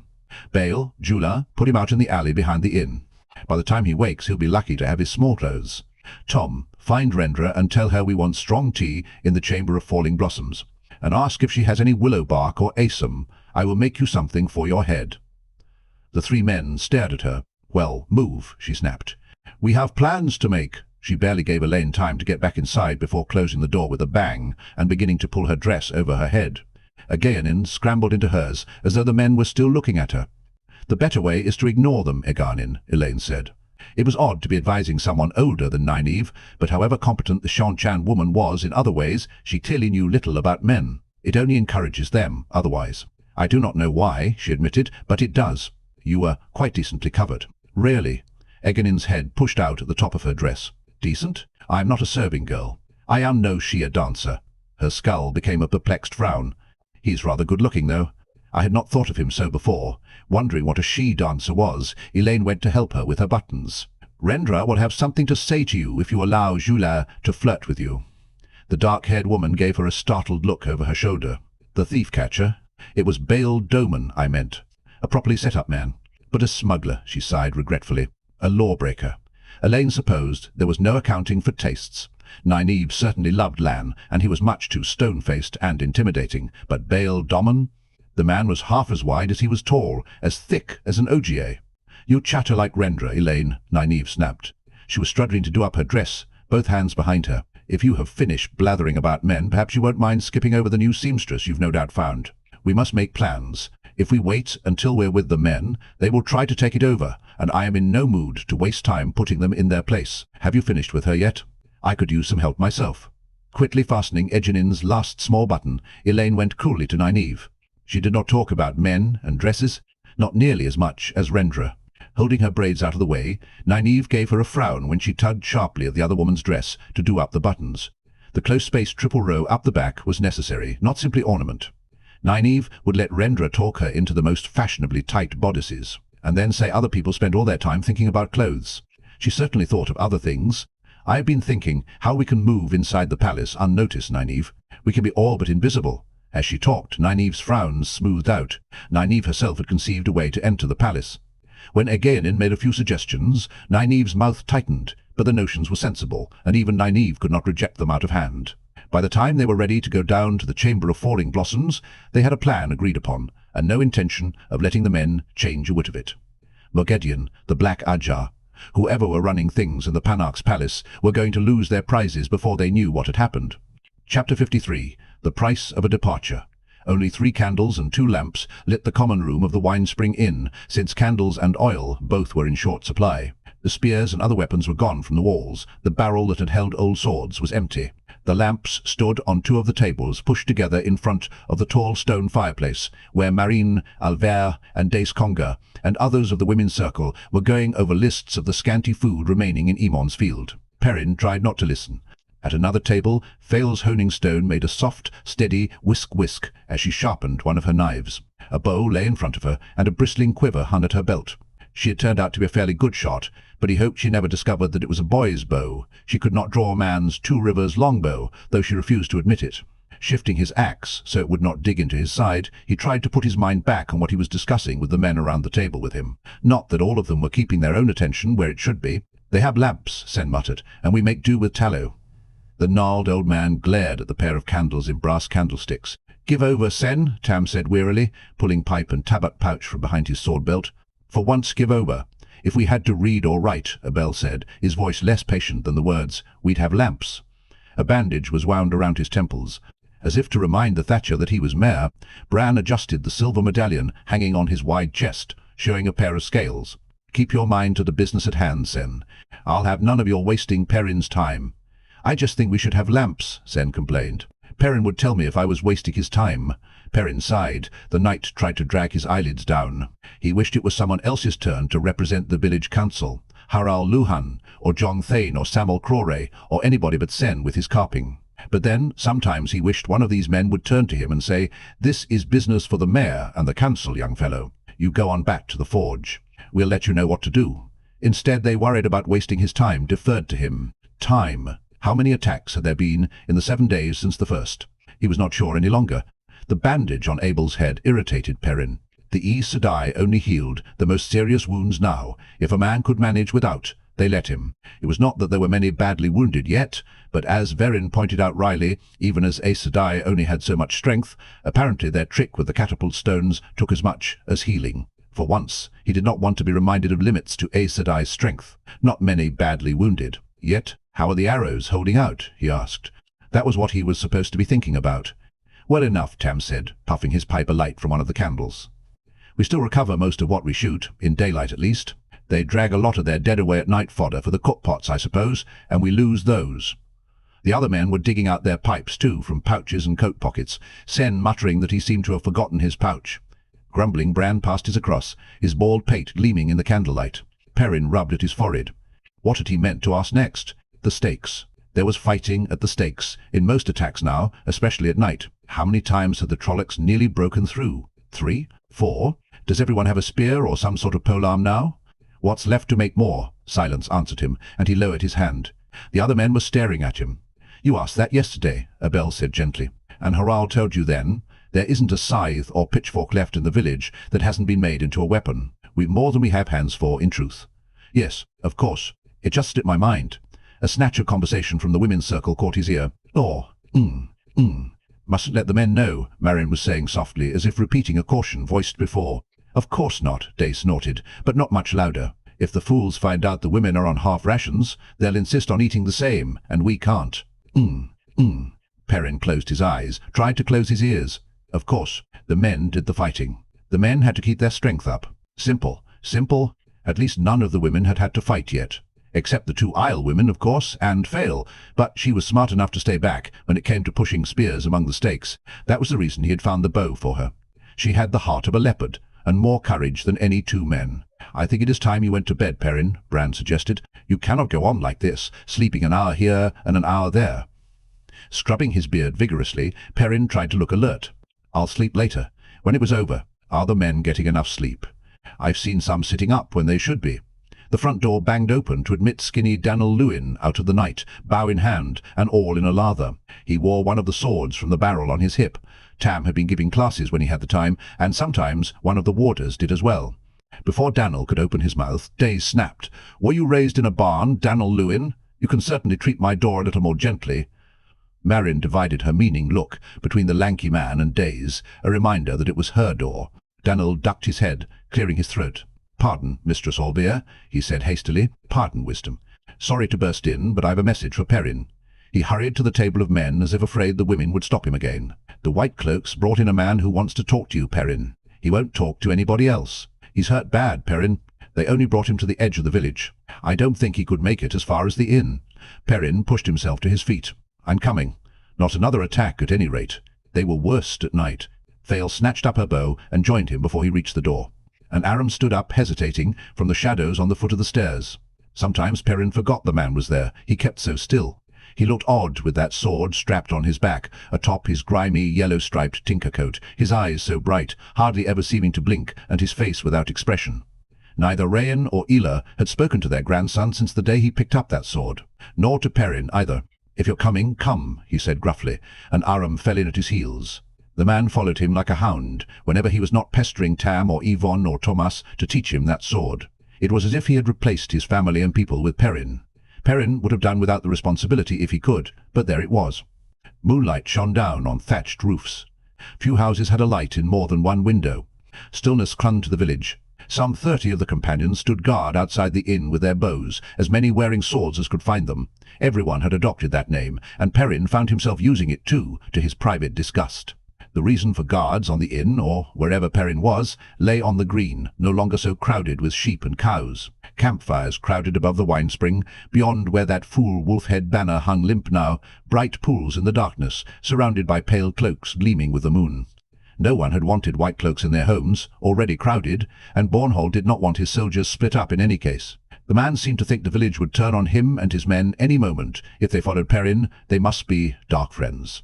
Even Perrin's eyes could not make out faces around the fires, but he thought he could feel Bornhold stare, waiting, hating. Daniel readied 10 companions to escort Perrin, all young men who should have been laughing and carousing with him, all with bows ready to see him safe.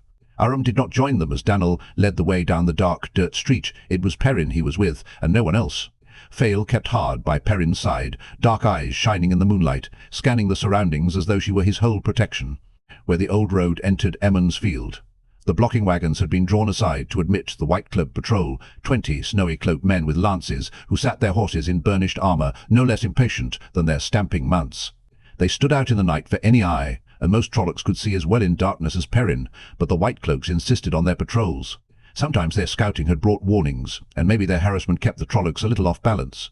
It would have been good, though, if he had known what they were doing before it was done. A cluster of villagers and farmers wearing bits of old armour and a few rusty helmets stood clustered around a man in a farmer's coat lying in the roadway. They gave way for Fale and him, and he went to one knee beside the man. The odour of blood was strong. Sweat glistened on the man's moon-shadowed face. A thumb-thick Trolloc arrow, like a small spear, was stuck through his chest. "Perrin Goldenese," he muttered hoarsely, labouring for breath. "Must get through to Perrin Goldenese. Has someone sent for one of the Aes Sedai?" Perrin demanded, lifting the man as gently as he could, cradling his head. He did not listen for the answer. He did not think this man would last, till an Aes Sedai came. "I am Perrin. Goldenese? I cannot see very well." His wide, wild stare was right at Perrin's face. If he could see at all, the fellow must see his eyes shining golden in the dark. "I am Perrin Goldenese," he said reluctantly. The man seized his collar, pulling his face close with surprising strength. "We are coming. Sent to tell you. We are co."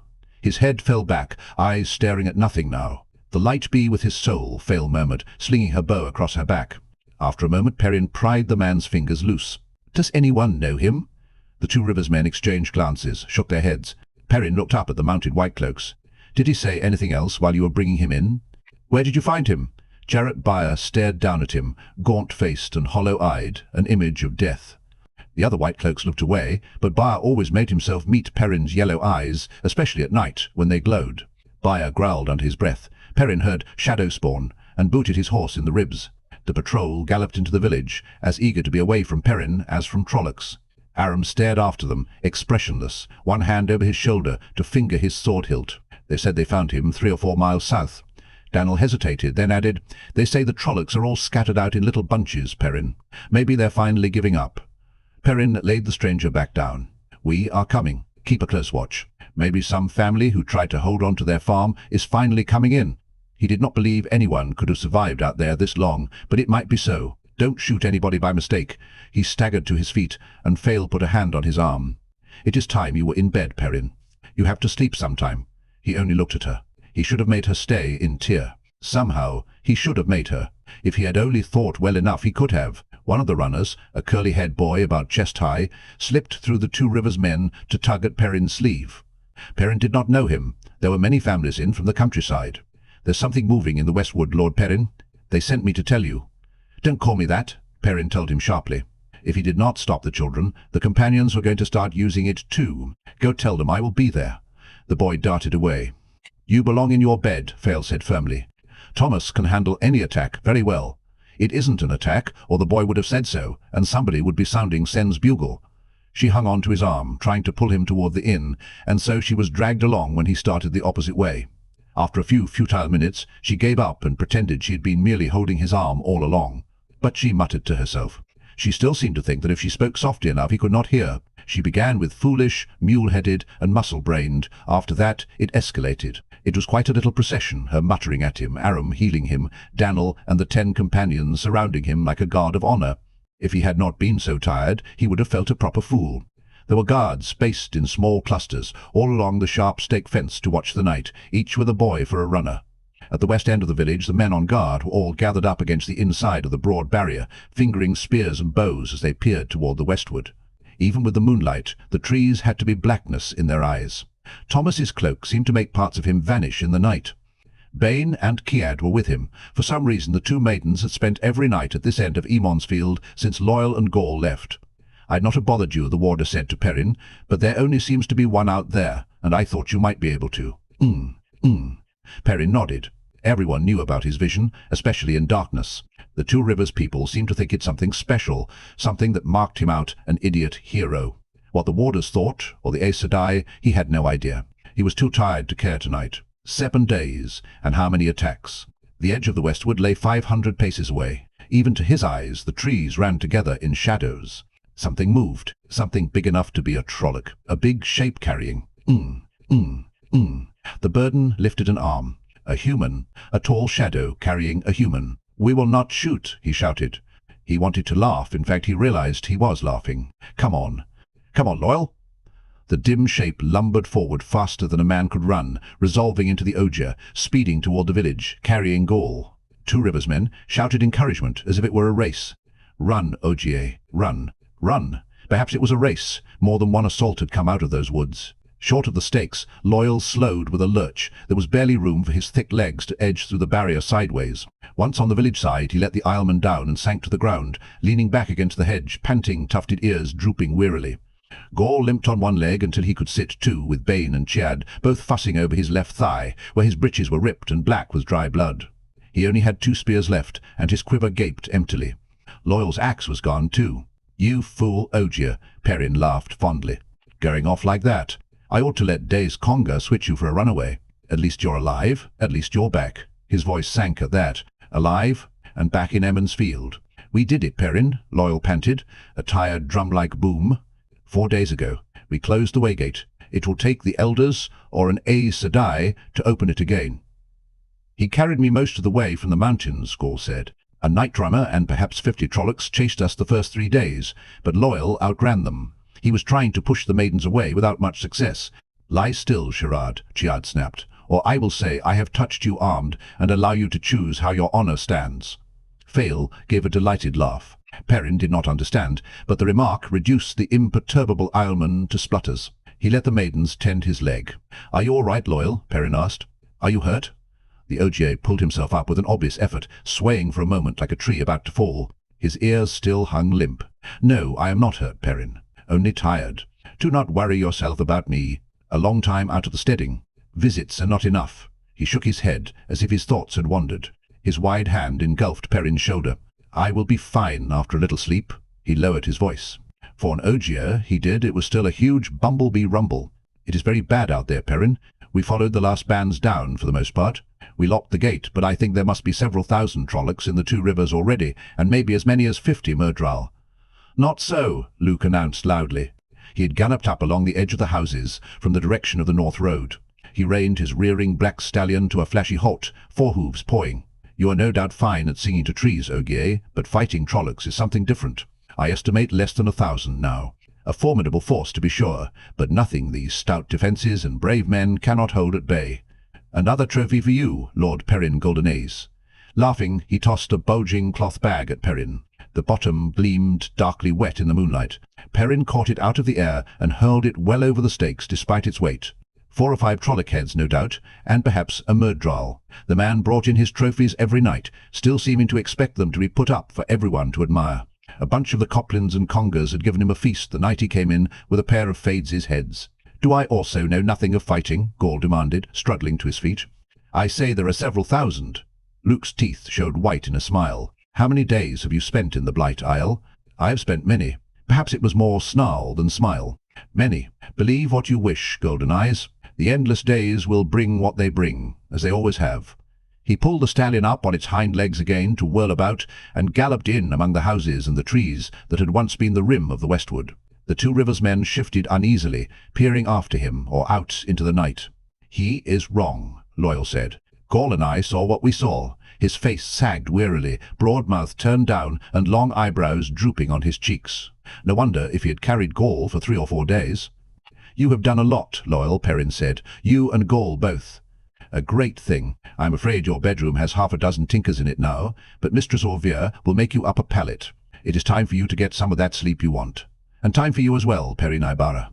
Scudding clouds made moon shadows play across Fail's bold nose and high cheekbones. She was so beautiful, but her voice was firm enough for a wagon bed. "If you do not go now, I will have Loyal carry you. You can hardly stand." Gaul was having trouble walking with his wounded leg. Bane supported him from one side. He tried to stop Chiad from taking the other, but she murmured something that sounded like Gaishine in a threatening way, and Bane laughed, and the Aielman allowed them both to help him, growling furiously to himself. Whatever the maidens were going on about, it did have Gaul in a taking. Thomas clapped Perrin on the shoulder. "Go, man. Everyone needs to sleep." He himself sounded good for 3 more days without it. Perrin nodded. He let Fail guide him back to the Winespring Inn with Loyal and the Aiel following, and Aram and Danel and the 10 companions encircling him. He was not sure when the others fell away, but somehow he and Fail were alone in his room on the 2nd floor of the inn. "Whole families are making do with no more space than this," he muttered. A candle burned on the stone mantel over the small fireplace. Others did without, but Marin lit one here as soon as it turned dark, so he would not have to be bothered. "I can sleep outside with Danel and Ban and the others." "Do not be an idiot," Fail said, making it sound affectionate. "If Alana and Verin each has her own room, you should too." He realized she had his coat off and was untying the laces of his shirt. "I'm not too tired to undress myself." He pushed her gently outside. "You take everything off," she ordered. "Everything, do you hear? You cannot sleep properly fully dressed, the way you seem to think." "I will," he promised. When he had the door closed, he did tug off his boots before blowing out the candle and lying down. Marin would not like dirty boots on her coverlet. Thousands, Gaul and Loyal said. Yet how much could the 2 of them have seen, hiding on the way into the mountains, fleeing on the way back? Maybe 1,000 at most, Luke claimed, but Perrin could not make himself trust the man for all the trophies he brought in. Scattered, according to the white cloaks. How close could they have come, armor and cloaks shining in the darkness like lanterns? There was a way to see for himself, perhaps? He had avoided the wolf dream since his last visit. The desire to hunt down this slayer rose up whenever he thought of going back, and his responsibilities lay here in Emon's field. But now, perhaps. Sleep rolled in while he was still considering. He stood on the green, bathed by an afternoon sun, low in the sky, a few white clouds drifting. There were no sheep or cattle around the tall pole, where a breeze ruffled the red wolf-head banner, though a blue fly buzzed past his face. No people among the thatched houses. Small piles of dry wood atop ashes marked the whitecloaks' fires. He had rarely seen anything burning in the wolf dream, only what was ready to burn or already charred. No ravens in the sky. As he scanned for the birds, a patch of sky darkened, became a window to somewhere else. Egwene stood among a crowd of women, fear in her eyes. Slowly the women knelt around her. Nynaeve was one of them, and he believed he saw Elaine's red-gold hair. That window faded and was replaced. Mat stood naked and bound, snarling. An odd spear with a black shaft had been thrust across his back behind his elbows, and a silver medallion, a fox head, hung on his chest. Mat vanished, and it was Rand. Perrin thought it was Rand. He wore rags and a rough cloak, and a bandage covered his eyes. The third window disappeared. The sky was only sky, empty except for the clouds. Perrin shivered. These wolf dream visions never seemed to have any real connection to anything he knew. Maybe here, where things could change so easily, worry over his friends became something he could see. Whatever they were, he was wasting time fretting at them. He was not surprised to find he wore a blacksmith's long leather vest and no shirt, but when he put a hand to his belt, he found the hammer, not his axe. Frowning, he concentrated on the long half-moon blade and thick spike. That was what he needed now. That was what he was now. The hammer changed slowly, as if resisting, but when the axe finally hung in the thick loop, it kept shining dangerously. Why did it fight him so? He knew what he wanted. A filled quiver appeared on his other hip, a longbow in his hand, a leather bracer on his left forearm. 3 land-blurring strides took him where the nearest Trolloc camps supposedly lay, 3 miles from the village. The last step landed him among nearly a dozen tall heaps of wood laid on old ashes amid trampled-down barley, the logs mixed with broken chairs and table legs, and even a farmhouse door.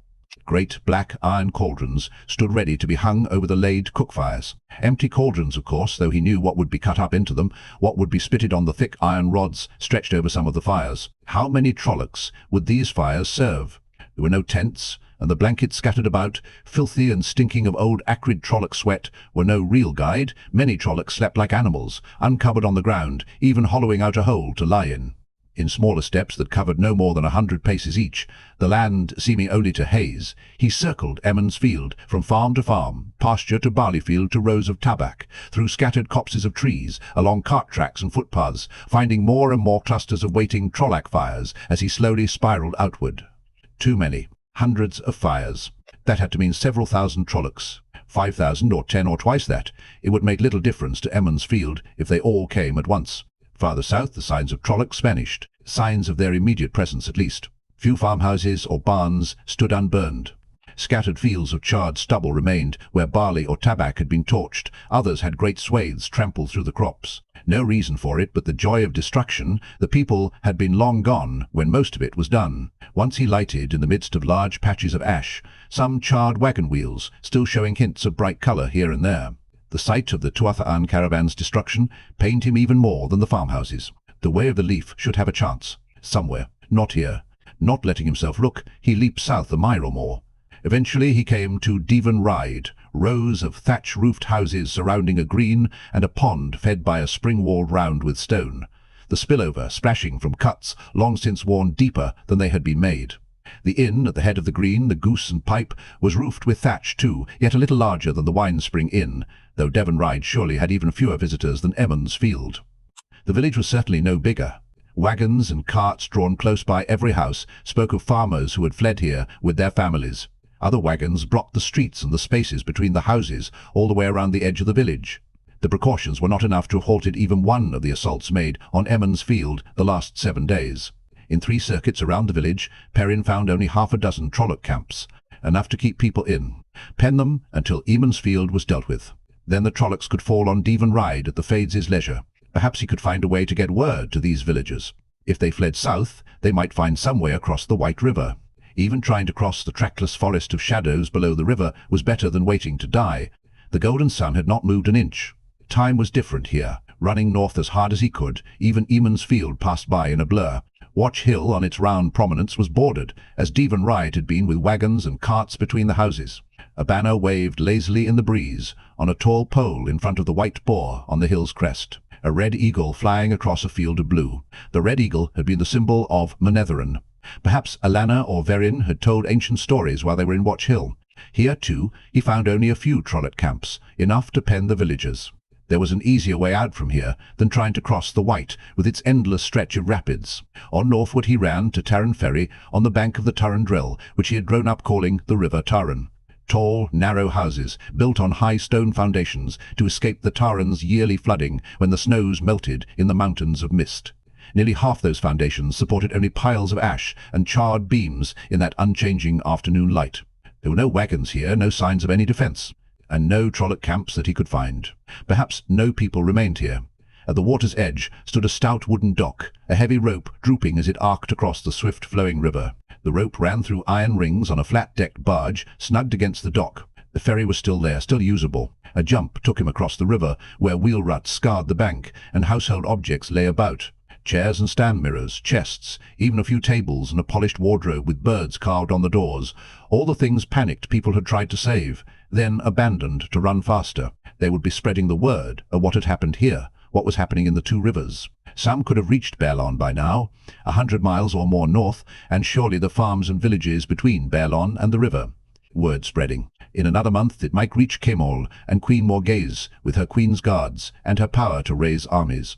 A month with luck. And as much to return, once Morgase believed. Too late for Eamon's Field, maybe too late for the whole two rivers. Still, it hardly made sense that the Trollocs had let anyone escape. Or the Myrddraal at any rate. Trollocs did not seem to think much beyond the moment. He would have thought destroying the ferry would have been the Fade's first task. How could they be sure there were not enough soldiers at Baerlon to come down on them? He bent to pick up a doll with a painted wooden face, and an arrow streaked through where his chest had been. Springing out of his crouch, he leaped up the bank, a blur streaking 100 paces into the woods to crouch below a tall leather leaf. Brush and flood-toppled trees, woven with creepers, covered the forest floor around him. Slayer. Perrin had an arrow knocked, and wondered if he had drawn it from his quiver or simply thought it there. Slayer. On the point of leaping away again, he paused. Slayer would know roughly where he was. Perrin had followed the man's blurring form easily enough. That elongated streak was clear if you were standing still. Twice now he had played the other's game and nearly lost. Let Slayer play his this time. He waited. Ravens swooped above the treetops, searching and calling. No movement to give him away, not a twitch. Only his eyes moved, studying the forest around him. A vagrant puff of air brought him a cold smell, human yet not, and he smiled. No sound save the ravens, though. This Slayer stalked well. But he was not used to being hunted. What else did Slayer forget besides smells? He surely would not expect Perrin to remain where he had landed. Animals ran from the hunter, even wolves ran. A hint of movement, and for an instant a face appeared above a fallen pine some 50 paces away. The slanting light illuminated it clearly. Dark hair and blue eyes, a face all hard planes and angles, so reminiscent of Lan's face. Except that in that brief glimpse, Slayer licked his lips twice. His forehead was creased, and his eyes darted as they searched. Lan would not have let his worry show if he stood alone against 1,000 Trollocs. Just an instant, and the face was gone again. The ravens darted and swirled above, as if they shared Slayer's anxiety, fearing to come below the treetops. Perrin waited and watched, motionless. Silence. Only the cold smell to say he was not alone with the ravens overhead. Slayer's face appeared again, peering around a thick, bold oak off to his left. 30 paces. Oaks killed most of what grew close to them. Only a few mushrooms and weedy things sprouted from the leafy mulch beneath its limbs. Slowly the man emerged into the open, boots making no sound. In one motion, Perrin drew and fired. The ravens screamed warning, and Slayer spun to take the broadhead shaft in his chest, but not through the heart. The man howled, clutching the arrow with both hands. Black feathers rained down as the ravens beat their wings in a frenzy. And Slayer faded, him and his cry together, growing misty, transparent, vanishing. The raven's shrieks vanished, as if severed with a knife. The arrow that had transfixed the man dropped to the ground. The ravens were gone too. With the second shaft half drawn, Perrin exhaled slowly, let off his tension on the bowstring. Was that how you died here? Simply fading away, gone forever? At least I finished him, he muttered, and let himself be diverted in the process. Slayer was no part of why he had come to the wolf dream. At least the wolves were safe now. The wolves and maybe a few others. He stepped out of the dream. And woke, staring at the ceiling, his shirt clinging sweatily. The moon gave a little light through the windows. There were fiddles playing somewhere in the village, a wild tinker tune. They would not fight, but they had found a way to help, by keeping spirits up. Slowly Perrin sat up, pulling on his boots in the pale-lit dark. How to do what he had to do? It would be difficult. He had to be cunning, only he was not sure he had ever been cunning in his life. Standing, he stamped his feet to settle them in. Sudden shouts outside and a fading clatter of hooves made him stride to the nearest window and throw up the sash. The companions were milling about below. What's going on down there? 30 faces turned up to him, and Ban Alcine yelled, "It was Lord Luke! Lord Perrin!" He nearly rode down Will and Tell. I don't think he even saw them. He was all hunched over in his saddle like he was hurt, and spurring that stallion for all he was worth, Lord Perrin. Perrin tugged at his beard. Luke had certainly not been wounded earlier. Luke, too. And Slayer? It was impossible. Dark-haired Slayer looked like Lan's brother or cousin. If Luke, with his red gold hair, resembled anyone, maybe it was Rand a little. The two men could not have been more dissimilar. And yet, that cold smell. They did not smell the same, but both had an icy, hardly human scent. His ears picked up the sound of wagons being hauled out of the way down at the old road, shouts for haste. Even if Ban and the companions ran, they would not catch the man now. Hooves galloped south hard. "Ban," he called. "If Luke shows up again, he's to be put under guard and kept there." He paused long enough to add, "And don't call me that," before hauling the sash down with a bang. Luke and Slayer. Slayer and Luke. How could they be the same? It was impossible. But then, less than 2 years gone, he had not really believed in Trollocs or Fades. Time enough to worry about it if he ever laid hands on the man again. Now there was Watch Hill and Devon Ride, and some could be saved. Not everyone in the Two Rivers had to die. On his way to the common room, he paused at the top of the stairs. Aram stood up from the bottom step, watching him, waiting to follow where he led. Gaul lay stretched out on a pallet near the fireplace, with a bandage thick around his left thigh, apparently asleep. Fail and the two maidens sat cross-legged on the floor near him, talking softly. A much larger pallet lay on the far side of the room, but Loyal sat on a bench with his legs stretched out, so they would fit under one of the tables, nearly doubled over so he could scribble furiously with a pen by the light of a candle. No doubt he was recording what had happened on the journey to close the waygate. And if Perrin knew Loyal at all, the ajah would have Gaul doing it all, whether he had or not. Loyal did not seem to think anything he himself did was brave or worth writing down. Except for them, the common room was empty.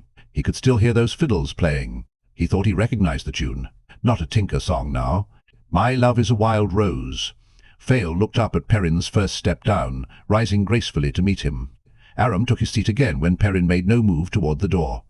"Your shirt is wet," Fail said accusingly. "You slept in it, didn't you? And your boots. I shouldn't wonder. It has not been an hour since I left you. You march yourself back upstairs before you fall down. Did you see Luke leave?" he said. Her mouth tightened, but sometimes ignoring her was the only way. She managed to win too often when he argued with her. "He came running through here a few minutes ago and dashed out through the kitchen," she said finally. Those were the words. Her tone said she was not finished with him and bed. Did he seem to be? Injured. "Yes," she said slowly.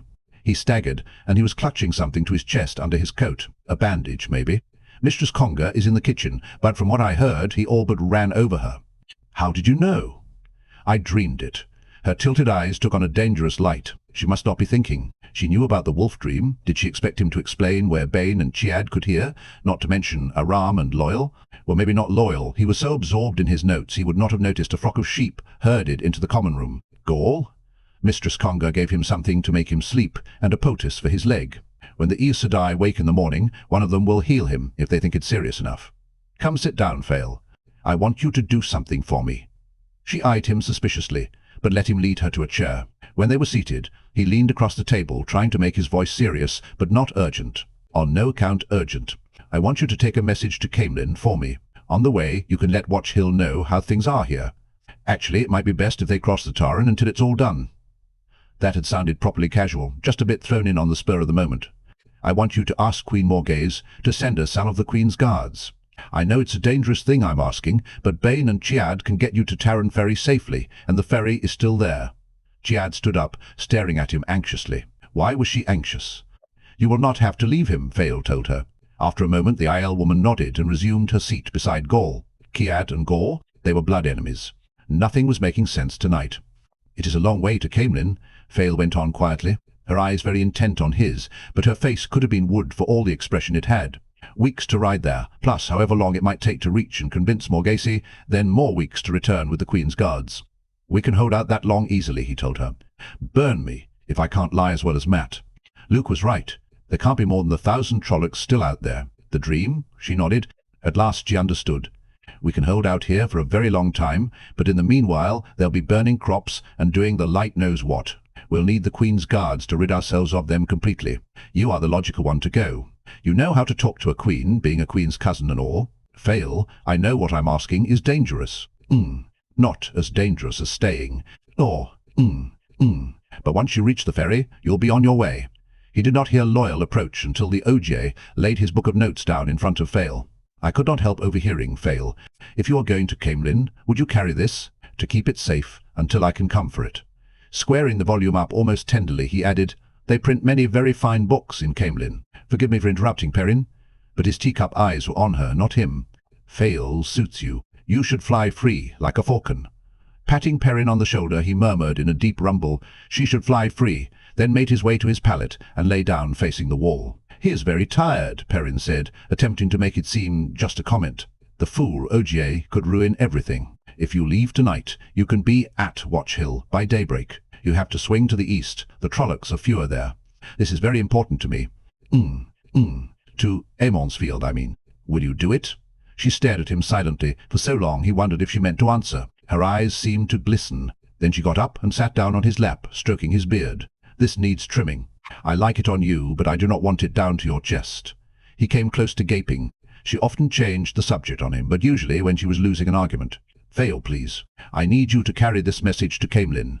Her hand tightened in his beard, and her head swung as if she were arguing with herself inside her head. "I will go," she said at last, "but I want a price.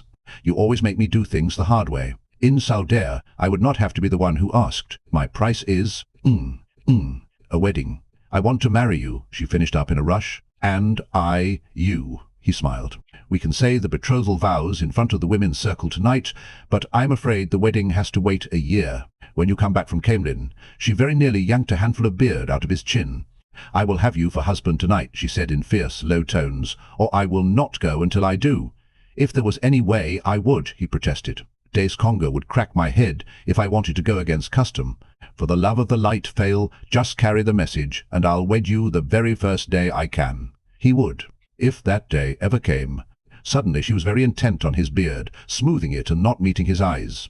She started speaking slowly, but picked up speed like a runaway horse. Just happened to mention, in passing, I just mentioned to Mistress Orvere how we had been travelling together. I don't know how it came up, and she said, and Mistress Conga agreed with her. Not that I talked to everybody. She said that we certainly could be considered betrothed already under your customs, and the year is just to make sure you really do get on well together, which we do, as anyone can see, and here I am being as forward as some Dumani hussy, or one of those Tyrain Gauls, if you ever even think of Berylane. Oh, Light, I'm babbling, and you won't even." He cut her off by kissing her as thoroughly as he knew how. "Will you marry me?" he said breathlessly when he was done. "Tonight?" He must have done ever better with the kiss than he thought. He had to repeat himself 6 times, with her giggling against his throat and demanding he say it again before she seemed to understand. Which was how he found himself not half an hour later, kneeling opposite her in the common room, in front of Days Conga and Marine Alver, Alspe Luhan and Nesa Aielin and all the women's circle. Loyal had been roused to stand for him with Aram, and Bane and Chiard stood for Fail. There were no flowers to put in her hair or his, but Bane, guided by Marin, tucked a long red wedding ribbon around his neck, and Lyle threaded another through Fail's dark hair, his thick fingers surprisingly deft and gentle. Perrin's hands trembled as he cupped hers. "I, Perrin Ibarra, do pledge you my love, Faile Bashir, for as long as I live, and after. What I possess in this world I give to you. A horse, an axe, a bow, a hammer. Not much to gift a bride. I give you life, my love. It's all I have. I will keep and hold you, succor and tend you, protect and shelter you, for all the days of my life. I can't keep you. The only way I can protect you is to send you away. I am yours, always and forever." By the time he finished, his hands were shaking visibly. Fail moved her hands to hold his. "I, Zareen Bashari." That was a surprise. She hated that name. "Or, do pledge you my love, Perrin Ibarra." Her hands never trembled at all. Chapter 54, Into the Palace. Seated on the tail end of the high-wheeled cart, trundling up a twisty Tanchican street behind 4 sweating men, Elaine scowled through the grimy veil that covered her from eyes to chin, kicking her bare feet irritably. Every lurch over the paving stones jarred her to the top of her skull. The more she braced herself by holding on to the rough wooden planks of the cart bed, the worse it was. It did not seem to bother Nynaeve much. She jounced about like Elaine, but frowning slightly and eyes looking inward, she appeared hardly aware of it. An Aegeanin, crowded against Nynaeve on the other side, veiled, and with her dark hair in braids to her shoulders, rode each jolt easily, arms folded.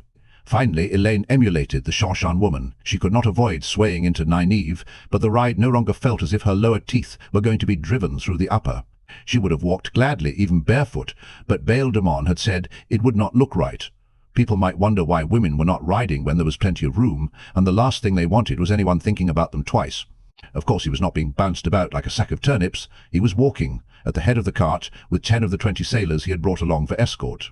More would seem suspicious, he claimed. She suspected he would not have had so many if not for her and the other 2 women. The cloudless sky still stretched grey overhead, though first light had crept on before they set out.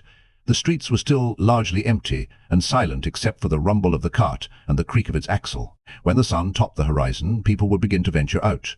But now the few she saw were knots of men in baggy trousers and dark cylindrical caps, scuttling along with the furtive air of having been up to no good while dark had held. The old piece of canvas tossed over the cart's load was carefully arranged so anyone could see it covered only 3 large baskets. Yet even so, one or another of those small clusters would pause like a pack of dogs, veiled faces all coming up together, eyes swivelling to follow the cart. Apparently 20 men with boarding swords and cudgels were too many to face, because all eventually hurried on. The wheels dropped into a large hole where paving stones had been pried up in one of the riots. The cart fell away beneath her. She almost bit her tongue as she and the cart bed met again with a hard smack. Egwene and her casual arm folding. Grabbing the edge of the cart bed, she frowned at the seanchan woman, and found her tight-lipped and holding on with both hands also. Not quite the same as standing on deck after all, Egwene said with a shrug. Nynaeve grimaced slightly and tried to edge away from the seanchan woman, though how she might manage it without climbing into Elaine's lap was difficult to see. "I am going to speak to Master Bael Domon," she muttered meaningfully, just as if the cart had not been her suggestion in the first place. Another lurch clicked her teeth shut. They all 3 wore drab brown wool, thin-woven but coarse and not very clean, poor farm women's dresses like shapeless sacks compared with the clinging silks of Rendra's taste. Refugees from the countryside earning a meal as they could, that was what they were supposed to be. Egwene's relief at her first sight of the dresses had been quite evident, and almost as strange as her presence on the cart. Elaine would not have thought the latter conceivable. There had been quite a lot of discussion, that was what the men called it, in the Chamber of Falling Blossoms, but she and Nynaeve had countered most of their fool objections and ignored the rest. The 2 of them had to enter the Panarch's palace, and as soon as possible. That was when Domon had raised another objection, one not as silly as the rest. "You can no go into the palace alone," the bearded smuggler muttered, staring at his fists on the table. "You say you will no channel unless you must, no, to warn these Black-Aes to die." Neither of them had seen any need to mention one of the Forsaken. Then you must have muscle to swing a club if the need do arise, and eyes to watch your backs will no be amiss either. I am known there, to the servants. I did take gifts to the old Panarch too. I will go with you. Shaking his head, he growled, "You do make me stretch my neck on the headsman's block, because I did leave you at Falmer. Fortune prick me if you do know. Well, it do be done now. You can no object to this. I will go in with you." "You are a fool, Ileana," Rhuidean said contemptuously, before she or Nynaeve could open their mouths. "You think the Taraboners will allow you to wander about the palace as you wish?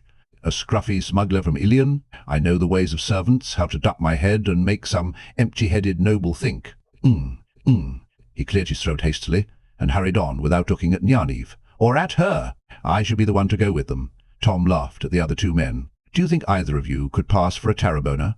"I can. These'll do in a pinch." He knuckled his long moustaches. "Besides, you cannot run around the Panarch's palace carrying cudgel or staff. A more, subtle, method of protection is needed." He flourished a hand, and a knife suddenly appeared, spinning through his fingers to vanish just as quickly, up his sleeve, Elaine believed.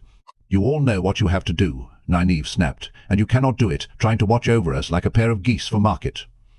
Taking a deep breath, she went on, in a milder tone. "If there was a way one of you could come along, I'd appreciate the extra eyes if nothing else, but it cannot be. We have to go alone, it seems, and that is all there is to it." "I can accompany you," Egwene announced suddenly from where Nynaeve had made her stand in the corner of the room. Everybody turned to look at her. She frowned back as though not quite certain herself. "These women are dark friends. They should be brought to justice." Elaine was simply startled at the offer, but Nynaeve, the corners of her mouth going white, looked ready to drub the woman for it. "You think we would trust you, seanchan," she said coldly. "Before we leave, you'll be locked securely in a storeroom, however much talk it." "I give oath by my hope of a higher name," Egwene broke in, putting her hands over her heart, one atop the other, "that I will not betray you in any way, that I will obey you and guard your backs until you are safely out of the Panarch's palace." Then she bowed 3 times, deeply and formally. Elaine had no idea what hope of a higher name meant, but the seanchan woman certainly made it sound binding. "She can do it," Domon said with slow reluctance. He eyed Egwene and shook his head. "Fortune prick me, if there be more than 2 or 3 of my men I would wager on, coin for coin, against her." Nynaeve frowned at her hand, gripping 6 of her long braids, then quite deliberately gave them a yank. "Nynaeve," Elaine told her firmly, "you yourself said you would like another pair of eyes, and I definitely would." Besides which, if we are to do this without channeling, I would not mind having someone along who can handle a nosy guard if need be. I'm not up to thumping men with my fists, and neither are you. You remember how she can fight." Nynaeve glared at Egwene, frowned at Elaine, and then stared at the men as if they had plotted this behind her back. At last, though, she nodded. "Good," Elaine said. "Master Doman, that means 3 sets of dresses, not 2. Now, the 3 of you had best be off. We want to be on our way by daybreak." The cart, jerking to a halt, brought Elaine out of her reverie. Dismounted whitecloaks were questioning Domon. Here the street ran into a square behind the Panarch's palace, a much smaller square than the one in front. Beyond, the palace stood in piles of white marble, slender towers banded with lacy stonework, snowy domes capped with gold and topped by golden spires or weather vanes. The streets to either side were much wider than most in Tanchico and straighter. The slow clop-clop of a horse's hooves on the square's broad paving stones announced another rider, a tall man in burnished helmet, armor gleaming beneath his white cloak with its golden sunburst and crimson shepherd's crook. Elaine put her head down. The 3 knots of rank under the flaring sun told her this was Aiel Waste. The man had never seen her, but if he thought she was staring, he might wonder why. The hooves passed on along the square without pausing. Egwene had her face right down too, but Nynaeve frowned openly after the Inquisitor. "That man is very worried about something," she murmured. "I hope he's not heard. The Panarch is dead," a man's voice shouted from somewhere across the square. "They've killed her." There was no telling who had shouted, or where. The streets, Elaine could see, were blocked by whitecloaks on horses. Looking back down the street the cart had just climbed, she wished the guards would question Doman more quickly. People were gathering down at the first bend, milling about and peering up toward the square. It seemed Tom and Julin had made a good job of seeding their rumors during the night. Now if only things did not erupt while they sat out here in the middle of it. If a riot started now... The only thing that kept her hands from shaking was her double grip on the cart bed. Light, a mob out here and the black ajah inside, maybe Moiraine. I'm so frightened, my mouth is dry. Nynaeve and Egwene were watching the crowd growing down the street too, and not even blinking, much less trembling. I will not be a coward. I will not. The cart rumbled forward, and she heaved a sigh of relief. It took her a moment to realize she had heard twin echoes from the other 2 women. Before gates, not much wider than the cart, Doman was questioned again, by men in pointed helmets, their breastplates embossed with a tree-painted gold. Soldiers of the Panarch's Legion. The questions were shorter this time. Elaine thought she saw a small purse change hands, and then they were inside, rumbling across the rough paved yard outside the kitchens. Except for Doman, the sailors remained out with the soldiers. Elaine hopped down as soon as the cart halted, working her bare feet on the paving. The uneven stones were hard. It was difficult to believe the thin sole of a slipper could make so much difference. Egwene scrambled up into the cart to pass the baskets out, Nynaeve taking the first on her back, one hand twisted behind her underneath, the other over her shoulder to grip the rim. Long white peppers, a little wizened by their journey all the way from Saldea, filled the baskets nearly to the top. As Elaine was taking hers, Doman came to the end of the cart and pretended to inspect the ice peppers. "The white cloaks and the Panarch's Legion do be close to blows. It do appear," he murmured, fingering peppers. "That lieutenant did say the Legion could protect the Panarch themselves if most of the Legion had no been sent to the ring forts. Aiel do have access to the Panarch, but no, the Lord Captain of the Legion, and they are no pleased that all the guards inside do be civil watch. A suspicious man might say someone do want the Panarch's guards to watch each other more than anything else." "That is good to know," Nynaeve murmured without looking at him. "I've always said you can learn useful things listening to men's gossip." Doman grunted sourly. "I will take you inside. Then I must go back to my men to make sure they do get caught up in the mob." Every sailor from every ship Doman had in port was out in the streets around the palace. Hefting her own basket on her back, Elaine followed the other 2 women behind him, keeping her head down and wincing at every step until she was on the reddish-brown tiles of the kitchen. The smells of spices and cooking meat and sauces filled the room. "Ice peppers for the Panarch," Doman announced. "A gift from Bale Doman, a good ship-owner of this city." "More of the ice peppers?" A stout, dark-braided woman in a white apron and the ever-present veil said, barely looking up from a silver tray where she was arranging an ornately folded white napkin among dishes of thin, golden seafolk porcelain. There were a dozen or more aproned women in the kitchen, as well as a pair of boys turning dripping roasts on spits in 2 of the 6 fireplaces, but clearly she was the chief cook. "Well, the Panarch, she seems to have enjoyed the last. Into the storeroom there." She gestured vaguely toward one of the doors on the far side of the room. "I have no time to bother with you now. Elaine kept her eyes on the floor as she trailed after Nynaeve and Aegeanin, sweating, and not for the heat of the iron stoves and fireplaces. A skinny woman in green silk, not of tarabon cut, stood beside one of the wide tables, scratching the ears of a scrawny grey cat as it lapped cream from a porcelain dish. The cat named her, as well as her narrow face and wide nose. Amyrlin Jamalfin, once of the brown ajah, now of the black. If she looked up from that cat, if she really became aware of them, there would be no need for channeling for her to know that two of them could. This close, the woman would be able to sense the ability itself. Sweat dripped from the end of Elaine's nose by the time she pushed the storeroom door shut behind her with a hip. "Did you see her?" she demanded in a low voice, letting her basket half fall to the floor. Fretwork carved through the plastered wall just under the ceiling let in dim light from the kitchen. Rows of tall shelves filled the floor of the large room, laden with sacks and net bags of vegetables and large jars of spice. Barrels and casks stood everywhere, and a dozen dressed lambs and twice as many geese hung on hooks. According to the sketchy floor plan Doman and Tom had drawn between them, this was the smallest storeroom for food in the palace. "This is disgusting," she said. "I know Rendra keeps a full kitchen, but at least she buys what she needs as she can. These people have been feasting while—" "Hold your concern until you can do something about it," Nynaeve told her in a sharp whisper. She had upended her basket on the floor and was stripping off her rough farm woman's dress. Aegeanin was already down to her shift. "I did see her. If you want her to come in here to see what the noise is about, keep talking." Elaine sniffed, but let it pass. She had not been making that much noise. Pulling off her own dress, she dumped the peppers out of her basket, and what had been hidden under them as well.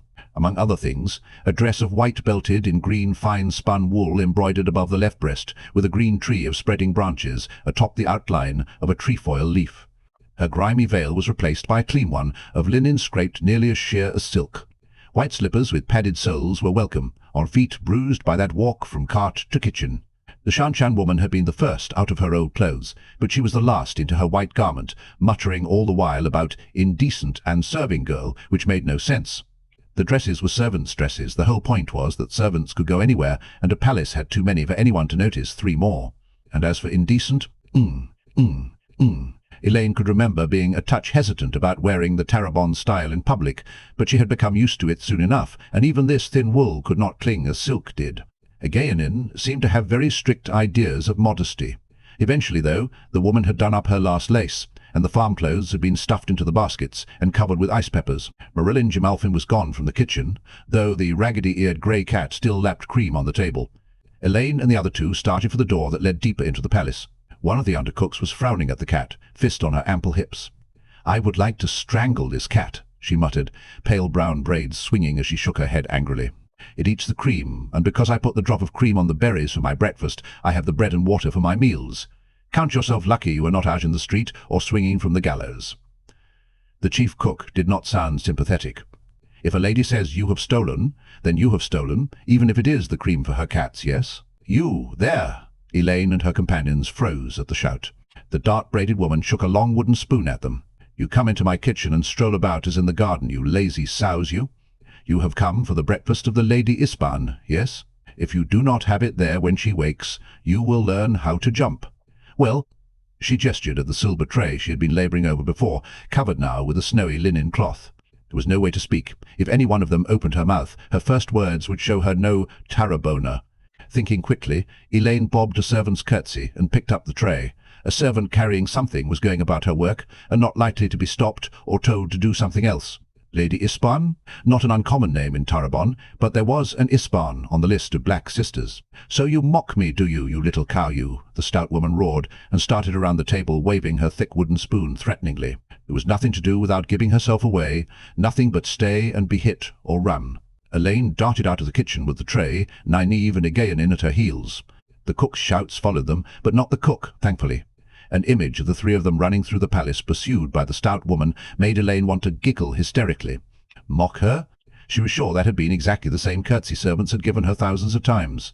More storerooms lined the narrow hallway leading away from the kitchen, and tall cupboards for brooms and mops, buckets and soaps, linens for tables, and all sorts of assorted things. Nynaeve found a fat feather duster in one. Aegeanin took an armful of folded towels from another, and a stout stone pestle out of a mortar in a third. She hid the pestle under the towels. "A cudgel is sometimes handy," she said when Elaine raised an eyebrow. "Especially when no one expects you to have it." Nynaeve sniffed, but said nothing. She had hardly acknowledged egwene at all since agreeing to her presence. Deeper in the palace, the hallways broadened and heightened, the white walls carved with friezes, and the ceilings set with gleaming arabesques of gold. Long, bright carpets ran along white-tiled floors. Ornate golden lamps on gilded stands gave light and the scent of perfumed oil. Sometimes the corridor opened into courtyards rounded by walks, with slim, fluted columns, overlooked by balconies screened by filigreed stonework. Large fountains burbled, fish, red and white and golden, swam beneath lily pads with huge white flowers. Not at all like the city outside. Occasionally they saw other servants, men and women in white, tree and leaf embroidered on one shoulder, hurrying about their tasks, or men in the grey coats and steel caps of the civil watch, carrying staffs or cudgels. No one spoke to them or even looked twice, not at 3 serving women obviously at their work. At last they came to the narrow servant stairs marked on their sketchy map. "Remember," Nynaeve said quietly, "if there are guards on her door, leave. If she is not alone, leave. She is far from the most important reason we are here." She took a deep breath, making herself look at egwene. "If you let anything happen to her—" A trumpet sounded faintly from outside. A moment later a gong rang inside and shouted orders drifted down the hall. Men in steel caps appeared for a moment down the hallway, running. "Maybe we will not have to worry about guards on her door," Elaine said. The riot had begun in the streets. Rumours spread by Tom and Julin to gather the crowd. Domin's sailors to egg them on. She regretted the necessity, but the disturbance would pull most of the guards out of the palace, maybe all with luck. Those people out there did not know it, but they fought in a battle to save their city from the black ajah and the world from the shadow. "Egwene should go with you, Nynaeve. Your part is the most important. If one of us needs someone to watch her back, it is you. I've no need for a seanchan." Shouldering her duster like a pike, Nynaeve strode off down the hall. She really did not move like a servant, not with that militant stride. "Should we not be about our own task?" Egwene said. "The riot will not hold attention completely for long." Elaine nodded. Nynaeve had passed out of sight around a corner. The stairs were narrow and hidden in the wall to keep servants as unseen as possible. The corridors on the second floor were much as those on the first, except that double-pointed arches were almost as likely to give onto a stone-latticed balcony as onto a room. There seemed to be far fewer servants as they made their way to the west side of the palace, and none more than glanced at them. Wonderfully, the hallway outside the Panarch's apartments was empty. No guards in front of the wide, tree-carved doors set in a double-peaked frame. Not that she had meant to retreat had there been guards, no matter what she had told Nynaeve, but it did make things simpler. A moment later, she was not so sure. She could feel someone channeling in those rooms. Not strong flows, but definitely the power being woven, or maybe a weave maintained. Few women knew the trick of tying a weave. "What is the matter?" Egwene asked. Elaine realized she had stopped. "One of the Black Sisters is in there. One or more. Only one channeling, certainly." She pressed close to the doors. A woman was singing in there. She put her ear to the carved wood, heard raucous words, muffled yet clearly understandable. "My breasts are round, and my hips are too. I can flatten a whole ship's crew." Startled, she jerked back, porcelain dishes sliding on the tray under the cloth. Had she somehow come to the wrong room? No, she had memorized the sketch. Besides, in the entire palace the only doors carved with the tree led to the Panarch's apartments. "Then we must leave her," Egwene said. "You can do nothing without warning the others of your presence. Perhaps I can. If they feel me channel, they will think it is whoever is in there." Frowning, she bit her lower lip. How many were there? She could do at least 3 or 4 things at once with the power, something only Egwene and Nynaeve could match. She ran down a list of Andoran queens who had shown courage in the face of great danger, until she realized it was a list of all the queens of Andor. "I will be queen one day. I can be as brave as they." Readying herself, she said, "Throw open the doors, Egwene, then drop down so I can see everything." The seanchan woman hesitated. "Throw open the doors." Elaine's own voice surprised her. She had not tried to make it anything, but it was quiet, calm, commanding. And Egwene nodded, almost a bow, and immediately flung open both doors. "My thighs are strong as anchor chain. My kiss can burst." The dark-braided singer, standing wrapped in flows of air to her neck, and a soiled, wrinkled Tarrabona gown of red silk, cut off short as the doors banged back. A frail-appearing woman, lounging in pale blue of a high-necked Hyanin, cut on a long padded bench, ceased nodding her head to the song and leaped to her feet, outrage replacing the grin on her fox-shaped face. The glow of Saidar already surrounded Aiel, but she did not have a chance. Appalled at what she saw, Elaine embraced the true source and lashed out hard with flows of air, webbing her from shoulders to ankles, wove a shield of spirit and slammed it between the woman and the source. The glow around Aiel vanished. and she went flying across the bench as if she had been struck by a galloping horse, eyes rolling up into her head to land unconscious on her back 3 paces away on the green and gold carpet. The dark braided woman gave a start as the flows around her winked out of existence, felt at herself in wondering disbelief as she stared from Temaili to Elaine and egwene. Tying off the weave, holding Temaili, Elaine hurried into the room, eyes searching for others of the black ajah. Behind her, egwene closed the doors after them. There did not seem to be anyone else. Was she alone, she demanded of the woman in red. The Panach, by Nynaeve's description. Nynaeve had mentioned something about a song. You are not. With them, Amathera said hesitantly, dark eyes taking in their dresses. You are Aes Sedai also. She seemed willing to doubt that despite the evidence of Temaili. But not with them. Was she alone? Elaine snapped, and Amathera gave a little jump. Yes, alone. Yes, she. The Panach grimaced. The others made me sit on my throne and speak the words they put into my mouth. It amused them to make me sometimes give justice, and sometimes pronouncements of horrible injustice, rulings that will cause strife for generations if I cannot put them aright. But her! That full-lipped little mouth opened in a snarl. Her they set to watch over me. She hurts me for no reason except to make me weep. She made me eat an entire trayful of white ice peppers and would not let me drink a drop until I begged on my knees while she laughed. In my dream she hoists me to the top of the Tower of Mourning by my ankles and lets me fall. A dream, but it seems real, and each time she lets me fall screaming a little nearer the ground. And she laughs. She makes me learn lewd dances and filthy songs, and laughs when she tells me that before they leave she will make me sing and dance to entertain the... With a shriek like a pouncing cat, she threw herself across the bench onto the bound woman, slapping wildly, pummeling with her fists. Egwene, arms folded in front of the doors, seemed ready to let it go on, but Elaine wove flows of air around Amathera's waist. To her surprise, she was able to lift her off the already senseless woman and set her on her feet. Perhaps learning how to handle those heavy weavings from Jorin had increased her strength. Amathera kicked at Temaili, turning her glare on Elaine and Egwene when her slippered feet missed. I am the Panach of Tarabon, and I mean to dispense justice to this woman. That rosebud mouth had a very sulky look. Had the woman no sense of herself, of her position? She was equal to the king, a ruler. And I am the Aes Sedai who has come to rescue you, Elaine said coolly. Realizing she still held the tray, she set it on the floor hurriedly. The woman seemed to be having enough trouble seeing beyond the white servants' dresses without that. Temail's face was quite red. She would wake to bruises. No doubt fewer than she deserved. Elaine wished there was a way to take Temaili with them. A way to bring even one to justice in the tower. We have come, at considerable risk, to take you out of here. Then you can reach the Lord Captain of the Panach's Legion, and Andric and his army, and you can chase these women out. Perhaps we'll be lucky enough to take some of them for trial. But first we must get you away from them. I do not need Andric, Amathera muttered. Elaine would have sworn she almost said, now. There are soldiers of my legion around the palace. I know this. I have been allowed to speak to none of them, but once they see me and hear my voice, they will do what must be done, yes? You Aes Sedai cannot use the one power to harm. She trailed off, scowling at the unconscious Temaili. You cannot use it as a weapon, at least, yes? I know this. Elaine surprised herself by weaving tiny flows of air, one to each of Amathera's braids. The braids lifted straight up into the air, and the pouty-mouthed fool had no choice but to follow them up on tiptoe. Elaine walked her that way on tiptoe until the woman stood right in front of her, dark eyes wide and indignant.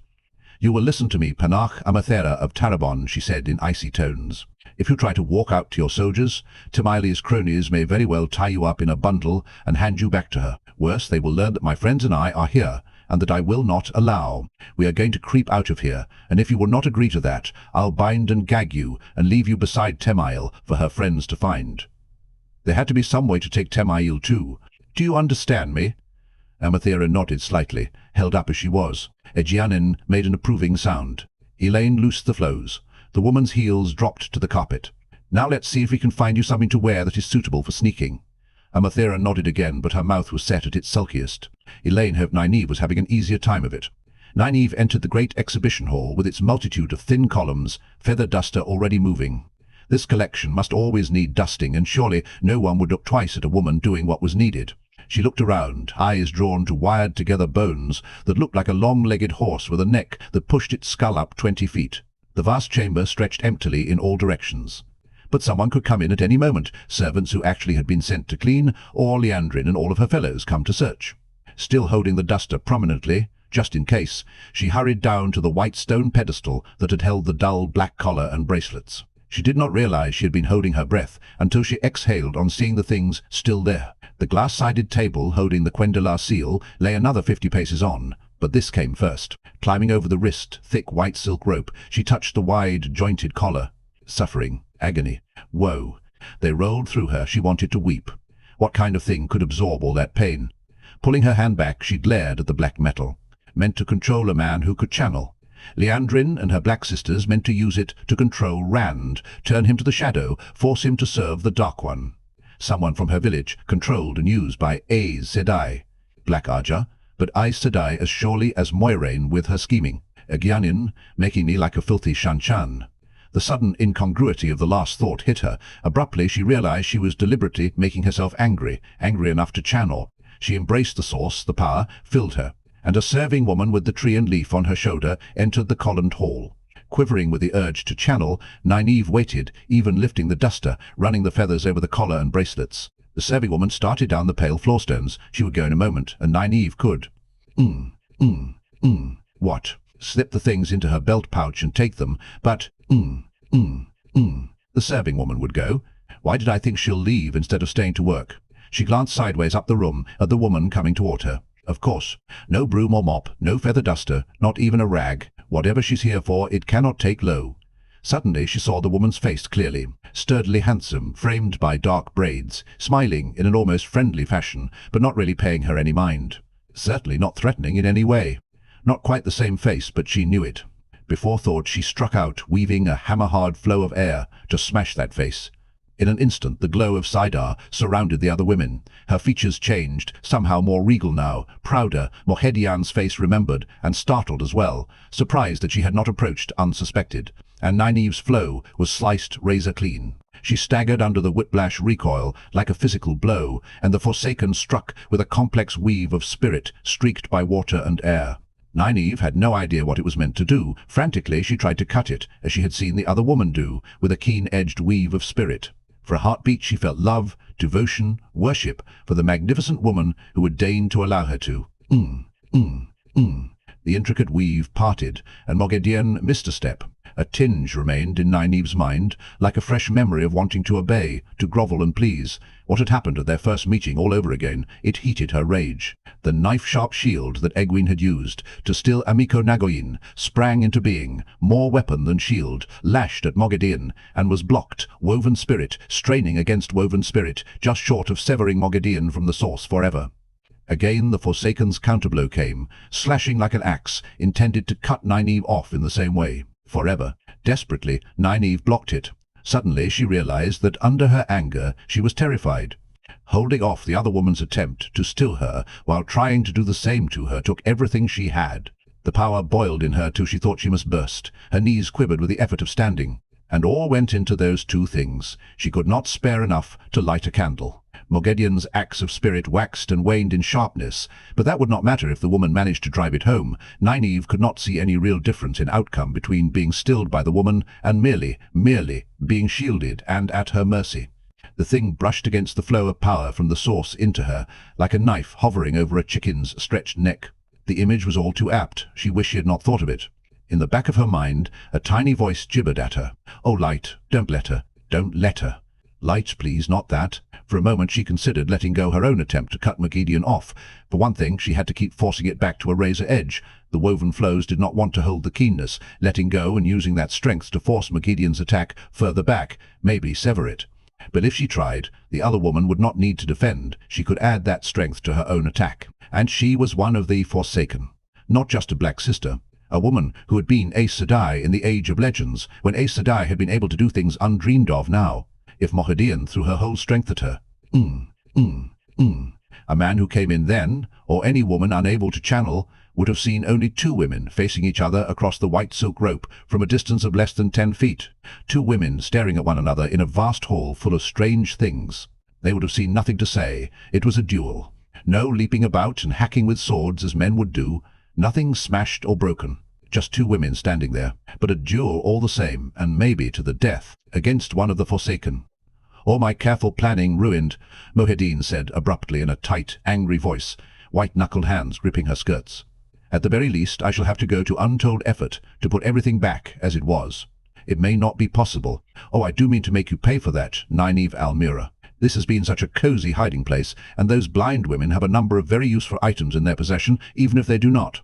She shook her head, lips peeling back to bare her teeth in a snarl. I think I will take you with me this time. I know. I shall keep you for a live mounting block. You will be brought out to kneel on all fours, so I can step from your back to my saddle. Or perhaps I shall give you to Ravin. He always repays favors. He does have a pretty little queen to amuse him now, but pretty women were always Ravin's weakness. He likes to have 2 or 3 or 4 at once dancing attendance on him.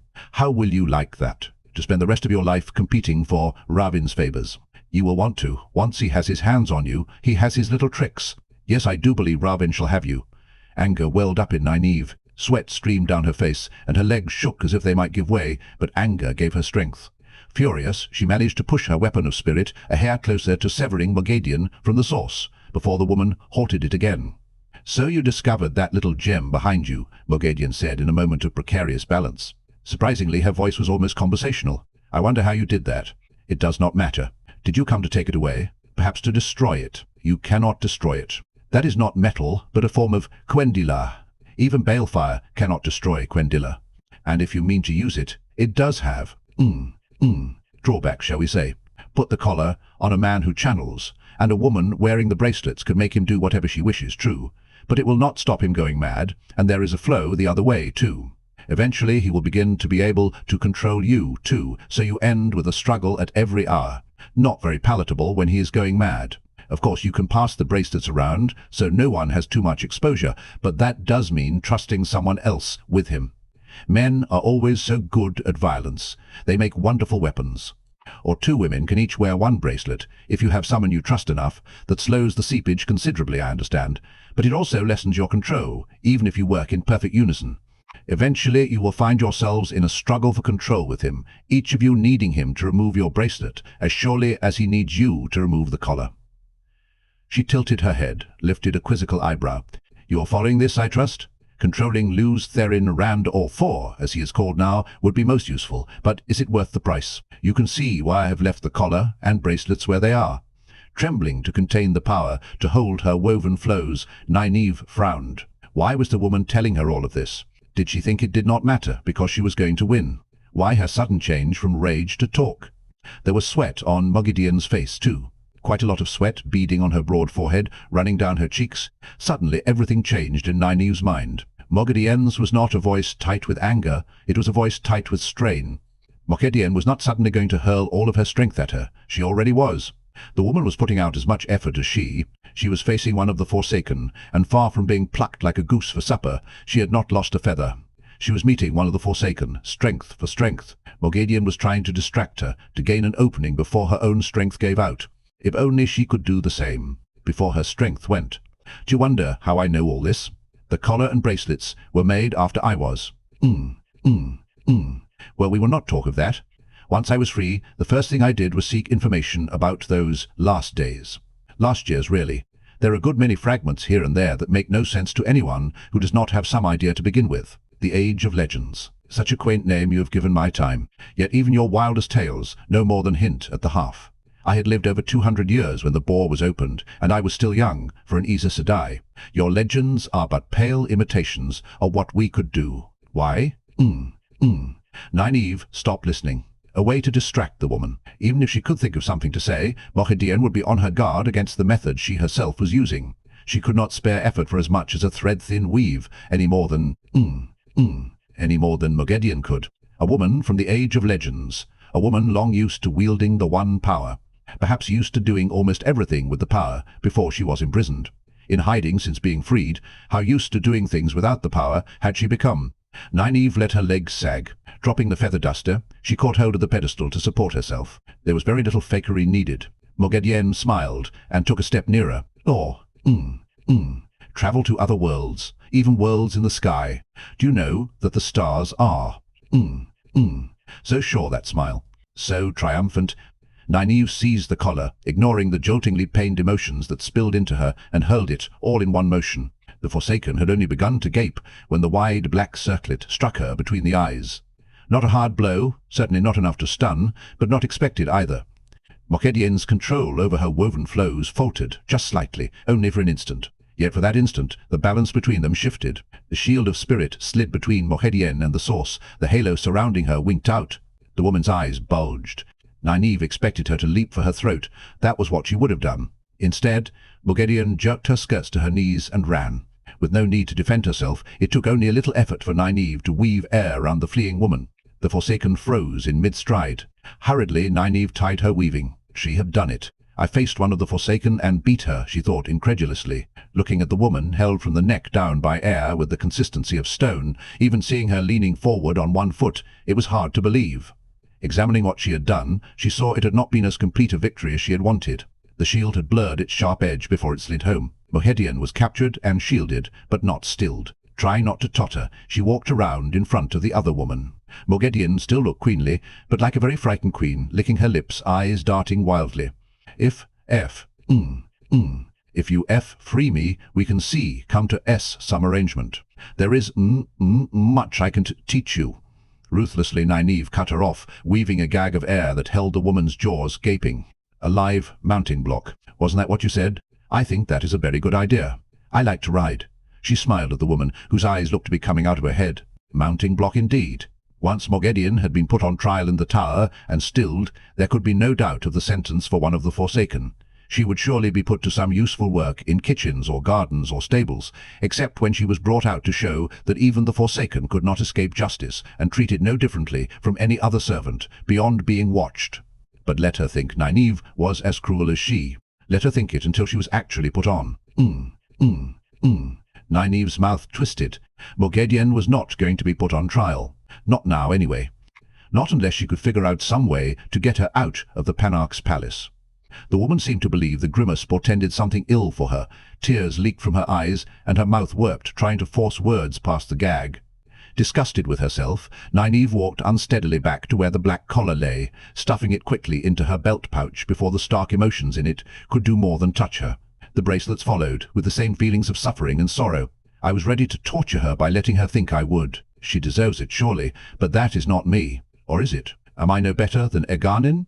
She jerked around, furious that she could even consider such a question, and stalked past Moghedien to the glass-walled table. There had to be some way to bring the woman to justice. There were 7 figurines in the case. 7, and no seal. For a moment she could only stare. One of the figures, an odd, animal shaped roughly like a pig, but with a large, round snout and feet as wide as its thick legs, stood where the seal had, in the center of the table. Suddenly her eyes narrowed. It was not really there. The thing was woven from air and fire, in flows so minute they made cobwebs seem cables. Even concentrating, she could barely see them. She doubted if Liandrin or any of the other Black Sisters could have. A tiny, slicing flick of the power, and the fat animal vanished, in its place the black and white seal on its red lacquered stand. Moghedien, the hider, had hidden it in plain sight. Fire melted a hole in the glass, and the seal went into her pouch too. It bulged now, and pulled her belt down. Frowning at the woman poised on the toe of one slipper, she tried to think of some means of taking her as well. But Moghedien would not fit in her pouch, and she rather thought that even if she could pick the other woman up, the sight might raise a few eyebrows. Still, as she made her way to the nearest arched doorway, she could not help looking back every other step. If only there was some way. Pausing for one last, regretful look from the doorway, she turned to go. This door opened onto a courtyard with a fountain full of lily pads. On the other side of the fountain, a slim, coppery-skinned woman in a pale cream tarabona dress that would have made Rendra blush was just raising a fluted black rod a pace in length. Nynaeve recognized Jane Cade. More, she recognized the rod. Desperately, she flung herself to one side, so hard that she slid along the smooth white floorstones until one of the thin columns stopped her with a jar. A leg-thick bar of white shot through where she had been standing, as if the air had turned to molten metal, slicing all the way across the exhibition hall. Where it struck, pieces simply vanished out of columns. Priceless artifacts ceased to exist. Hurling flows of fire behind her blindly, hoping to strike something, anything in the courtyard, Nynaeve scrambled away across the hall on hands and knees. Little more than waist-high, the bar soared sideways, carving a swath through both walls. Between, cases and cabinets and wired skeletons collapsed and crashed. Severed columns quivered, some fell, but what dropped onto that terrible sword did not survive to smash displays and pedestals to the floor. The glass-walled table fell before the molten shaft vanished, leaving a purplish bar that seemed burned into Nynaeve's vision. The Quendila figures were all that dropped out of that molten white shaft, bouncing on the floor. The figurines did not break, of course. It seemed Rhuidean was right. Not even balefire could destroy Quendila. That black rod was one of the stolen tarmongaidon. Nynaeve could remember the warning appended to their list in a firm hand. Produces balefire. Dangerous and almost impossible to control. Rhuidean seemed to be trying to scream through her invisible gag, head whipping back and forth in a frenzy as she fought her bonds of air. But Nynaeve spared her no more than a glance. As soon as the balefire disappeared, she raised herself up enough to peer back across the hall, through the rent sawed along the chamber wall. Beside the fountain, Jane Cade was swaying, one hand to her head, the black rod almost falling from the other. But before Nynaeve could strike at her, she had clutched the fluted rod again. Balefire burst from its end, destroying everything in its path through the chamber. Dropping almost to her belly, Nynaeve crawled the other way as fast as she could, amid the crash and clatter of falling columns and masonry. Panting, she pulled herself into a corridor, slashed through both walls. There was no telling how far the balefire had sliced, all the way out of the palace perhaps. Twisting about on a carpet littered with bits of stone, she peeked cautiously around the side of the doorframe. The balefire had gone again.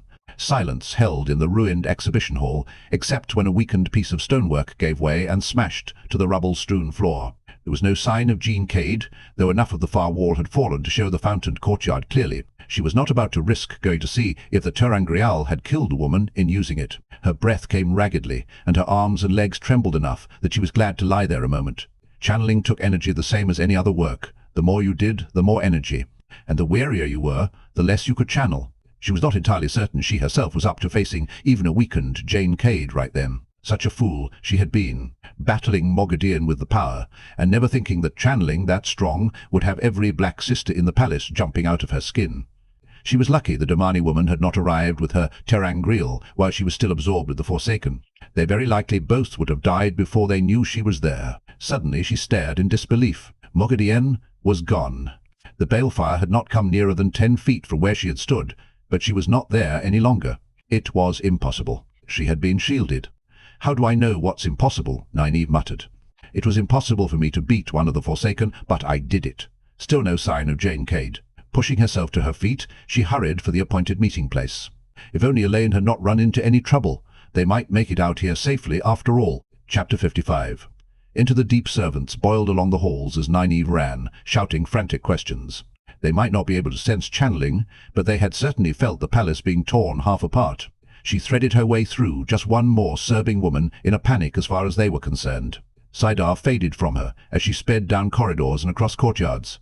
Holding on to anger was difficult when she was increasingly uneasy for Elaine. If the Black Sisters had found her, who knew what they had beside the balefire tarmongaidon? The list they had been given certainly did not give a use for everything. Once she saw Liandrin, with her pale honey braids, and Rhianna, with that white streak in her black hair, hurrying down a flight of broad marble stairs. She could not see the glow of Saidar around them, but from the way servants cried out and leaped from their path, they were whipping a way clear for themselves with the power. It made her glad she had not tried to cling to the source herself. They would have picked her out of the throng in an instant by the glow, and until she had some rest, she was not up to facing either of them, much less both. She had what she had come for. They had to wait. The crowd thinned and disappeared by the time she reached the narrow hall on the west side of the palace. That was the meeting place. The others were waiting for her beside a small bronze-studded door fastened with a large iron lock, including Amathera, standing very straight, wearing a light linen cloak with the hood up. The Panarch's white dress might pass for serving woman garb if you did not look closely enough to see it was silk, and the veil that did not hide her face was certainly servant's linen. The sound of shouts came muffled through the door. Apparently the riot was still going on. Now if only the men were doing the rest of their part. Ignoring egwene, Nynaeve threw her arms around Elaine in a quick hug. "I was so worried. Did you have any trouble?" "Not a bit," Elaine replied. Egwene shifted slightly, and the younger woman gave her a meaningful look, then added, "Amathera did cause a little problem, but we sorted it out." Nynaeve frowned. "Yobble? Trouble? Why would she give trouble? Why would you give trouble?" That last was for the Panarch, who held her head high, refusing to look at anyone. Elaine seemed as reluctant. It was the seanchan woman who answered. She tried to sneak off to rouse her soldiers to harry the Dark Friends out, after she had been warned. Nynaeve refused to look at her. "Do not scowl so, nynaeve," Elaine said. I chased her down quickly, and we had a little talk. I think she is in perfect agreement with me now. The Panarch's cheek twitched. "I am in agreement, Aes Sedai," she said hastily. "I will do exactly as you say, and I will provide papers that should make even the rebels let you pass unhindered. There is no need for more talking." Elaine nodded as if all of that made sense, motioning for the woman to be quiet, whereupon the Panarch obediently closed her mouth. A trifle sullenly, but perhaps that was just the shape of her mouth. Clearly there had been some very odd goings-on, and nynaeve intended to find the bottom of them. Later, the narrow hallway was still empty in both directions, but panicked shouts still echoed from deeper in the palace. The mob rumbled beyond the small door. "But what of you?" Elaine went on with a frown. "You were supposed to be here half an hour ago. Did you cause all of this?" I felt two women channeling enough of the power to shake the palace down, and then a bit later someone did try to shake it down. I thought it must be you. I had to restrain Egwene from going to find you." "Egwene?" Nynaeve hesitated, then made herself touch the seanchan woman's shoulder. "Thank you."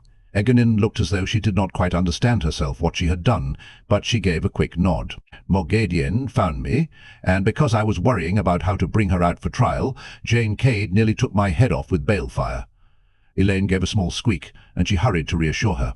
"It didn't really come close to me. You captured Morgadian?" "You captured one of the Forsaken?" "Yes, but she got away." There. She had admitted everything. Conscious of all their eyes on her, she shifted uncomfortably. She did not like being in the wrong. She especially did not like being in the wrong when it was she who had pointed out that it was wrong in the first place. "Elaine, I know what I said about being careful, but once I had her in my hands, it seemed all I could think of was bringing her to trial." Taking a deep breath, Nynaeve made her voice apologetic. She hated doing that. Where were those fool men? "I endangered everything because I didn't keep my mind on what we were about, but please don't scold me." "I won't," Elaine said firmly, "so long as you remember to be careful in the future." Ajah cleared her throat. "Oh, yes," Elaine added hastily. The waiting seemed to be getting to her. There were spots of colour in her cheeks. "Did you find the collar and the seal?" "I have them." She patted her pouch. The shouting outside seemed to be getting louder, and the shouts echoing down the halls were too. Liandrin must be turning the palace upside down to find out what had happened. "What is keeping those men?" "My legion," Amathera began. Elaine looked at her, and she snapped her mouth shut.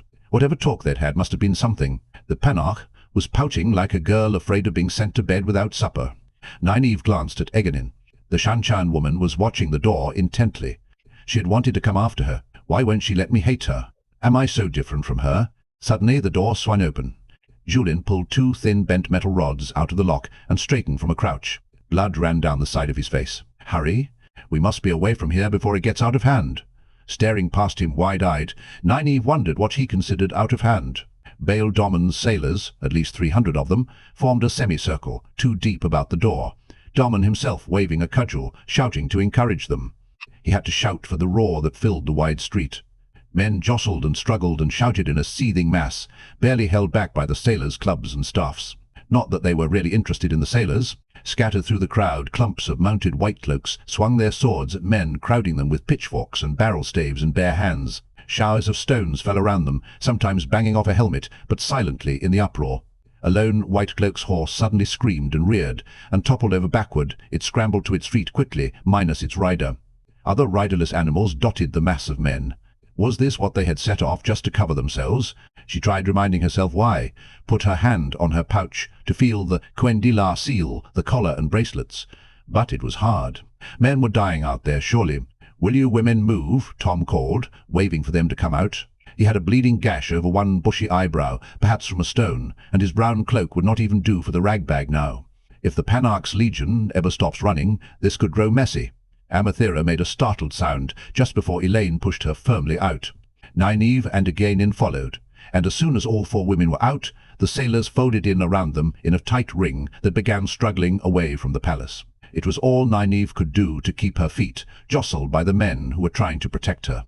Once Egwene slipped and nearly fell.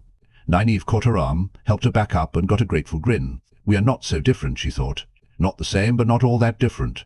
She did not have to make herself smile encouragingly at the seanchan woman. The milling mass lasted several streets away from the palace, but once they broke clear, the narrow, twisting ways were almost empty. Those who were not actually involved in the riot seemed wise enough to stay clear of it. The sailors spread out a little, giving the women more room. Any straggler who looked in their direction got hard stares, though. The streets of Tanchico were still the streets of Tanchico. Somehow that surprised Nynaeve. It seemed that she had been weeks inside the palace. Surely the city should be different. When the babble began to fade behind them, Tom managed a quite elegant bow to Amathera as he limped along. "An honor, Panach," he said. "If I may be of any service, you have only to speak." Shockingly, Amathera glanced at Elaine, grimaced slightly, and said, "You mistake me, good sir. I am only a poor refugee from the countryside, rescued by these good women." Tom exchanged startled looks with Julin and Domon, but when he opened his mouth, Elaine said, "Could we get on to the inn, Tom? This is hardly the place for conversation." When they reached the Three-Plum Court, it was scarcely less surprising to hear Elaine introduce the Panarch to Rendra as Thera, a refugee with no money who needed a pallet and maybe some work to earn her meals.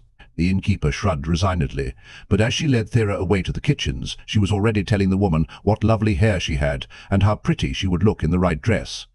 Nynaeve waited until the rest of them were in the Chamber of Falling Blossoms with the door closed before saying, "Thera," and she went along. "Elaine, Rendra will have the woman serving at table in the common room."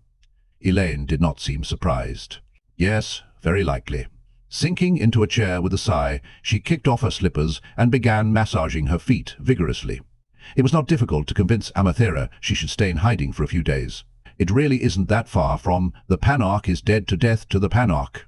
I think seeing the riot helped too. She doesn't want to depend on Andric to put her back on her throne. She wants her own soldiers to do it, even if it means hiding until she can get in touch with the Lord Captain of the Legion. I believe Andric is in for a surprise with her. It is too bad he doesn't surprise her. She deserves it. Domon and Julin exchanged glances, shook their heads uncomprehendingly. Egwene nodded to herself as if she, at least, understood and approved. "But why?" Nynaeve demanded. "You may have been upset because she sneaked off on her own, but this? How did she manage that anyway, with two of you watching her?" Egwene's eyes flickered toward Elaine, so quickly Nynaeve was not sure she had really seen it. Elaine bent to rub the sole of one foot. It must have hurt. There was red in her cheeks. "Nynaeve, the woman has no idea what the lives of the common people are like." As if she did. "She does seem to have a true concern for justice. I think she does, yet it did not bother her at all that there was enough food in the palace for a year. I mentioned the soup kitchens, and she did not know what I was talking about. A few days working for her supper will do her good." Stretching her legs under the table, she worked her bare toes. "Oh, that does feel good. Oh, that does feel good. Not that she'll have many, I suppose. Not if she is to rally the Panarch's legion to pry Liandrin and the others out of the palace. A pity, but there it is." "Well, she has to," Nynaeve told her firmly. It was good to sit down, though she could not understand the girl's concern with her feet. They had hardly walked at all today, and the sooner the better. We need the Panarch, and not in Rendra's kitchen. She did not think there was any need to worry about Mokadian. That woman had had every opportunity to come into the open after she had freed herself. That still puzzled her. She must have been careless in tying off the shield. But if Mokadian had been unwilling to face her then, when she must have known Nynaeve was nearly exhausted, she could not think the woman would come after them. Not for something she seemed to think was not worth very much. The same did not apply to Liandrin, however. If Liandrin figured out half of what had happened, she would be hunting them. "The justice of the daughter heir," Tom murmured, "may yet supersede the justice of the Panarch." There were men streaming in through that door as we left, and I think some had already got in the front. I saw smoke coming out of several windows. By tonight, little more than a fire-gutted ruin will remain. No need for soldiers to chase the Black Ajah, and thus Thera can have her few days to learn the lesson you want to teach. You will make a fine queen one day, Elaine of Andor. Elaine's pleased smile faded as she looked at him. Rising to pad around the table, she rummaged in his coat pockets for a kerchief and began dabbing blood from his forehead, despite his protests. "Hold still," she told him, sounding for all the world like a mother tending an unruly child. "Could we at least see what we risked our necks for?" he said, when it became clear Elaine was going to do exactly as she wished. Opening her belt pouch, Nynaeve laid the contents out on the table, the black and white disc that helped hold the Dark One's prison shut, the collar and bracelets that sent ripples of sorrow through her before she could lay them down. Everyone gathered close to stare. Domon fingered the seal. "I did own a thing like this once." Nynaeve doubted it. Only 7 had been made. 3 were broken now, Quendilla or no. Another was in Moiraine's hands. 4 surviving. How well could 4 keep that prison at Sheol Gul locked? A shivery thought. Egwene touched the collar, pushed the bracelets away from the collar. If she felt the emotions trapped in them, she did not show it. Perhaps that sensitivity came only with the ability to channel. "It is not an Adam," the seanchan woman said. "That is made of a silvery metal. and all of one piece. Nynaeve wished she had not mentioned Ard, but she never wore the bracelet of one. And she did let that poor woman she told us about go. Poor woman. She, this specimen, was the one who controlled women with an Adam. Egwene had showed more mercy than Nynaeve would have. It is at least as much like an Adam as you and I are alike, Egwene. The woman looked startled, but after a moment she nodded. Not so different. 2 women, each doing the best she could. Do you mean to keep on pursuing Liandrin? Julien seated himself, arms folded on the table, studying the things there. Whether or not she is chased out of Tanchico, she is still out there, and the others. But these seem too important to leave lying about. I am only a thief-catcher, but I would say these must be taken to the White Tower for safekeeping. No! Nynaeve was startled at her own vehemence. So were the others by the way they stared at her. Slowly, she picked up the seal and replaced it in her pouch. This goes to the tower, but that, She did not want to touch the black things again. If those were in the tower, Aes Sedai might decide to use them, just as the black Ajah had intended to control Rand. Would Moiraine, Juansonge, she would not take the chance. That is too dangerous to risk it ever falling back into the hands of dark friends. Elaine, can you destroy them? Melt them. I don't care if they burn through the table. Just destroy them. I see what you mean, Elaine said with a grimace. Nynaeve doubted she did. Elaine believed in the tower wholeheartedly, but she believed in Rand too. Nynaeve could not see the glow of Sadar, of course, but the intent way the girl stared at the vile objects told her she was channeling. The bracelets and necklace lay there. Elaine frowned. Her stare became more intent. Abruptly, she shook her head. A hand poised hesitantly for a moment, close to one of the bracelets, before picking it up, and dropped it again, with a gasp. It feels, It's full of, Drawing a deep breath, she said, I did what you asked, Nynaeve. A hammer would be burning a puddle for the fire I wove into it, but it isn't even warm. So Moghedien had not lied. Doubtless she had thought there was no need, that she would surely win. How did the woman get loose? But what to do with the things? She was not going to let them fall into anyone's hands. Master Doman, do you know a very deep part of the sea? I do, Mistress Almira, he said slowly. Gingerly, trying not to feel the emotions, Nynaeve shoved the collar and bracelets across the table to him. Then dropped these into it, where no one can ever fish them out again. After a moment, he nodded. I will. He stuffed them into his coat pocket hurriedly, clearly disliking to touch something that must have to do with the power. In the deepest part of the sea I do know, near the Isle Sumera. Egwene was frowning at the floor, no doubt thinking about the Ileana leaving. Nynaeve had not forgotten the woman calling him a properly set-up man. She herself felt like laughing. It was all but done. As soon as Doman could sail, the hateful collar and bracelets would be gone forever. They could leave for Tar Valon, and then, then back to Tyr, or wherever all Lan Mandragoran was. Facing Moghedien, realizing how close she had been to being killed or worse, only made her urgency to deal with him greater. A man she had to share with a woman she hated, but if Egwene could look fondly on a man she once took prisoner, and Domon was certainly eyeing her with interest, and if Elaine could love a man who would go mad, then she could puzzle out some way to enjoy what she could have of Lan. Shall we go downstairs and see how Thera is taking to being a servant? She suggested. Soon for Tar Valon. Soon. Chapter 56. Golden Eyes. The common room of the Wine Spring Inn was silent, but for the scratch of Perrin's pen. Silent and empty, but for him and Aram. Late morning light made small pools beneath the windows. No cooking smells came from the kitchen. There were no fires lit anywhere in the village, and even coals banked in ashes had been doused. No point in giving the gift of fire easy to hand. The tinker, he sometimes wondered whether it was proper to think of Aram that way any longer, but a man could not stop being what he was, sword or no, stood against the wall by the front door watching Perrin. What did the man expect? What did he want? Dipping his pen in the small stone ink jar, Perrin set aside the third sheet of paper and began a fourth. Pushing through the door, bow in hand, Ban Alcine rubbed an uneasy finger up and down his big nose. The Aiel are back, he said quietly, but his feet moved as if he could not make them be still. Trollocs coming from north and south. Thousands of them, Lord Perrin. Don't call me that, Perrin said absently, frowning at the page. He had no way with words. He certainly did not know how to say things in the fancy way women liked. All he could was write what he felt.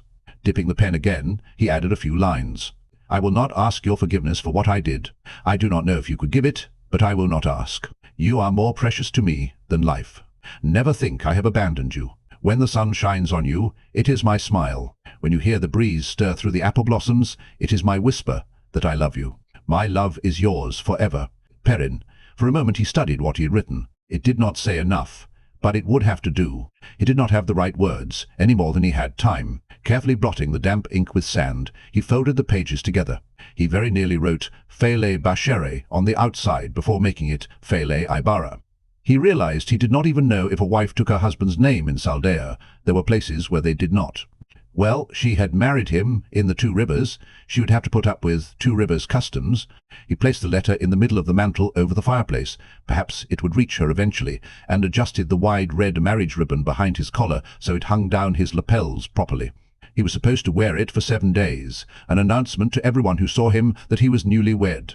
"I will try," he told the letter softly. Vale had tried to tie one in his beard. He wished he had let her. "Pardon, Lord Perrin?" Ban said, still shifting his feet anxiously.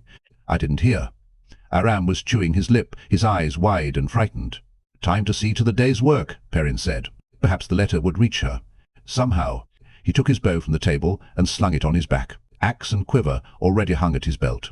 "And don't call me that." In front of the inn, the companions were gathered on their horses, Will Alcine with that fool wolf-head banner, the long staff resting on his stirrup iron.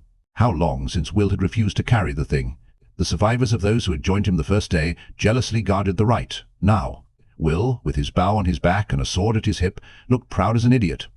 As Ban scrambled into his saddle, Perrin heard him say, "The man is as cool as a winter pond." Like ice. Maybe it won't be so bad today. He barely paid attention.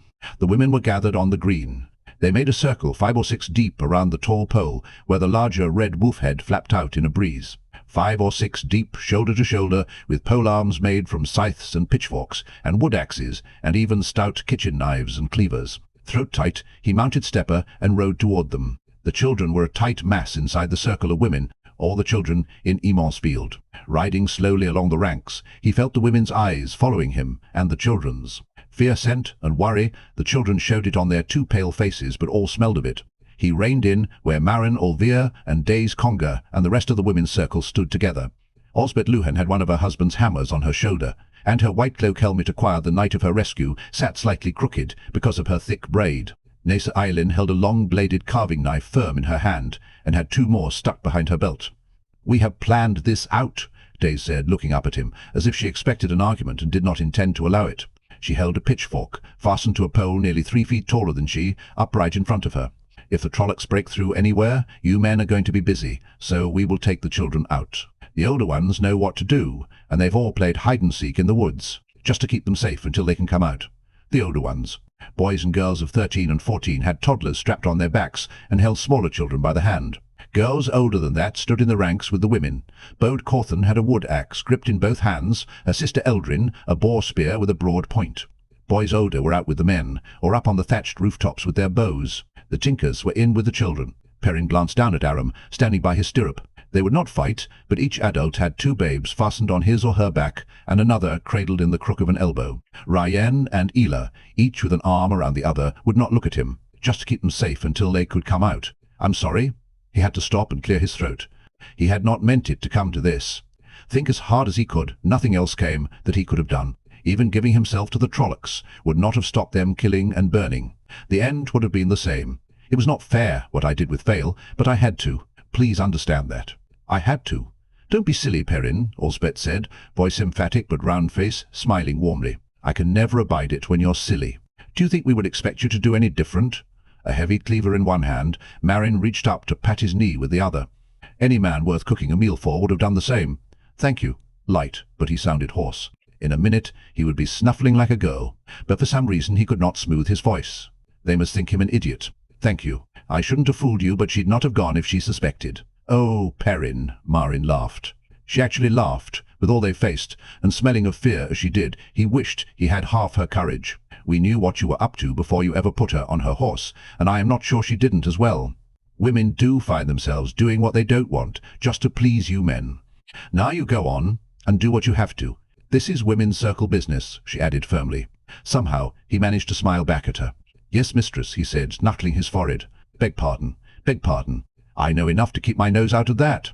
The women around her laughed in soft amusement as he turned Stepper away. Ban and Tell were riding right behind him, he realized, with the rest of the companions strung out after Will and the banner. He motioned the pair to come up beside him. "If things go badly today," he said when they were on either side of him, "the companions are to come back here and help the women." "But," he cut Tell's protest short, You do what I say. If it goes wrong, you get the women and children out. You hear me?" They nodded reluctantly, but they did it. "What about you?" Ban asked quietly. Perrin ignored him. "Aram, you stick with the companions." Striding along between Stepper and Tell's shaggy horse, the tinker did not even look up. "I go where you go." He said it simply, but his tone left no room for argument. He was going to do as he wanted, whatever Perrin said. Perrin wondered if real lords ever had problems like this. At the west end of the green, the white cloaks were all mounted. Cloaks with the golden sunburst bright, helmets and armor gleaming, lance points shining, a long column of fours that stretched back between the nearest houses. They must have spent half the night polishing. Dane Bornhold and Jarrett Byer swung their horses to face Perrin. Bornhold sat straight in his saddle, but he smelled of apple brandy. Byer's gaunt face twisted with an even deeper rage than usual as he stared at Perrin. "I thought you would be at your places by now," Perrin said. Bornhold frowned at his horse's mane, not answering. After a moment, Byer spat. "We are leaving here, shadowspawn." An angry mutter rose from the companions, but the hollow-eyed man ignored them as he did Aram's reaching over his shoulder to his sword hilt.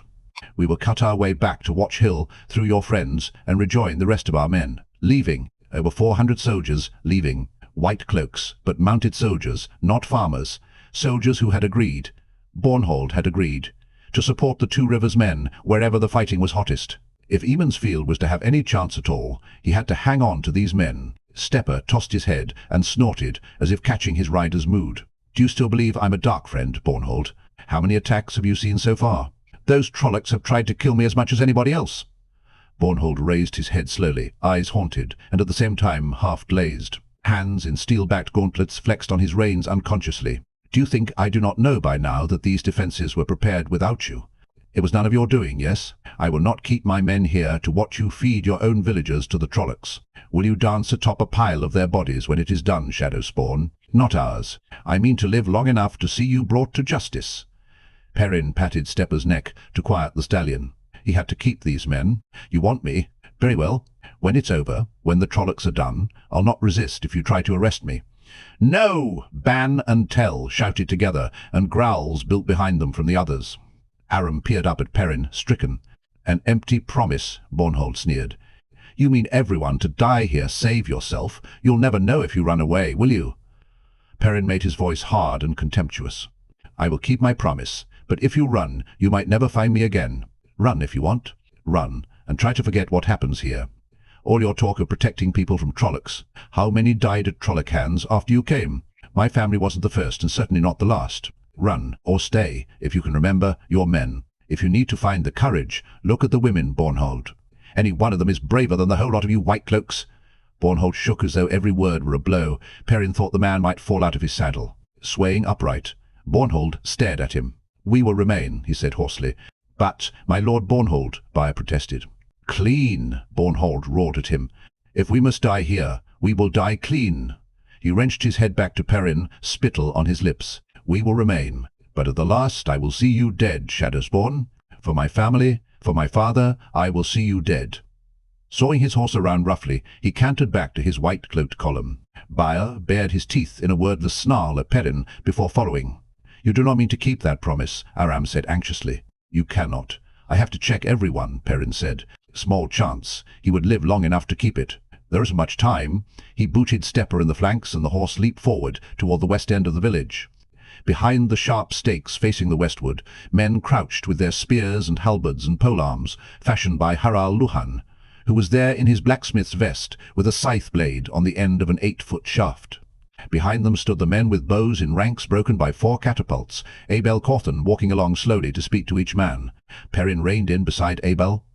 "Word is they're coming from north and south," he said quietly, "but keep a sharp eye. We'll watch. And I'm ready to send half my men wherever they are needed. They'll not find Two Rivers folk easy meat." Abel's grin was reminiscent of his son's. To Perrin's embarrassment, the men raised a ragged cheer as he rode by, with the companions and the banner at his heels. Golden eyes, golden ease, and now and then a Lord Perrin. He knew he should have stamped harder on that in the beginning. To the south, Tam had charge, more grim-faced than Abel, and striding almost like a warder, hand resting on his sword hilt. That wolfish, deadly grace looked strange on the blocky, grey-haired farmer. Yet his words to Perrin were not so different from Abel's. "We Two Rivers folk are a tougher lot than most know," he said quietly. "Don't you worry, we will not do ourselves proud today."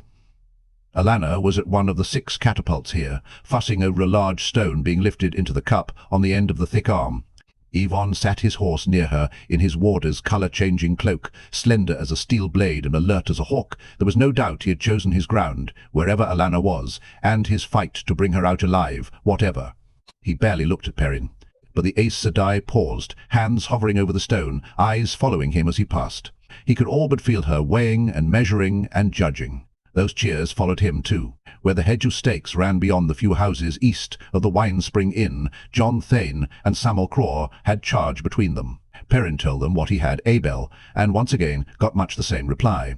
John, in a mail shirt with holes rusted through in several places, had seen the smoke of his mill burning, and Sam'el, with his horse face and long nose, was sure he had seen the smoke of his farm. Neither expected an easy day, but both wore stony determination like cloaks. It was to the north that Perrin had decided to make his fight. Fingering the ribbon hanging down one lapel, he peered in the direction of Watch Hill, the direction Fail had gone, and wondered why he had chosen the north side. Fly free, Fail. Fly free, my heart. He supposed it was good, a place to die as any. Bran supposedly was in charge here, in his steel cap and disc-sewn metal jerkin, but he stopped checking the men along the hedge to give Perrin as much of a bow as his girth would allow. Gaul and Chiad stood ready, heads wrapped in shufa and faces hidden to the eyes behind black veils. Side by side, Perrin noted, whatever had passed between them, it seemed to outweigh their clan's blood feud. Loyal had a pair of wood axes, dwarfed in his huge hands. His tufted ears thrust forward fiercely, and his wide face was grim. "Do you think I would run away?" he had said when Perrin suggested he could slip off into the night after Fail. His ears had dropped with weariness and hurt. "I came with you, Perrin, and I will stay until you go." And then he had laughed suddenly, a deep, booming sound that almost rattled the dishes. "Perhaps someone will even tell a story of me one day. We do not go in for such things, but there could be an OGA hero, I suppose." "A joke, Perrin." "I made a joke. Laugh. Come, we will tell each other jokes, and laugh, and think of Fele flying free." "It is no joke, Loyal," Perrin murmured, as he rode along the lines of men, trying not to listen to their cheers. "You are a hero, whether you want to be or not." The Ogier gave him a tight, wide-mouthed grin before setting his eyes back on the cleared ground beyond the hedge. White striped sticks marked 100-pace intervals out to 500. Beyond that lay quilted fields, tabak and barley, most trampled in earlier attacks, and hedges and low stone fences, and copses of leather leaf, pine and oak. So many faces Perrin knew in those waiting ranks of men. Stout Eward Candwin and lantern-jawed Paeta al-Kar with spears. White-haired Buell Doutry, the Fletcher, stood with the bowmen, of course. There was stocky, grey-haired Jacques Alcine and his bald cousin Wit, and gnarled Flam Lewin, a lanky beanpole like all of his male kin. Jaime Torfin and Hugh Marwyn, among the first to ride after him. They had felt too uncomfortable to join the companions, as if missing the ambush in the waterwood had opened some gap between them and the others. Elam Doutry and Dav Aielin and Ewan Fingar, Harry Copeland and his brother Darl, and old Billy Conger. Berrin Thane, the miller's brother, and fat Athan Dern, and Kevrim al-Azar, whose grandsons had grown sons, and Tuck Padwin, the carpenter, and Making himself stop counting them, Perrin rode to where Verin stood beside one of the catapults, under the watchful eye of Thomas on his grey. The plump, brown-clad Aes Sedai studied Aram a moment before turning her bird-like gaze up to Perrin, one eyebrow raised as if to question why he was bothering her. "I'm a little surprised to see you and Alanna still here," he told her. "Hunting girls who can learn to channel can't be worth getting killed, or keeping a string tied to a tarvaran either. Is that what we're doing?" Folding her hands at her waist, she tilted her head to one side thoughtfully. "No," she said at last, "I do not think we could go quite yet. You are a very interesting study, as much as Rand, in your own way. And young Matt, could I only split myself into 3, I would latch one onto each of you and follow you every moment of the day and night, even if I had to marry you. I already have a wife." It felt odd saying that, odd and good. He had a wife, and she was safe. She shattered his moment of reverie. "Yes, you do. But you do not know what marrying Zareen Bashir means, do you?" She reached up to turn his axe in its loop on his belt, studying it. "When are you going to give this up for the hammer?" Staring at the Aes Sedai, he reined Stepper back a pace, pulling the axe out of her hands before he knew it. What marrying Fail meant. Give up the axe. What did she mean? What did she know? ISAM. The guttural roar rose like thunder, and Trollocs appeared, each half again as tall as a man and twice as wide, trotting into the fields to halt beyond bowshot, a hulking, black-mailed mass, deep and stretching the length of the village. Thousands of them packed together, huge faces distorted by beaks and snouts, heads with horns or feathered crests, spikes at elbows and shoulders, scythe-curved swords and spiked axes, hooked spears and barbed tridents, a seemingly endless sea of cruel weapons. Behind them, Myrddraal galloped up and down on midnight horses, raven-black cloaks hanging undisturbed as they whirled their mounts. Isam. Interesting, Verhun murmured. Perrin would not have thought that was the word. This was the first time the Trollocs had shouted anything understandable. Not that he had any idea what it meant. Smoothing his marriage ribbon, he forced himself to ride calmly to the center of the Two Rivers line. The companions formed behind him, the breeze lifting the banner with its red wolf head. Aram had his sword out in both hands. "Be ready," Perrin called. His voice was steady, he could not believe it. "Isam," and the black tide rolled forward, howling wordlessly. Fael was safe. Nothing else mattered. He would not let himself see the faces of the men stretched out to either side of him. He heard the same howls drifting from the south. Both sides, at once. They had never tried that before. Fael was safe. At 400 paces. All along the ranks, bows rose together. Closer, the howling mass came, long, thick legs eating ground. Closer. Loose! The snap of bowstrings was lost in the Trolloc roar, but a goose-fletched hail streaked the sky as it arced out, plunged down into the black-mailed horde. Stones from the catapults erupted in fiery balls and sharp splinters in those seething ranks. Trollocs fell. Perrin saw them go down, trampled beneath boots and hooves. Even some Myrddraal fell, yet the tidal wave rushed on, closing holes and gaps, apparently undiminished. There was no need to order another volley. A second followed the first as quickly as men could knock arrows, a second rain of broadhead points rising before the first dropped, the third following behind, the fourth, the fifth. Fire exploded among the Trollocs as fast as the catapult arms could be winched down, Verrin galloping from catapult to lean down from her saddle. And the huge, bellowing forms came on, crying in no language Perrin understood, but crying for blood, human blood and flesh. Men crouching behind the stakes readied themselves, hefting their weapons. Perrin felt cold inside. He could see the ground behind the Trolloc charge already littered with their dead and dying, yet it hardly seemed they were fewer. Stepper pranced nervously, but he could not hear the Dun's wicker for the rolling howls of Trollocs. The axe came into his hand smoothly, long half-moon blade and thick spike catching the sunlight. Not midday yet. My heart is yours forever, Fael. This time, he did not think the stakes would... Not even slowing, the front rank of Trollocs ran onto the sharp stakes, faces contorted by snouts or beaks twisting with pained shrieks howling as they were impaled, driven down by more huge shapes scrambling up over their backs, some of those falling among the stakes, replaced by more, always more. One last volley of arrows drove home at point-blank range, and then it was the spears and halberds and home-made polearms, thrusting and stabbing at towering forms in black mail, sometimes falling while the bowmen shot as best they could at the inhuman faces above their friends' heads, boys shooting down from the rooftops as well, madness and death, and ear-splitting roars and screams and howls. Slowly, inexorably, the Two Rivers line bulged inward at a dozen places, if it broke anywhere. Fall back, Perrin bellowed. A boar-snouted Trolloc, already bleeding, forced its way through the ranks of men, shrieking and striking with its thick, curved sword. Perrin's axe split its head to the snout. Stepper was trying to rear, screaming silently in the din. Fall back. Dal Coplin went down, clutching a thigh transfixed by a wrist-thick spear. Old Billy Conger tried to drag him backward, while awkwardly wielding a boar spear. Hari Coplin swung his halberd in defense of his brother, mouth wide in a seemingly soundless shout. Fall back between the houses! He was not sure whether others heard and passed the order, or the mountainous weight of Trolloc simply pressed in, but slowly, one grudging step at a time, the humans moved back. Loyal swung his bloodied axes like mallets, wide mouth snarling. Beside the Ogier, Bran thrust his spear grimly. He had lost his steel cap, and blood ran in his fringe of grey hair. From his stallion, Tomas carved a space around Verrin, hair in wild disarray. She had lost her horse. Balls of fire streaked from her hands, and every Trolloc struck exploded in flames as if soaked in oil.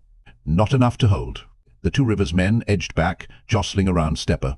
Gaul and Kiad fought back to back. She had only one spear left, and he slashed and stabbed with his heavy knife. Back.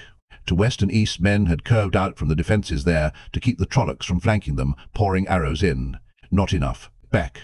Suddenly, a huge, ram-horned shape was trying to pull Perrin out of the saddle, trying to climb up after him. Thrashing, Stepper went down under the combined weight. Leg-pinned and pained near to breaking, Perrin struggled to bring his axe around, to fight hands bigger than an ogier's away from his throat. The Trolloc screamed as Aram's sword sliced into its neck. Even as it collapsed atop Perrin, spraying blood, the tinker spun smoothly to run another Trolloc through the middle. Grunting with pain, Perrin kicked his way clear, aided by Stepper scrambling to his feet, but there was no time to think of remounting. He barely rolled aside as a black horse's hooves stamped where his head had been. Pale, eyeless face snarling, the Fade leaned from its saddle as he tried to rise, dead black sword slashing, brushing his hair as he dropped. Ruthlessly he swung his axe, chopping one of the horse's legs out from under it. Horse and rider toppled together. As they fell, he buried his axe where the halfman's eyes should have been. He wrenched the blade free in time to see Days Conger's pitchfork tines take a goat-snouted Trolloc in the throat. It seized the long shaft with one hand, stabbing a barbed spear at her with the other, but Moiraine Orville calmly hamstrung it with one blow of her cleaver. The leg gave way, and she just as coolly severed the Trolloc's spine at the base of its neck. Another Trolloc lifted Bode cauthon into the air by her braid. Mouth wide in a terrified scream, she sank her wood axe into its mailed shoulder just as her sister Eldrin thrust her boar spear through its chest, and grey-braided Neza Aielin drove a thick butchering knife in as well. All up and down the line, as far as Perrin could see, the women were there. Their numbers were the only reason the line still held, almost driven back against the houses. Women among the men, shoulder to shoulder, some no more than girls. But then, some of those men had never shaved yet. Some never would. Where were the white cloaks? The children? If the women were here, there was no one to get the children out. Where are the bloody white cloaks? If they came now, at least they might buy another few minutes. A few minutes to get the children away. A boy, the same dark-haired runner who had come for him the night before, seized his arm as he turned to search for the companions.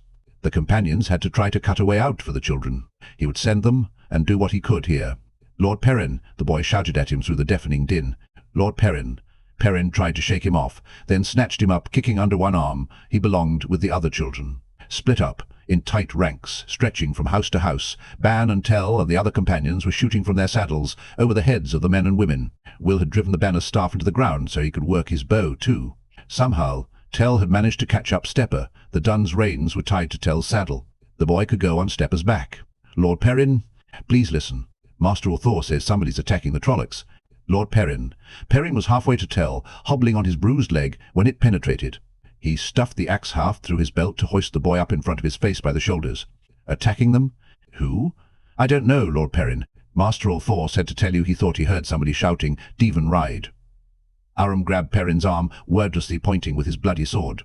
Perrin turned in time to see a hail of arrows plunge into the Trollocs. From the north, another flight was already rising toward the top of its arc. "Go back to the other children," he said, setting the boy down. He had to be up where he could see. "Go." "You did well, boy," he added as he ran awkwardly for Stepper. The little fellow scampered back into the village, grinning. Every step sent a jolt of pain up Perrin's leg. Maybe the thing was broken. He had no time to worry about that. Seizing the reins, Tell tossed him. He hauled himself up into his saddle, and wondered if he was seeing what he wanted to see, instead of what was really there. Beneath a red eagle banner, at the edge of where the fields had been stood, long rows of men in farmers' clothes, shooting their bows methodically. And beside the banner, Fail sat Swallow's saddle, Bane at her stirrup. It had to be Bane behind that black veil, and he could see Fail's face clearly.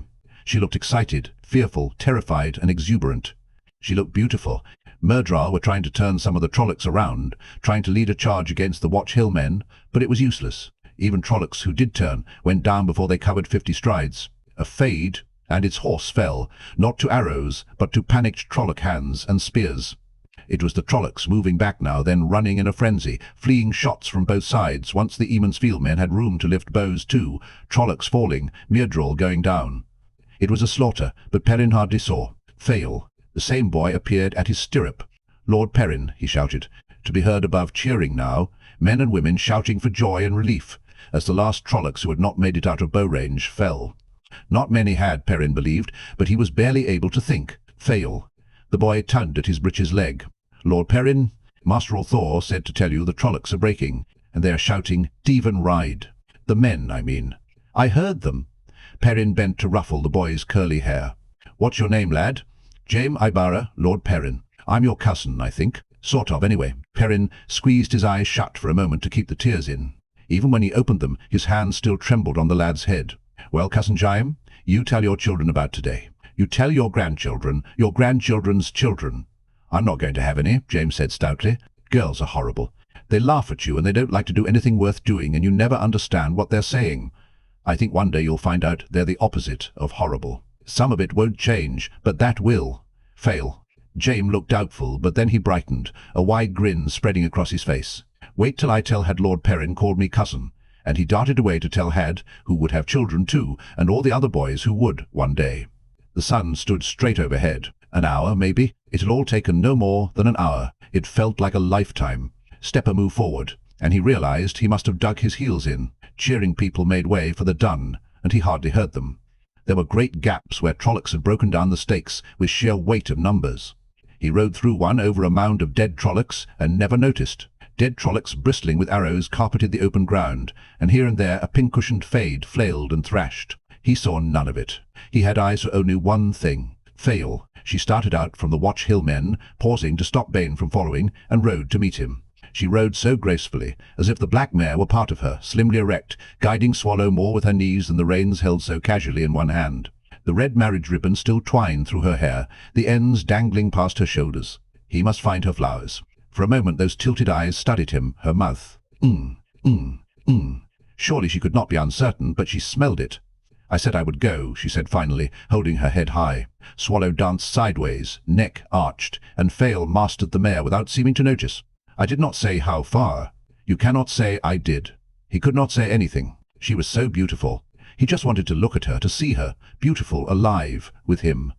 Her scent was clean sweat with just the slightest hint of herbal soap. He was not sure whether he wanted to laugh or cry. Maybe both. He wanted to pull all the smell of her into his lungs. Frowning, she went on. They were ready, Perrin. Truly they were. I barely had to say anything to convince them to come. The Trollocs had hardly bothered them at all, but they could see the smoke. We travelled hard, Bane and I, and reached Watch Hill well before first light, and we started back as soon as the sun rose. Her frown became a wide smile, eager and proud. Such a beautiful smile. Her dark eyes sparkled. They followed me, Perrin. They followed me. Even Tenobia has never led men in battle. She wanted to once, when I was 8, but father had a talk with her alone in her chambers, and when he rode off to the Blight, she stayed behind. With a rueful grin, she added, I think you and he use the same method sometimes. Tenobia exiled him, but she was only 16, and the Council of Lords managed to change her mind after a few weeks. She'll be blue with envy when I tell her. Again she paused, this time drawing a deep breath and planting a fist on her hip. Aren't you going to say anything? She demanded impatiently. Are you just going to sit there like a hairy lump? I did not say I would leave the Two Rivers. You said that, not I. You've no right to be angry because I did not do what I never promised. And you trying to send me away because you thought you were going to die. I came back to, I love you. It was all he could say, but strangely it seemed to be enough.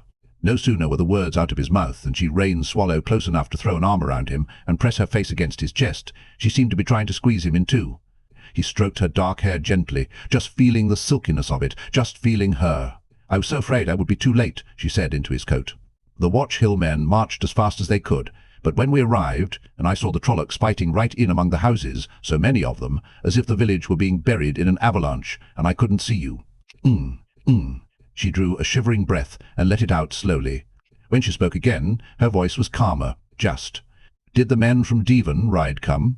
He gave a start, and his hands stopped stroking. Yes, they did. How did you know? Did you arrange that too? She began shaking. It took him a moment to know she was laughing. No, my heart, though I would have if I could. When that man came with his message, we are coming, I thought, hoped that was what it meant. Pulling her face back a little, she looked up at him seriously. I could not tell you, Perrin. I could not raise your hopes when I only suspected. It would have been too cruel if... Don't be angry with me, Perrin. Laughing, he lifted her out of her saddle and set her sideways in front of his. She laughed her protests and stretched across the high pommel to put both arms around him. I will never, ever be angry with you. She cut him off with a hand over his mouth. Mother says the worst thing father ever did to her was vow never to be angry with her. It took her a year to force him to take it back, and she says he was hardly fit to live with, long before then, from holding in. You'll be angry with me, Perrin, and I with you. If you want to make me another wedding vow you will not hide it when you are. I cannot deal with what you will not let me see, my husband. My husband, she repeated in a satisfied tone, snuggling against him. I do like the sound of that. He noticed she did not say she would always let him know when she was angry. On past experience, he would have to discover it the hard way at least half the time. And she made no promises not to keep secrets from him again, either. Right then, it did not matter so long as she was with him. I will let you know when I'm angry, my wife, he promised. She gave him a slanted look, as if she was not sure how to take that. "You won't ever come to understand them, Cousin James, but you won't care." Abruptly he became aware of the dead trollocs all around him, like a black field full of feathered weeds, the thrashing murdral still refusing to die finally. Slowly he turned stepper. A slaughter yard and a shambles of shadowspawn stretching for hundreds of paces in every direction. Crows hopped across the ground already, and vultures soared overhead in a huge milling cloud. No ravens, though, and the same to the south, according to Jaim. He could see the vultures wheeling beyond the village for proof. Not enough to repay for Dessel, or Adora, or Little Payette, or Not enough. It would never be enough. Nothing could ever repay for them. He hugged Fail, hard enough to make her grunt, but when he tried to ease up, she put her hands on his arms, gripping just as hard to keep them where they were. She was enough.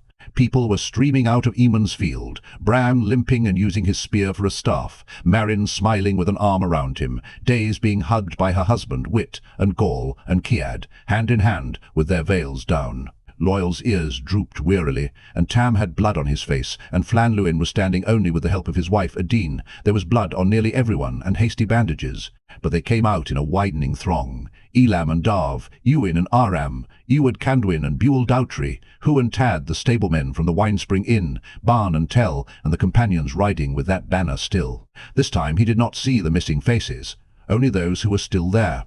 Vereen and Alama on their horses, with Tomas and Yvonne riding close behind. Old Billy Conga waving a jug that surely held ale, or better yet brandy, and Sen Biwi as gnarled as ever if bruised, and Jackal seen with an arm around his wife, and his sons and daughters around him with their wives and husbands. Ryan and Ela, still with the babes on their backs. More faces he did not know at all, men who must be from Devonride and the farms down there. Boys and girls running among them, laughing. They fanned out to either side, forming a great hollow circle with the Watch Hill men, Fail and him at its centre. Everyone avoided the dying fades, but it was as if they did not see the shadow spawn lying everywhere, only the pair on stepper. Silently they watched, until Perrin began to feel nervous. Why doesn't somebody say something? Why are they staring like that? The white cloaks appeared, riding slowly out of the village in their long gleaming column of fours, Dane Bornhold at their head with Jarrett Byer. Every white cloak shone as though freshly laundered, every lance slanted at precisely the same angle. Sullen mutters rose, but people moved aside to let them enter the circle. Bornhold raised a gauntleted hand, halting the column in a jingle of bridles and creak of saddles, when he faced Perrin. "It is done, Shadowspawn." Byer's mouth quivered on the brink of a snarl, but Bornhold's face never changed, his voice never rose. "The Trollocs are done here. As we agreed, I arrest you now for dark friend and murderer." "No!" Fail twisted around to stare up at Perrin, eyes angry. "What does he mean, as you agreed?" Her words were nearly drowned by the roar from every side. "Well, no. No, and you will not take him, and Golden Eyes." Keeping his gaze on Bornhold, Perrin lifted a hand, and silence descended slowly. When all was quiet, he said I would not resist if you aided." Surprising how calm his voice was. Inside, he seethed with a slow, cold anger. "If you aided, White Cloak, where were you?" The man did not answer. Dai's Conga stepped out from the encircling throng with Wit, who clung to her as if he never intended to let go of her again. For that matter, her stout arm was wrapped around Wit's shoulders in much the same fashion. They made an odd picture as she planted her pitchfork polearm firmly, her the taller, by a head and holding her considerably smaller husband, as though she meant to protect him. They were on the green, she announced loudly, all lined up and sitting their horses pretty as girls, ready for a dance at Sunday. They never stirred. It was that made us come. A fierce murmur of agreement rippled from the women. When we saw you were about to be overrun, and they just sat there like bumps on a log." Bornhold did not take his eyes from Perrin for an instant. He did not even blink. "Did you think I would trust you?" he sneered. "Your plan only failed because these others arrived. Yes? And you can claim no part in that." Fail shifted. Without looking away from the man, Perrin laid a finger across her lips just as she opened her mouth. She bit him hard, but she did not say anything. Bornhold's voice finally began to rise. "I will see you hang, Shadowspawn. I will see you hang, whatever it takes. I will see you dead if the world burns." The last came as a shout. Byer's sword slid a hand of bare steel from its scabbard, a massive white cloak behind him. Farron, Perrin thought his name was, drew his completely, with a pleased smile, rather than Byer's toothy snarl. They froze as quivers rattled to arrows being drawn, and bows came up all around the circle, fletchings drawn to ear, every broadhead shaft pointed at a white cloak. Up and down the thick column, high-cantled saddles creaked as men shifted uneasily. Bornhold showed no sign of fear, and he did not smell of it either. His scent was all hate. He ran almost fevered eyes over the two rivers folk encircling his men, and returned them to Perrin just as hot and hate-filled. Perrin motioned downward, and tension was let off bowstrings reluctantly, bows lowered slowly. You would not help. His voice was cold iron, anvil hard. Since you came to the two rivers, the help you've given has been almost accidental. You never really cared if people were burned out, killed, so long as you could find somebody to call dark friend. Bornhold shivered, though his eyes still burned. It is time for you to go. Not just from Emansfield. It is time for you to gather up your white cloaks and leave the two rivers. Now, Bornhold, you are going now. I will see you hang one day, Bornhold said softly. He jerked his hand for the column to follow and booted his horse forward as if he meant to ride Perrin over. Perrin moved Stepper aside. He wanted these men gone, not more killing. Let the man have a final gesture of defiance. Bornhold never turned his head, but hollow-cheeked Buyer stared silent hate at Perrin, and Farron seemed to look at him with regret for some reason. The others kept their eyes front as they passed in a jingle of tack and the clop of hooves. Silently, the circle opened to let them out, heading north. A knot of 10 or 12 men approached Perrin on foot, some in mismatched bits and pieces of old armor, all grinning anxiously as the last of the white cloaks went by. He did not recognize any of them. A wide-nosed, leathery-faced fellow seemed to be their leader, his white hair bare but a rusty mail shirt covering him to the knees, though the collar of a farmer's coat poked up around his neck. He bowed awkwardly over his bow. Gerinvar Baster, my Lord Perrin. Ger, they call me. He spoke hurriedly, as if afraid of being interrupted. Pardon for bothering you. Some of us will see the white cloaks along, if that's all right with you. A good many want to get on home, even if we can't get there before dark. There's as many white cloaks again in Watch Hill, but they would not come. Had orders to hold fast, they said. Bunch of fools, if you ask me, and we're more than tired of having them around, poking their noses into people's houses and trying to make you accuse your neighbour of something. We'll see them off, if that's all right with you. He gave Fail an abashed look, ducking his broad chin, but the flow of words did not slow. Pardon, my Lady Fail. Didn't mean to bother you and your lord. Just wanted to let him know we're with him.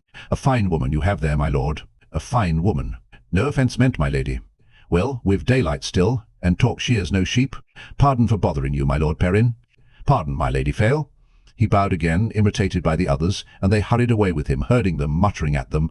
No time for us to be bothering the Lord and his lady. There's work to do yet. Who was that? Perrin said, a trifle stunned by the torrent. Days and Sen together could not talk that much. Do you know him, Fail? From Watch Hill. Master Bastier is the mayor of Watch Hill, and the others are the village council. The Watch Hill Women's Circle will be sending a delegation down under their wisdom, once they're certain it is safe. To see if this Lord Perrin is right for the two rivers, they say, but they all wanted me to show them how to curtsy to you, and the wisdom, Edel Galen, is bringing you some of her dried apple tarts. Oh, burn me, he breathed. It was spreading. He knew he should have stamped it down hard in the beginning. Don't call me that, he shouted after the departing men. I'm a blacksmith. Do you hear me? A blacksmith. Ger Baster turned to wave at him and nod before hurrying the others on. Chortling, Fail tugged at his beard. You are a sweet fool, my Lord Blacksmith. It is too late to turn back now. Suddenly her smile became truly wicked. Husband, is there any possibility you might be alone with your wife any time soon? Marriage seems to have made me as bold as a Domani Gaul. I know you must be tired, but she cut off with a small shriek and clung to his coat as he booted Stepper to a gallop toward the Winespring Inn. For once the cheers that followed did not bother him at all. Golden eyes. Lord Perrin. Golden ease. From the thick branch of a leafy oak on the edge of the westwood, Audie stared at Emansfield, a mile to the south. It was impossible. Scourge them. Flay them. Everything had been going according to plan. Even Issam had played into his hands. Why did the fool stop bringing Trollocs? He should have brought in enough to turn the two rivers black with them. Spittle dripped from his lips, but he did not notice any more than he realized that his hand was fumbling at his belt. Harry them till their hearts burst. Harrow them into the ground, screaming. All planned to pull Randall Thor to him, and it came to this. The two rivers had not even been scratched. A few farms burned did not count, nor a few farmers butchered alive for Trolloc cookpots. I want the two rivers to burn, so the fire lives in men's memories for 1,000 years. He studied the banner, waving over the village, and the one not that far below him. A scarlet wolf head on scarlet bordered white, and a red eagle. Red for the blood the two rivers must shed to make Rand or Thor howl. Manethran, that's meant to be Manethran's banner. Someone had told them of Manethran, had they? What did these fools know of the glories of Manethran? Mandragoran, yes. There was more than one way to scourge them. He laughed so hard he nearly fell out of the oak before he realized that he was not holding on with both hands, that one gripped his belt where a dagger should have hung. The laugh twisted into a snarl as he stared at that hand. The white tower held what had been stolen from him. What was his by right, as old as the Trolloc Wars. He let himself drop to the ground and scrambled onto his horse before looking at his companions. His hounds. The 30 or so white cloaks remaining no longer wore their white cloaks, of course. Rust spotted their dull plate and mail, and Bornhold would never have recognized those sullen, suspicious faces, dirty and unshaven. The humans watched Ordaith, distrustful yet afraid, not even glancing at the Myrddraul in their midst, its slug-pale, eyeless face as bleakly wooden as theirs. The halfman feared Issam would find it. Issam had not at all been pleased when that raid on Taran Ferry let so many escape to carry away word of what was happening in the two rivers. Ordaith giggled at the thought of Issam, discomfited. The man was a problem for another time, if he still lived. "We ride for Tar Valon," he snapped. Hard riding to beat Bornhold to the ferry. Manethran's banner raised again in the two rivers after all these centuries. How the Red Eagle had harried him so long ago. But Caemlyn first, scourge them and flay them. Let the two rivers pay first, and then Randall Thor, and then Laughing, he galloped north through the forest, not looking back to see if the others followed. They would. They had nowhere else to go now. Chapter 57. A breaking in the threefold land. The molten afternoon sun broiled the waste, flinging shadows across the mountains to the north, just ahead now. The dry hills passed beneath Jaden's hooves, high and low like swells in an ocean of cracked clay, miles rolling away behind. The mountains had held Rand's eyes since they first came in sight the day before, not snow-capped, not so tall as the mountains of mist, much less the spine of the world, but jagged slabs of brown and grey stone, streaked in some places with yellow or red, or bands of glittering flecks, tumbled about so that a man might think to try the dragon wall afoot first. Sighing, he settled in his saddle and adjusted the shufur he wore with his red coat. In those mountains lay Alcair, Dal. Soon there would be an ending of sorts, or a beginning, maybe both. Soon, perhaps. Yellow-haired Adolin strode easily ahead of the dapple stallion, and 9 more sundark far Darismai made a wide ring around him, all with bucklers and spears in hand, cased bows on their backs, black veils dangling on their chests ready to be lifted. Rand's honor guard. The Aiel did not call it that, yet the maidens came to Alcair Dal for Rand's honor. So many differences, and he did not know what half really were, even when he saw them. For instance, Avienda's behavior toward the maidens, and theirs to her. Most of the time, as now, she walked beside his horse with her arms folded in the shawl around her shoulders, green eyes intent beneath her dark headscarf on the mountains ahead. She seldom spoke with the maidens beyond a word or two, but that was not the oddity. Her arms folded, that was the heart of it. The maidens knew she wore the ivory bracelet, yet seemed to pretend not to see it. She would not take it off, yet hid her wrist whenever she thought one of them might be looking. "You have no society," Adolin had told him when he suggested some other than the Maidens of the Spear might provide his escort. Each chief, whether of clan or sept, would be accompanied by men from the society he had belonged to before becoming chief. You have no society, but your mother was a maiden. The yellow-haired woman and the other 9 had not looked at Avienda, a few steps away in the entry hall to Leanne's roof. They had not looked intently. For countless years, maidens who would not give up the spear have given their babes for the wise ones to hand to other women, none knowing where the child went, or even whether boy or girl. Now, a maiden's son has come back to us, and we know him. We will go to Alcair Dal for your honor, son of Shail, a maiden of the Shumai Tardad. Her face was so set, all of their faces were, including Abienda's, that he thought they might offer to dance the spears if he refused. When he accepted, they made him go through that ritual of remember honor again, this time with some drink called usquai, made from zemai, drinking to the bottom of a small silver cup with each of them. 10 maidens, 10 little cups. The stuff looked like faintly brown-tinged water, tasted almost like it, and was stronger than double-distilled brandy. He had not been able to walk straight after, and they had got him to bed, laughing at him, no matter how he protested, as much as he could with all of them tickling him, so he could barely breathe for laughing himself. All but Avienda. Not that she went away, she stayed and watched the whole thing with a face as blank as stone. When Adolin and the others finally tucked him into his blankets and left, Avienda sat down beside the door, spreading her dark, heavy skirts, watching him stonily until he fell asleep. At his waking, she was still there, still watching, and refusing to talk about maidens or usquai or any of it. As far as she was concerned, it seemed not to have happened. Whether the maidens would have been as reticent, he did not know. How could you possibly look 10 women in the face and ask why they had gotten you drunk and made a game of taking your clothes off and putting you to bed? So many differences, so few that made much sense that he could see, and no telling which might trip him up and ruin all his plans. Yet he could not afford to wait. He glanced over his shoulder. What was done, and who can say what's yet to come? Well behind, the Tardad followed him. Not just the Nine-Valley Tardad and the Jindo, but the Miadi and the Four Stones, the Chumai and the Bloody Water, and more, broad columns surrounding the peddlers' lurching wagons and the Wise Ones party, reaching back 2 miles through the shimmering heat haze, ringed by scouts and outrunners. Every day more had come in response to the runners Rhuarc had sent that first day. 100 men and maidens here, 300 there, 500 according to the size of each sept, and what each hold needed to keep for safety. In the distance to the south and west, another band was approaching at a run, trailing dust for their pace. Perhaps they belonged to some other clan on its way to Alcair-Dal, but he thought not. Only 2/3 of the septs represented yet, but he estimated there were well over 15,000 Tardad Aiel strung out behind him. An army on the march, and still growing. Nearly an entire clan coming to a meeting of chiefs, in violation of all custom. Suddenly Jedden topped a rise, and there in a long wide hollow below was the fair gathered for the meeting, and on the hills beyond, the camps of the clan and sept chiefs who had already arrived. Spread among 200 or 300 of the low wall-less tents, all widely spaced, were pavilions of the same greyish-brown material that were tall enough to stand beneath, with goods displayed on blankets in the shade, brightly glazed pottery, and even brighter rugs, jewellery in silver or gold. Aiel crafts mainly, but there would be things from beyond the waste as well, including perhaps silk and ivory from far to the east. No one seemed to be trading. The few men and women in sight sat in one or another of the pavilions, usually alone. Of the 5 camps scattered on heights around the fair, 4 looked just as empty, only a few dozen men or maidens stirring amid tents set up for as many as 1,000. The 5th camp sprawled over twice as much ground as any of the others, with hundreds of people visible, and likely as many more inside the tents. Rhuarc trotted up the hill behind Rand with his 10 Athan Dor red shields, followed by Ern with 10 Tainshari, Truebloods, and 40-odd more sept chiefs with their escorts for honour, all with spears and bucklers, bows and quivers.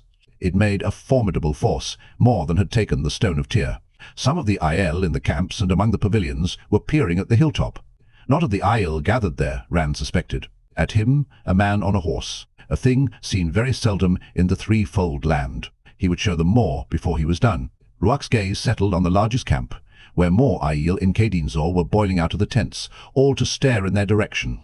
"Shaido, unless I mistake myself," he said quietly. "Couladin, you are not the only one to break custom, Randall Thor." "Perhaps as well I did." Rand dragged the shufur from around his head and stuffed it into his coat pocket atop the angreel, the carving of a round-faced man with a sword across his knees. The sun began baking his bare head to show him how much protection the cloth had been. If we had come according to custom. The Shaido were loping toward the mountains, leaving behind apparently empty tents, and causing some little stir in the other camps and the fair. The Aiel gave over, staring at a man on a horse to peer after the Shaido. "Could you have forced a way into Alcair-Dal against 2-to-1 odds or better, Rhuarc?" "Not before nightfall," the clan chief replied slowly. "Not even against Shaido dogrobbers. This is more than violation of custom. Even Shaido should have more honor than this." Angry mutters of agreement rose from the other Tardad on the hilltop. Except the maidens, for some reason, they had gathered around Abienda off to one side, talking seriously among themselves. Rhuarc spoke a few quiet words to one of his red shields, a green-eyed fellow who looked as if his face had been used to pound fence posts, and the man turned downhill, running swiftly back toward the approaching Tardad. "Did you expect this?" Rhuarc asked Rand, as soon as the red shield left. "Is that why you summoned the entire clan?" "Not this exactly, Rhuarc." The Shaido began forming lines before a narrow gap into the mountains. They were veiling themselves. But there was no other reason for Couladin to leave in the night, except that he was eager to be somewhere. And where would he better like to be than here, causing me trouble? Are the others already in Alcair-Dal? Why? The opportunity presented by Chiefs' meeting is not to be missed, Randall Thor. There will be discussions of boundary disputes, grazing rights, a dozen things. Water. If 2 Aiel from different clans meet, they discuss water. 3 from 3 clans, and they discuss water and grazing. "And 4?" Rand asked. 5 clans represented already, and the Tardad made 6. Rhuarc hesitated a moment, hefting one of his short spears unconsciously. 4 will dance the spears. But it should not be so here. The Tardad parted to let the wise ones through, shawls over their heads, with Moiraine and Lan and Egwene riding behind. Egwene and the Aes Sedai wore those white cloths around their temples in damp imitation of the Aiel women's headscarves. Mat rode up too, off by himself, black-hafted spear across his pommel. His wide-brimmed hat shadowed his face as he studied what lay ahead. The warder nodded to himself when he saw the shadow. "That could be messy," he said softly. His black stallion rolled an eye at Rand's dapple. "Only that," and Lan was intent on the Aiel ranks before the gap, yet he patted Mandarb's neck soothingly. "But not now, I think." "Not now," Rhuidean agreed. "If only you would. Allow me to go in with you." Except for that one slight hitch, Moraine's voice was as serene as ever. Cool calm painted her ageless features, but her dark eyes looked at Rand as if her gaze alone could force him to relent. Amis's long pale hair, hanging below her shawl, swung as she shook her head firmly. "It is not his decision, Aes Sedai. This is the business of chiefs, men's business. If we let you go into Aukher Dal now, the next time wise ones meet, or roof mistresses, some clan chief will want to put his nose in. They think we meddle in their affairs, and often try to meddle in ours." She gave Rhuidean a quick smile, meant to convey that she did not include him. Her husband's lack of expression told Rand he thought otherwise. Moiraine gripped her shawl under her chin, precisely staring at Rand. If she did not agree with Moiraine, at least she mistrusted what he would do. He had hardly slept since leaving Cold Rocks. If they had peered into his dreams, they had seen only nightmares. "Be careful, Rand Althor," Bear said, as if she had read his thoughts. "A tired man makes mistakes. You cannot afford mistakes today." She pulled her shawl down around her thin shoulders, and her thin voice took on an almost angry note. "We cannot afford for you to make mistakes. The Aiel cannot afford it." The coming of more riders to the hilltop had drawn eyes back to them. Among the pavilions, several hundred Aiel, men in Cadin's Or, and long-haired women in skirts and blouses and shawls, made a watchful crowd. Its attention shifted when Kadere's dusty white wagon appeared behind its team of mules off to the right, with the heavy, cream-coated peddler on the driver's seat, and Isangla, all in white silk, holding a matching parasol. Keel's wagon followed, with Natael handling the reins at her side, and the canvas-topped wagons, and finally the three big water wagons, like huge barrels on wheels, with their long mule teams. They looked at Rand as the wagons rumbled past in a squeal of ungreased axles. Kadere and Isendra, Natael in his gleeman's patch-covered cloak, Keel's great bulk encased in snowy white, a white lace shawl on her ivory combs. Rand patted Jaden's arched neck. Men and women began spilling out of the fair below to meet the approaching wagons. The Shaido were waiting. Soon, now, Egwene moved her grey close to Jeden. The dapple stallion tried to nuzzle Mist and got nipped for his trouble. "You've not given me any chance to speak to you since Cold Rocks, Rand." He said nothing. She was Aes Sedai now, and not just because she caught herself one. He wondered if she had spied on his dreams too. Her face looked tight, her dark eyes tired. "Do not keep to yourself, Rand. You do not fight alone. Others do battle for you too." Frowning, he tried not to look at her. His first thought was of Emansfield and Perrin, but he did not see how she could know where Perrin had gone. "What do you mean?" he said finally. "I fight for you," Moiraine said before Egwene could open her mouth, "as does Egwene." A look flashed between the two women. "People fight for you who do not know it, any more than you know them. You do not realize what it means that you force the form of the age lace, do you? The ripples of your actions, the ripples of your very existence, spread across the pattern to change the weave of life, threads of which you will never be aware. The battle is far from yours alone, yet you stand in the heart of this web, in the pattern. Should you fail and fall, all fails and falls. Since I cannot go with you into Aukher Dal, let Lan accompany you. One more pair of eyes to watch your back." The warder turned slightly in his saddle, frowning at her. With the Shaido veiled for killing, he would not be eager to leave her alone. Rand did not think he was supposed to have seen that look pass from Moiraine to Egwene, so they had a secret to keep from him. Egwene did have Aes Sedai eyes, dark and unreadable. Avienda and the maidens had come back to him. "Let Lan stay with you, Moiraine. Far Deris Mai carries my honor." Moraine's mouth tightened at the corners, but apparently that was exactly the right thing to say so far as the maidens were concerned. Adolin and the others donned wide grins. Below, Aiel were crowding around wagon drivers as they began unhitching the mules. Not everyone was paying attention to the Aiel. Keela and Isandra stared at one another from beside their wagons, Natael speaking urgently to one woman, Kadere to the other, until they finally stopped their duel of eyes. The two women had been like that for some time. Had they been men, Rand would have expected it to come to blows long since. "Be on your guard, Egwene," Rand said. "All of you, be on your guard. Even the Shaido will not bother Aes Sedai," Amis told him, "any more than they will bother Bear or Moiraine or myself. Some things are beyond even Shaido. Just be on your guard." He had not meant to be that sharp. Even Rhuidean stared at him. They did not understand, and he dared not tell them, not yet, who would spring their trap first. He had to risk them as well as himself. "What about me, Rand?" Matt said suddenly, rolling a gold coin across the fingers of one hand as though unaware of it. "You have any objections to my going with you? Do you want to? I thought you'd stay with the peddlers." Matt frowned at the wagons below, looked to the shaido lined before the mountain gap. "I don't think it will be so easy to get out of here if you get yourself killed. Burn me if you don't stick me in the rendering kettle one way or... Dovienya," he muttered. Rand had heard him say that before. Lan said it meant luck in the old tongue, and flipped the gold coin into the air. When he tried to snatch it back, it bounced off his fingertips and fell to the ground. Somehow, improbably, the coin landed on edge, rolling downhill, bounding across cracks in the baked clay, glittering in the sunlight, all the way down to the wagons, where it finally fell over. "Burn me, Rand," he growled. "I wish you wouldn't do that." Isendra picked up the coin and stood fingering it, peering up at the hilltop. The others stared, too. Kadere and Keel and Natael. "You can come," Rand said. "Rhuidean, isn't it about time?" The clan chief glanced over his shoulder. "Yes, just about. Behind him, pipes began playing a slow dancing tune. Now, singing rose to the pipes. Aiel boys stopped singing when they reached manhood, except for certain occasions. Only in battle songs and laments for the dead did an Aielman sing once he had taken up the spear.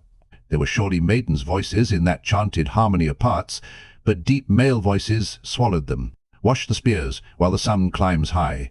Wash the spears while the sun falls low." Half a mile to right and left, Tardad appeared, running in time to their song in 2 wide columns, spears ready, faces veiled, seemingly endless columns rolling toward the mountains. "Wash the spears, who fears to die? Wash the spears, no one I know." In the clan camps and in the fair, Aiel stared in amazement. Something in the way they held themselves told Rand they were silent. Some of the wagon drivers stood as if stunned. Others let their mules run loose and dove under their wagons. And Keel and Isendra, Kadere and Natael watched Rand. "Wash the spears while life holds true. Wash the spears until life ends. Wash the spears.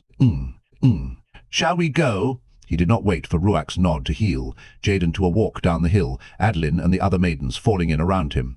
Matt hesitated a moment before booting Pips to follow, but Rhuidean and the Tardad Sept chiefs, each with his 10, stepped off with the dapple. Once, halfway to the fair tents, Rand looked back to the hilltop. Moiraine and egwene sitting their horses with Lan. Avienda standing with the 3 wise ones, all watching him. He had almost forgotten what it was like not to have people watching him. As he rode abreast of the fair, a delegation came out, 10 or a dozen women in skirts and blouses, and much gold and silver and ivory, as many men in the greys and browns of the Cardin's ore, but unarmed, save for a belt knife, and that usually smaller than the heavy-bladed weapon Rhuidean wore. Still, they took a position that forced Rand and the others to halt, and appeared to ignore the veiled Tardad streaming by to east and west. "Wash the spears. Life is a dream. Wash the spears, all dreams must end." "I did not expect this of you, Rhuidean," a heavy-set, grey-haired man said. He was not fat. Rand had not seen a fat Aiel. His heaviness was muscle. Even from the Shido it was a surprise. "But you—" "Times change, Manduin," the clan chief replied. "How long have the Shido been here?" "They arrived just at sunrise.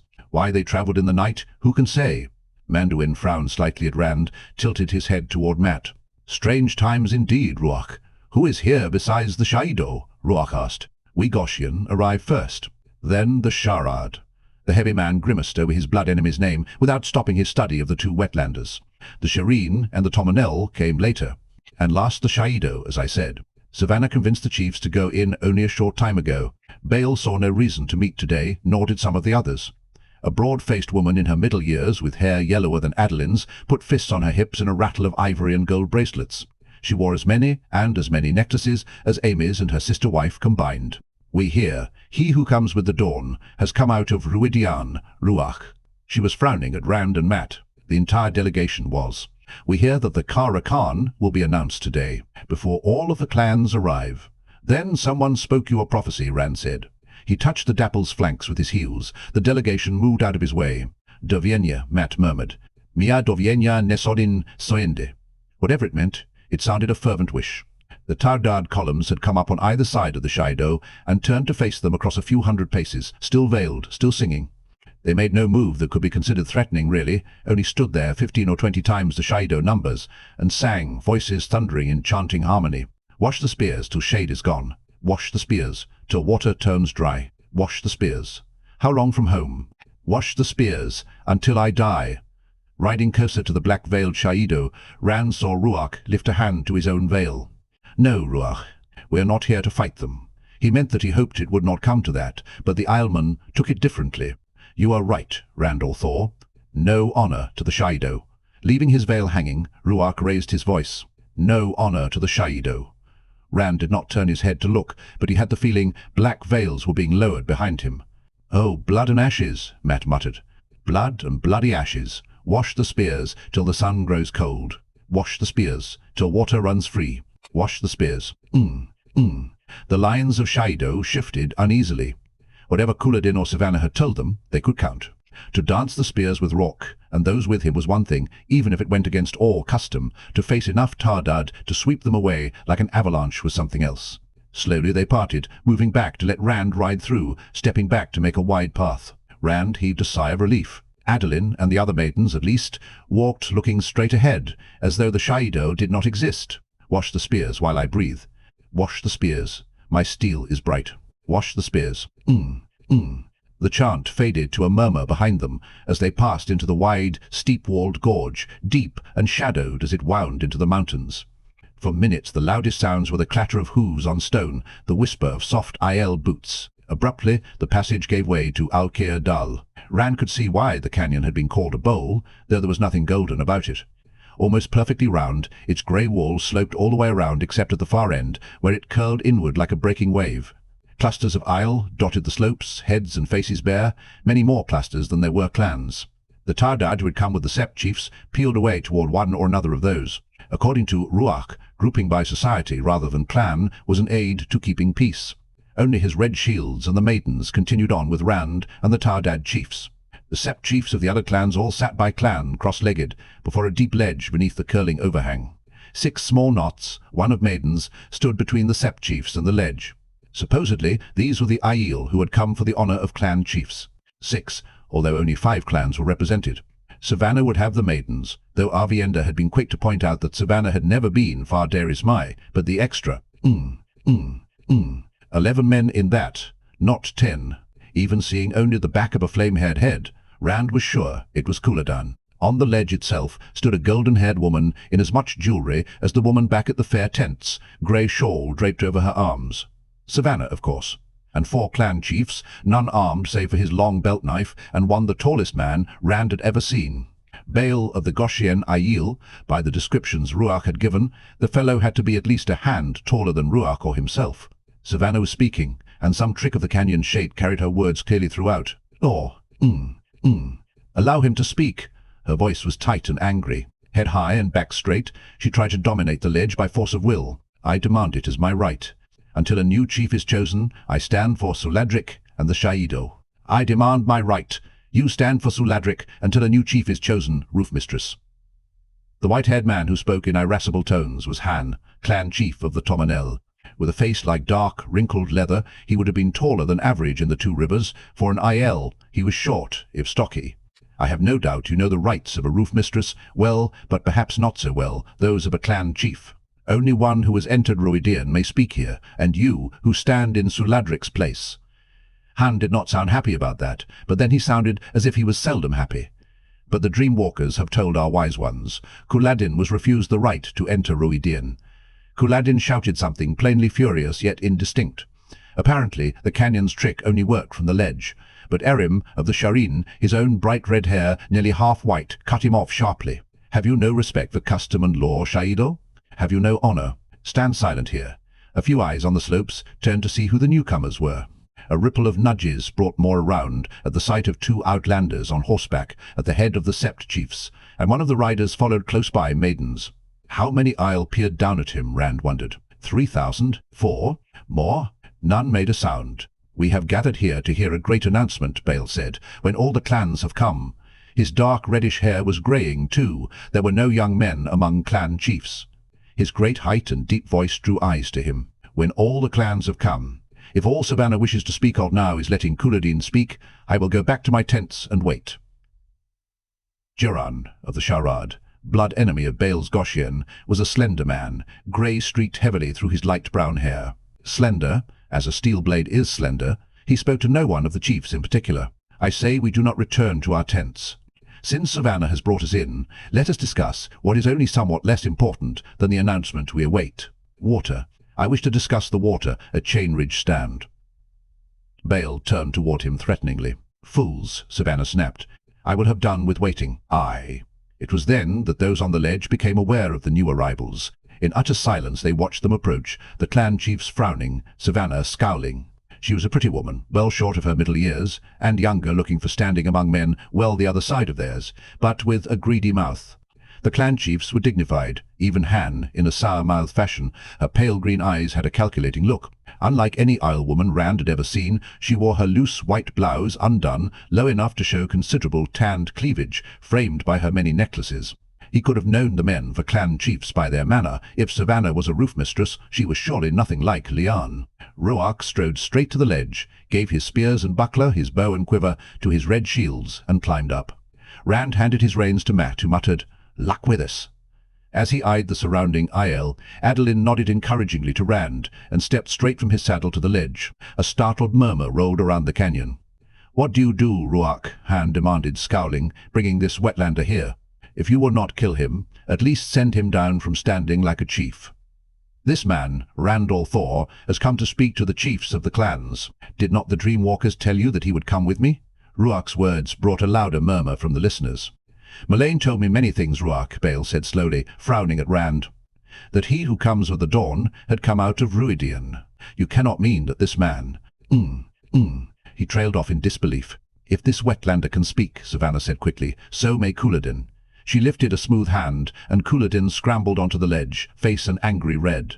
Han rounded on him. "Stand down, Couladin. It is bad enough that Rhuidean violates custom without you doing it as well." "It is time to be done with worn-out customs," the fiery-haired Shaido shouted, stripping off his grey and brown coat. There was no need for shouting. His words echoed across the canyon, but he did not lower his voice. "I am he who comes with the dawn." Shoving shirt-sleeves above his elbows, he thrust his fists into the air. Around each forearm wound a serpentine creature scaled in crimson and gold, glittering metallically feet, each tipped with 5 golden claws, golden-maned heads resting on the backs of his wrists. 2 perfect dragons. "I am the Kara Khan." The roar that came back was like thunder, Aiel leaping to their feet and shouting joyously. The Sept chiefs were on their feet too, the Tardad clustered worriedly, the others shouting as loudly as anyone. The clan chiefs looked stunned, even Rhuidean. Adolin and her 9 maidens hefted their spears as if they expected to use them any moment. Eyeing the gap leading out, Mat pulled his hat low and guided the 2 horses close to the ledge, motioning surreptitiously for Rand to get back into his saddle. Savannah smiled smugly, adjusting her shawl, as Couladin strode to the front of the ledge with his arms high. "I bring change," he shouted. "According to the prophecy, I bring new days. We will cross the dragon wall again, and take back what was ours. The wetlanders are soft, but rich. You remember the wealth brought back when last we went into the wetlands? This time we will take it all. This time. Rand let the man's tirade wash over him. Of things possible, he had never suspected this. How? The word kept sliding through his head, yet he could not believe how composed he was. Slowly he took off his coat, hesitating a moment before fishing the angriel from his pocket, sticking it into the waistband of his breeches. He dropped the coat and walked to the front of the ledge, calmly undoing the laces of his sleeves. They slid down as he raised his arms above his head. It took a moment for the assembled Aiel to notice the dragons wrapped around his arms too, shining in the sunlight. Their hush came by increments, but it was total. Savannah's mouth dropped open. She had not known of this. Obviously Couladin had not thought Rand would follow so quickly, had not told her another bore the markings too. How? The man must have believed he would have time. Once he had established himself, Rand could be dismissed as a fraud. Light? How? If the roof mistress of Commander Hold was stunned now, so were the clan chiefs, save only Rhuidean. 2 men marked as prophecy said only one could be. Couladin ranted on, waving his arms to make sure all saw. Will not stop with the lands of the Oathbreakers. We will take all the lands to the Arif Ocean. The wetlanders cannot stand against. Suddenly he became aware of the silence where eager cries had been. He knew what had caused it. Without turning to look at Rand, he shouted, "Wetlander! Look at his clothes." "A wetlander. A wetlander," Rand agreed. He did not raise his voice, but the canyon carried it to everyone. The shadow looked startled for a moment, then grinned triumphantly until Rand went on. What does the prophecy of Rhuidean say? Born of the blood. My mother was Shail, a maiden of the Shumai Tardad. Who was she really? Where did she come from? My father was Janduin, of the Iron Mountain Sept, clan chief of the Tardad. My father is Tam All Thor. He found me, raised me, loved me. I wish I could have known you, Janduin, but Tam is my father. Born of the blood, but raised by those not of the blood. Where did the wise ones send to look for me? Into the holds of the threefold land. They sent across the dragon wall, where I was raised. According to the prophecy, Bael and the other three nodded slowly but reluctantly. There was still the matter of Couladin also bearing the dragons, and doubtless they would rather have one of their own. Savannah's face had firmed. No matter who bore the real markings, there was no doubt whom she supported. Couladin's confidence never wavered. He sneered openly at Rand, the first time he'd even looked at him.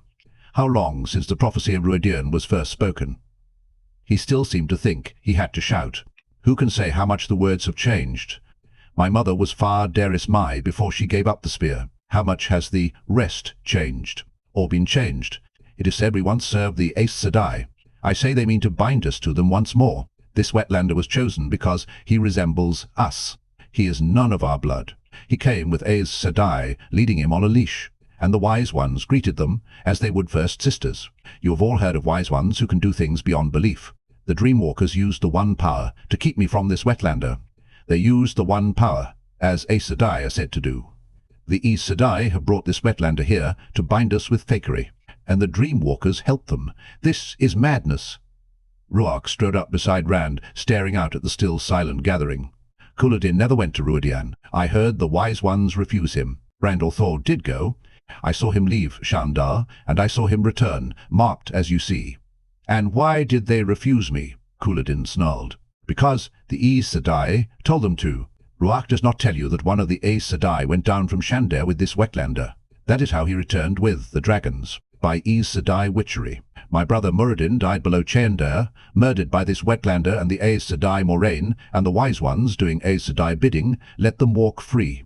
When night came, I went to Rhuidean. I did not reveal myself until now, because this is the proper place for the Kara Khan to show himself. I am the Kara Khan. Lies, touched with just enough flecks of truth. The man was all victorious confidence, sure he had an answer for anything. You say you went to Rhuidean without the permission of the wise ones, Han demanded, frowning. Towering Bael looked just as disapproving with his arms folded, Erim and Jeran only slightly less so. The clan chiefs, at least, still wavered. Savannah gripped her belt knife, glaring at Han as if she would like to drive it into his back. Couladin had his answer, though. Yes, without it.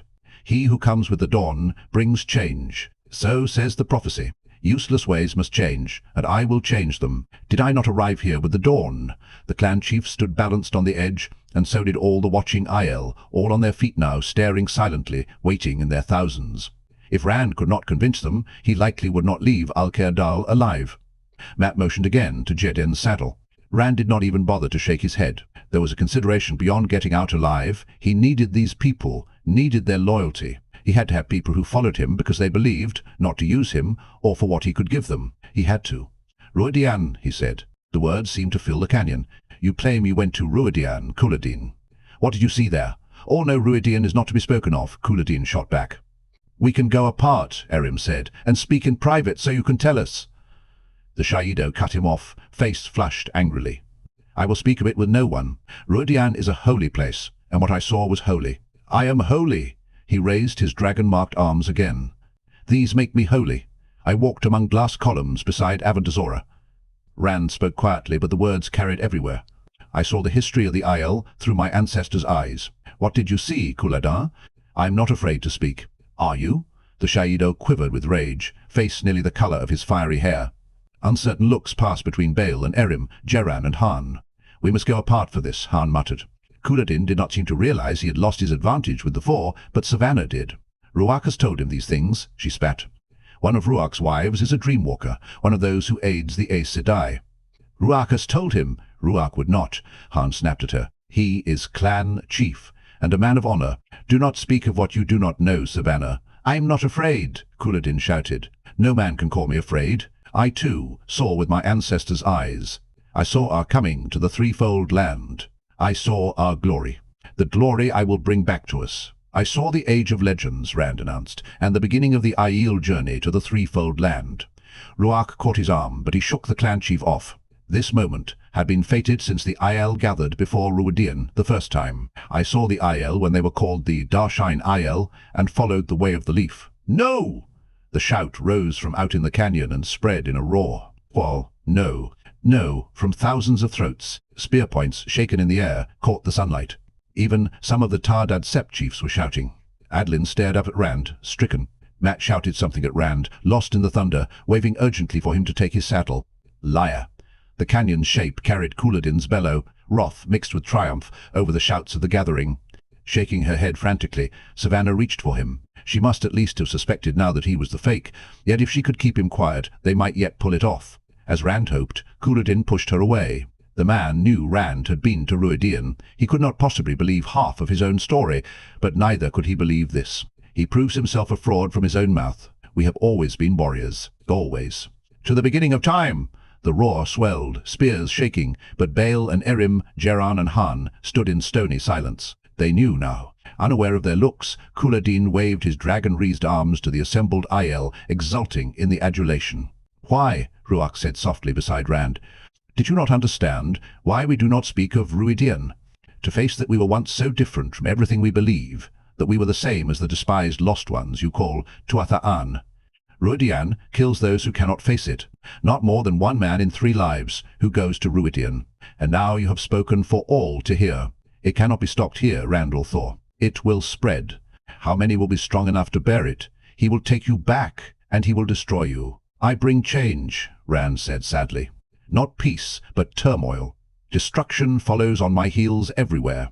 Will there ever be anywhere I do not tear apart? What will be, Rhuidean. I can't change it." "What will be, the Aielman murmured after a moment. Couladin still strode up and down, shouting to the Aiel of glory and conquest, unaware of the clan chiefs staring at his back.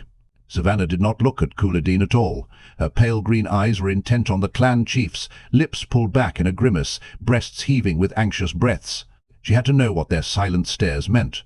"Randall Thor," Baal said loudly, the name slicing through Couladin's shouts, cutting off the roar of the crowd like a blade. He stopped to clear his throat, head swinging as though seeking a way out of this. Couladin turned, folding his arms competently, no doubt expecting a sentence of death for the wetlander. The very tall clan chief took a deep breath. "Randall Thor is the Kara Khan. Randall Thor is he who comes with the dawn." Couladin's eyes widened in incredulous fury. "Randall Thor is he who comes with the dawn," leathery-faced Han announced, just as reluctantly. "Randall Thor is he who comes with the dawn." That from Geran grimly and from Erim. "Randall Thor is he who comes with the dawn." "Randall Thor," Rhuidean said, "is he who comes with the dawn." In a voice too soft to carry even from the ledge he added, "And the light have mercy on us." For a long stretched moment the silence lasted. Then Couladin leaped snarling from the ledge, snatching a spear from one of his Sayadun, hurling it straight at Rand. Yet as he moved down, Adlin leaped up, his spear point stabbed through the layered bullhide of her outstretched buckler, swinging her around. Pandemonium exploded through the canyon, men shouting and shoving. The other Jindo maidens jumped up beside Adlin, forming a screen in front of Rand. Savannah had climbed down to shout urgently at Couladin, hanging on his arm as he tried to lead his Shaido black eyes against the maidens between him and Rand. Aaron and a dozen more Tardad Sept chiefs joined Adlin, spears ready, but others were shouting loudly. Matt scrambled up, gripping his black-hafted spear with its raven-marked sword point, roaring what had to be curses in the old tongue. Rhuidean and the other clan chiefs raised their voices, vainly trying to restore order. The canyon boiled like a cauldron. Rand saw veils lifted. A spear flashed, stabbing. Another. He had to stop this. He reached out for Saidin, and it flooded into him until he thought he would burst if he did not burn first. The filth of the taint, spreading through him, seemed to curdle his bones. Thought floated outside the void, cold thought. Water. Here, where water was so scarce, the Aiel always talked of water. Even in this dry air there was some water. He channeled, not really knowing what he did, reached out blindly. Sharp lightning crackled above Alcair Dal, and the wind rushed in from every direction, howling across the lip of the canyon to drown the Aiel's shouts. Wind bringing minute traces of water more and more, until something happened no man had ever seen there. A mist of rain began to fall. The wind above shrieked and swirled. Wild lightning streaked the sky. and the rain grew heavier and heavier, to a driving downpour, sweeping over the ledge, plastering his hair to his head and his shirt to his back, blanking out everything 50 paces away. Abruptly the rain stopped hitting him, and invisible dome expanded around him, pushing Matt and the Tardard away. Through the water pouring down its side, he could dimly see Adeline pounding at it, trying to force her way through to him. "You utter fool, playing games with these other fools, wasting all my planning and effort." Water dripped down his face as he turned to face Lanfear. Her silver-belted white dress was perfectly dry, the black waves of her hair untouched by a single raindrop among the silver stars and crescents. Those large black eyes stared at him furiously. Anger twisted her beautiful face. "I didn't expect you to reveal yourself yet," he said quietly. The power still filled him. He rode the buffeting torrents, holding on with a desperation he kept out of his voice. It was not necessary to pull in more, only to let it come till it seemed his bones would crisp to ash. He did not know if she could shield him while Sedin actually roared through him, but he let it fill him against the possibility. "I know you are not alone. Where is he?" Lanfear's beautiful mouth tightened. "I knew he would give himself away, coming into your dream. I could have managed matters if his panic. I knew from the start," he broke in. "I expected it from the day I left the Stone of Tyr. Out here, where anyone could see I was fixed on Rhuidean and the Aiel. Do you think I did not expect some of you to come after me? But the trap is mine, Lanfear, not yours. Where is he?" The last came as a cold shout. Emotion skittered uncontrollably around the void that surrounded him inside, the emptiness that was not empty, the emptiness filled with the power. "If you knew," she snapped back, "why did you chase him away with your talk of fulfilling your destiny, of doing what has to be done?" Scorn weighted the words like stones. "I brought Asmodean to teach you, but he was always one to leap to another plan if the first proved difficult. Now he thinks he has found something better for himself, in Rhuidean, and he's off to take it while you stand here, Couladin the dragcar, all to hold your attention while he made sure. All my plans for nothing because you must be stubborn. Do you have any idea what effort it will take to convince him again? It must be him. Timandred or Ravin or Samael would kill you before teaching you to lift a hand, unless they have you bound like a dog at heel. Rhuidean. Yes, of course. Rhuidean. How many weeks to the south? Yet he had done something once, if he could remember how. And you let him go? After all your talk of aiding me? Not openly, I said. What could he find in Rhuidean worth my coming into the open? When you agree to stand with me will be time enough. Remember what I told you, Luz Therin. Her voice took on a seductive note. Those full lips curved, those dark eyes tried to swallow him like bottomless pools. Two great Sir Angreal. With those, together, we can challenge. This time she stopped on her own. He had remembered. With the power he folded reality, bent a small patch of what was. A door opened beneath the dome in front of him. That was the only way to describe it. An opening into darkness. Into somewhere else. You do remember a few things, it seems. She eyed the doorway, shifted that suddenly suspicious gaze to him. Why are you so anxious? What is in Rhuidean? Asmodean, he said grimly. For a moment he hesitated. He could not see beyond the rain-drenched dome. What was happening out there? And Lanfear. If only he could remember how he had shielded Egwene and Elaine. If only I could make myself kill a woman who's only frowning at me. She is one of the Forsaken. It was no more possible now than it had been in the stone. Stepping through the door, he left her on the ledge and closed it behind him. No doubt she knew how to make one of her own, but the making of it would slow her down. Chapter 58. The traps of Rhuidean darkness surrounded him once the door vanished, blackness stretching in all directions, yet he could see. There was no sensation of heat or cold, even wet as he was, no sensation at all. Only existence. Plain grey stone steps rose in front of him, each step hanging unsupported, arching out until they dwindled from sight. He had seen these before, or their like. Somehow he knew they would take him where he had to go. He ran up the impossible stairs, and, as his brute left each one behind with its damp footprint, it faded away, vanished. Only steps ahead waited, only those taking him where he had to go. That was as it had been before, too. Did I make these with the power, or do they exist some other way? With the thought, the grey stone under his foot began to fade, and all the others ahead shimmered. Desperately he concentrated on them, grey stone and real. Real? The shimmering stopped. They were not so plain now, but polished, the edges carved in a fancy border he thought he recalled seeing somewhere before. Not caring where, not sure he dared think too long on it, he ran as hard as he could, taking the steps 3 at a time through the endless dark. They would take him where he wanted to go, but how long would it take? How much head start did Asmodean have? Did the Forsaken know a faster way to travel? That was the trouble. The Forsaken had all the knowledge. All he had was desperation. Looking ahead, he winced. The steps had accommodated themselves to his long stride, with wide spaces between, requiring those leaps now, across black as deep as... As what? A fall here might never end. He forced himself to ignore the gaps, to keep running. The old, half-healed wound in his side began to throb, a vague awareness. But if he was aware of it at all, wrapped inside Sedin, the wound was close to breaking open. Ignore it. The thought floated across the void inside him. He did not dare lose this race, not if it killed him. Would these steps never stop climbing? How far had he come? Suddenly he saw a figure in the distance ahead, and off to his left. A man, it seemed, in a red coat and red boots, standing on a glistening silvery platform that slid through the darkness. Rand needed no closer look to be sure it was Asmodean. The Forsaken was not running like a half-spent country boy. He was riding that, whatever it was. Rand stopped dead on one of the stone steps. He had no idea what that platform was, shining like polished metal, but the steps ahead of him vanished. The piece of stone beneath his boots began to glide forward, faster and faster. There was no wind in his face to tell him he was moving, nothing in that vast black to mark motion at all, except that he was beginning to catch up to Asmodean. He did not know if he was doing this with the power, it just seemed to happen. The step wobbled, and he made himself stop wondering. I don't know enough yet. The dark-haired man stood at his ease, one hand on a hip, pensively fingering his chin. A spill of white lace dripped from his neck, more half hid his hands. His high-collared red coat seemed shinier than silk satin, and was oddly cut, with tails hanging almost to his knees. What seemed to be black threads, like fine steel wires, ran off from the man, disappearing into the surrounding dark. Those Rand had surely seen before. Asmodean turned his head, and Rand gaped. The Forsaken could change their faces, or at least make you see a different face. He had seen Lanfear do it. But these were the features of Jasin Natael, the Gleeman. He had been sure it would be Kadele, with his predatory eyes that never changed. Asmodean saw him at the same moment, and gave a start. The Forsaken's silver perch darted forward, and suddenly a huge sheet of fire, like a thin slice from a monstrous flame, swept back toward Rand, a mile high and a mile wide. He channeled at it desperately. Just as it was about to strike him, it suddenly burst into shards, hurtling away from him, winking out. Yet even as the fiery curtain vanished, it revealed another rushing at him.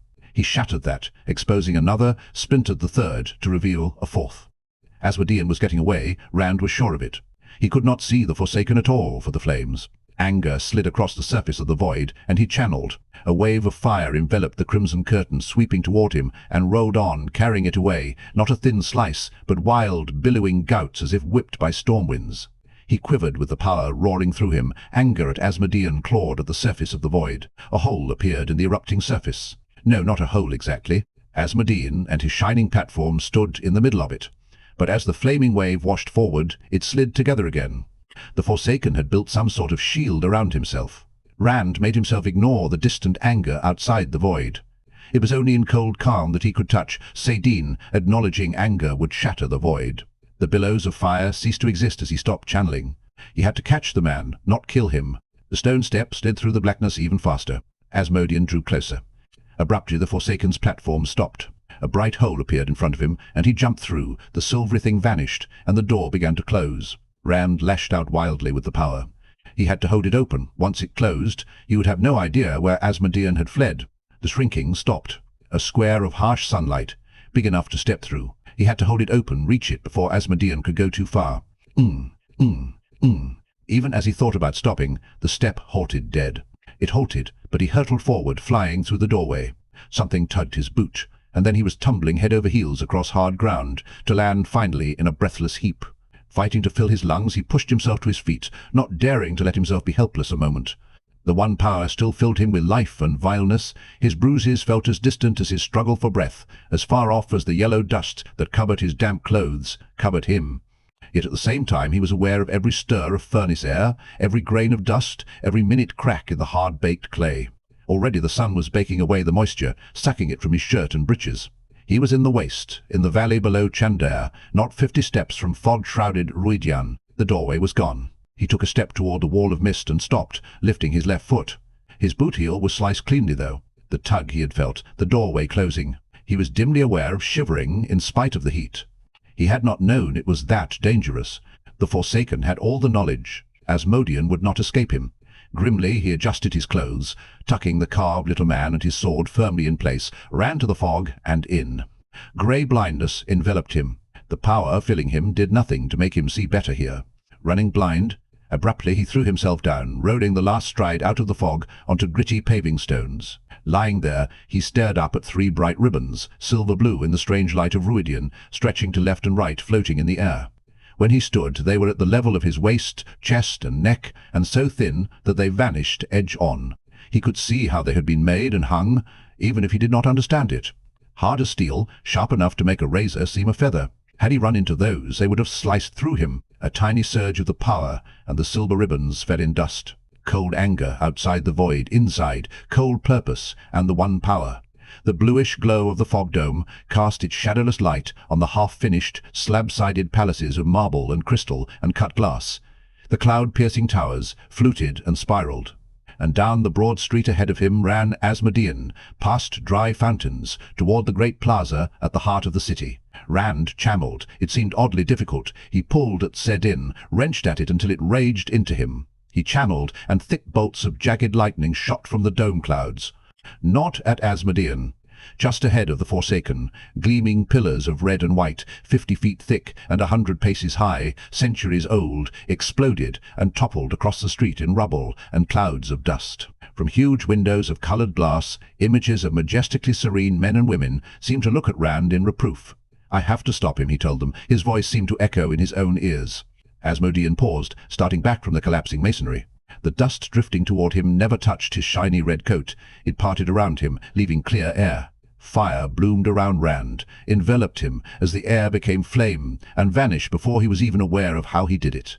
His clothes were dry and hot, his hair felt singed, and baked dust fell at every step as he ran. Asmodean was scrambling over the broken stone blocking the street. More lightning flashed, raising gouts of shattered paving stone ahead of him, ripping open Crystal Palace walls to rain ruin before him. The Forsaken did not slow, and as he vanished, lightning flashed from the glowing clouds toward Rand, stabbing blindly but meant to kill. Running, Rand wove a shield around himself. Shards of stone bounded from it as he dodged crackling blue bolts, leaped over the holes they tore in the pavement. The air itself sparkled. The hair of his arms lifted with it. The hair on his head stirred. There was something woven into the barrier of shattered columns. He hardened the shield around himself.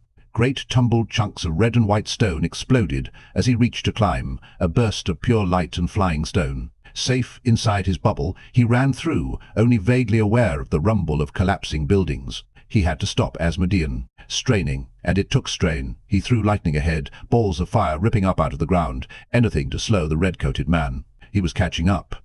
He entered the plaza only a dozen paces behind. Trying to increase his speed, he redoubled his efforts at slowing Asmodean, and fleeing, Asmodean fought to kill him. The Angreal and other precious things the Aiel had given their lives to bring here were hurled into the air by lightning, tossed wildly by spinning whirlwinds of fire, constructs of silver and crystal shattering, strange metal shapes toppling as the ground shivered and broke open in wide rents. Searching wildly, Asmodean ran, and flung himself at what might seem the least significant thing in all that litter, a carved white stone figurine perhaps a foot long, lying on its back, a man holding a crystal sphere in one upraised hand. Asmodean closed his hands on it with an exultant cry. A heartbeat later, Rand's hands grasped it too. For the barest instant he stared into the Forsaken's face. He looked no different than he had as a gleeman, except for a wild desperation in his dark eyes, a somewhat handsome man in his middle years, nothing at all to say he was one of the Forsaken. The barest instant, and they both reached through the figure, through the tarmongaidon, for one of the 2 most powerful tarmongaidon ever made. Vaguely, Rand was aware of a great, half-buried statue in far-off Rhuidean, of the huge crystal sphere in its hand, glowing like the sun, pulsing with the one power. And the power in him surged up like all the seas of the world in storm. With this, surely he could do anything. Surely he could even have healed that dead child. The taint swelled as much, curling round every particle of him, seeping into every crevice, into his soul. He wanted to howl, he wanted to explode. Yet he only held half what that tarmongaidon could deliver. The other half filled Asmodean. Back and forth they struggled, tripping over scattered and broken tarmongaidon, falling, neither daring to let go of the figure with even one finger, for fear the other would pull it away. Yet as they rolled over and over, banging now against a redstone doorframe that somehow still stood, now against a fallen crystal statue lying on its side unbroken, a nude woman clasping a child to her breast, as they fought for possession of the tarmongaidon, the battle was fought on another level too. Hammers of power large enough to level mountains struck at Rand, and blades that could have pierced the earth's heart. Unseen pincers tried to tear his mind from his body, ripped at his very soul. Every scrap of power he could draw went to hurl those attacks away. Anyone could destroy him as if he had never been, he was sure of it. Where they went he could not be sure. The ground bounded beneath them, shaking them as they struggled, flinging them about in a writhing tangle of straining muscle. Dimly he was aware of vast rumbles, of 1,000 whining hums like some strange music. The glass columns quivering, vibrating. He could not worry about them. All those nights without sleep were catching up to him, the running he had done on top of it. He was tired, and if he could even know it inside the void, then he was near exhaustion. Tossed by the quaking earth, he realized he was no longer trying to pull the ter'angreal from Asmodean, only to hold on. Soon his strength would go. Even if he managed to retain his grip on the stone figure, he would have to let go of Sedin, or be swept away by the rush of it, destroyed as surely as Asmodean would do it. He could not pull another thread through the ter'angreal. He and Asmodean were equally balanced, each with half of what the great sa'angreal in Kerhian could draw. Asmodean panted in his face, snarling. Sweat dripped from the Forsaken's forehead, ran down his cheeks. The man was tired, too, but as tired as he. The flailing earth heaved Rand on top for an instant, and just as quickly spun Asmodean up. But in that brief moment, Rand felt something pressed between them. The carving of the fat little man with the sword, still tucked into his waistband. An insignificant thing next to the immense power they drew upon. A cup of water compared to a vast river, to an ocean. He did not even know if he could use it while linked to the great sa'angreal, and if he could, Asmodean's teeth bared. Not a grimace, but a weary rictus of a smile. The man thought he was winning. Perhaps he was. Rand's fingers trembled, weakening around the ter'angreal. It was all he could do to hold on to Sidene, even linked as he was to the huge sa'angreal. He had not seen those strange things, like black steel wires around Asmodean, since leaving the dark place, but he could visualize them even in the void, place them in his mind around the Forsaken. Tam had taught him the void as an aid to archery, to be one with the bow, the arrow, the target. He made himself one with those imagined black wires. He barely saw Asmodean frown. The man must be wondering why his face had grown calm.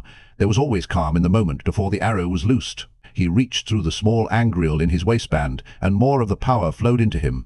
He did not waste time on exulting. It was such a small flow beside what he already contained, and this was his final blow. This would use his final strength. He formed it like a sword of power, a sword of light, and struck, one with the sword, one with the imagined wires. Asmodean's eyes went wide, and he screamed, a howl from the depths of horror. Like a struck gong, the Forsaken quivered. For an instant there seemed to be two of him, shivering away from each other. Then they slid back together. He fell over on his back, arms flung out in his now dirty, tattered red coat, chest heaving, staring up at nothing. His dark eyes looked lost. As he collapsed, Rand lost his hold on Sedin, and the power left him. He had barely enough strength to clutch the ter'angreal to his chest and roll away from Asmodean. Pushing himself to his knees felt like climbing a mountain. He huddled around the figure of the man with his crystal sphere. The earth had stopped moving. The glass columns still stood. He was grateful for that. Destroying them would have been like obliterating the history of the Aiel. But Avendesora, that had lived 3,000 years in legend and truth, Avendesora blazed like a torch. And as for the rest of Rhuidean, the plaza looked as if everything had been picked up and flung about by a mad giant. Half the great palaces and towers were only heaps of rubble, some spilling into the square. Huge toppled columns marred others, and fallen walls, and empty gaps where huge windows of coloured glass had been. A rift ran the whole way across the city, a split in the earth, 50 feet wide. The destruction did not end there. The dome of fog that had hidden Rhuidean for so many centuries was dissipating. The underside no longer glowed, and harsh sunlight poured through great new gaps. Beyond, Chandar's peak looked different, lower, and on the other side of the valley, some of the mountains were definitely lower. Where one mountain had stood, a fan of stone and dirt stretched across the north end of the valley. I destroy. Always I destroy. Light, will it ever end?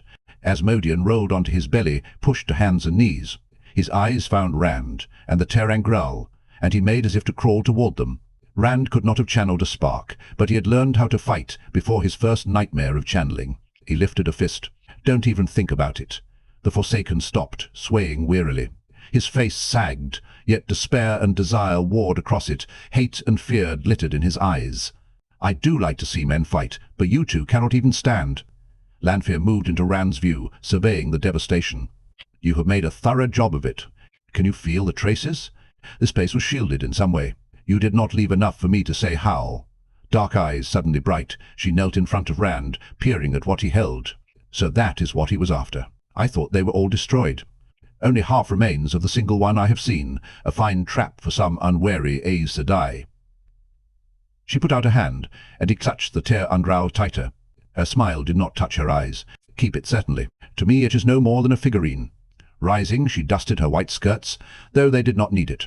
When she realized he was watching her, she stopped searching the rubble-strewn plaza with her eyes, made her smile brighter. What you used was one of the two Sa'angrel I told you of. Did you feel the immensity of it? I have wondered what it must be like. She seemed unaware of the hunger in her voice. With those together, we can displace the great Lord of the Dark himself. We can, Lews Therin. Together. Help me! Asmodean crawled toward her unsteadily, his upraised face painted in dread. You don't know what he has done. You must help me. I would not have come here if not for you. What has he done? She sniffed. Beaten you like a dog, and not half so well as you deserve. You were never meant for greatness, Asmodean, only to follow those who are great. Somehow Rand managed to stand, still holding the stone and crystal figure to his chest. He would not continue on his knees in her presence. You chosen. He knew taunting her was dangerous, but he could not stop himself. Gave your souls to the Dark One. You let him attach himself to you. How many times had he replayed his battle with Baalzamon? How many times before he began to suspect what those black wires were? I cut him off from the Dark One, Lanfear. I cut him off. Her eyes widened in shock, staring from him to Asmodean. The man had begun to weep. I did not think that was possible. Why? Do you think to bring him to the light? You've changed nothing about him. He is still the same man who gave himself to the shadow in the first place, Rand agreed. You told me how little you chosen trust one another. How long could he keep it secret? How many of you would believe he didn't do it himself somehow? I'm glad you thought it impossible. Maybe the rest of you will as well. You gave me the whole idea, Lanfear. A man to teach me how to control the power. But I won't be taught by a man linked to the Dark One. Now I don't have to be. He may be the same man, but he doesn't have much choice, does he? He can stay and teach me, hope I win, help me win, or he can hope the rest of you don't take the excuse to turn on him. Which do you think he'll choose? Asmodean stared wild-eyed at Rand from his crouch, then thrust out a pleading hand toward Lanfear. They will believe you. You can tell them. I would not be here except for you. You must tell them. I am faithful to the great Lord of the Dark. Lanfear stared at Rand, too. For the first time ever that he had seen, she looked uncertain. How much do you remember, Lews Therin? How much is you, and how much the shepherd? This is the sort of plan you might have devised when we... Drawing a deep breath, she turned her head to Asmodean. Yes, they will believe me. When I tell them you went over to Lews Therin, everyone knows you will leap wherever you think your best chance lies. There. She nodded to herself in satisfaction. Another little present for you, Lews Therin. That shield will allow a trickle through, enough for him to teach. It will dissipate with time, but he'll not be able to challenge you for months, and by that time he will have no choice but to remain with you. He was never very good at breaking through a shield. You must be willing to accept pain, and he never could. No! Asmodean crawled toward her. You cannot do this to me. Please, Myrian. Please. My name is Lanfear. Rage twisted her face to ugliness, and the man lifted into the air, spread, eagled, his clothes pressed to him, and the flesh of his face distorted, spread out like butter under a rock. Rand could not let her kill the man, but he was too tired to touch the true source unaided. He could barely sense it, a dim glow just out of sight. For an instant his hands tightened on the stone man with the crystal sphere. If he reached through to the huge Sa'angreal in Cairhien again now, that much of the power might destroy him. Instead he reached through the carving in his waistband. With the Angreal it was a feeble flow, a hair-thin trickle compared to the other, but he was too weary to pull more. He hurled it all between the two Forsaken, hoping to distract her if nothing else. A bar of white-hot fire, 10 feet tall, streaked between the pair, in a blur surrounded by arcing blue lightning, searing apace. Deep groove across the square, a smooth-sided gash glowing with melted earth and stone. The fiery shaft struck a green-streaked palace wall and exploded, the roar buried in the rumble of collapsing marble. On one side of the melted slash, Asmodean dropped to the pavement in a shuddering heap, blood trickling from nose and ears. On the other, Lanfear staggered back as if struck, then rounded on Rand. He swayed with the effort of what he had done, and Rost set in once more. For a moment, rage engorged her face as deeply as it had for Asmodean. For a moment, Rand stood on the brink of death.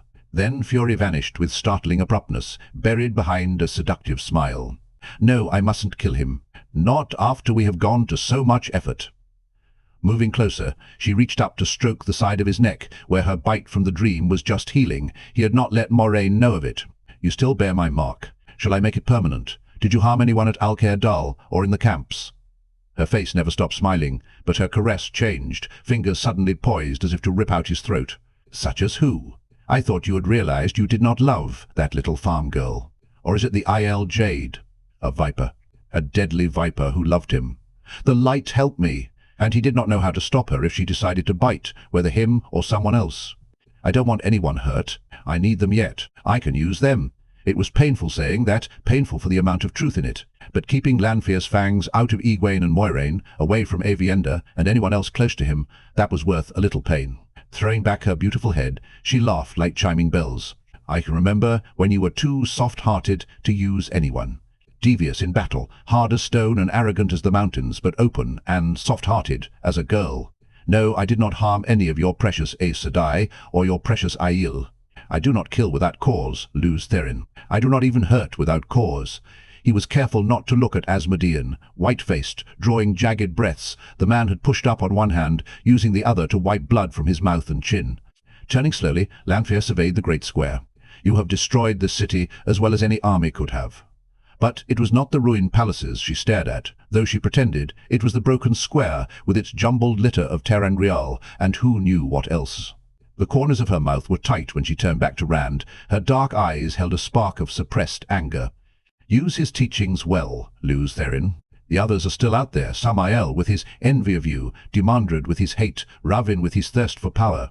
They will be more eager to bring you down, not less if, when, they discover you hold that." Her gaze flickered to the foot-tall figure in his hands, and for an instant he thought she was considering taking it from him. Not to keep the others from his back, but because with it he might be too powerful for her to handle. Right then he was not certain he could stop her if she used nothing but her hands. One instant she was weighing whether to leave the ter'angreal in his possession, the next measuring his tiredness. However much she talked of loving him, she would want to be far from him when he regained enough strength to use the thing. Briefly she scanned the plaza again, lips pursed, then abruptly a door opened beside her, not a door to blackness, but into what seemed a palace chamber, all carved white marble and white silk hangings. "Which one were you?" he said as she stepped toward it, and she paused, looking over her shoulder at him with an almost coy smile. "Do you think I could stand to be fat, ugly, Keel?" She ran hands down her rounded slimness for emphasis. "Isandre now. Slim, beautiful Isandre. I thought if you suspected, you would suspect her. My pride is strong enough to support a little fat when it must." The smile became a baring of teeth. Isandre thought she was dealing with simple friends of the dark. I would not be surprised if right now she is frantically trying to explain to some angry Aiel women why a large quantity of their gold necklaces and bracelets are in the bottom of her chest. She actually did steal some of them herself. "I thought you said you didn't harm anyone. Now your soft heart shows. I can show a tender woman's heart when I choose. You'll not be able to save her being welted, I think. She deserves that for the least of the looks she gave me, but if you return quickly, you can prevent them sending her off with one waterskin to walk out of this blighted land. They are quite hard on thieves, it seems, these Aiel." She gave an amused laugh, shaking her head in wonder. So different from what they were. You could slap a Dashane's face, and all he did was ask what he had done. Slap again, and he asked if he had offended. He would not change if you continued all day. Giving Asmodean a contemptuous sidelong look, she added, "Learn well and quickly, Luz Therin. I mean us to rule together, not to watch Samael kill you or Graendal add you to her collection of handsome young men. Learn well and quickly." She stepped into the chamber of white marble and silk, and the doorway seemed to turn sideways, narrowed, vanished. Rand drew the first deep breath he had taken since her appearance. Myrian, a name remembered from the glass columns. The woman who had found the Dark One's prison in the Age of Legends, who had bored into it. Had she known what it was? How had she escaped that fiery doom he had seen? Had she given herself to the Dark One even then? Asmodean was struggling to his feet, unsteady and nearly falling again. He no longer bled, but blood still traced thin lines from his ears down the sides of his neck, made a smear across his mouth and chin. His filthy red coat was torn, his white lace ripped and snagged. "It was my link to the Great Lord that allowed me to touch Sedin without going mad," he said hoarsely. "All you have done is make me as vulnerable as you. You might as well let me go. I am not a very good teacher. She only chose me because—" His lips writhed, trying to pull the words back. "Because there isn't anyone else," Rand finished for him, and turned away. On tottering legs, Rand crossed the broad square, picking his way through the litter. He and Asmodean had been flung halfway around the forest of glass columns from Avendasora. Crystal plinths lay against fallen statues of men and women, some broken in chunks, some not even chipped. A great, flat ring of silvery metal had been flipped up on chairs of metal and stone, strange shapes in metal and crystal and glass, all mixed in a heap with shattered bits. A black metal shaft like a spear standing upright, improbably balanced on the pile. The entire plaza was like that. Out from the great tree, a little searching among the jumble found what he sought. Kicking aside pieces of what seemed to be spiraled glass tubes, he shoved a plain carved chair of red crystal aside, and picked up a foot-tall figurine, a robed woman with a serene face, worked in white stone, holding up a clear sphere in one hand. Unbroken, as useless to him, or to any man, as its male twin was to Lanfear. He considered breaking it. One swing of his arm could shatter that crystal globe on the paving stones, surely. She was looking for that. He had not realized Asmodean had followed him. Wavering, the man scrubbed at his bloody mouth. She will rip your heart out to put her hands on it, or yours, for keeping it secret from her. She loves me. Light help me. Like being loved by a rabid wolf. After a moment he put the female statue in the crook of his arm with the male. There might be a use for it, and I don't want to destroy anything else.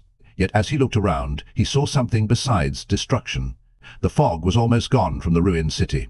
Only a few wispy sheets remained, to drift among the buildings still standing beneath the sinking sun.